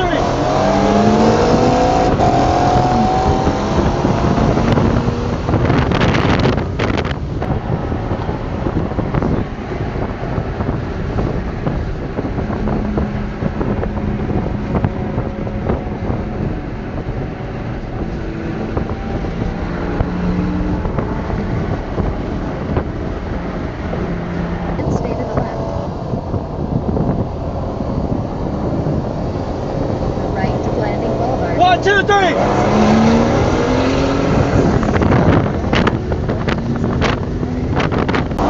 One, two, three.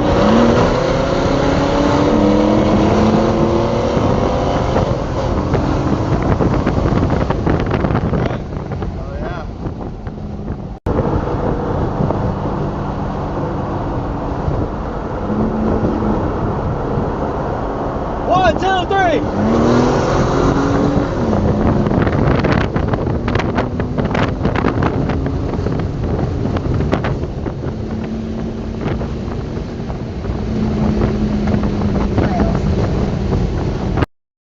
Here's that new watch, Peel Satisfaction, with a red candle and a blue pill.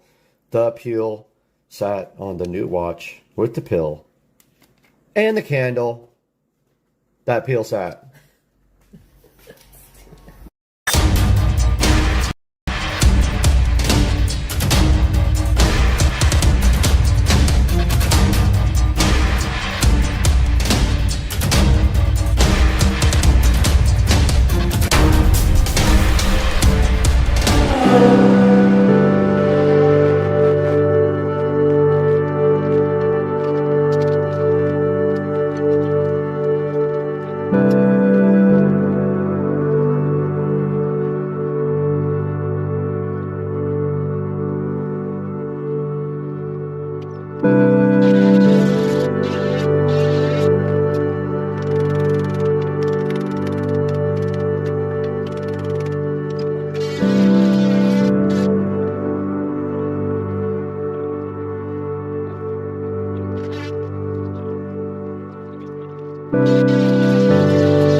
Hey guys, Supercar Street Racing here again for another episode. I'm glad you joined us today.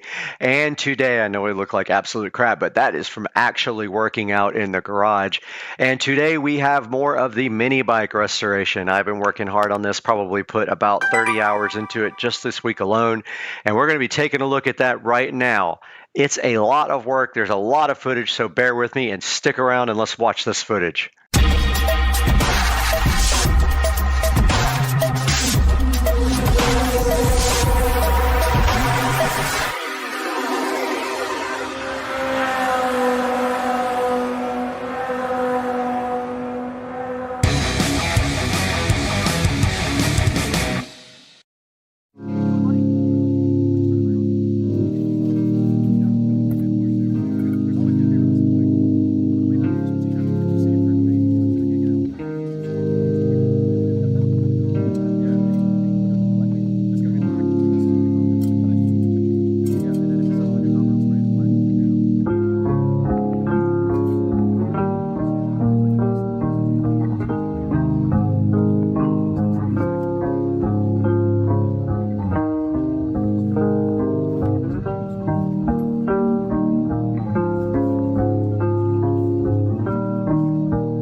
You can see here today that we got the handlebars off, we got the headlight off, and we got all that stuff sanded and painted, and here is what it looks like as it's drying. I just have to paint that copper if it'll stick. I don't know. I'm having issues with the copper paint.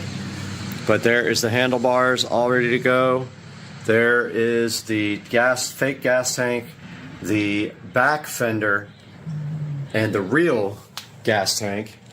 And then over here outside drying, we have the front fender looking all nice and good. The only place it doesn't look great is where it rusted, and I didn't do body filler or anything. I just sanded it really well and painted it. So you're going to see that, but that's okay. That's part of the patina. And then we have our headlight and our chain guard, which I did in copper. I had a little issues with the paint not sticking, but it looks like a couple of coats made the difference on covering that part up. So I am going to attempt to paint this gas cap copper. It may be a complete fail. I might have to sand it first, but I might do like a really light coat and then see what happens, because yeah, I don't want to have to paint that whole gas tank again. And it looks like I got to mask off the gas tank just to do the gas cap, because it's not a real cap. It doesn't come off. But guys, I hope you enjoyed the video today, and I'm so glad you guys are hanging out with me for this awesome mini bike restoration, and we'll see you guys again soon on Supercar Street Racing. Later, guys.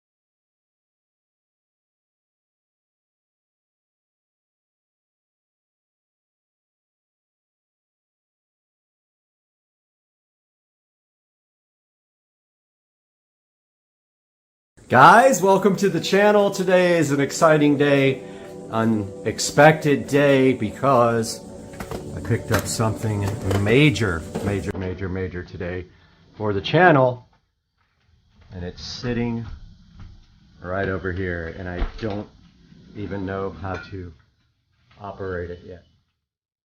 Check this out, guys. Brand new, used, of course. Editing rig, gaming rig for Supercar Street Racing channel. And this is the Ryzen 12 core processor, water cooled.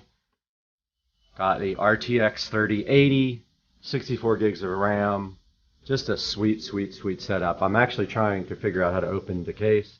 It's a Leon Lee case, and I'm going to open it up and blow it out with air before I even start. I don't know if you guys can see in there because of the reflection, but yeah. Finally got a computer. I'll explain. My old computer was terrible. You guys can sit here and watch me struggle trying to figure out how to open this case now. I managed to get the front off of the case, and then I messaged the seller, and he told me something about the mesh. Seal. Oh.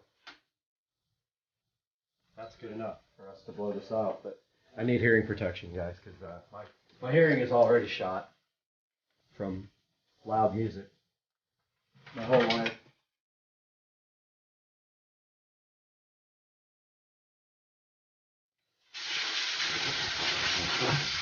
Oh yeah.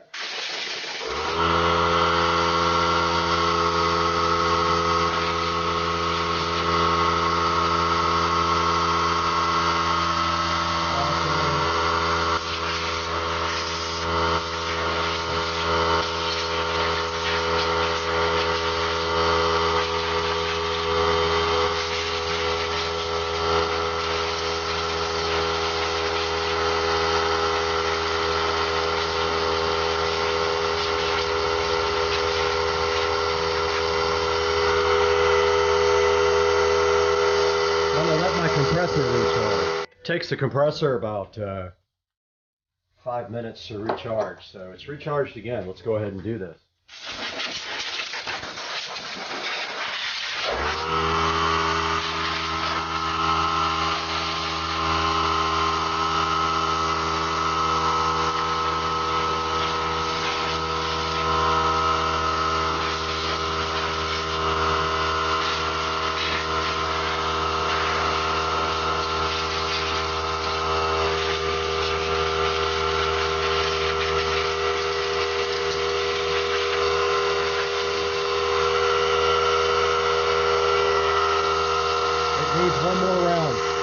round 3 of blowing out my new computer.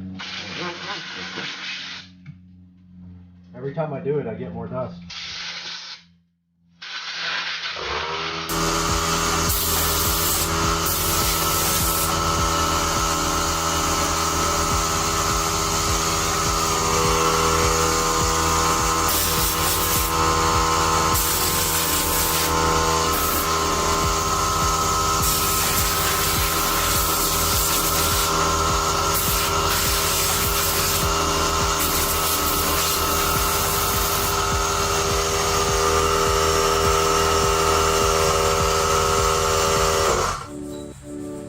Good enough.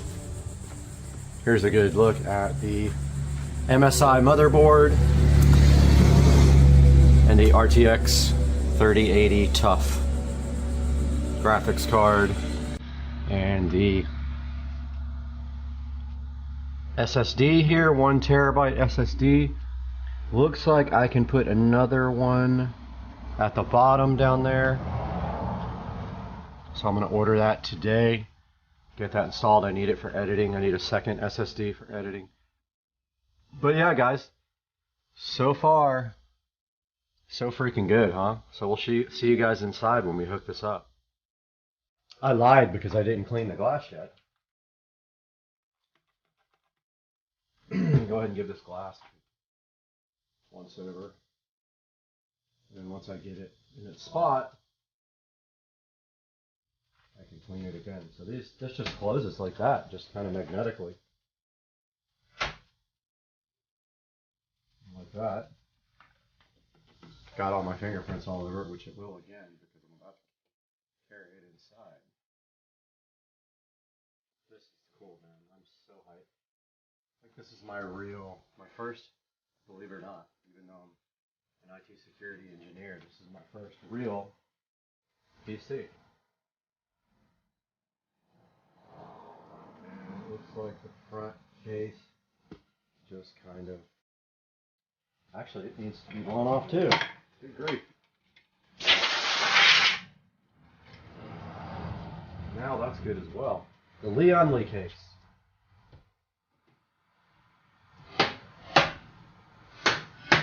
And that, my friends, is that. This thing's going to get carried inside now. We are here in the Supercar Street Racing Editing Palace. And we need to make sure that the old PC is ready to go with remote desktop because we need to be able to get to this, possibly. Let's see. Not remote desktop, Team Viewer. I don't know what I'm talking about.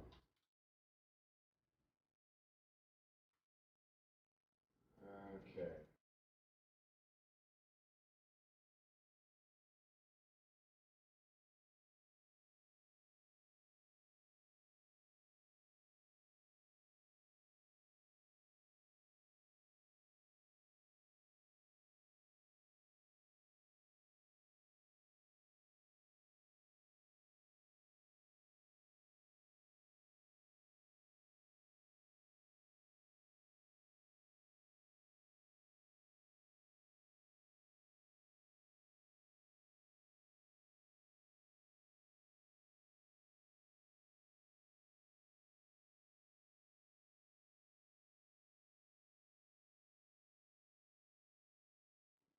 We are here in the Supercar Street Racing Editing Palace, and we need to make sure that the old PC is ready to go with remote desktop because we need to be able to get to this, possibly.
My new machine does not have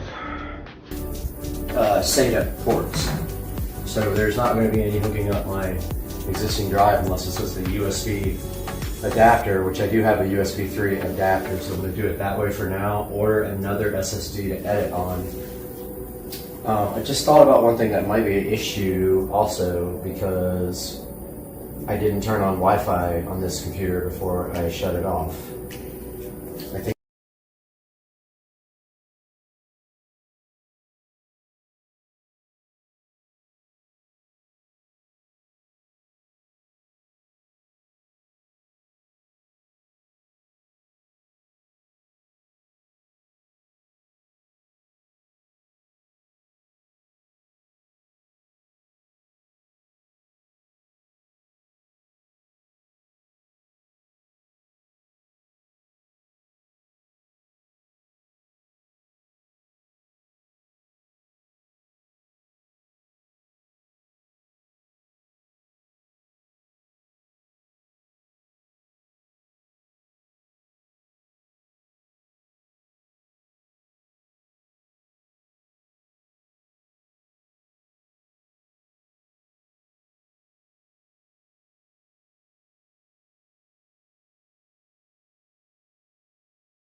do is modify my desk. I am going to either remove the piece of wood that's there and make another piece for it, or just stack on top of that one.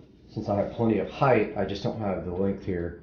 I'll stack it on top of that and make it longer and send a bunch of screws down through it, and that should be good enough to get this guy going. But everything is powered up, and let's see what happens after we get logged back in over here to work.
And it wants to update the display adapter, but obviously we have the latest one from NVIDIA. Because if we click here on GeForce Experience, we are up to date.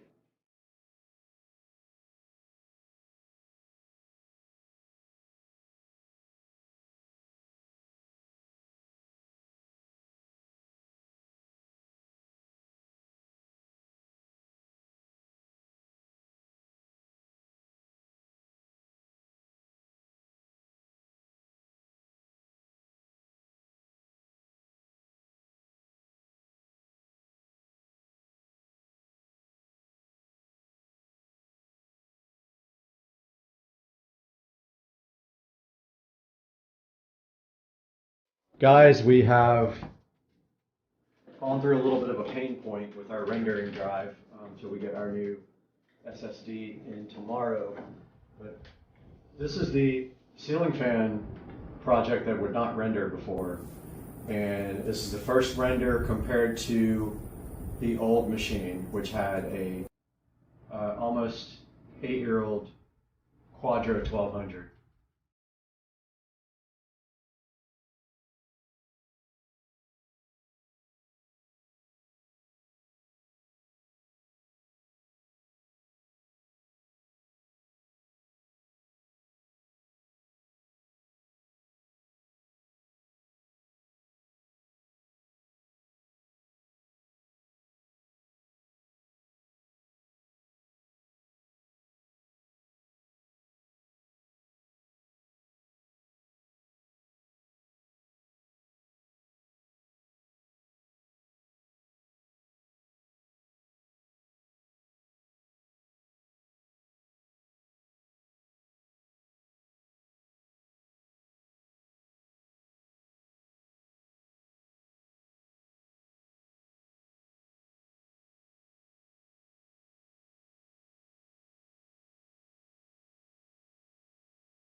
I have to show you guys this. There's a fan speed switch right here on the top, and I just realized it was on low for just like web browsing and stuff, so I cranked it up to high since I'm doing rendering, just to watch the temperatures on the CPU and stuff.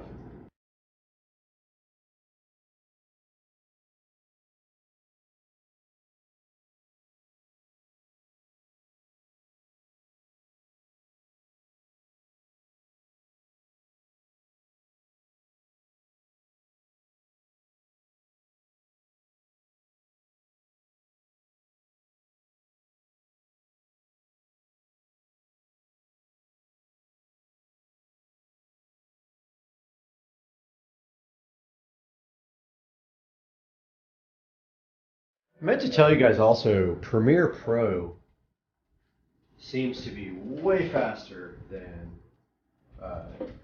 Vegas Pro. And the only reason that I stopped using Premiere Pro is because of this massive bug that I found.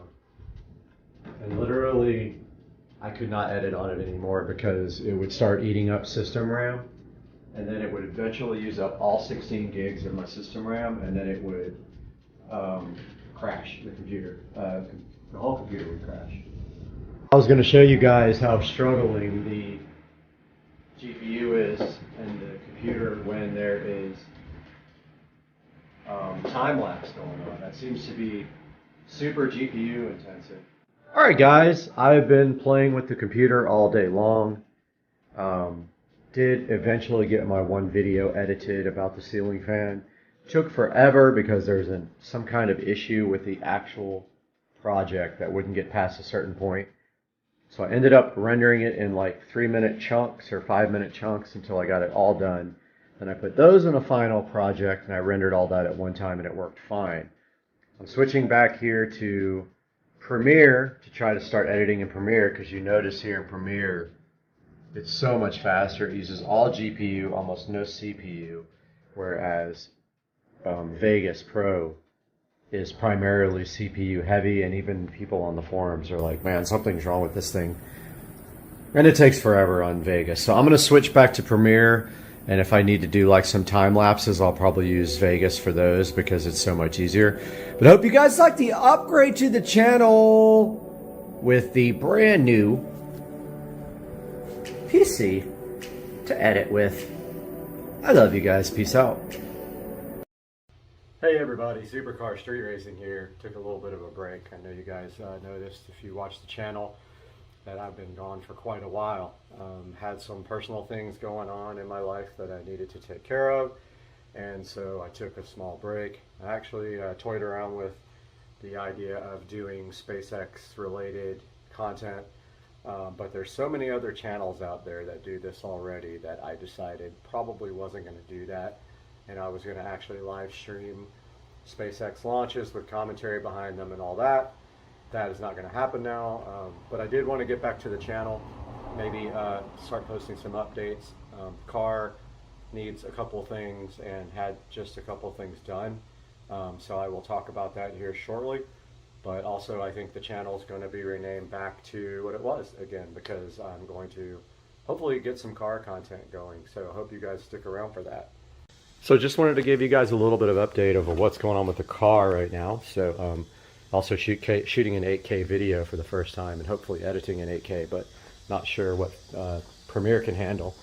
But the car does have new wheels, and I believe that was featured on the old channel. And so looking good with the new matte black powder coated wheels here. And other than that, the car hasn't given me any issues except for the radiator. Now, those of you who know BMW know that the radiator is plastic, and there is a history of those things cracking because this car is 11 years old. So decided, had a few weeks left on my factory warranty, decided to go ahead and pony up and get the Mishimoto. So as you can see where the coolant was leaking there, but that's is a Mishimoto radiator in there. Waiting for one hose that was back ordered for 7 days that they patched together, but the car does have an aftermarket radiator. No other modifications have been made to the car except that. In the next couple of weeks I'll be ordering the digital ID4 display, which replaces the analog gauges here and is programmable. But for now, what I'd like to do is concentrate on what today's task is, and that is I want to get all this chrome trim here, or polished trim, or whatever you want to call it, metal trim, to matte black. So what we're going to do is go through the process of how you do trim. It's different from emblems because you on emblems you just, and these lights even, you just spray all the way around them with a big square and peel them off. Well, these guys you have to tape off, and then you have to spray a wet coat after you've got about 3 coats on it, and then peel your tape while it's still wet. What happens is the Plastidip on top kind of softens the stuff on the bottom, and then it allows you to get a sharp line. Otherwise, you start peeling dry with a tape, you're going to pull all the Plastidip off. So the first thing I'm going to do is clean this stuff. So I'll get back to you with that. So I've just got some Windex here and a standard, what do we call it, soft cloth used for cleaning the car. I'm going to go ahead and clean all this trim up just like this, just to get all the exterior dirt off. You can see here how difficult this is going to be to get right under here. That's going to be fun. But see this cleaning job here, and you notice on the back we have this long strip here. It's got some black stuff on it. I'm going to do my best to get it off of there. So I'm going to go ahead and clean the whole car, and I'll get back to you guys after that's done. Okay, so I cleaned the entire trim here all the way around the car. Even though there's still some black right there, I can't seem to get that out, so I hope that isn't an issue. Plastidip is usually pretty resilient and it will stick to almost anything. So I got that all cleaned off.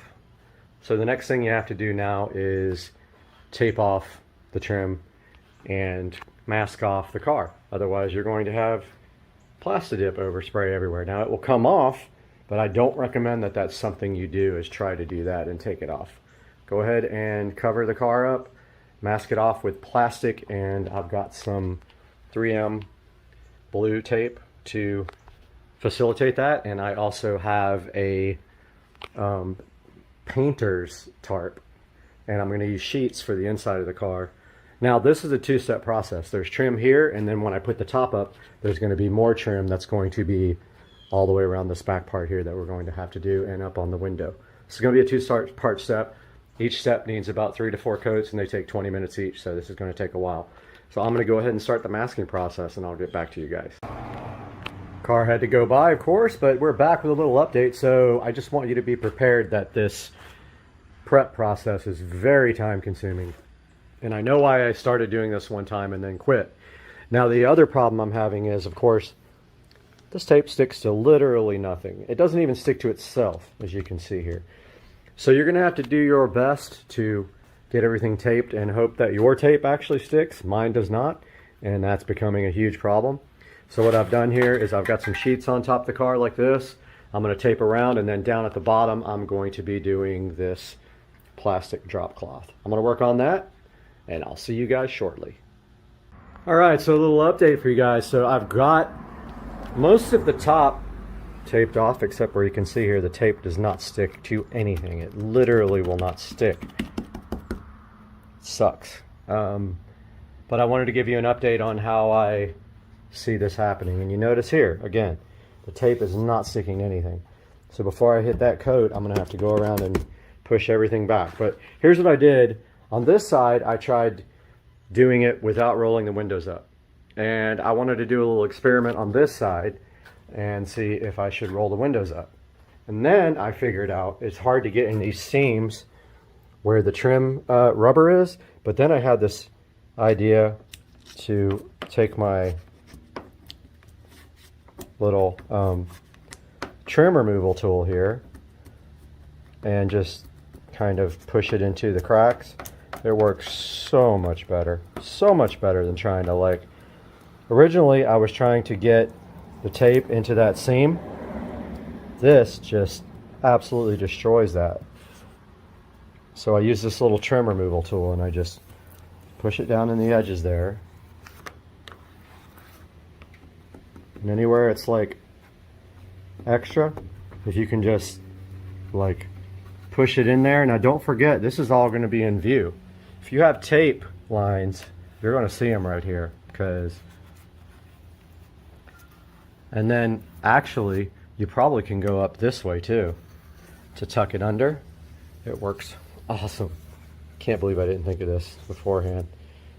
But you see, like right here where the edges go in there, I mean, there's a little bit of a gap right there. Hopefully you don't see that. I'm really trying to get that fixed. But now the issue I have is that the tape is all coming up, and hopefully it sticks right here where it matters most. But yeah, you see here like where the edges are. If I run this up, it should tuck the tape underneath there. This is a hard area right here. It's not sticking to anything like up here. Hoping that this just will stick long enough for me to spray the car, but I still have to do the bottom masking, and I've got the plastic ready for that. So I'm going to first finish this side up here and around this mirror, and then I'm going to start masking off with plastic. Alright, no, yeah, I agree. This is the most cluster FS I've ever seen in my L. I mean, life isn't even a curse word, but... So, this stuff here, you want to shake it for like 1 minute straight. Get some practice on other stuff. And then I'm going to show you guys how to start this process. Get all your tools out of the way like I didn't. Those over here. Oh, oops. Well, I guess I just lost some scissors because they fell into the tray. So shake that for like 60 seconds and then I'll get back to you. Alright, so very important with this Plastidip, even though this isn't legit Plastidip, it's Rust-Oleum, is that your first spray, and sorry I'm working with one hand here, your first spray needs to be out in the open to clear. This is every time you start a new coat. Out in the open, spray it to clear the nozzle, and then run your fingernail over it too if you've already done a coat, so that you clear it out, and then you can start your first coat. So this is like me ruining my car. Okay, so first coat is light. It may not seem light from what I'm doing, but it is, trust me. And if you miss some spots, it's cool. And like under the mirrors here, this is a difficult spot, so nobody can see it, but you still have to paint it. And so check this out. So watch this. So, you know, it's not going to be completely covered the first try. And don't forget, you're going on an angle, so you got to do the angles too. Otherwise, somebody will see the top and the bottom. So do the angles. And if you're properly masked, you won't see this. And so just, you know, I mean, you're on kind of a flat surface, so it's not going to run, hopefully. But you got to remember that first coat is just, and look, the tape is coming up as I speak. That first coat is just that, first coat. So if you don't cover everything, don't worry about it. Just be like, go easy on it.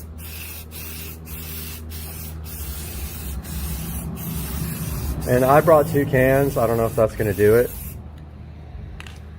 But notice how I'm like accepting the fact that it might not get covered. Now you have like a little bit of leeway on flat areas because it's not going to run. So this, you can probably get a little bit more generous on your coatage. Is that a word? So this is how I'm going to do the rest of this coat. And it's really hard with one hand, so I'm about to stop the video. But you guys get the idea. Make sure you're going on all the angles. Remember, this can be seen from every angle. So you need to be like thorough on your... See how I'm cutting at this from every angle?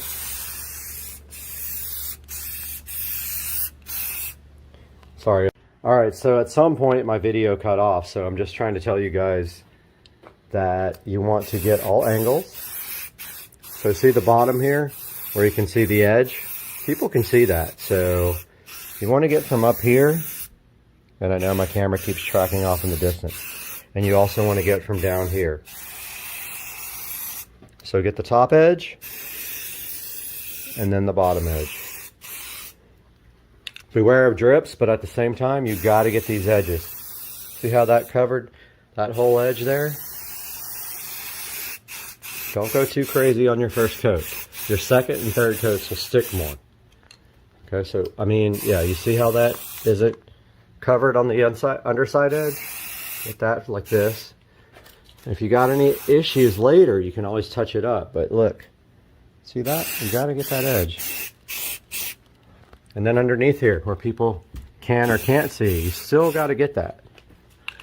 And then cover this top edge. See that? I know my camera, it's really difficult because it's such a small field of view. But that's the first coat, and I can already see where we missed this edge. So come back and get that whole entire edge on the bottom. If you don't, people will see it. They're going to be calling you out on your work, and they're going to call me and be like, dude, what happened? All right, we'll be back with the second update. Let this dry for 20 minutes. All right, guys, so the timer just went off. Evidence. So we're headed outside to the garage to do coat number 2. Always remember, like, on your second coat. So the goop can get caught in the nozzle. So scrape that with your fingernail. Shake it a little bit. Walk outside. Give it a good spray. Start coat number 2. Oh, coat number 1 looks so good. So let's start number 2. Coat number 2 can be a little bit more thick. Just remember, like, when you do this coat, to get the bottom edge and the top edge. Even in the places you can't see, because your passengers can see it. So let's start with coat number 2, and I'll get back to you guys for coat number 3. All right, guys, so the last coat is about to go on. So this is the 4th coat, and this coat is spray and then pull the tape while it's wet. So I'm about to do that. So it's a 4th coat. It looks amazing. I'm hoping like it stays amazing. If anything weird happens, I guess lesson learned, and it'll go on my channel, and that's just what happens. So many golf carts in my neighborhood. All right, so I'm about to do the 4th coat and then peel. All right, so I just finished pulling the tape and issues. So overspray right there, and I'll let you decide. Yeah, so that just came right off. So I gotta fix that. It literally peeled right off of there. I don't know if I'll be able to fix that properly, but I'm gonna try. Right there. Issues. Issues. Issues. Overspray. Overspray. Now, mind you, this will come off, all this overspray, but these little missed spots will not. Missed spot. Right there. Overspray. Overspray, even though I masked. So I'm about to work on that, and then I will work on fixing the issues that didn't get covered. Alright, so I just got done touching up all the spots that I thought had issues, but I'm sure I'll find more as the days go on. But here's a good look at what, some of it's still wet by the way, and I see right there I got an issue. I'm gonna have to fix that.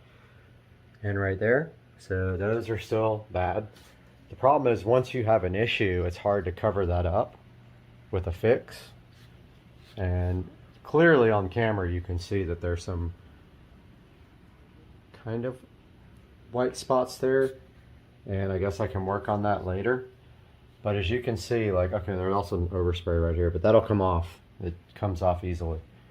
Overall, I mean, that look is 1,000 times better than the look with the metal trim. But I still have to do the whole top of this once the top closes. So I'm gonna let that dry overnight, and then I've got another probably 2 hours to do that, and then I still have issues after that. Is it worth it?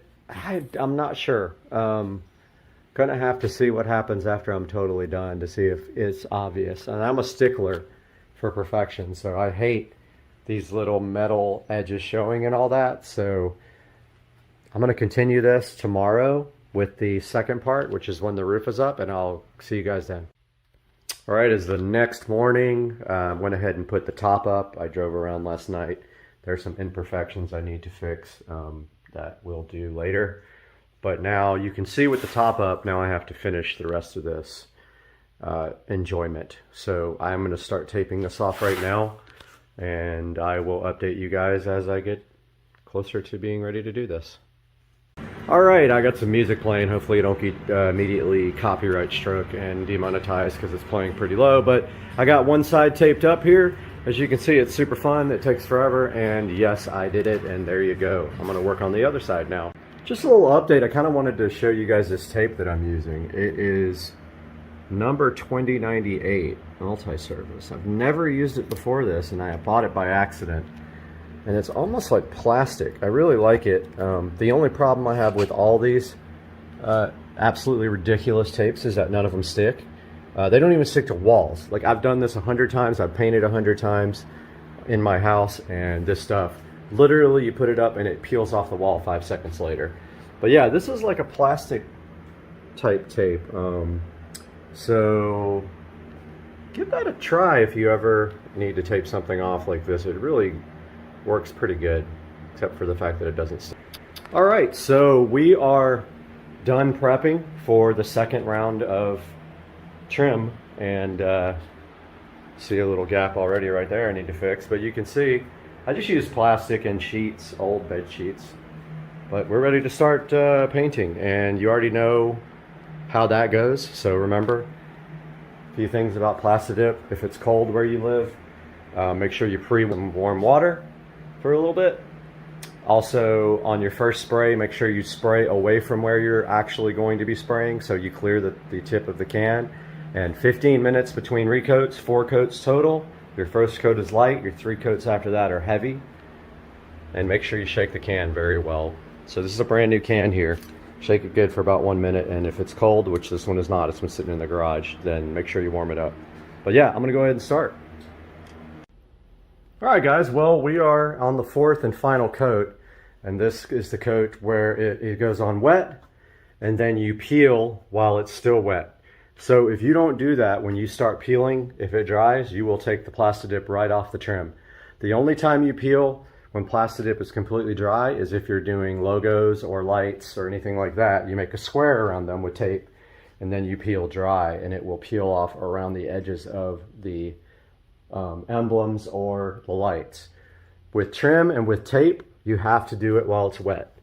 So if you've tried it and you've had bad luck, that's why.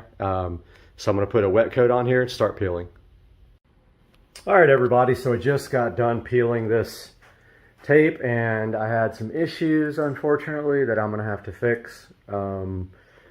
It did start peeling the Plastidip in a couple of areas, and it does not look good, so I'm going to have to redo this little part here. I don't know if you guys can see, but it started coming off about right there in some places, and that's probably out of focus, but I'm going to work on that real quick and get back to you. So I just got done with the touch-ups, and have to say it came out good. I don't think I've ever spent this much time on a project on this car. It was relentless, but you can see here it was worth it. Now I just have to say one other thing. There is overspray. It will come off, but even taping everything off, I got overspray on the car, and that will come off pretty easily, and it'll wear off over time. But you just get like a soft cloth and some, you know, some detail spray, it will come right off. But just in the process of peeling the tape off, just remember when you do your touch-ups here, you want to peel your tape wet on your touch-ups. So any place you missed, tape it off, spray it, and the second you're done spraying it, peel your tape off. Now I didn't have to do that up here because this has a real big edge underneath the trim here, so the tape doesn't actually touch the Plastidip. But anywhere that the tape is touching the Plastidip, you always want to peel that wet if you're touching up or on your last coat. Had some issues, of course, with mine on my last coat. I don't think I put wet enough coat on for the very last one, but that's it. Car is completely blacked out now. No chrome at all. I did all the lights, all the trim, the rear valence, the emblem in the back, the front grille, and that is that for this project. I hope you guys enjoyed it and learned something on the way. Guys, I might have figured this out, and I think we're going to be able to install this now. It was a process, but I am about to try it.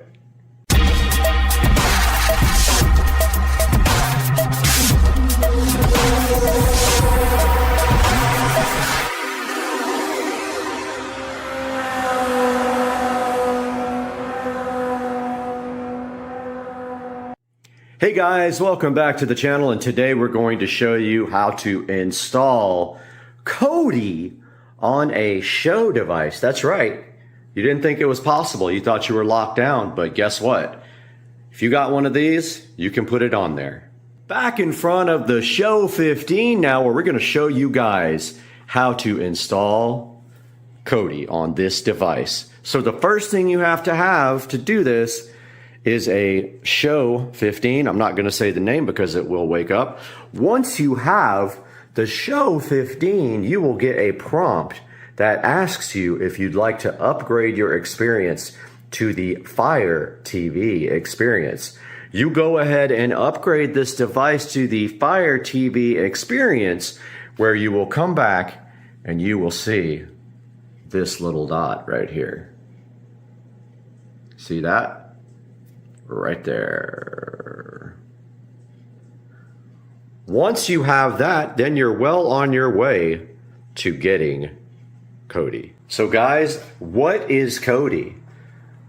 So Kodi is a multimedia app that has been around for a really, really long time. And it used to be called XBMC for Xbox Media Center. They did change the name. Now, what is important about this Kodi app is that people write add-ons for it, and you can actually download add-ons to watch certain things. I won't tell you what, because obviously we're not going to be breaking the law here. But a good app like this might assist you in watching certain things. It has all kinds of apps. You can also actually just play multimedia from a server. You can install apps directly onto Kodi, like YouTube, if you would like. But the important thing is you can install these add-ons. These are video add-ons.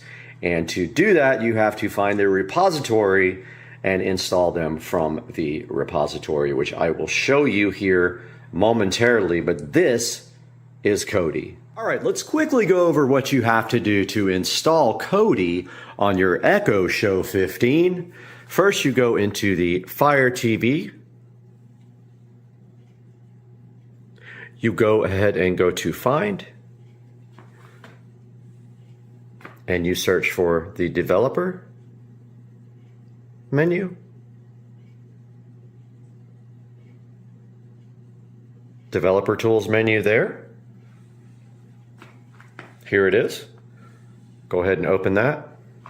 It pops up this little window. You can just hit the back button on your remote or either on the display remote. You're going to have Toolless installed as well. So go ahead and do that, and you're going to have File Explorer installed as well. When you press on them, you should be able to install them. Now let's go get Kodi TV. So we can hit back button here or back on the remote. So we will need the downloader for that. So back to the home screen. Go to Find.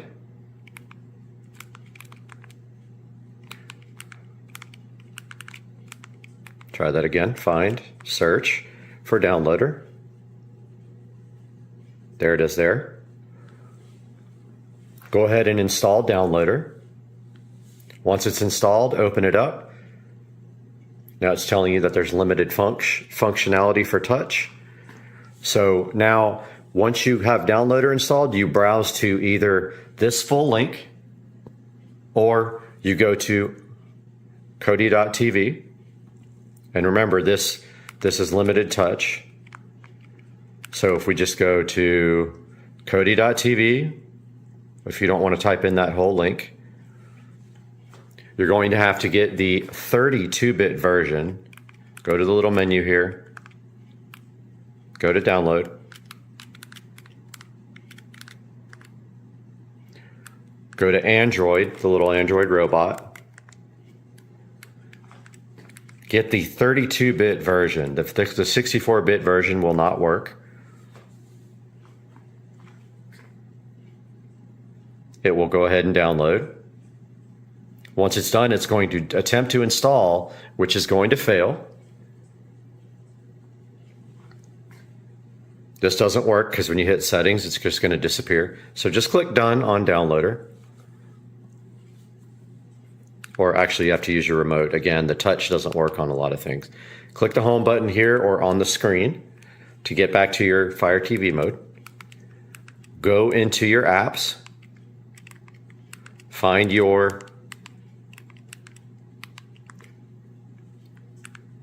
Developer Tools menu. Open that. Just hit the back button to get out of that. Now, on File Explorer, you have to use your remote. Again, see how it says limited touch? You're going to want to go to your downloader folder where you downloaded that Kodi. Select the one you just downloaded. I have a couple in here. So just select it with the middle button or on the screen. Click Cut. Hit the back button either here or on the screen remote. Go to Download and paste it. Once that's pasted, go back again, go into Toolless, right there. Toolless, or whatever it's called. Open that. Find your download folder. Find the app you just copied. It's one, these are old. I've done it a couple of times now. But open up the Kodi app. It will then say continue, and it will install, and it will finish. And then once it's done, you will see that if you go to the home screen now, and you go to all your apps, you have this wonderful Kodi.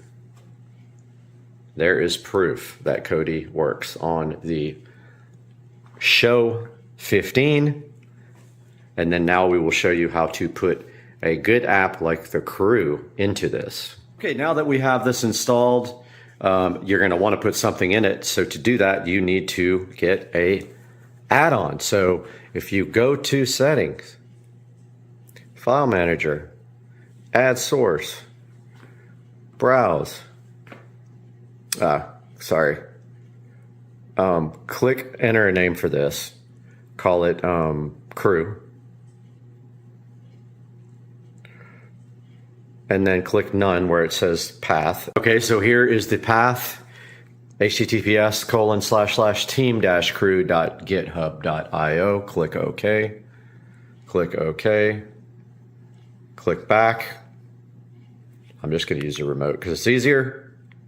Go to add-ons, the touch works. Install from zip file, yes. You'll have to enable unknown sources. When it gives you the warning, you can enable unknown sources. Come back here, click on the Crew. There's the repository. It is installing now. There we go, add-on installed. Now install from repository. Click the Crew repo. Click video add-ons. Click the Crew, install, and then OK. It is installing now.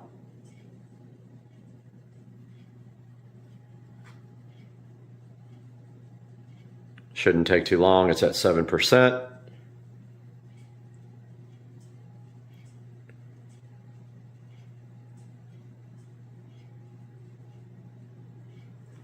At 20.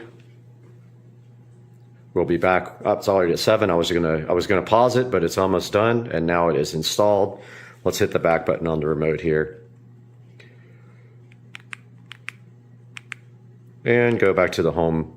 Now we have the Crew. And you can proceed to enjoy your favorite things on your Echo Show 15. Guys, I hope you enjoyed the video. Please like and subscribe to the channel if this was helpful, and we will see you next time. That says that's level, but that looks horrible. How is that level?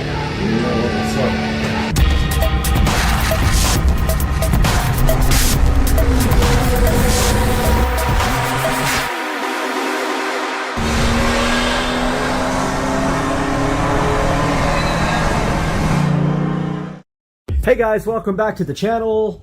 Supercar Street Racing here with another project going on in the house. It seems like it's endless, but today we are starting on 5.1 surround sound for the bedroom. So in the bedroom now, we have in-ceiling speakers, but these are for the whole home audio. So what we are doing is we are going to be converting these existing speakers, particularly this front one, will become the center channel for the new setup. I did order a 4K Amazon Fire TV, and I'm waiting for that to be shipped on Tuesday. But meanwhile, we have a lot of work to be done in this room to get this ready for in-ceiling 5.1 surround sound. You can see here in the center of the wall, I have marked the center. That is where maybe the TV will be mounted, depending on how big it is. It's a 65 inch, so it's rather big. This is only a 42, so you can see it's going to be quite a bit bigger. But that will be the center, and then I'm not sure if it's going to have to go higher, but my amplifier is going down here. My Pioneer 5.1 receiver will be going on this guy here. So it has to be high enough to clear both this dresser and the Pioneer 5.1 receiver, so another maybe 5 or 6 inches above here, maybe 5 inches. Let's take a look at that. So the receiver measures out at 6.5. So we need 6.5 above the dresser in order to accommodate the receiver. That is all that's going on top of this dresser, so we'll make it look really nice and clean it up. It is getting old, but I might repaint the top white on it. It's got the distress, which I and my ex did. We distressed this guy from IKEA. So anyway, yeah, so that's the center of the wall. That's where the mount will-ish go. And then I'll either have to move it up or down from there, depending on where the top and the bottom of the TV reach. We won't know until we get the mounts. Here we measure from where the TV hangs on the mount to the bottom of the TV, and we will know where the bottom of the TV will land to that. Now moving on to the speaker installation, you can see here we've got some 6.5 in ceiling speakers. Those will remain, and they also will remain connected to the whole home audio. And my plan is that if we're using the whole home audio, we switch these guys off completely, or on, and then if we're using 5.1 sound, we switch them off with the switch that is with the home audio system over there. Now the next thing I have to do is, I have a couple of steps to do here. First thing I have to do is figure out where my new they're actually going to be 8-inch in ceiling speakers like I have. I'll show you guys real quick. So these are 6.5s and they've been in my room for quite a long time.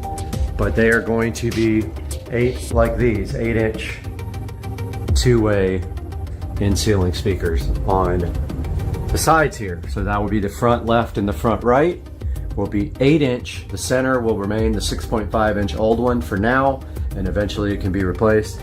That rear one is not going to be used for surround sound, but we are putting 2 more 8-inch here and there. When I did my home theater room originally, I made a huge mistake. I tried to wing it and drill a hole without checking, and I actually ran into a stud. So today, I will be getting in the attic with my template for the surround sound speakers. I will go into the corner, which is very difficult to reach. I will come out about 2 inches from the wall, 2 inches from each wall, if I can even get in there. I'll be literally crawling on my belly. And I will poke a hole. I'll put the template down, the speaker template down, and I'll poke a hole in the center of where it's gonna go. I'll match that over here as closely as possible, so I'll just, go out 1.5 inches or 2, and I will poke the other hole. And then up here, I will do the same thing. As close as I can get to that corner, and as close as I can get to that corner, I will poke the holes. That will also allow the speaker mounting brackets to swing open and grip the drywall.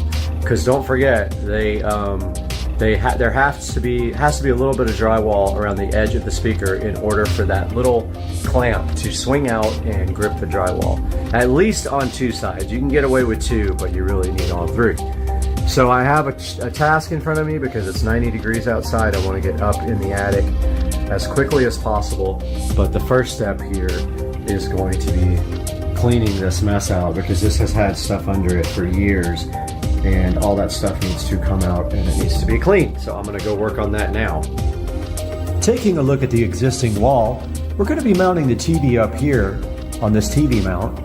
And then we're gonna be adding this wall plate here. It's got power, HDMI, Cat 6, and even USB for 5 volts if we need it for something like LED strips.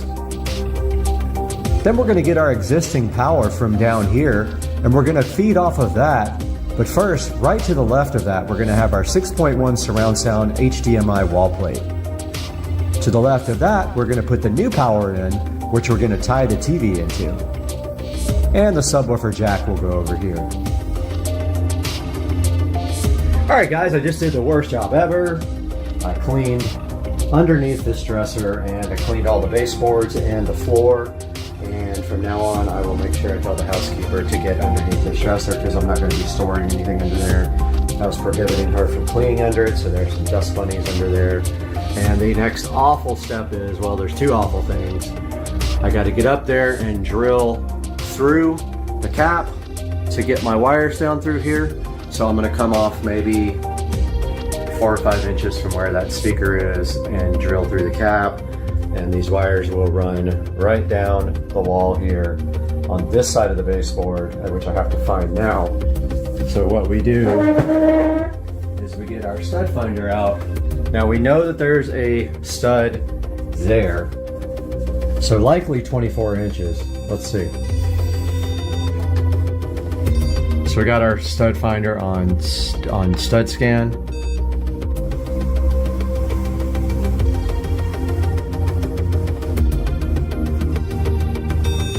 All right, there's the center. So actually this is perfect. The electrical is on the left side of the stud, which is unusual. That's actually really good because we need power up here, and we're gonna take it from that electrical receptacle right there. So let's find the next stud.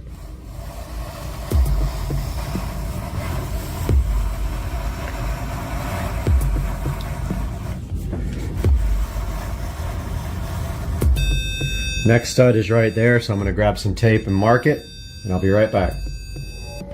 Okay guys, so here is the next stud from the stud over there, and we don't have our measuring tape. Oh yes we do. Okay, so let's see how far that appears to be. Let's see if it's 24.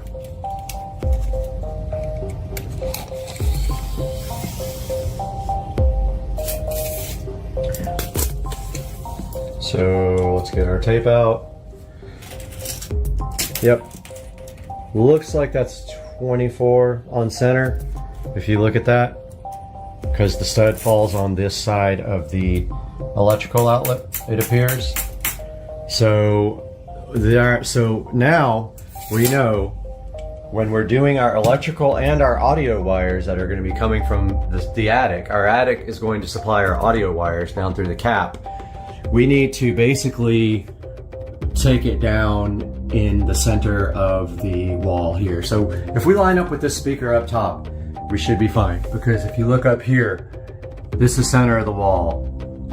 And if we go straight down here, we can put our wires right up through the cap there if my battery works on my drill. I've been having issues with it. I need to really just get a new battery.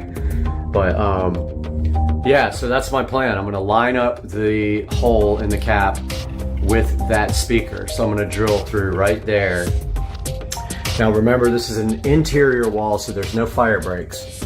So I should be able to come straight down this wall with our speaker wires, put a box in right here, and then be able to take the speaker wires out from there and up to the receiver, which sits in the center here.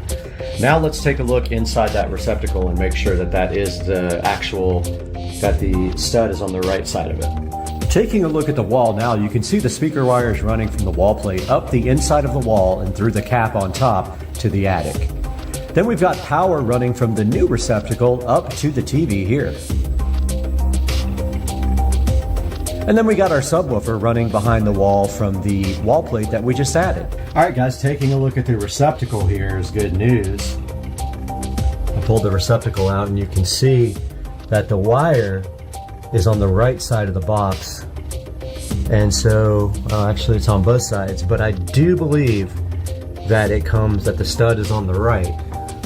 Case in point, I can kind of see it in the wall, but we put our stud finder.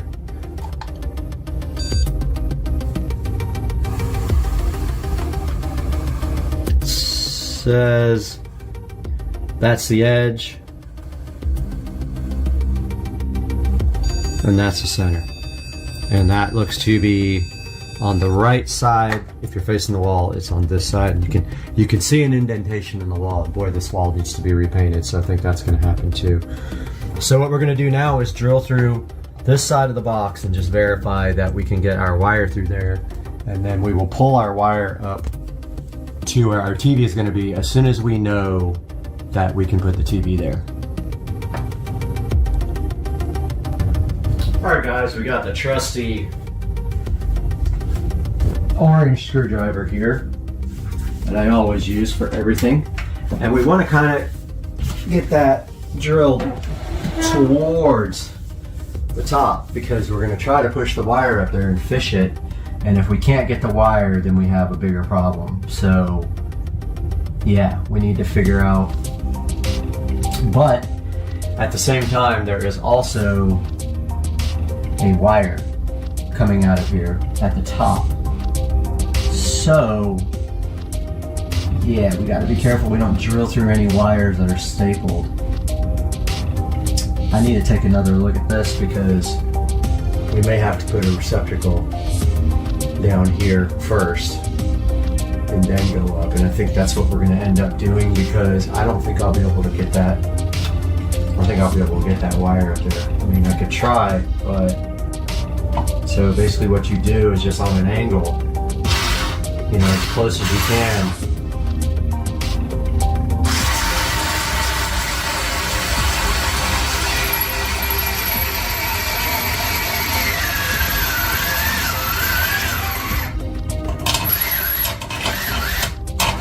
This drill's pretty tough.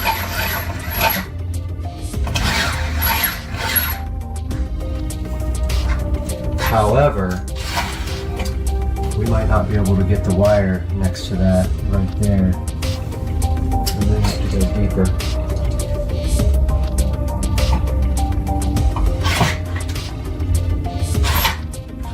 It's basically through.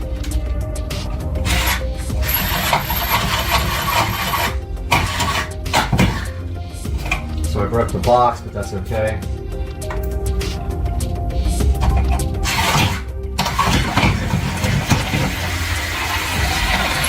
Alright, so I confirmed there is no stud on this side, so we're good in that. Now, I think what we'll do is go that way. We'll put another box in there, that way I have more power in here anyway, and then we'll go up from there. Because once I have the hole cut, then it's no big deal to actually go straight up for power. So I think I'm gonna do another box like right here somewhere and then go straight up for power, and then also I can get my speaker wires there as well. So one lesson I learned pretty quickly doing these boxes is that they can't be too close together, because when you start cutting the drywall, you will actually, the drywall will collapse. It doesn't have enough strength to handle, oh, nasty roach, dead roach. It doesn't have enough strength to handle being so close together, and all the stress you put on cutting, it'll actually collapse. So we want to make sure we're